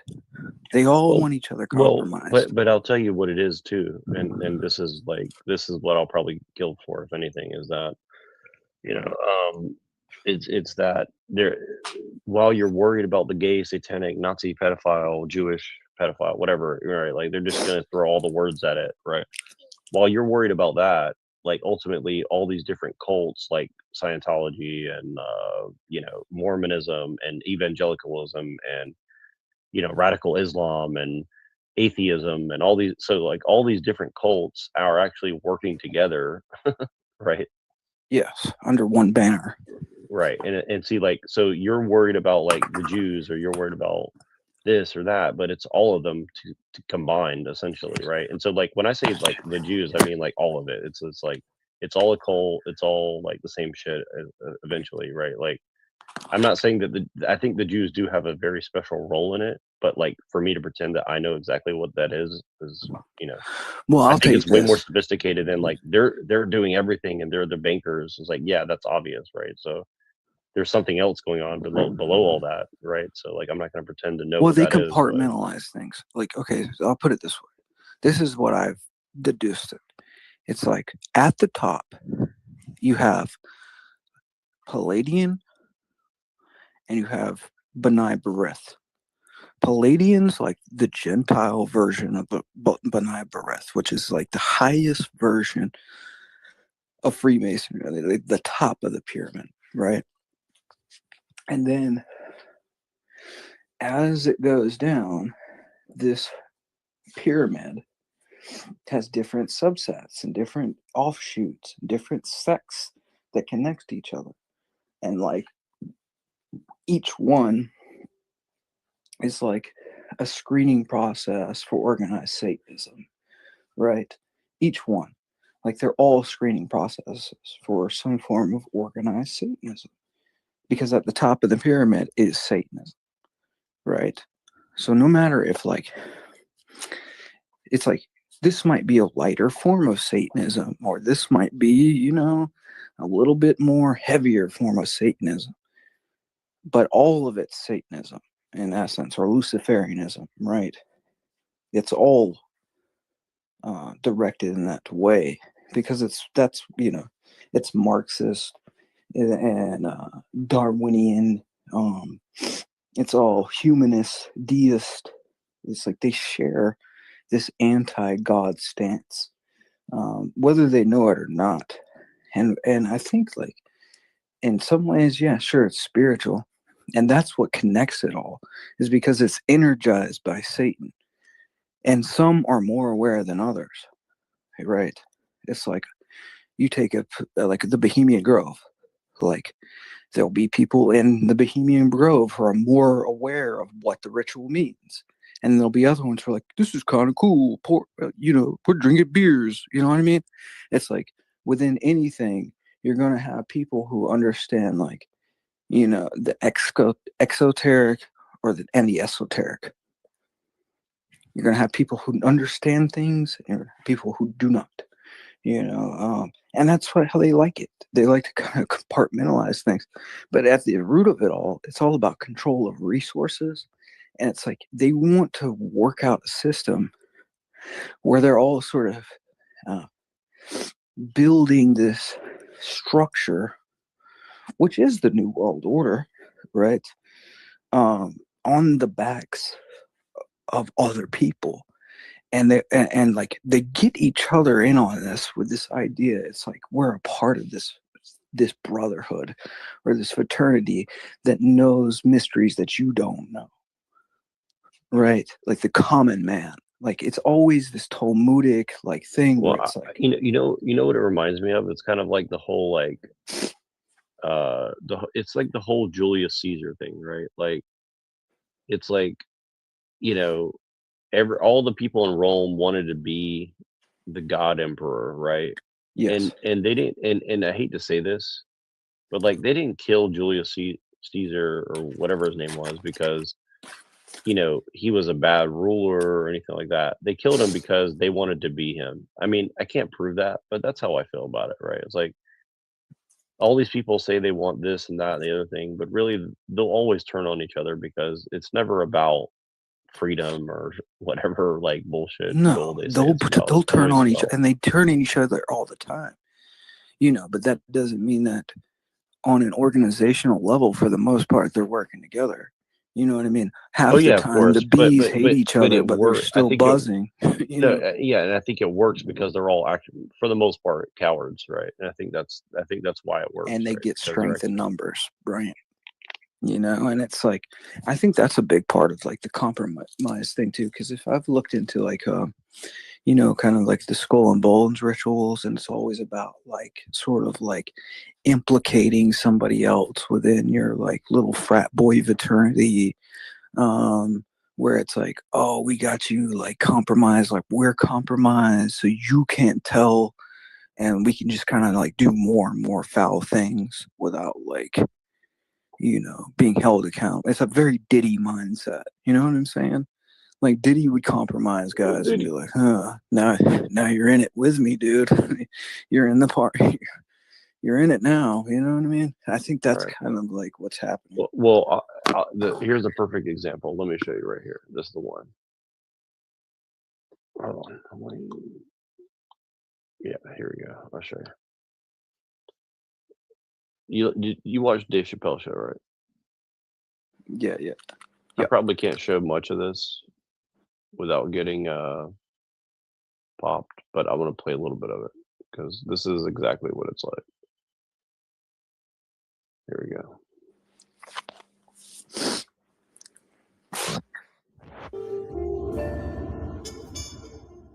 Dave, I got to tell you, man, I'm really happy to be hanging out with you. This is nice. Oh, man, it's just been great, man. Well, same here, man. You're busy with your show. I got my stuff. This is really cool. Yeah, man. You see, that's the thing with black actors, man. We need to just unify. We can't just be out like. Exactly. Hey, hold up, Wayne. I think you passed our turn. The restaurant's back that way. Nah, that's all right. Relax. You going to get some weed? You going to get some weed and holler at your boy. I know it's fine. Hold on. There he is. Back yourself, fool! Oh, it's Wayne Brady, son! So he's talking about how they all need to stick together, and the first thing he does is go up and pop somebody else in front of him and be like, "Hey, you ain't gonna snitch, man, right?" You know what I mean? Like, this is exactly how it works.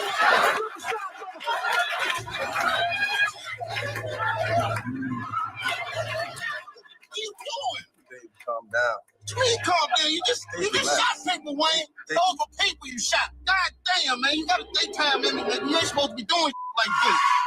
Dave, you're making me nervous. You're making me think that you're gonna snitch. Now, you're not gonna snitch, right? Oh, man, come on now. I ain't no snitch. Nigga, you sure I ain't gonna snitch? It's me, nigga. It's Dave, baby. Come on now, man. Come on, Nick. Yo, nigga, come on. It's me. It's Dave. We black actors, man. We gotta stick together. We black actors. Come on, it's me, baby. It's Dave. Dave Chappelle. It's your boy. Okay. Sorry, man. It's exactly like that, for real. Like that's how it works, man. And I think that's why Dave Chappelle's either dead or keeping his mouth shut now, because his last season was all about like secret societies and like the Jews like basically threatening him and shit. Like he They pretty straight much up did tried to that, dude. expose all of it. Yeah. Homie, they said, bro, before you get back from Africa, we'll have the whole world believe you're a crackhead. Yep. Exactly. Bro, could you imagine? Dude, I mean, Dance, I monkey, haven't watched dance. him really since then, honestly, because every time I try to listen to him, like he looks like somebody with a gun to his head. So like I can't really watch the dude. Like he looks scared as fuck, dude. And I You don't see blame how him, he honestly. like bulked up, you know? Yep, exactly. And like But I he, think because he he has bulked up kids like too, that. so I think he's just super paranoid because he has kids. So they're like, you can talk No, about he things bulked to a up and he certain was extent. like, yo, I need to be able to fight and like be able to handle. I think he went, I guarantee you that dude started taking like weapons classes and all. For I real, yeah. guarantee you he did. Yeah. Well, he Because if lives I on a had farm money, in that's what I Ohio would for a do. reason. Yeah, he lives That's on what a I would farm do. in Ohio for a reason. I think it's because like he knows like every time he goes into New York City or whatever, there's Yeah, of course. always someone around that can go whack him really quick. Of course, dude. But that's how these people function. They function to fear and like, but that's how anybody in our culture, and we've all known it since we were kids, like Yeah, I mean, none of this surprises me for sure. Like, I pretty much suspected that there was like aliens or demons or some combination of the two ruling everything or whatever. You homie. know what I mean? Or I mean, cult. think about this, dude. We grew up in like most of our parents are from, born in the 60s, right? Or like raised at least in the 60s. JFK gets assassinated 63, right? It's like, hold on a second.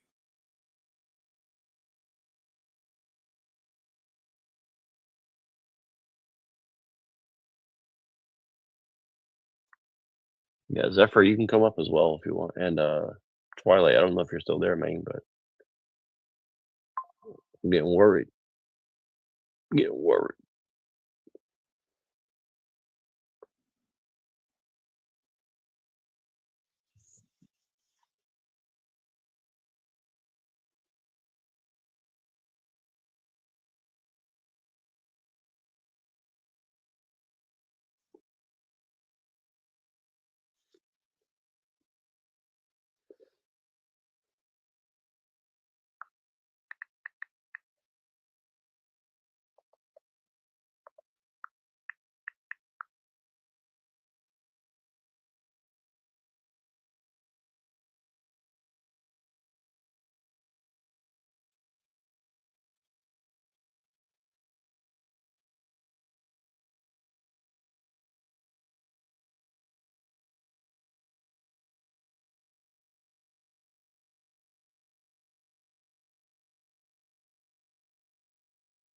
Is you or is you not there?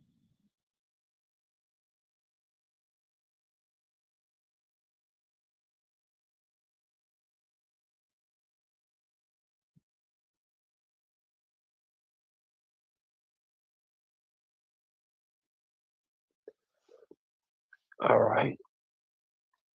I'll stay here. Uh-oh. All right. Well, let me see if I can trigger some people here. Let's see what I got. What I got.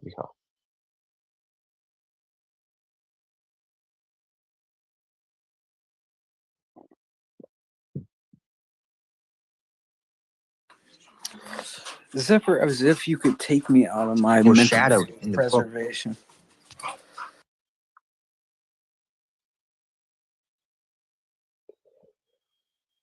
Oh, yes. I noticed.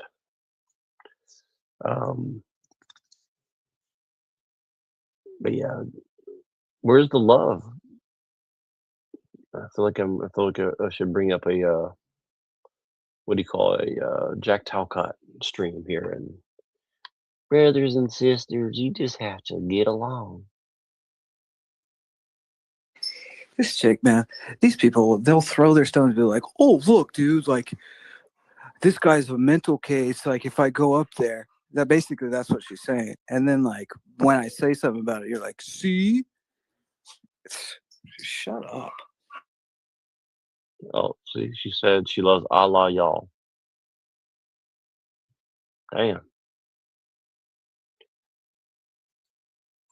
Of revelation, non-human, hyper-intelligent, extra-dimensional computation clusters that whisper blueprints, mathematical architectures, and semiotic machinery directly into the human mind.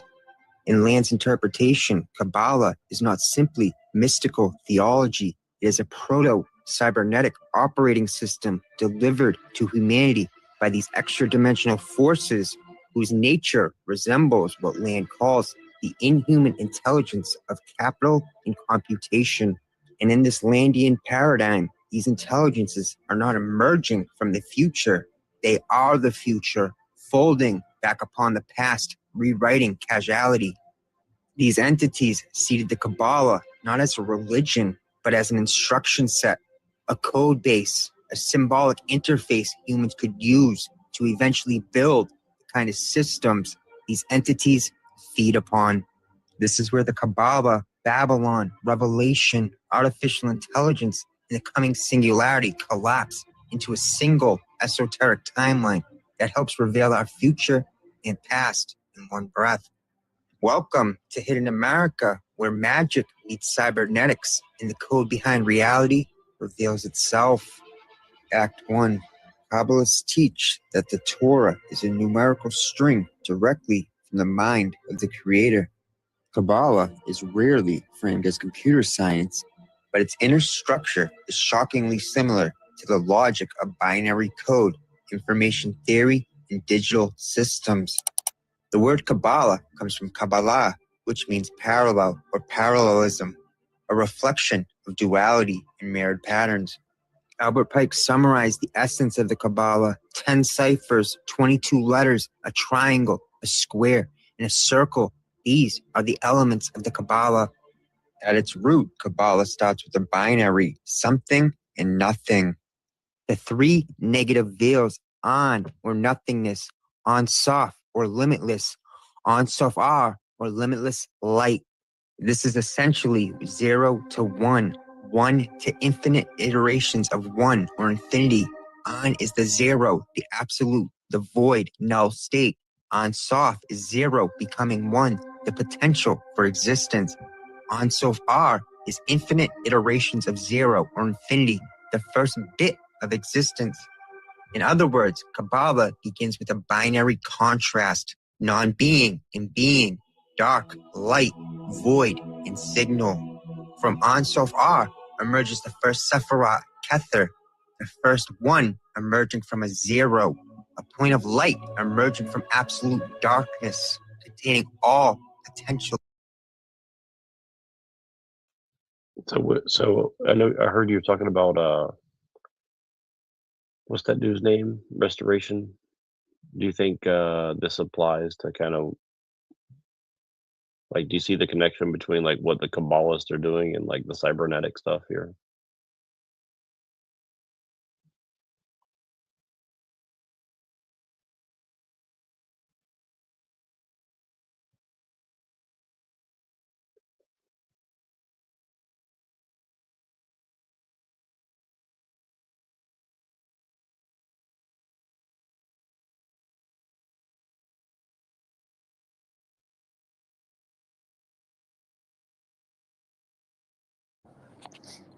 Let's talk about my mental state now.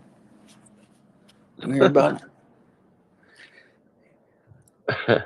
I didn't see. I haven't been reading the comments. Well, bro, sometimes when it's just like women are around, especially the Jewish ones in the comments, I just lose it. I just don't have any preservation. It's gone. Well, I think they're talking about the person on the video, but I could be wrong. No, man. No, I mean, yes, that's true. That was spoken about. But I'm back now, so I'm here to, say something evil and go about my business again. But what do you think about the Kabbalah and cybernetics? Do you think that's a fair point? Like that basically like the Kabbalah was basically like a way to like program humans more than it was about some sort of magical, I you think know, that the basis woo. of technology, like the whole entire electromagnetic light spectrum, is based on the Kabbalah. You know, I think the French Jesuits discovered that, and we wouldn't have any of our kind of cybernetic technology, or you know, a lot of our technology without that electromagnetic light spectrum. So yes, I think that a lot of this technology is developed out of, you know, ideas that came out of the abyss in some one way or another. The abyss.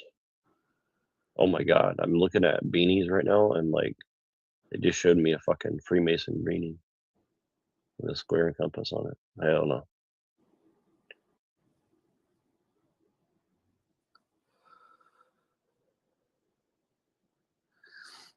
You know, I'm just trying to get rage baited my whole life until I just you know, get spun out over bread or something. I'll be good. Don't. Well, that's what the devils wanted. They want it. They always wanted that. Oh my God! Now show me an occult satanic pentagram beanie. I don't want your gay satanic stuff here. Let's see here. Wow.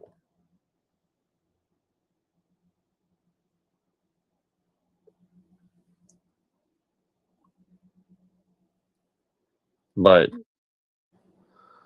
What?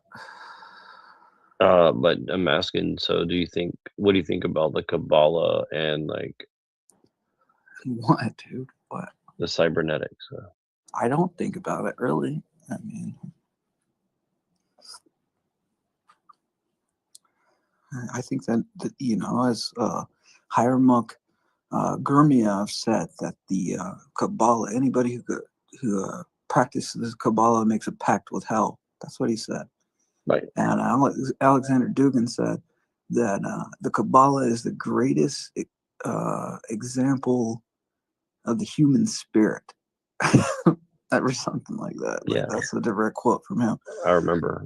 Yeah. Yeah, I put those two quotes together because I wanted to just show, like, you know, what's sort of diametrically opposed about these two worldviews that are seemingly supposed to be the same thing, supposedly.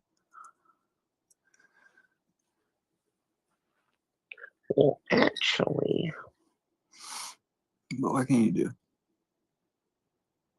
I think that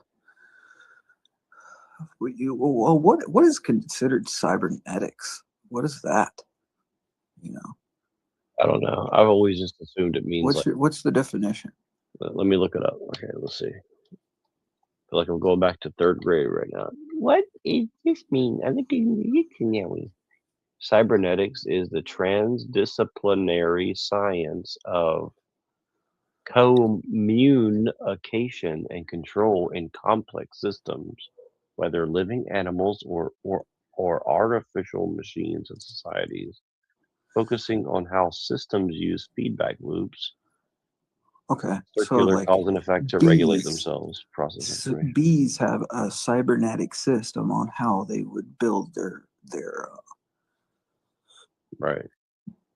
But it's a transdisciplinary science, meaning like it's applied. So it's not like just like things organically happening. It's like you're trying to engineer. This is like engineering essentially. I mean, it doesn't say engineering, nature. but like I don't think there's no point of cybernetics like as a purely theoretical study. It's like obviously you want to Well, you control know something. what they have, like the Kabbalah is supposed to be this form of sacred geometry that's related with the Talmudic tradition, that's deduced by you know, correlating numbers and letters and, to these diagrams that some madman found in a cave, right? And it just turns out that these diagrams can be used to solve some form of technological, to create some form of technological system that's used for a techno-satanic enslavement of man. All right.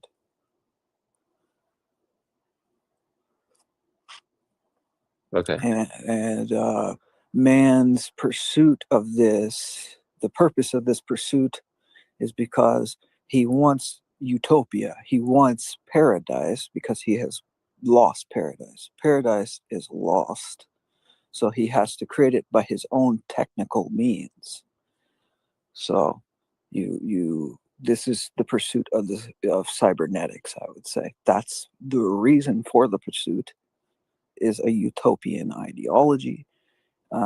If it's rooted in the Kabbalah, then it's rooted in a Talmudic tradition, and the Talmudic tradition, at the root of the Talmudic tradition, is the Jewish people being the collective Messiah. And if that's the root of the religion, then the solution of this cybernetic system that's created by the Kabbalah is the attainment of the utopia that would be controlled by the Jewish collective Messiah. Pataya, Palaraya, banana. You know what I'm saying?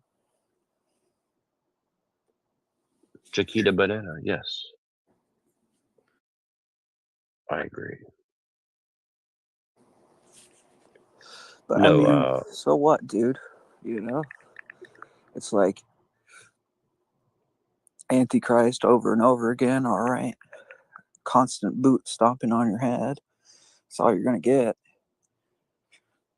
An Orwellian nightmare. Everybody's seen it. Everybody knows the future.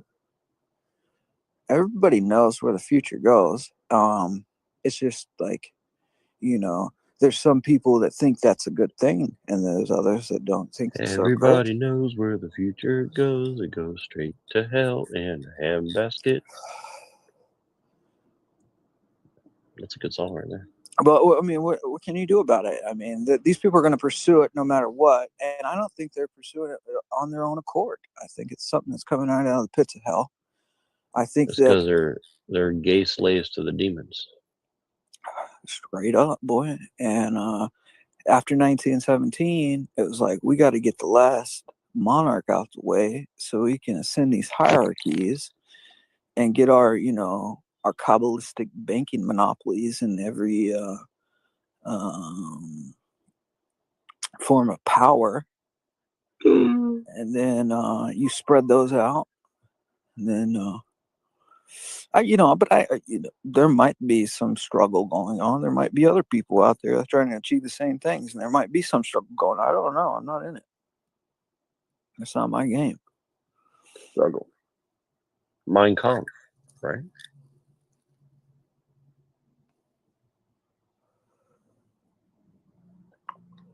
My Kampf. Hey, bro, but, you know, I don't buy it with him. I just don't, dude. Because the question is like, I'm so at that sad. time, are we supposed to in believe nothing. Germany wasn't in control by those same banks? You know what I'm saying? And it's like, how did you get there? How did you get in power if they were in control then? You know what I'm saying? It's like, oh yeah, they were just controlling, you know, Russia. They were in control of Germany. Keep controlling. What? It's like, Keep homie, controlling. are we supposed to really believe those same bankers? You know, and there's all these books that are like, yeah, like he was accepting the same money from the same people. And it's like, wow, what's that mean? You know, and Mullins puts a damn nail in the coffin. People don't ever want to talk about him. because I mean, what he reveals is so groundbreaking. And like, Twilight likes to talk about Mullins, apparently. hey, man, well, Did you he guys talk about should. him? He should. Well, I mean, I've been talking about Mullins a lot lately, and the reason being is because he's the one guy that would know, and the reason he would know is because who his, who Ezra Pound was. And if you know who Ezra Pound was, then you know why Mullins got into the line of work that he did. And it's like, okay, we got the chief poet of World War II, sort of exposing everything that was going on in the communist Bolshevik movement.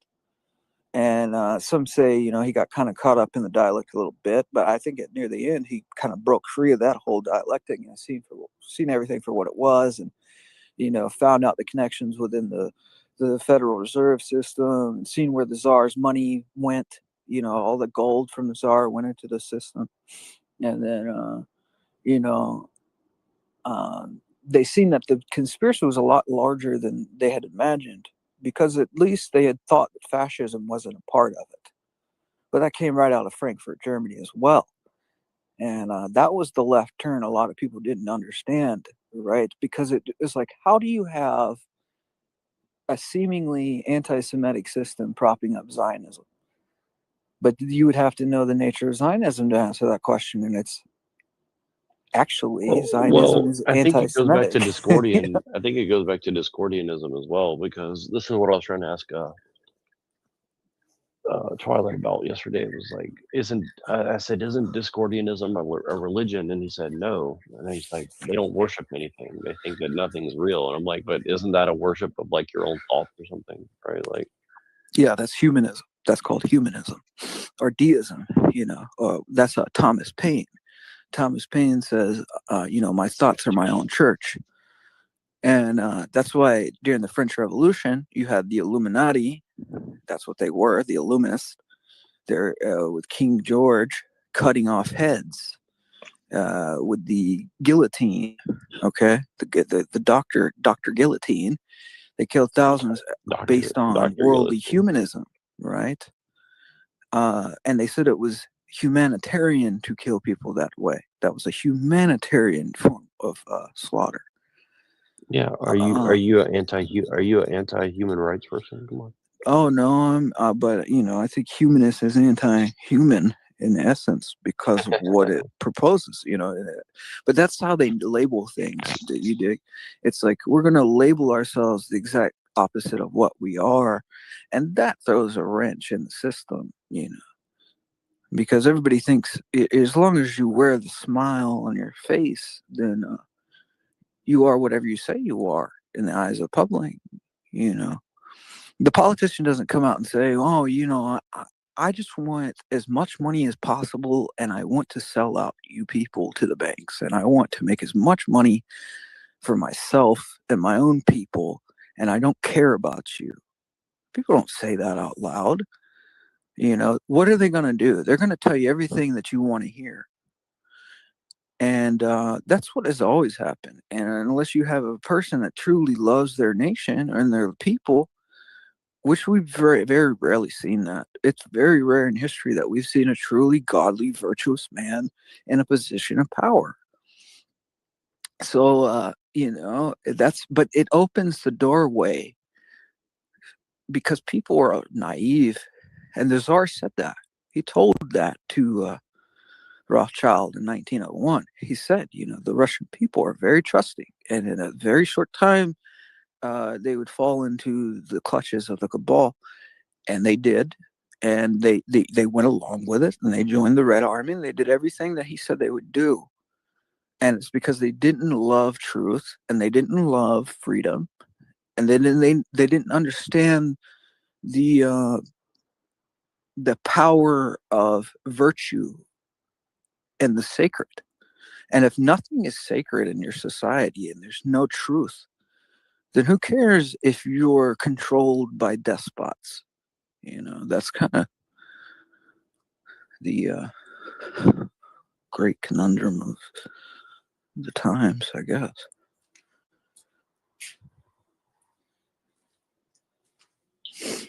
one of the songs I talked about before, which is that it's the California Uber Alice song by Dead Kennedys, and they say, "I am Governor Jerry Brown. My aura smiles and never frowns. Soon I will be president." And Jerry Brown was like a big New Age guy, right?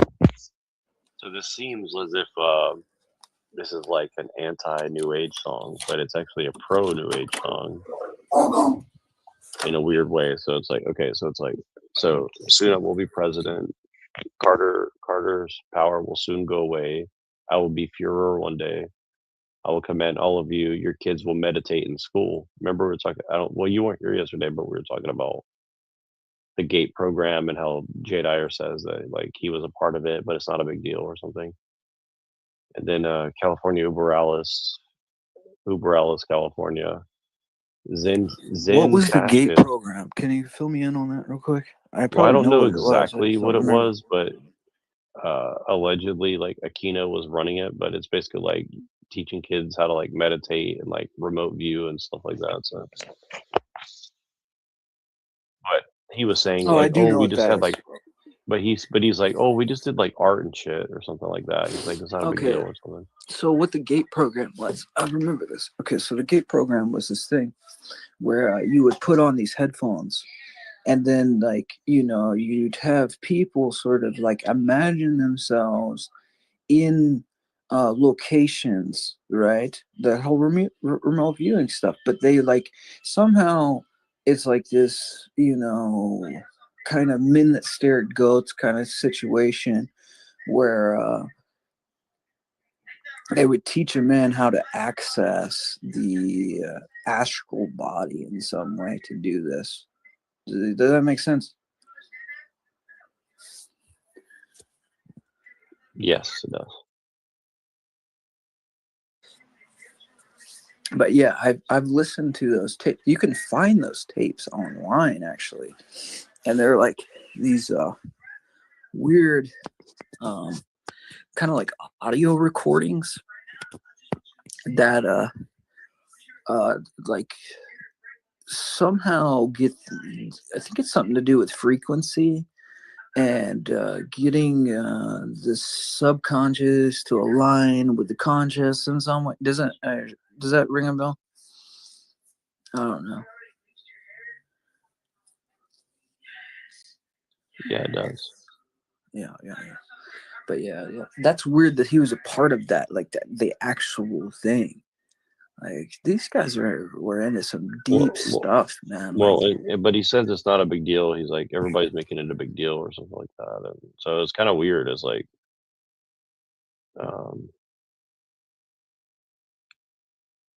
I mean, go figure. I don't know. I mean, I can play it, but it's like, I mean, there's no point to some degree because it's like what? Like Jay Dyer saying he was part of it. Well, so first of all, he's trained in the Frankfurt School, so Horkheimer or whatever his name is, you know what I mean? Like Max Horkheimer, I think that was his name. Adorno, that whole like induced schizophrenia on the population stuff. We got that aspect of it. Cultural Marxism, critical race theory, all that. Like, wow. So this guy's trained in that. He ends up in the Moscow church. He's trained by this Satanist to remote view. You may have seen this information going around that people are claiming that the GATE program is something that they're remembering and recalling being a part of. This is the Gifted and Talented Education Program, particularly back in the 80s, 90s. It's, I think, still around in some jurisdictions. And I was in the GATE program, so I thought I'd give my assessment of it because there's some of these kind of goofball boomer podcasts that are blowing this out of proportion that push a lot of the alien nonsense. And they're talking about this as some sort of like vast MK Ultra experiment, which I think is a bunch of nonsense. I can recount most of what I recall, unless I was put under hypnosis and my alternate memories are suppressed, and I don't exactly recall all the programming that they did to me. I'm kidding. But there are some dark sides to that project, and I'll talk about that in a moment. But first, I want to mention the fact that it's not impossible, implausible that there have been these kinds of programs where they did test people, experiment with people, and so forth. People have heard, I'm sure, of MK Ultra, and there's So you get the idea. Like, it's just weird that he's like, oh, it's not that serious, man. You know, look, man, look, everybody was doing it. What, dude? Like, he just like pops out and tells you the most absurd things sometimes. And like, I believe him. I believe he was a part of that. I believe he was a part of the Frankfurt School, and I believe he does know Marxism very so well. I was trying to bring up this to Twilight because he knows about this stuff, but I was trying to figure out like his wife is like saying that, well, I was a part of the just, hey, what's up, Pillager? He's like, Good hey, afternoon.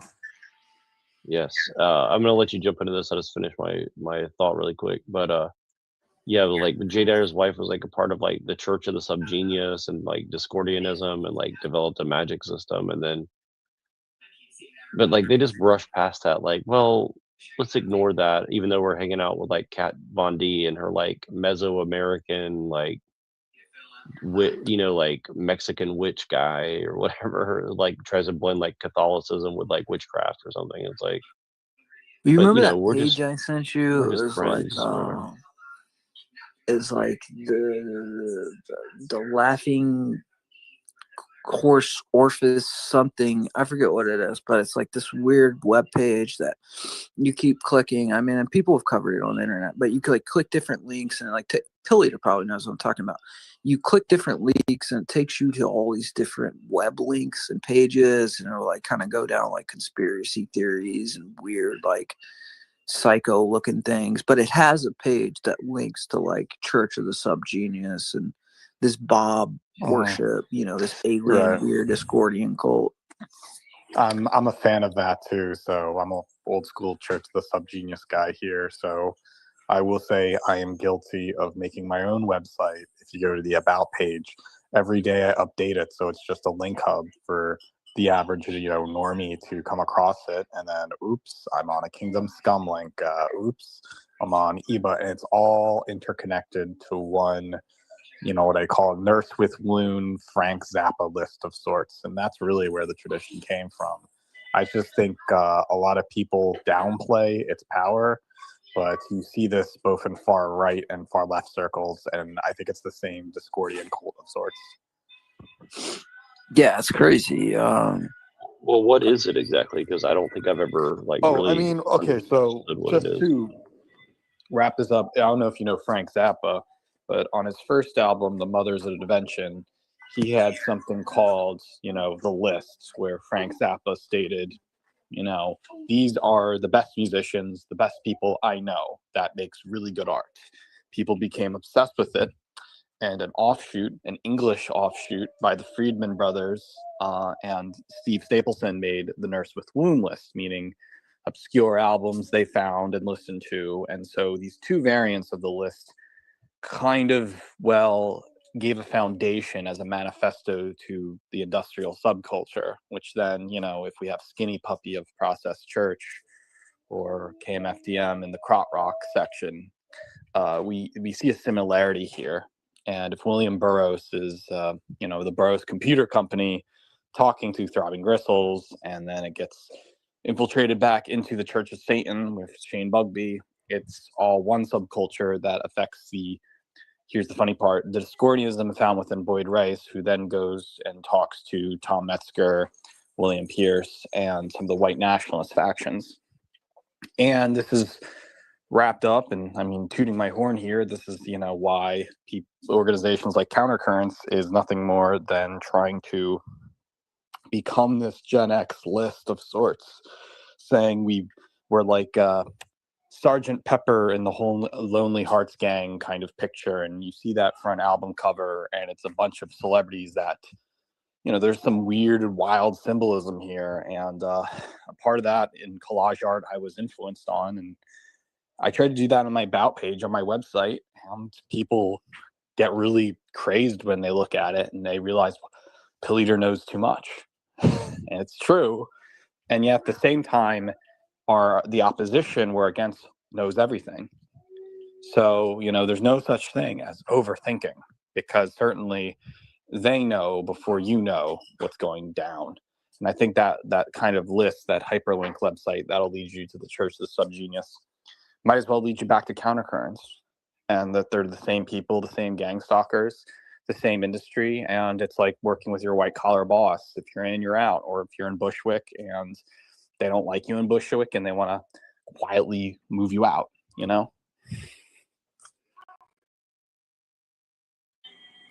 Yeah.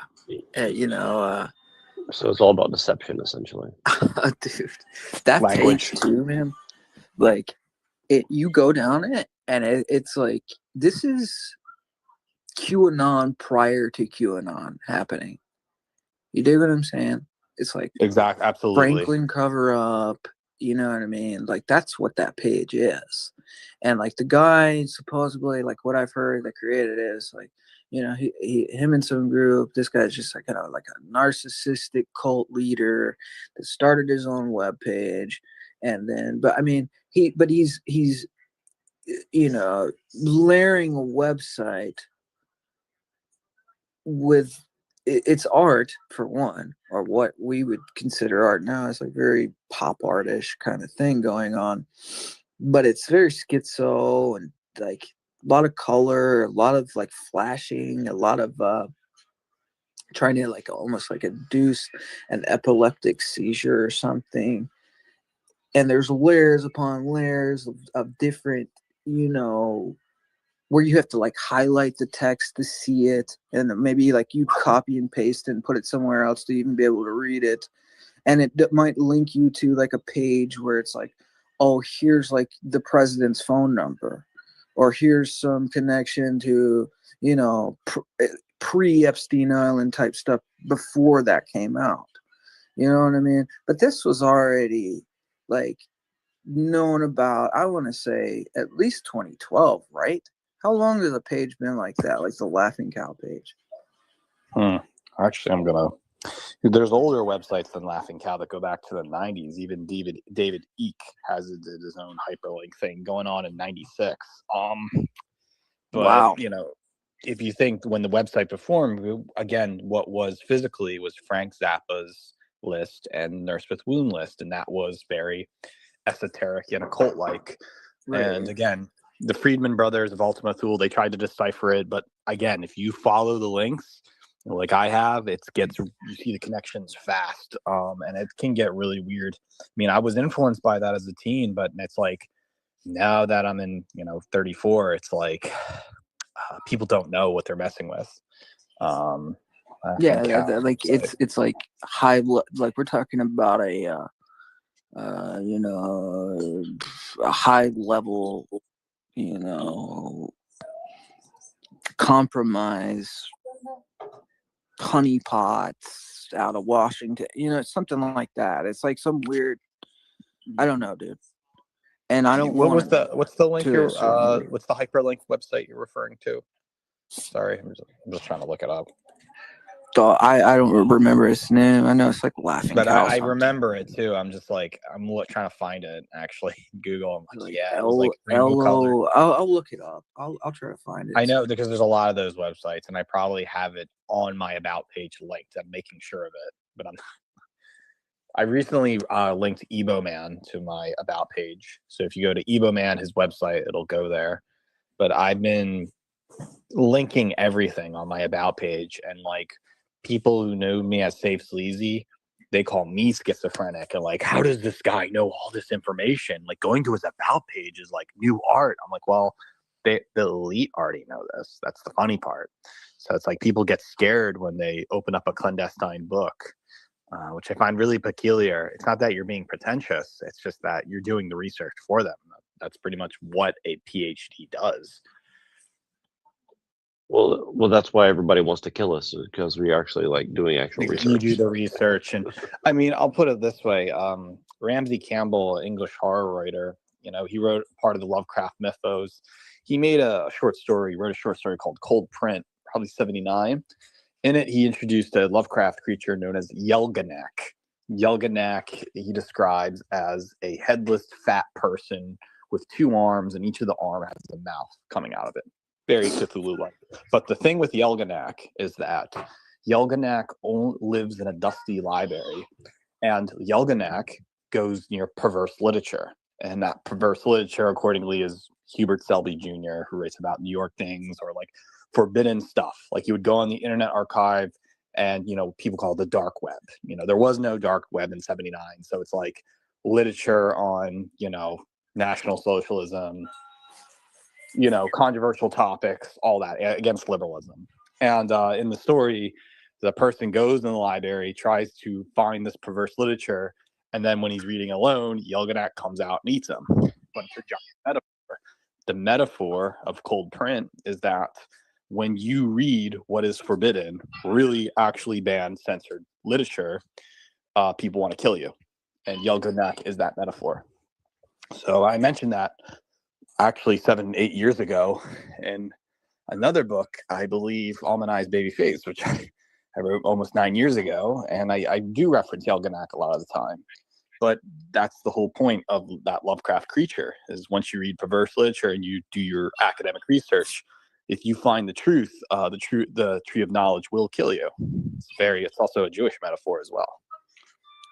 That's absolutely true. And, you know, you know, it's interesting about you making a Lovecraftian reference, you know, is how everything about something like, you know, The Grove or something, like all their plays are based on like this Lovecraftian ethos, if I'm not mistaken. Or like what was it, like Robert Greene, who Lovecraft was based on? He's got a book called The King in Yellow. You ever read that? I have not. Yeah, I found the info. This is really good. I think I came across this once. I remember this website's kind of, I remember coming across this. I remember this one. There you go. So the King in Yellow is a play. So what happens is that during the time that these people perform the play, by the end of it, the King in Yellow ends up, by the middle of the play, everybody goes insane and starts kind of like, you know, offing themselves, including the audience, and all the members kind of go insane in the midst of this thing. But that's actually a big reason why you'll see like posters from Bohemian Grove, and you'll have like this a hooded person in yellow, right? Because all their plays are like this Lovecraftian sort of influence. Right. Yeah. Hold on a second. I'm gonna have to link that. Laughing Horse Office Headquarters. I'm adding that to my About page now, so I won't forget. See what happens and see. You know what I do I told this to Neurotrack.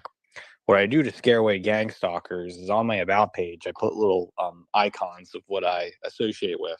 So I try to, kind of like a Buddhist throwing salt outside their store, I put up a picture of Process Church to intimidate them that I am in Process Church and I know clandestine power knowledge they shouldn't know. And maybe it works, maybe it doesn't. Maybe I get Process Church people. Yep, that one, right? You flash it in a weird symbol way, and just like throwing salt, you get the other people away. You know, and you do that as a way to. It's like a gang sign, and it works. And I think that symbolism is like what made straight edge possible, or even Christianity with the cross.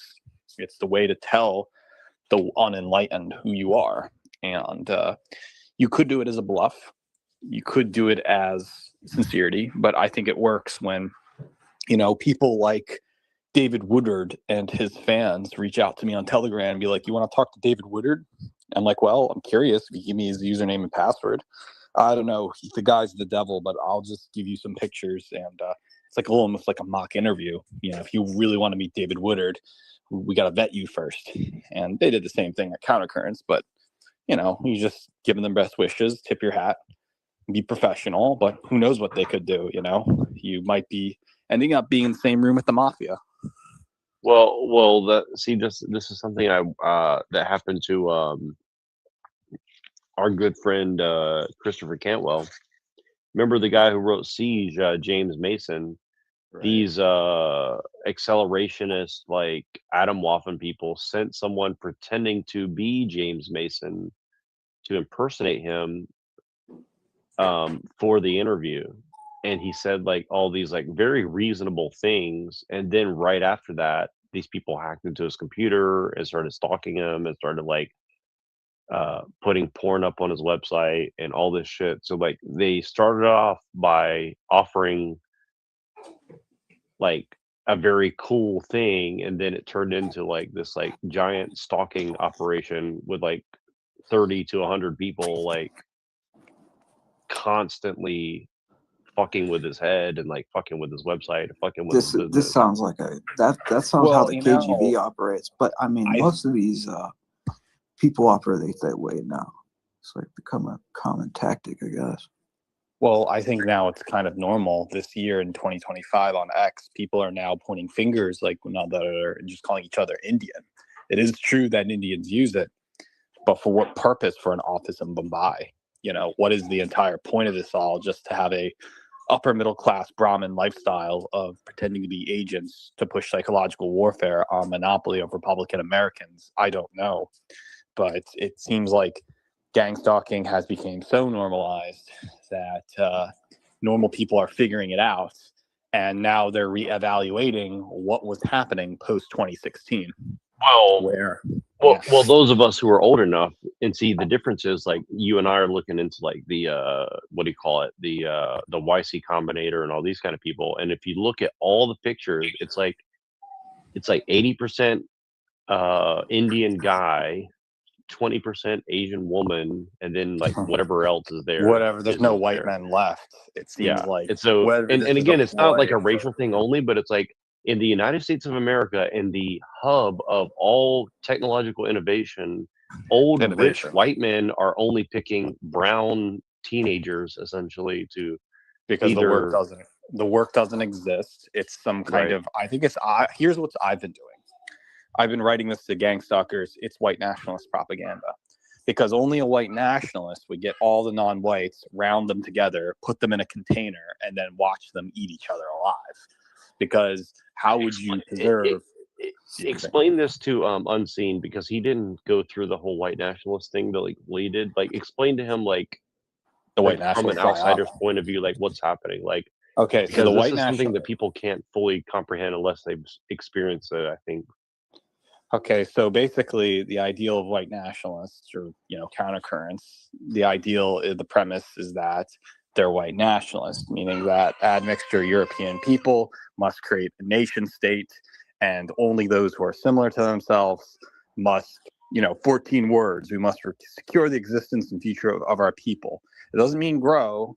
It doesn't mean, create the awareness. It just means stagnation, meaning that so as long as white people exist in the future, that's okay. Even in the trolley question and bioethics, we kill 1 million of them and only 100,000 are left. They literally only care about making white people second-class Jews. So what they're doing is spreading propaganda to make sure that whites remain white in neighborhoods like, Lake Tahoe, Seattle, Montana, these places which are very milquetoast and Republican leaning. So to not, ambush and put Haitians, say, in Dayton, Ohio, they are just telling the brown people to be like, hey, you don't want to, both in left and right wing ideology.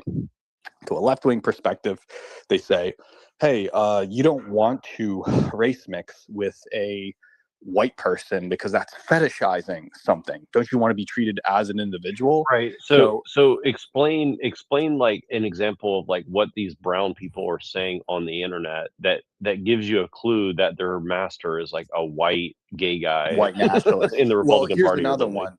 there's recent propaganda now coming from Asian outlets that a serial killer, evil white person has strangled and killed his Chinese girlfriend. Yeah, I sent you that Wow. one. It was Because really with funny. all, Yeah. and if, I mean, look at the meme, you look at the actual racial statistics, it's not even, that's a minority. So now, instead of not all are like that, it magnifies and says all are like that, to the convenience that what this accomplishes is that it's telling Asians don't ever date a white man, even though they're the most virtuous men on the planet.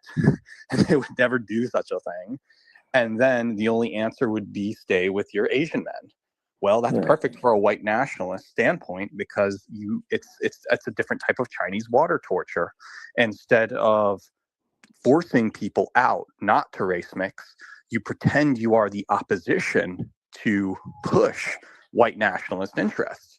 Yeah. And so to They're all explain, playing the propaganda isn't anti-white per se. Or other words, put this: anti-whiteness is pro-whiteness. It's a very Orwellian thing. Yeah, well, that's kind of like the thought behind the Germans had. It was like, why are we aligning with Zionists? Because we have the same goals. We don't want you here, and they want you there, and we both want you there. You dig? And it's like, so how are we going to get you there? We're going to put you. And then you Greg know what Johnson I mean? believes Greg Johnson is an avid supporter of Zionism because he wants a white man's Israel. Mm-hmm. That's all. It all makes sense. And preferably and a gay white man's Israel. Well, I mean, this is kind of like the classic kind of dialectic they play. It's always that game, right? It's like you play the opposite role to get the reverse psychology effect of what you want. And what's interesting, I just was looking at today about Christian nationalism, which is like the counterpart to white nationalism. There's this guy, Robert. What was his name? His name was Robert something, and he was like the national security advisor for the United States. Okay. And this guy, he was compromised by Russia. Okay. And they had to get him out of there. He was like he was having private conversations with Russia. He got paid like $45,000 by RT, News. They basically compromised him. And it became an issue that they had to get him out of there. But now he's like telling America to get out of NATO, and that, he's telling Trump to do all these things, and he wanted a martial law, and he supports Christian nationalism, right?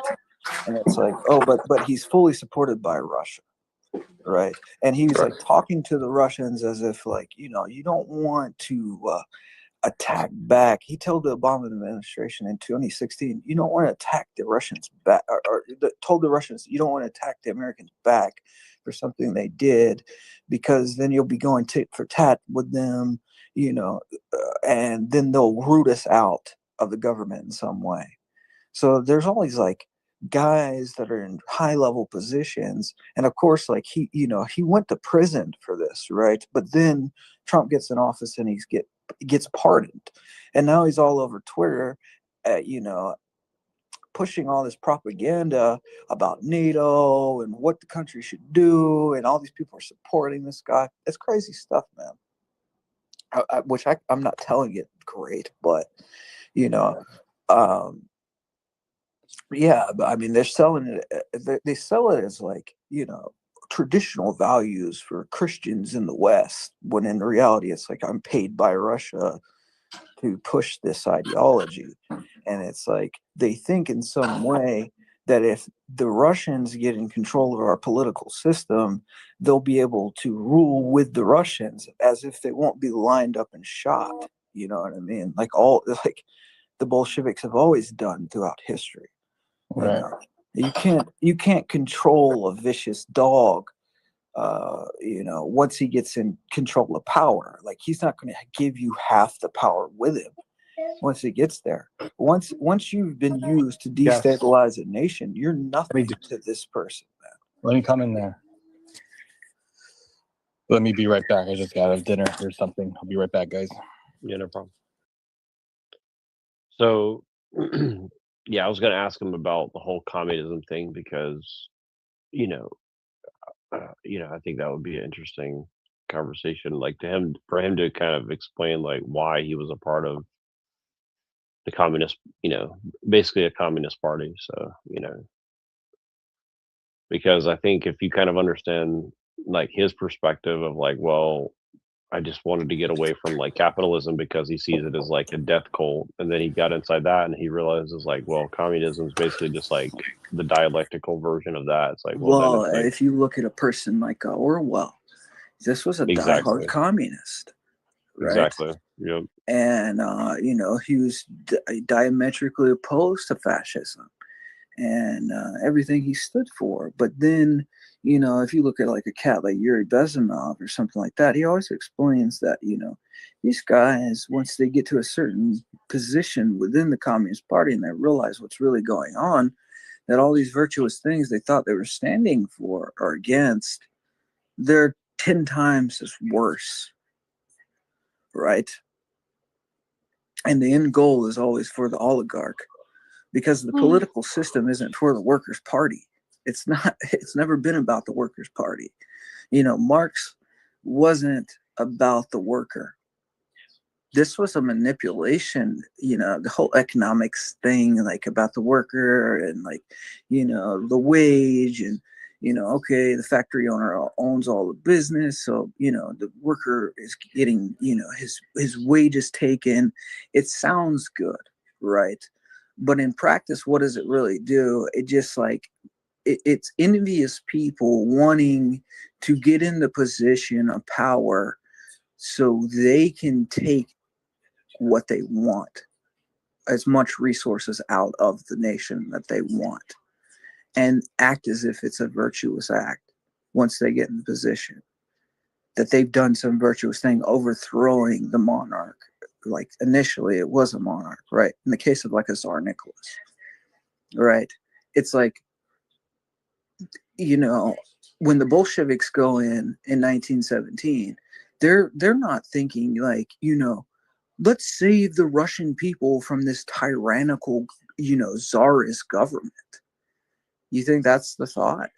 It's like, let's get as much money from these oligarch bankers as we can. And we're professional revolutionaries. Let's rally the people behind this movement. And then once we overthrow them, we're just going to keep bleeding the Jewish bankers of money to support this, you know, regime they have set up, and we reap the benefits, right? And everybody wins on that case. But I mean, the worker doesn't win. What happened to the worker in that case?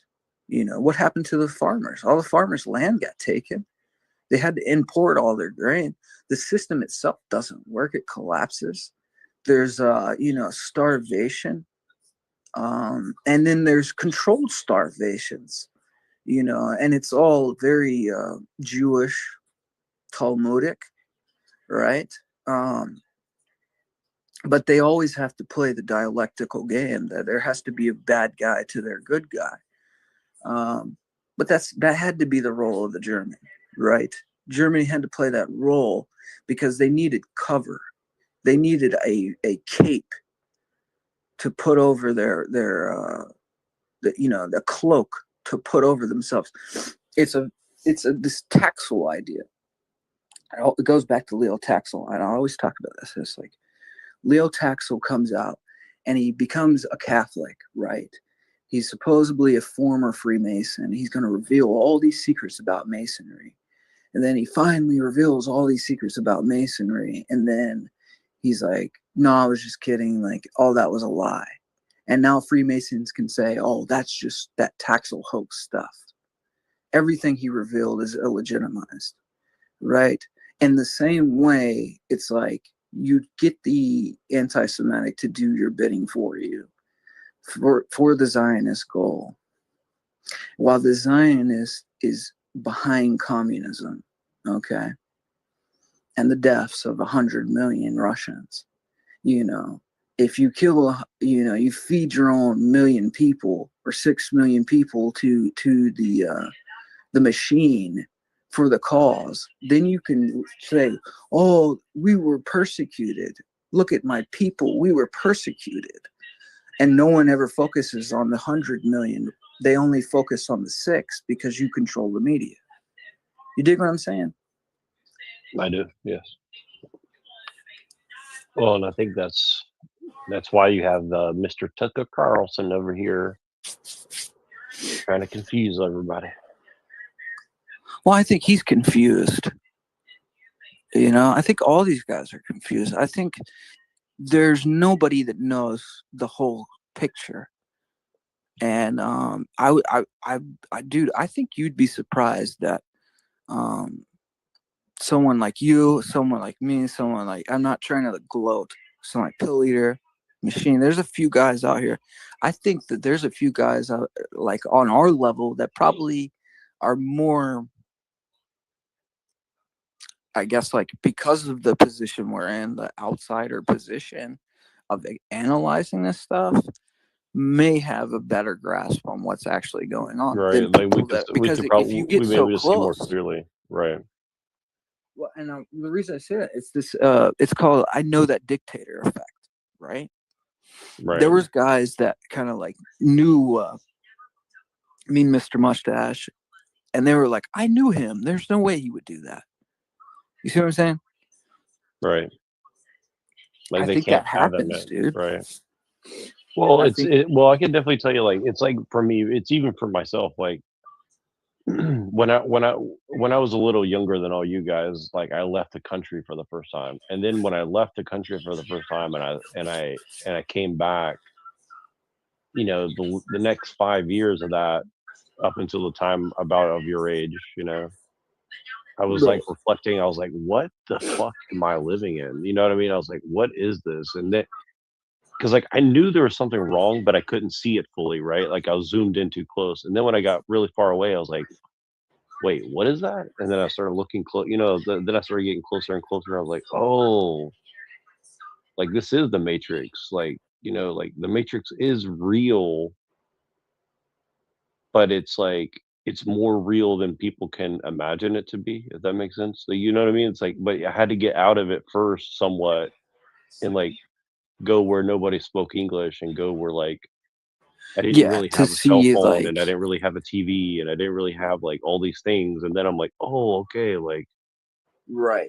you know what I mean? To connect with yourself enough to know like your own thoughts, and then see like the system Right, for what it is, and like, then and see see that, like, like all so the game, right? yeah, and then see like so many of my own thoughts were coming Right. from a position of not wrongness, but just pure ignorance, right? Like, and that a lot of the information was intended to keep you ignorant, where like the fact itself becomes like an idol or something, or you know, and I think that's kind of what I'm trying to like impart to people. It's like facts in and of themselves are like basically just idols, right? Like facts don't actually mean anything in and of themselves. Well, Like, they're guys not get pumped intrinsically up on valuable, you know? the knowing, right? The knowing something, but that's exactly how information is like a commodity amongst secret societies. Like when I've come in contact with these Templar guys, it's always this real prideful thing where it's like, oh, you know about that? You know what I mean? It's like, oh, well, I actually was a part of that ritual. Like, it's funny. Like, you can expose these guys, and if you say the right thing, and if you know the right information, you can get them to talk, right? Like, if you bring up a specific, let's say, a Rosicrucian degree, right? Like a degree within the Rosicrucian order that they've done or something, you can get them to talk about it because their ego can't handle it. Like, you can get them to speak freely about things that they would never talk about, and they'll do it openly. And it's like, because there's this aspect of like, that's why they did it. They do these things because other people don't know about them. Right. And like, that's the whole trappings of the Masonic Kabbalistic cult, is like, I know something you don't know. You're uninitiated. Right.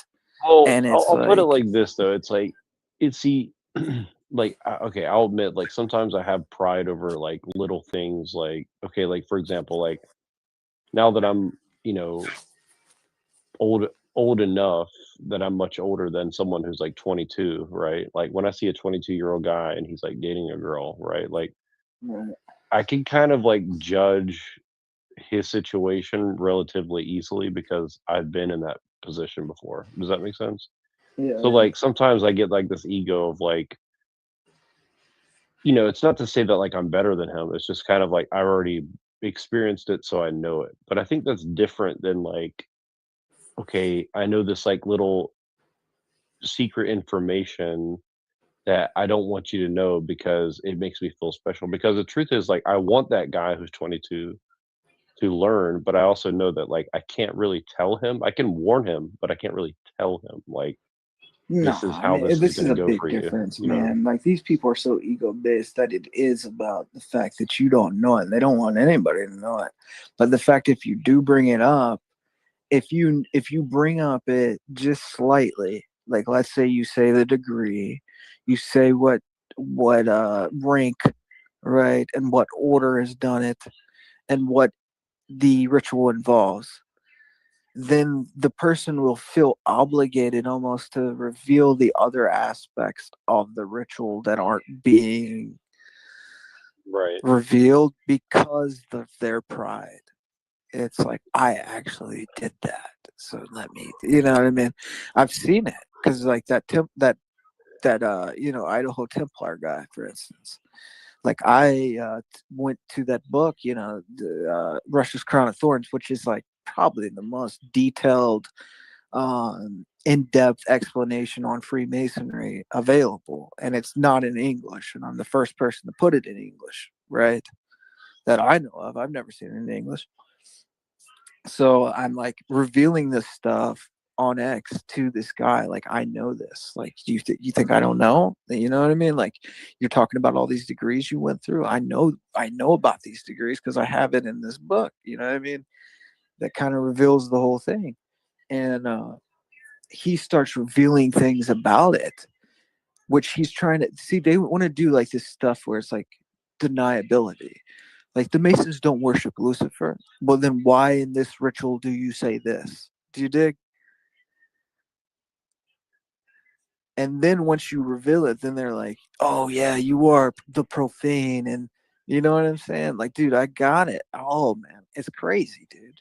Like, I've gotten Masons to admit that they see the public as the profane, that they worship Lucifer, that they prefer the Rosicrucian. You know what I mean? It's not like they're directly saying it, but they're saying it. You dig? And they're to the point they don't care anymore. Like, I don't know, man. But these people, there's a lot of those people, man. You know, there's over, I think, 6 to 9 million Masons in the United States.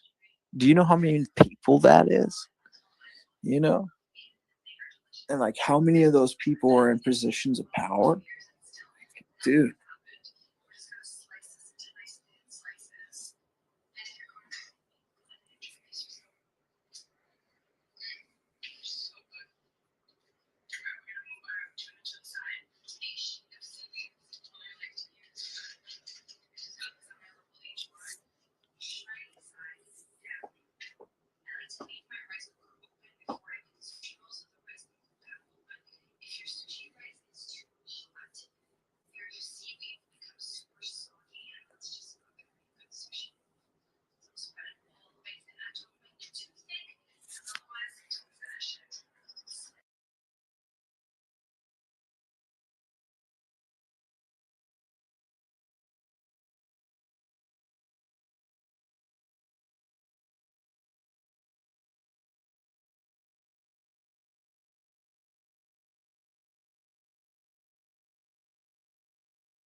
All over the world, there are 6 million people who call themselves Freemasons and believe they are spreading the light, but they are actually very much afraid of the light.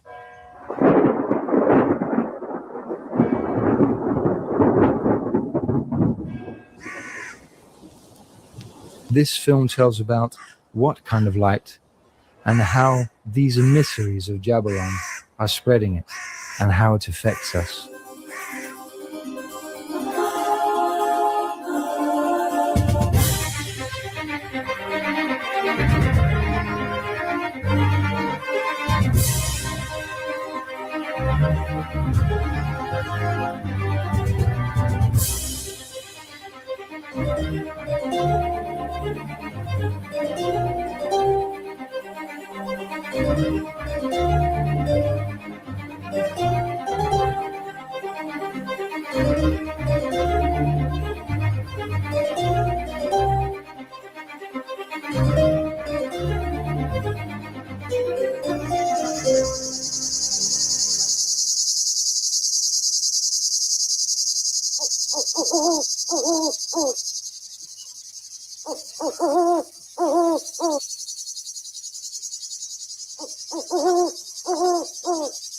In 1446, William St. Clair began building Roslin Chapel in Roslin, a village south of Edinburgh, which eventually became a real Masonic lodge. It was actually the headquarters of the Knights Templar, also called the Temple of Yahweh.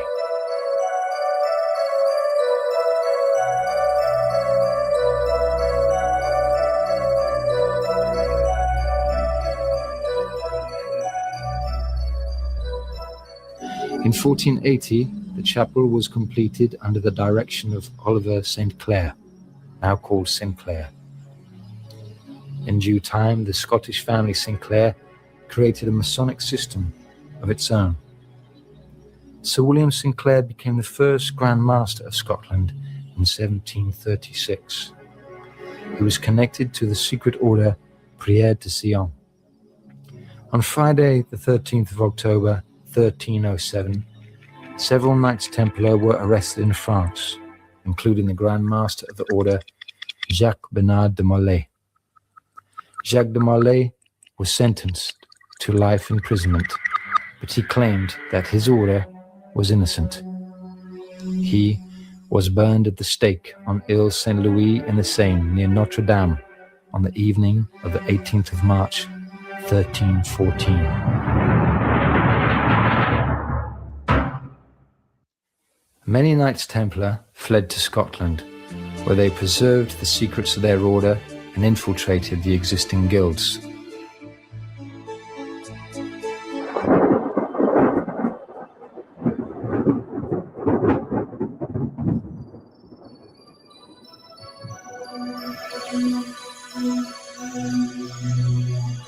In 1420, the band Knights Templar founded a lodge in Scotland, where they established their international headquarters.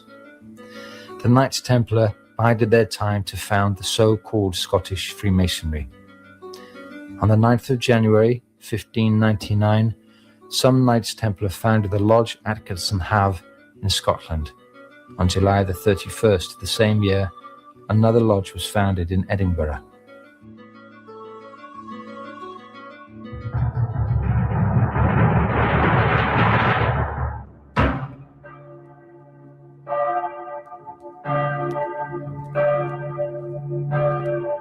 The infiltration of the lodges of the operative Freemasons thus began relatively early. In the beginning of the 1540s, English crafts guilds began for economic reasons to accept passive members that did not have a builder's background, such as bankers, merchants, landowners, magicians, and scholars. These people greatly desired to belong to a Masonic lodge, despite the fact that they lacked the background.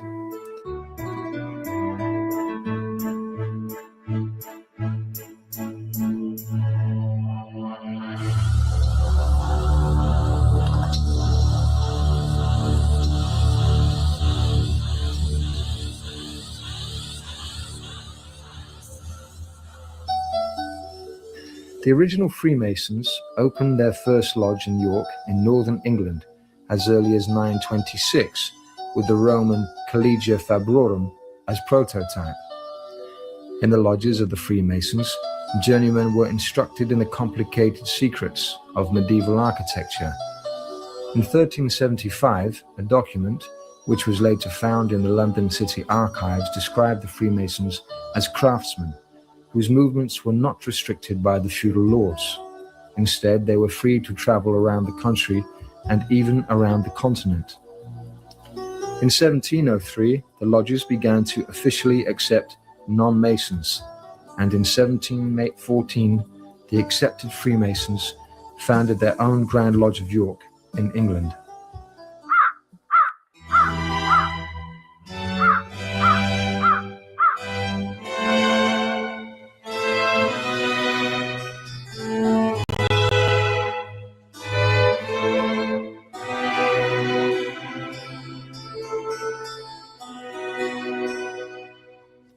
Modern accepted Freemasonry began in Westminster in central London on the 24th of June 1717, when the United Grand Lodge of England was created by the merger of 4 smaller lodges.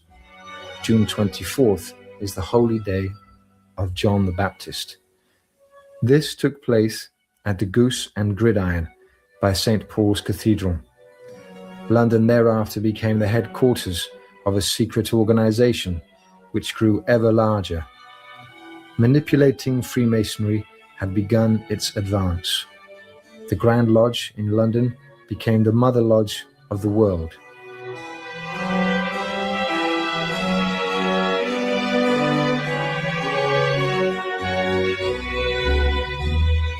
Today, Freemasons Hall is located in Great Queen Street in the Covent Garden district. The Freemasons Hall is the central meeting place for the 8,600 Masonic lodges in the United Kingdom.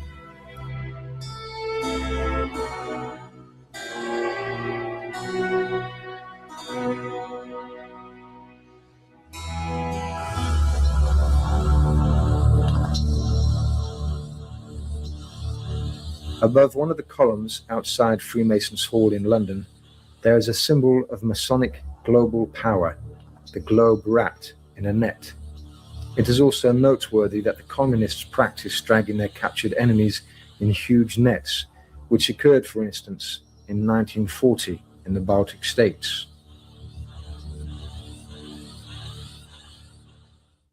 Above the main entrance to Freemasons Hall can be seen the Masonic motto for their power, Aude Vide Tace, which is Latin for hearken, gain insight, be tacit. This means that the brothers who obey and remain silent about the secret plans of the Grand Masters gain insight into what is really happening in the world. Another inscription, now in Hebrew, above the main entrance, reveals their ideological origin, Kadosh le'Adonai, holy for Yahweh. These words were originally written on the mitre of the chief rabbi. In the Torah, this mitre is called Netzah HaKodesh, which means the Holy Crown.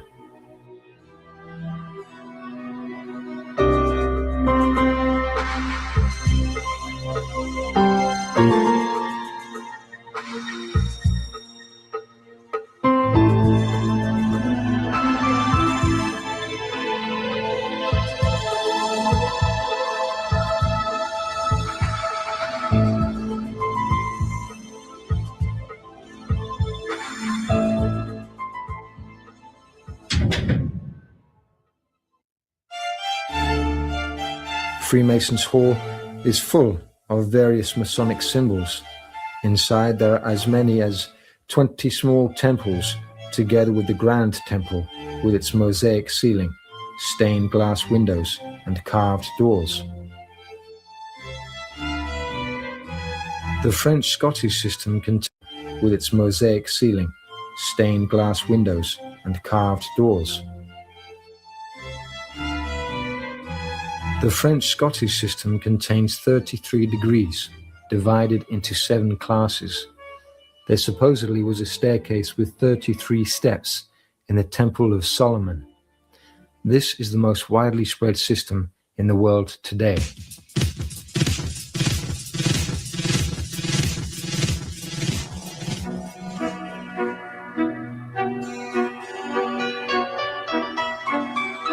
In their propaganda films, the Freemasons only show their ceremonial procession to the Grand Temple. Often these men are willing tools in the hands of the economic forces that actually control banking and form policy. Usually they are not aware of their organization's bloody history. They have only discovered that Freemasonry will benefit their careers, otherwise they would have had difficulty prevailing.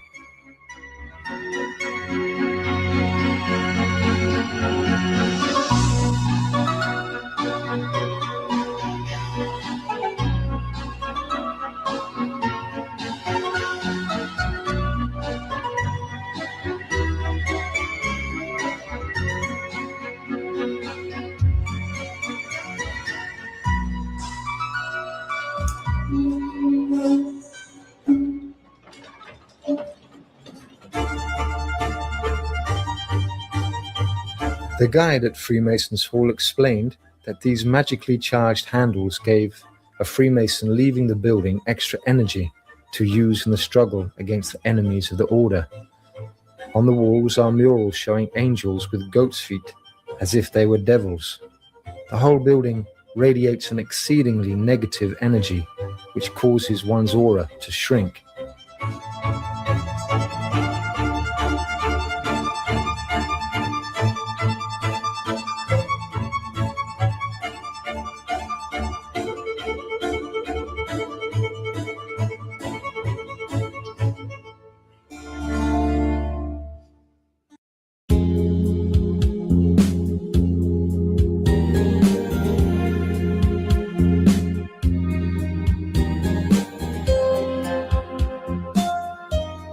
The secret society that controls everything within Freemasonry was founded in Ingolstadt, Bavaria, on the 1st of May 1776 as the Perfectibilists. The founder was the 28-year-old university professor Adam Weishaupt. Presumably in 1779, the new secret and subversive organization was rechristened the Illuminati Order, and Weishaupt attached it at certain well-chosen points to Freemasonry. Its most important slogan became, "The Illuminati must rule the world." The motto of the Illuminati was freedom, equality, brotherhood. On the 20th of July 1785, the courier of the Illuminati, Jacob Lanz, who worked as a priest, was struck by a lightning near Rathenberg in Bavaria and died. He had sewn a list of Illuminati members and some compromising papers into his priest's robe. The local police found other important documents at Lanz's house, including detailed instructions for the coming French Revolution. Some of the papers were addressed to the Grand Master of the Grand Orient in Paris.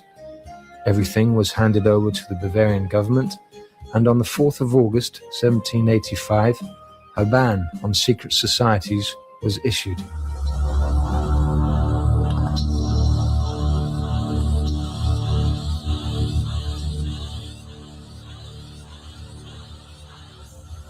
The Grand Duke of Bavaria ordered some of the confiscated secret documents to be printed under the titles "Some Original Documents of the Illuminati Order" and "Supplement of Further Original Documents." These were not taken seriously until it was too late. Today, these documents exist only in the city archives in Ingolstadt, amongst other historical volumes of great interest.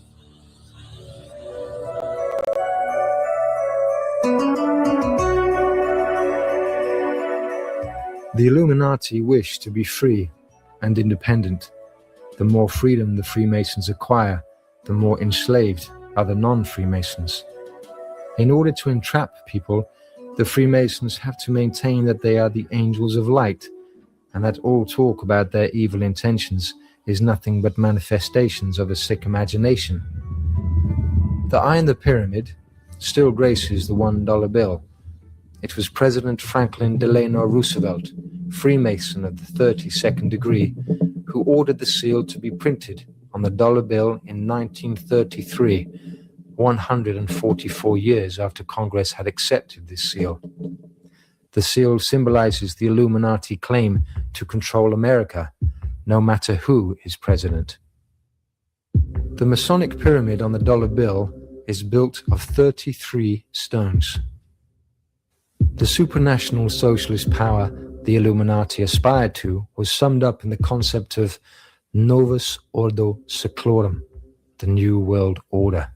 Now we can see a new world coming into view. A world in which there is the very real prospect of a new world order.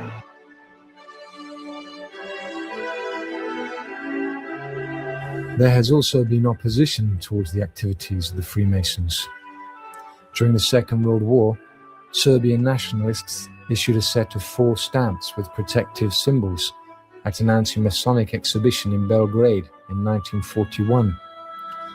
The Freemasons detest these symbols that reduce the energy flow from the negatively charged Masonic symbols.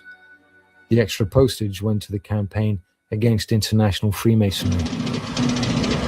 In the United States, the Freemason Samuel Gompers, Dawson Lodge number 16 in Washington, D.C., was a union leader and troublemaker. He saw to it that the socialists and communists started celebrating the Illuminati birthday on the 1st of May in 1889. Thus, the secret network of the Illuminati was magically strengthened. In Washington, D.C., a monument was erected by the Freemasons in honor of Samuel Gompers. Justin Sicard de Plozol, one of the Grand Orient Brothers, called Freemasonry the mother of revolutions. The Austrian Freimaurer Zeitung admitted in December 1864 the French Revolution of 1789 was Masonic because all prominent men of that period were Freemasons. Thereafter, Freemasonry likewise conducted the revolutions of 1830 and 1848. Together with the Illuminati, the Grand Orient of France played a leading role in the Jacobin takeover in France in 1789. When we entered the headquarters of the Grand Orient in Paris, we were confronted with a triangle with slogans along its 3 sides: freedom, equality, brotherhood. This shows that the Grand Orient was behind the so-called French Revolution. The Freemasons do not deny this. Instead, they claim in their periodical Humanism in June 1998 that this orgy of violence was indeed their work.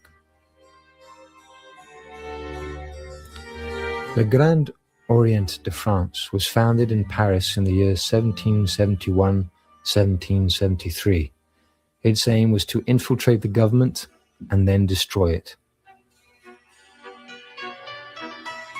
Claudio Janet, who was a professor at the University of Paris, stated in 1873, "The Masonic lodges are nothing but resources in a revolutionary army."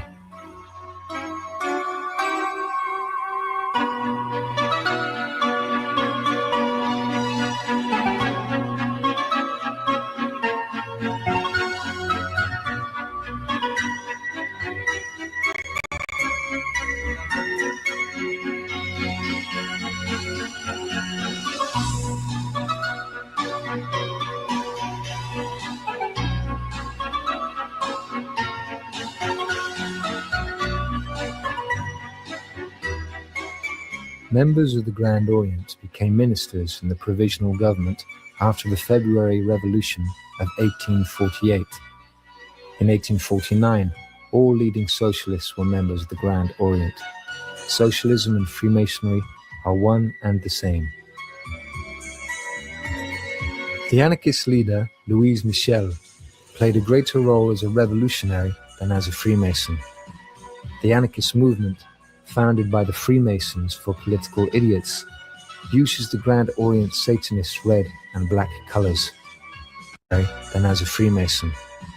The anarchist movement, founded by the Freemasons for political idiots, uses the Grand Orient Satanist red and black colors. Michel had been active on the barricades in the Paris Commune from the 18th of March to the 28th of May, 1871, which called itself the Dictatorship of the Proletariat.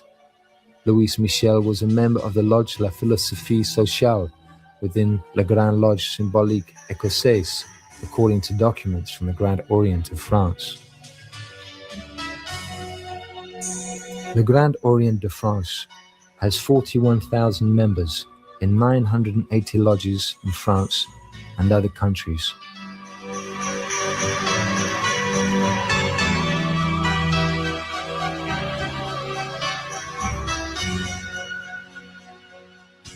A plate in the Lodge Museum in Paris depicts a Freemason leaning on a corpse and at the same time trying to build a new world for us, an invisible temple. But it is not possible to build a world on corpses, lies, plunder, and injustice. Such a society would be extremely unstable and unbalanced. Murder and other expressions of violence, as well as lies, are part of the Grand Orient model of a perfect society. Freemasonry is building its new world on the corpses of its victims. Salvador Allende became a Freemason in 1935 in the Lodge Progreso No. 4 in Valparaiso. He is still held in great esteem by the Grand Orient because he wanted to introduce communism into Chile. The Grand Orient has, through its affiliated lodges, spread death and revolution also in many other countries. The Freemasons forced the Tsar to abdicate on the 15th of February 1917 on the threat that if he refused, his family would be killed. This was revealed by Anna Viberova, a close friend to the Tsar family, in her memoirs. A Russian English-speaking documentary, The Russian Revolution, admits politicians, major industrialists, and the military, unable to reach a compromise with the Tsar, gravitated to the idea of a conspiracy. Many of them, political adversaries in the open, were allied behind the scenes, all members of a secret Freemason brotherhood, the Great East of Peoples of Russia. Founded in St. Petersburg about 1912, the organization was controlled by a Supreme Council and had more than 300 members. In 1916, popular lawyer Alexander Kerensky became head of the Supreme Council. He and other Great East members nurtured a plan of an anti-Tsarist coup. The makers of the film apparently believed the time had come to tell the truth. Many of the Bolsheviks, as well as Lenin and Trotsky, were Freemasons. Lenin was a Freemason of the 31st degree and a member of the French lodge Art et Travail. Lenin also became a member of the most malicious lodge, the Grand Orient, the Nine Sisters, in 1914.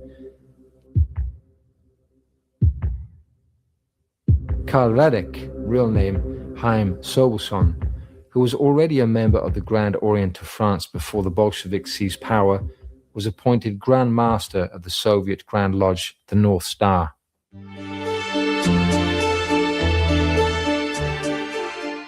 Just as powerful as the Grand Orient is the Grand Lodge of France, which regularly organizes its secretive meetings at its headquarters in Paris.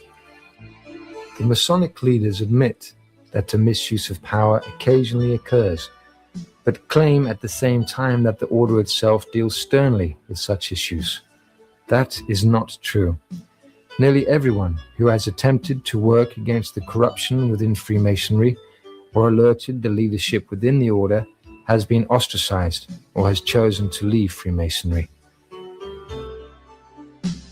The Grand Master of the Grand Lodge of France, Georges Marcoux, stated in a letter to the members in 1929, "Freemasonry shall rule the world over, and from its immortal principles, inherited from one generation to the next, will be built a stable foundation, the basis of a more perfect ideal society." In actual fact, the Freemasons control the European Union. The Freemasons present themselves as wise and honest, concerned only with the practice of charity.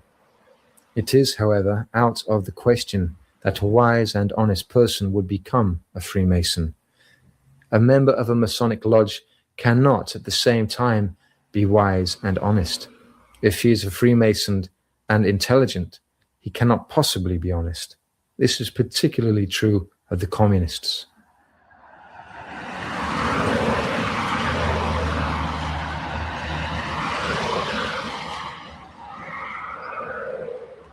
The Masons recognize each other by asking simple questions like, what is the time? How old are you? If you answer 9:30 or 50 years, this shows that you are not a brother. One is supposed to answer, there is no time any longer, or I am very old. You can also show that you are a brother by asking, do you also work day and night? The Grand Lodge of France has very influential members in both the European Union Commission and the Parliament. The Grand Orient of France, in fact, is considered the most active and most powerful in all of Europe. Within the Central European Union institutions, the Freemasons wreak havoc without any hindrance. Proposals of registering all Freemasons within the European Parliament have been stopped in Strasbourg. In 1966, Richard Coudenhove-Kalergi published Pan-Europe 1922 to 1966 in Vienna, where he states that the young generation would one day live in the United States of Europe. Masonic documents testify to unofficial political activity, such as the creation of the United States of Europe and the crushing of the Franco government in Spain.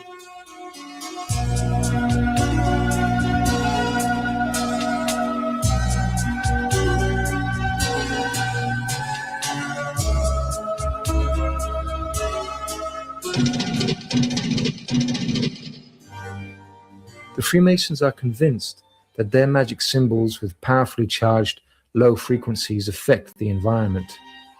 The influence is not positive. The British Freemasons stole their own Egyptian obelisk, originally erected by Tutmosis III. The 3,500-year-old obelisk, known as Cleopatra's Needle, stands on Victoria Embankment by the Thames in London.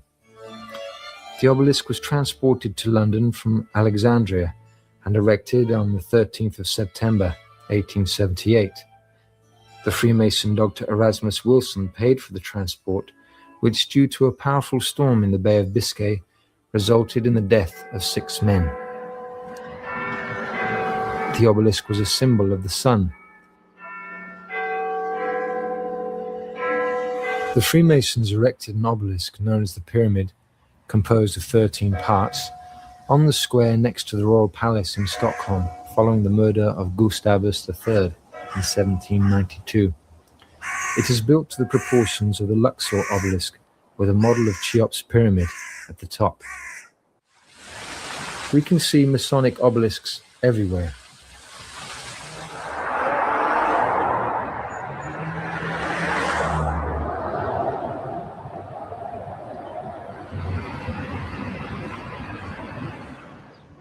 On the 22nd of February, 1881, the Freemasons, including William Hulbert and William H. Vanderbilt, raised a third obelisk from Alexandria in Central Park in New York City behind the Metropolitan Museum of Art.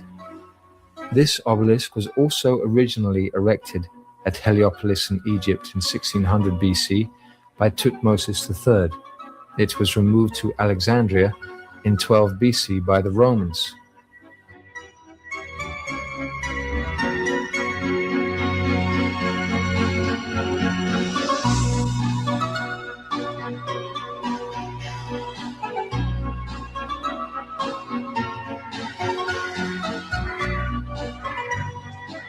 The ominous scorpions are hiding under this obelisk. The scorpion is a very important symbol to the Freemasons. Many negative events in the 19th and 20th centuries have struck humanity at the period when the sun has been in the sign of Scorpio. The Soviet regime was implemented on the 8th of November 1917 and the European Union was also proclaimed under this sign on the 1st of November 1993. The Washington Monument, dedicated to the President and Freemason George Washington, was completed in 1884. The Capitol is located directly to the east. Washington, D.C. was planned in 1791 by the French Masonic architect Pierre-Charles L'Enfant, who designed the streets and avenues to form a magic pattern with the White House at the center. In 1792, the foundation stone of the White House was laid on the 13th of October, the anniversary of the demise of the Knights Templar. Signs and symbols control the world, not phrases and laws, according to the Chinese philosopher Confucius. Thus, symbols are magic tools to control people. The symbolism of political Freemasonry is based on architectural implements. The desire was symbolically to build a new world, the invisible temple for non-Masons. At the same time, the Freemasons used Kabbalistic magic to undermine society. At the initiation ceremony, the candidate is made to stand bare-chested and blindfolded. The blindfold is removed after the initiation, when the Freemason has entered into the light. After the blindfold is removed, the following question is asked: "What do you see?" The initiator is expected to answer, "I can see the sun, the moon, and the Grand Master." This implies that the sun shines during the day and the moon during the night, while the Grand Master illuminates the lodge with his advice. This system is symbolized in every lodge in the following way.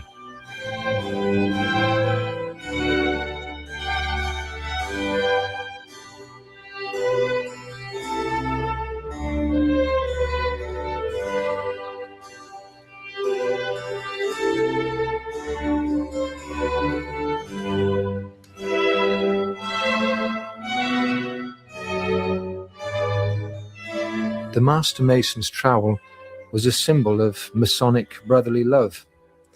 It is used to magically forge together different individuals into a brotherhood. Higher personal accolades stand for greater magic secrets as world builders. The apron of lambskin symbolized the Freemason's purity, whatever he did. The skull is taken from the Knights Templar, as well as the bones.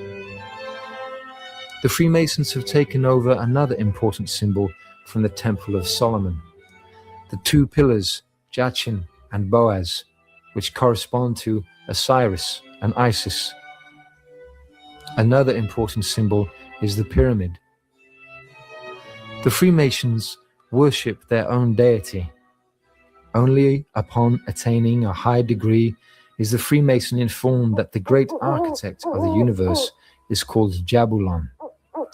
In the degree called the Holy Royal Arch, the 13th, the appearance of the Masonic god Jabulon is revealed.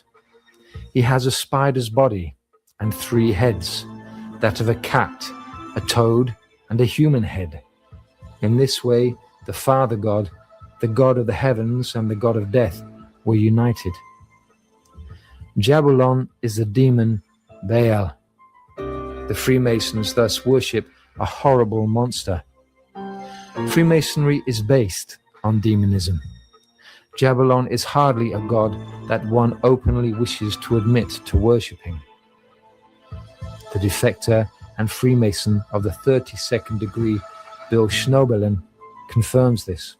This is the name of God, Jah, like hallelujah or Yahweh or Jehovah. Okay? Baal is Baal, the god of the Canaanites.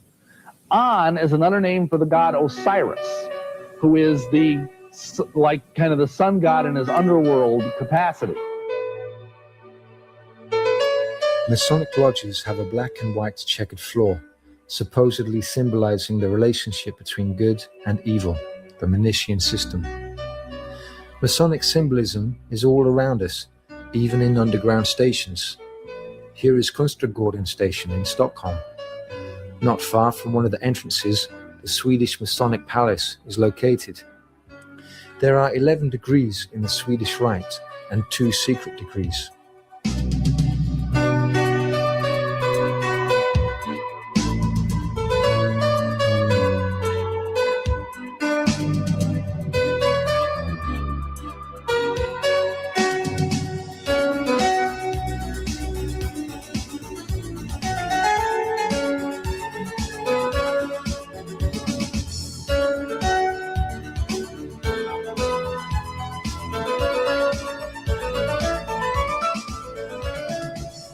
A network of lodges spreading lies and chaos all over the world.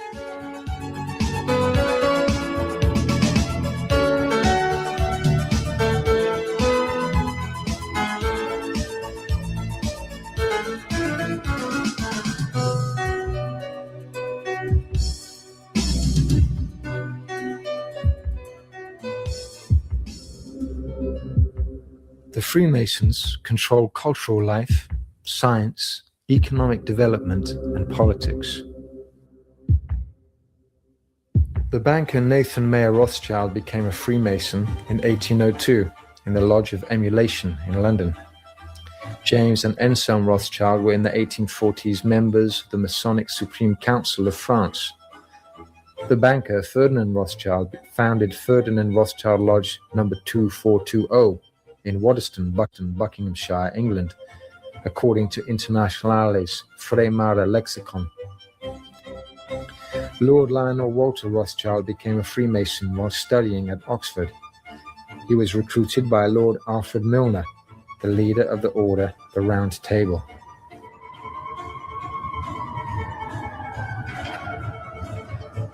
A large group of international bankers and industrialists supported the Bolshevik assumption of power in Russia. In his book, Wall Street and the Bolshevik Revolution, Anthony Sutton refers to some very interesting documents from various archives of the American government. According to these documents, the same financial elite armed Adolf Hitler and both sides in the Korean and Vietnam Wars to be able to kill as many people as possible. At the same time, it is easier to reconstruct the world according to one's own bizarre perceptions and implement a world government. Not all of us appreciate the Masonic political system. The critics mean that the light of the Freemasons instead makes the world a darker and less safe place to live in. The senator and high-ranking Freemason Harry S. Truman, who became vice president and later president of the United States, explained the situation after Hitler's attack on the Soviet Union on the 24th of June 1941 in the New York Times. If we see that Germany is winning, we ought to help Russia. And if Russia is winning, we ought to help Germany. And that way, let them kill as many as possible. Although I don't want to see Hitler victorious under any circumstances. At the time, Truman was not only a Freemason of the 32nd degree, he was also a Grand Master of the Grand Lodge of Missouri from 1940 to 41. This information is available at the Masonic Temple, George Washington Memorial, in Alexandria, Virginia. This building in Alexandria is situated not far from Washington, D.C. It leaves a great impression.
One of the largest Masonic halls in the world is located in Philadelphia, Pennsylvania.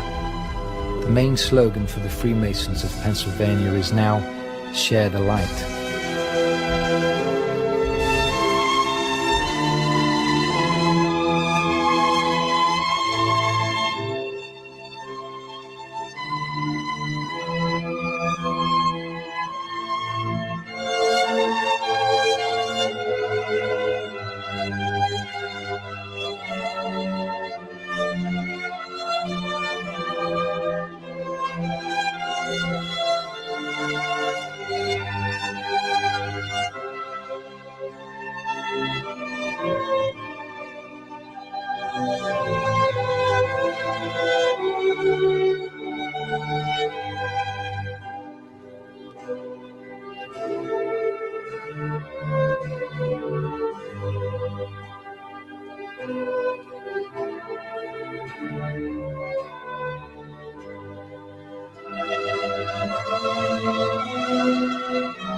On the 15th of July 2000, documentary filmmaker Alex Jones and his associate Mike Hansen, equipped with 2 hidden video cameras and disguised as members of the Bohemian Club, successfully infiltrated the elite cult compound.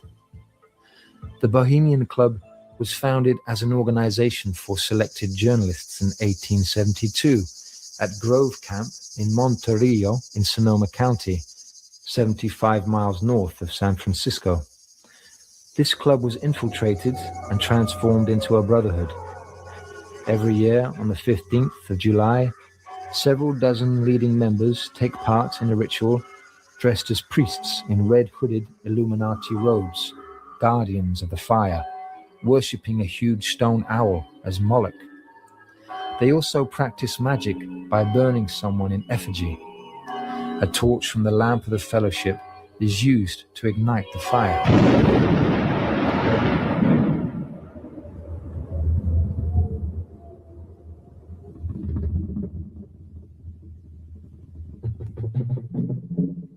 George W. Bush is also a member of the secret order Skull and Bones and the Hillbilly Camp.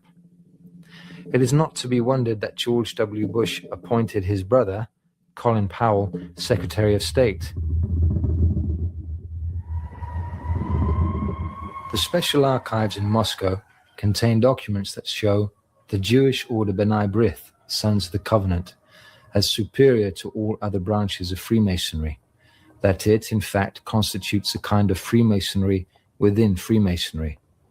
B'nai B'rith was founded under the name Bundesbruder by 12 German Jewish Freemasons on the 13th of October 1843 at the Saint-Germain Café in New York City.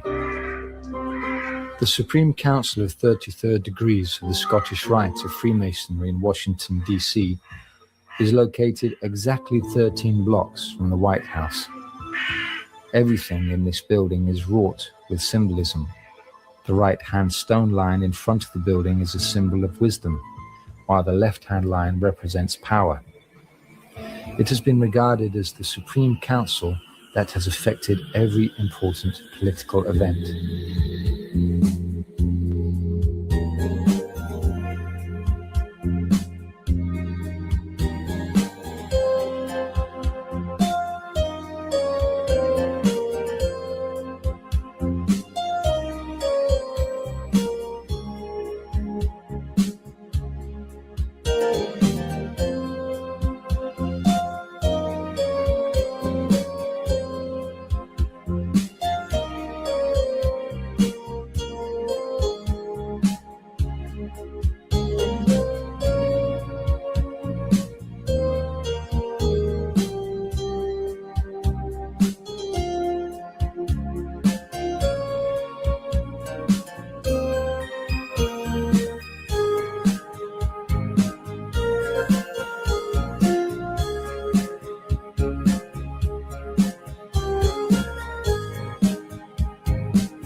One of the most evil Masonic leaders in history was General Albert Pike, born in 1809 in Boston, a well-known lawyer in the South.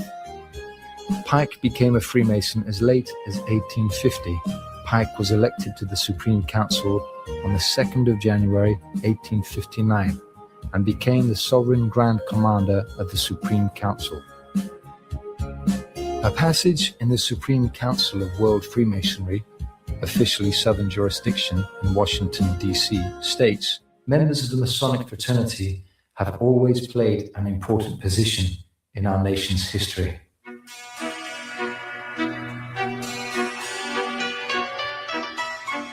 The Freemasons have erected a monument in honor of Albert Pike in Judiciary Square in central Washington, D.C.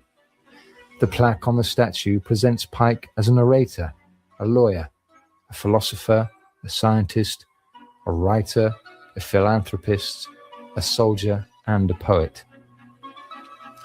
Albert Pike, his Illuminatus name was Limod Enhoff, who was called the devil of the 19th century, was very obsessed with the idea of world supremacy. He wished to see 3 world wars and 3 great revolutions that would pave the way for a world government. The foremost aim of the Freemasons was real world power. From the United Nations emblem, it is clearly seen that the 33 degrees of Freemasonry already control the world. Around this circular symbol, containing a grid of 33 sections, there are 2 olive branches with 13 leaves on either side, which symbolize a concretion of the spiritual means of development. To the Freemasonry, the acacia is its chief symbolic sign, whose esoteric meaning is very intense activity. The purpose of Masonic globalism is a new world order and a world government. The Masonic war against mankind is a slow-moving process. In a speech to the Congress on the 6th of March 1991, President George Herbert Bush said, "Now we can see a new world coming into view. A world in which there is the very real prospect of a new world order." David Rockefeller Jr. stated to the United Nations Business Council in 1994, "We are on the verge of global transformation. All we need is the right major crisis, and the nations will accept the new world order." Charles Tart, professor of psychology at the University of California, in 1987 wrote in his book, Waking Up, that humankind has fallen into the insanity of consensus trance and lost touch with our true possibilities and functions is a tragedy.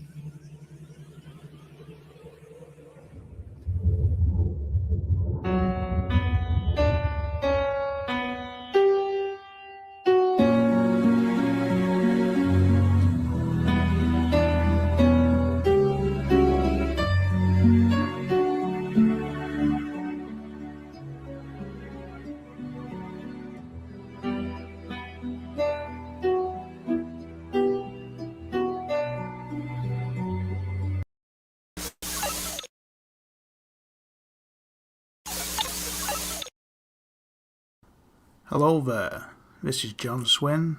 I hope you're all having a wonderful day. This video will be covering information regarding Paul E. Vallely and his role in PSYOPs, Delta Force, his role at Fox News, the Iraq War, the Tea Party and alternative media. Paul E. Vallely, born November the 29th, 1939, is a retired US Army Major General and senior military analyst for Fox News. He served in the Vietnam War and retired in 1993 as Deputy Commanding General, Pacific Command. In 2004, together with retired Air Force Lieutenant General Thomas McInerney, Vallely co-authored the book Endgame, The Blueprint for Victory in the War on Terror. So an interesting note to begin with is, in 2007, Alex Jones released a documentary film called Endgame, Blueprint for Global Enslavement. As far as the General Vallely co-authored book goes, I guess we should listen to the guy who helped lobby the public into supporting the Iraq War, with the narrative of being an effort to combat terrorism, on how to end the quote-unquote war on terror.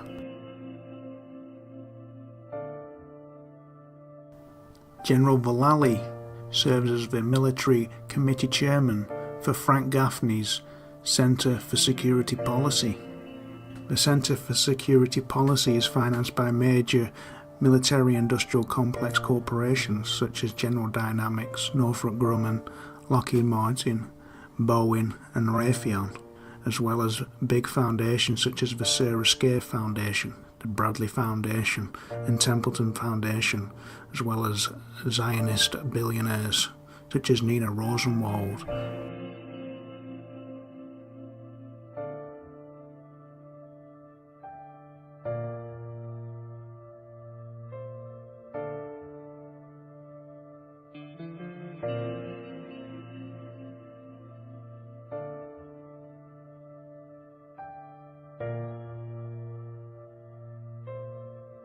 Frank Gaffney and his associates and extended groups such as the Committee on the Present Danger China, Islamophobia Network that include the likes of Daniel Pipes, David Horowitz, Robert Spencer and Pamela Geller, serve the interests of their financiers.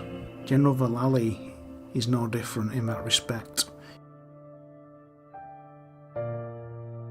Working for the Center for Security Policy, Vallely would occasionally write articles and give lectures on the War on Terror. Some of his public statements have caused controversy, such as proclaiming that we are not going to permit a Shiite victory in an Iraqi election, and claiming that the war on terror is a war between Islam and Judeo-Christianity. That's what's going on. If you don't understand that, then you don't get it, said General Vallely. Vallely's religious war ideology is one similar to Eric Prince's religious crusade rhetoric held by many of his close associates during his time operating the private military group Blackwater, who received government contracts to operate in Iraq. The slaughter of civilians for sport, weapons smuggling, destruction of evidence, wholesale corruption, and finally murder. In our third story in the countdown, a full-fledged criminal enterprise executed by the military contractors known formerly as Blackwater, according to the sworn testimony of two of its employees. The nation's into Blackwater. From John Doe number 2, a former member of Blackwater's management team, quoting the affidavit, it appears that Mr. Eric Prince, Blackwater's founder, and his employees murdered or had murdered one or more persons who have provided information or who were planning to provide information to the federal authorities about the ongoing criminal conduct. Prince, pictured here, smuggled unlawful weapons into Iraq, including sawed-off semi-automatic machine guns with silencers and illegal hand grenades.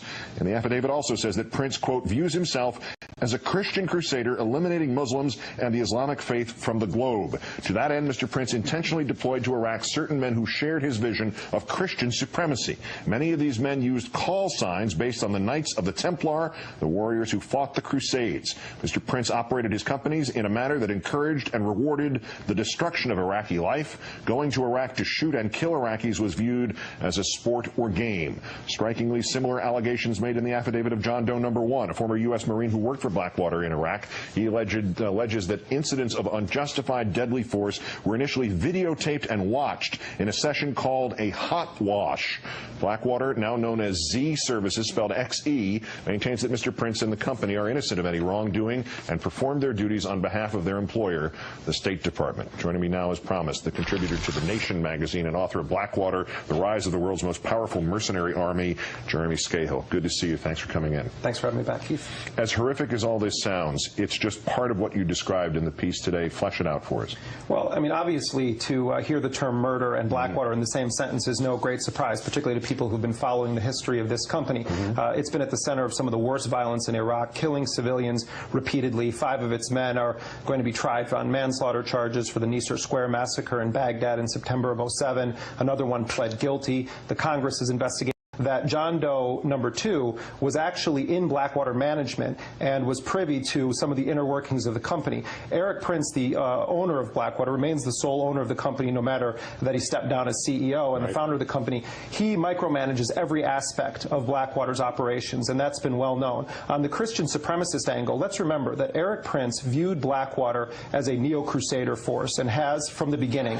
This is a guy who comes from one of the powerhouse families of the radical religious right. His father was a major bankroller and gave the seed money to Gary Bauer to start the Family Research Council. James Dobson focused on the family. And then we have his forces deployed in Iraq as part of a war against a Muslim nation that George Bush characterized as a crusade. What we have here, Keith, is a confirmation from insiders at Blackwater that, in fact, Eric Prince did have a neo-crusader agenda and most explosively may have murdered or facilitated the murder of individuals that were intending to or did cooperate in the federal government's criminal investigation of Blackwater. This is deadly serious. All right, to the murder in a second, but you mentioned something in here that strikes an obvious question. How could the Bush administration, the State Department, have missed this crusader element here, or was that what they were looking for? Missed it? I think it was considered a plus in the Bush White House. Remember, Keith, what we had here was the Bush administration essentially create a force that acted as an armed wing of the administration, not subject to the military command,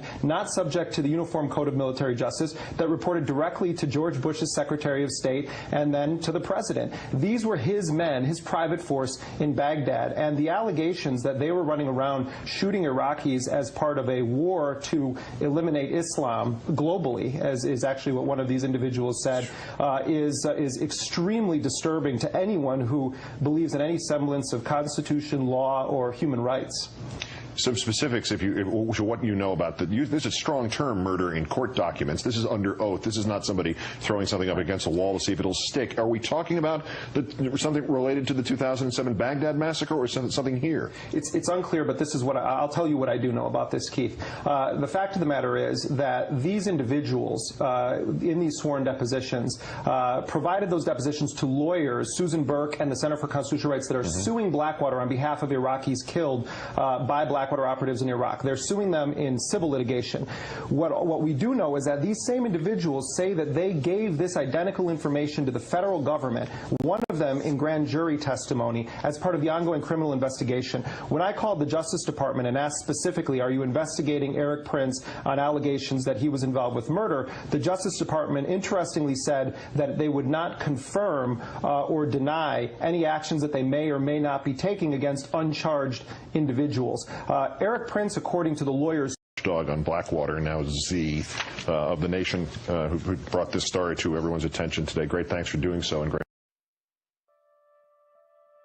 Major General Vallali's Judeo-Christian beliefs also have been expressed in his support of the Jerusalem Summit organization that advocate the resettling of all Palestinian people to other surrounding Arab nations as a solution to the Israeli-Palestinian conflict, and to bring about the organization's belief that one of the objectives of Israel's divinely inspired rebirth is to make it the center of a new unity of the nations, which will lead to a new era of peace and prosperity.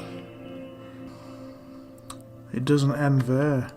Vallali has been a consistent promoter of fear-mongering in regards to Islam. In a letter of support of the Veteran Defenders of America, he stated, "Perhaps the greatest threat to our safety and liberty is the threat of radical Islam. This threat goes well beyond the threat of terrorism. Islamists, both inside and outside of America, are looking for any and every way to infiltrate and subvert our country through what is known as stealth jihad." Vallali and his extended anti-Islam network surrounding Frank Gaffney have promoted all kinds of anti-Muslim conspiracy theories, such as claiming former CIA director John Brennan as being a secret Muslim, Hillary Clinton aide Umar Abedin as being part of a Muslim Brotherhood plot to infiltrate the United States, as well as the birther conspiracy claiming the 44th US President Barack Obama was not a natural-born citizen, therefore making him an illegitimate president. This issue of the birth certificate is what catapulted Donald Trump onto the political landscape. Looking into the background of Major General Vallali, the underlying philosophy of Trumpism, and certain statements from high-level political operatives, we can see a clear pattern of what can be described as a war on reality, or creation of a alt reality.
John Brennan was the CIA station chief in Jeddah, Saudi Arabia. This is not prominently talked about on any of the mainstream media outlets. He stamped the 9/11 hijackers' passports and allowed their paperwork to get through without even being, properly filled out. This is the same John Brennan we're having to contend with now. John Brennan, okay, we have still not held him accountable for that mistake in Jeddah, Saudi Arabia, and allowing those terrorists to fly into the World Trade Center towers and attacking our nation and changing the world forever. You're well aware of this, correct? Correct. And he converted to Islam while he was in Saudi Arabia. Yes, sir. We definitely want to highlight that.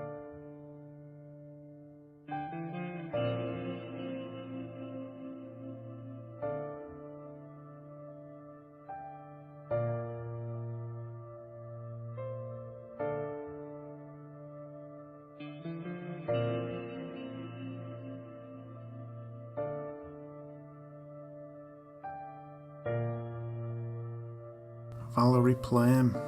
Prior to the Iraq invasion, George W. Bush's White House falsely quoted CIA analysts as believing that Iraq was trying to acquire nuclear weapons and that aluminium tubes Plame's work concerned the determination of the use of aluminium tubes purchased by Iraq could be used in a centrifuge for nuclear enrichment.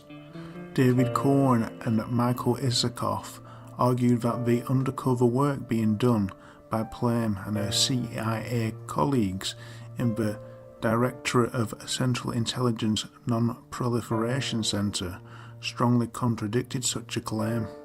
After Plame's conclusions didn't fit into the narrative that George W. Bush White House and Wall Street Network in the Pentagon wished to push to deceptively provide justification for an invasion of Iraq, she was publicly outed as a CIA asset as punishment.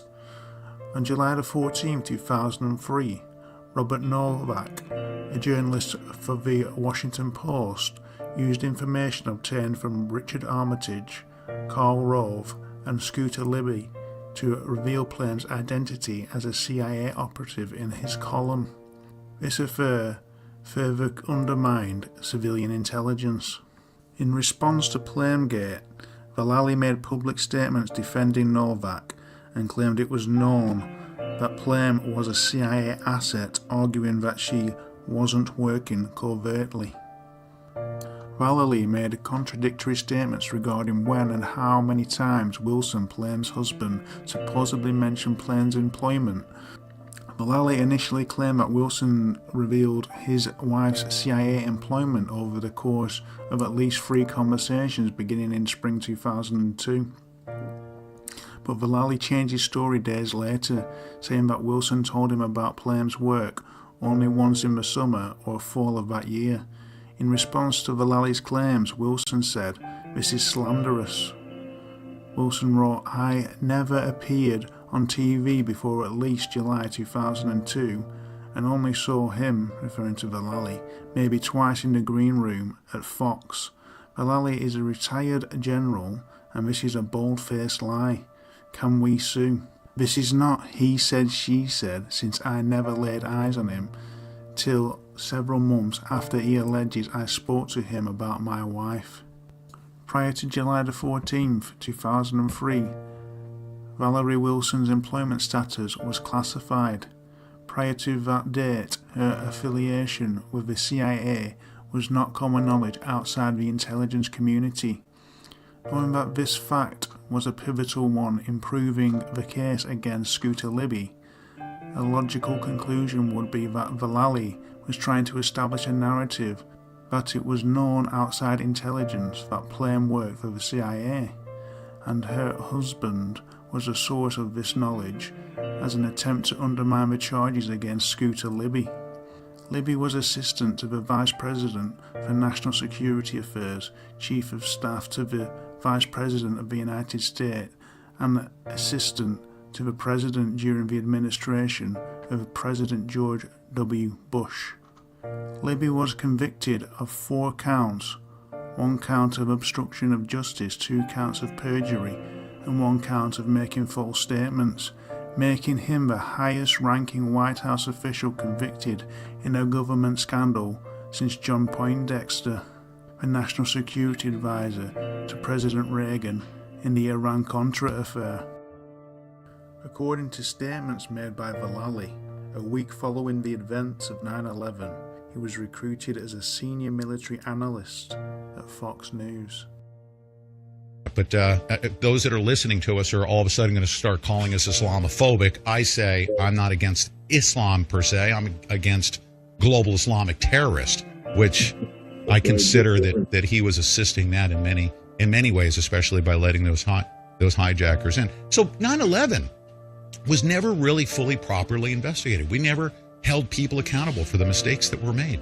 You had whistleblowers in the FBI that were saying, "Oh my goodness, you've seen all the signs, all the intel reports. This stuff was covered up. For what purposes do you believe? Was it for profits of war?" There were a lot of conspiracy theories. We have the same thing going on today, and we sort of have to stay away from any of the conspiratorial things. Yes, sir. Until we can establish those, as facts. And, talking about John Brennan, he's got to be one of the first one. Durham and Barr have to indict. Yes. Along with about 6 others real quick. That's what I would do if I was Barr. Comey, Brennan, Clapper, and it all tracks back to the Obama White House, too, by the way, just like Benghazi did. The week after 9/11, Fox News hired me to be their senior military analyst, and I formed the military analyst team at Fox News up until 2008. And then I've been in the intelligence business for a long, long time. My last 20 years in the Army was in special operations.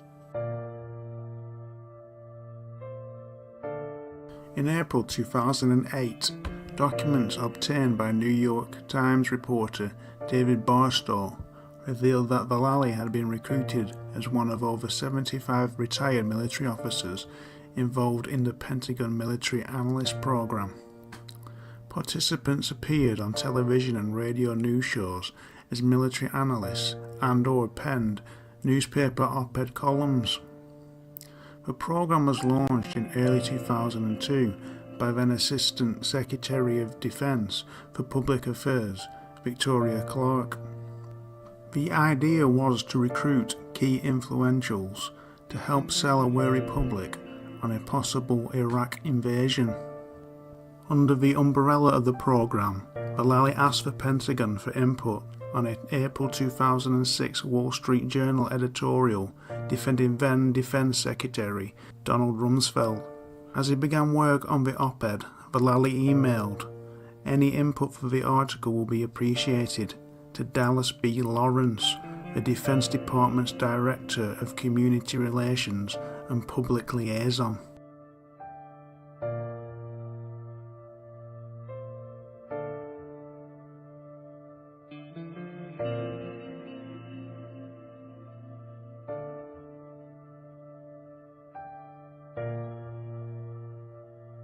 To talk more about it, we welcome in retired United States Army General Paul Vallely. He joins us from Newsmax, New York.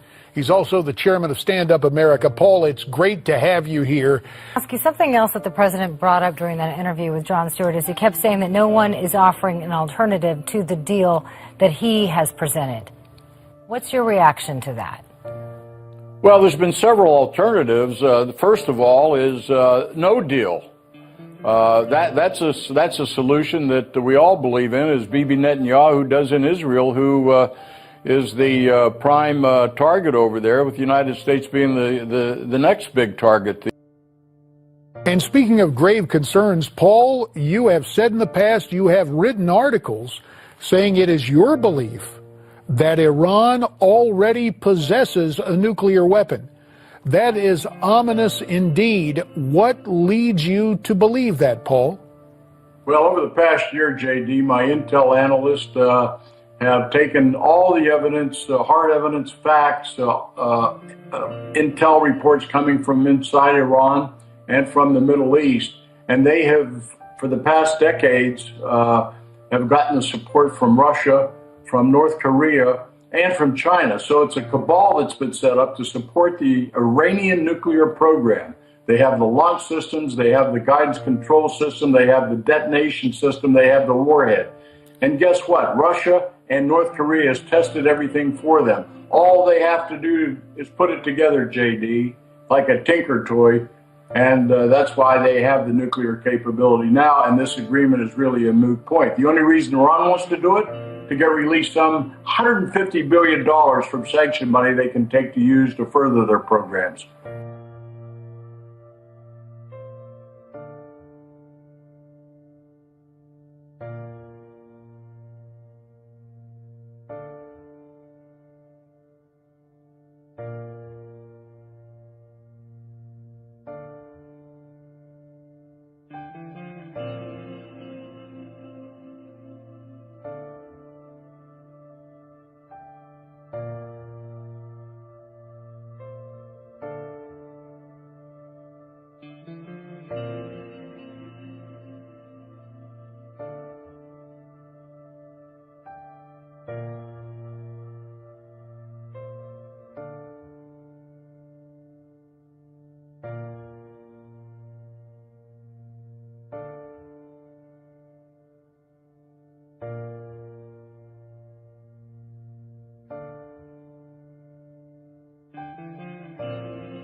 General Valley, I have a question for you from our chat room on the American Arc Radio fan page.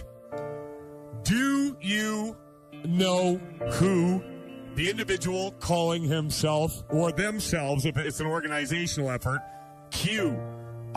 What do you know about that? Was that part of the PSYOP? What are you at liberty to say? Or is it a bunch of bunk? Well, let me just tell you the QAnon's tied to information. When it comes out of a group called the Army of Northern Virginia. Okay? Yep. Now, this is a group of military intelligence specialists of over 800 people that advise the president.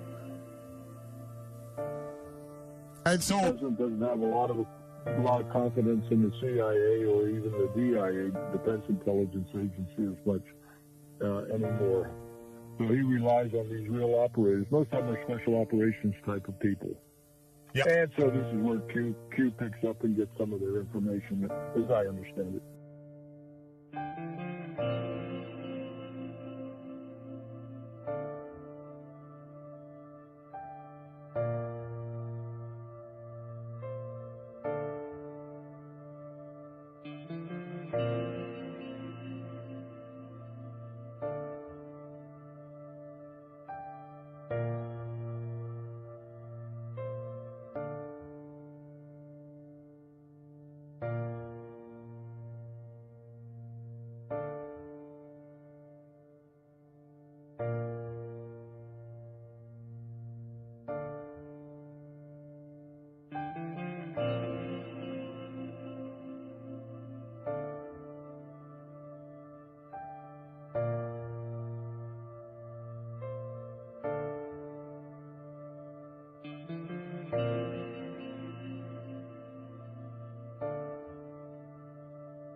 You know the name Michael Murphy?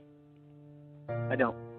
Well, Michael Murphy is kind of an old hippie, you might say, out here, but he was the founder of the Esalen Institute down below Big Sur, which is a kind of a place where you go to open up your mind and your brain and schmooze with other people. And he also founded a think tank up in the Bay Area called the Transformation Project with a gentleman named Steve Donovan.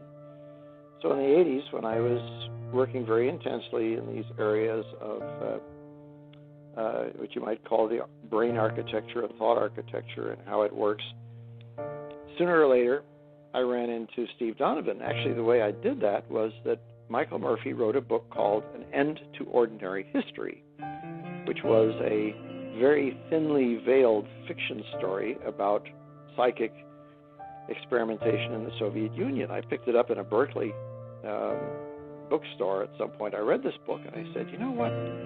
This sounds a hell of a lot, that he knows a lot more that he's talking about here than just writing a story.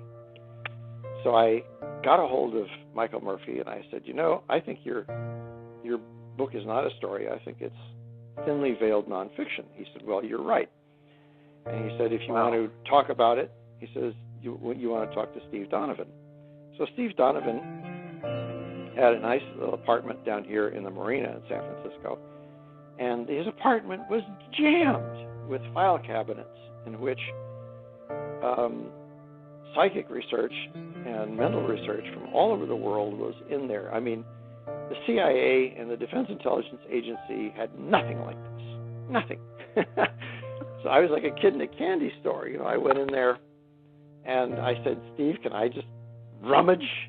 And he said, be my guest. He was very affable about the whole thing. So a lot of the information, that I used to develop in Mind War began with documentation and things that I first came into when I was looking through the files of the Transformation Project. And that's an incredible story.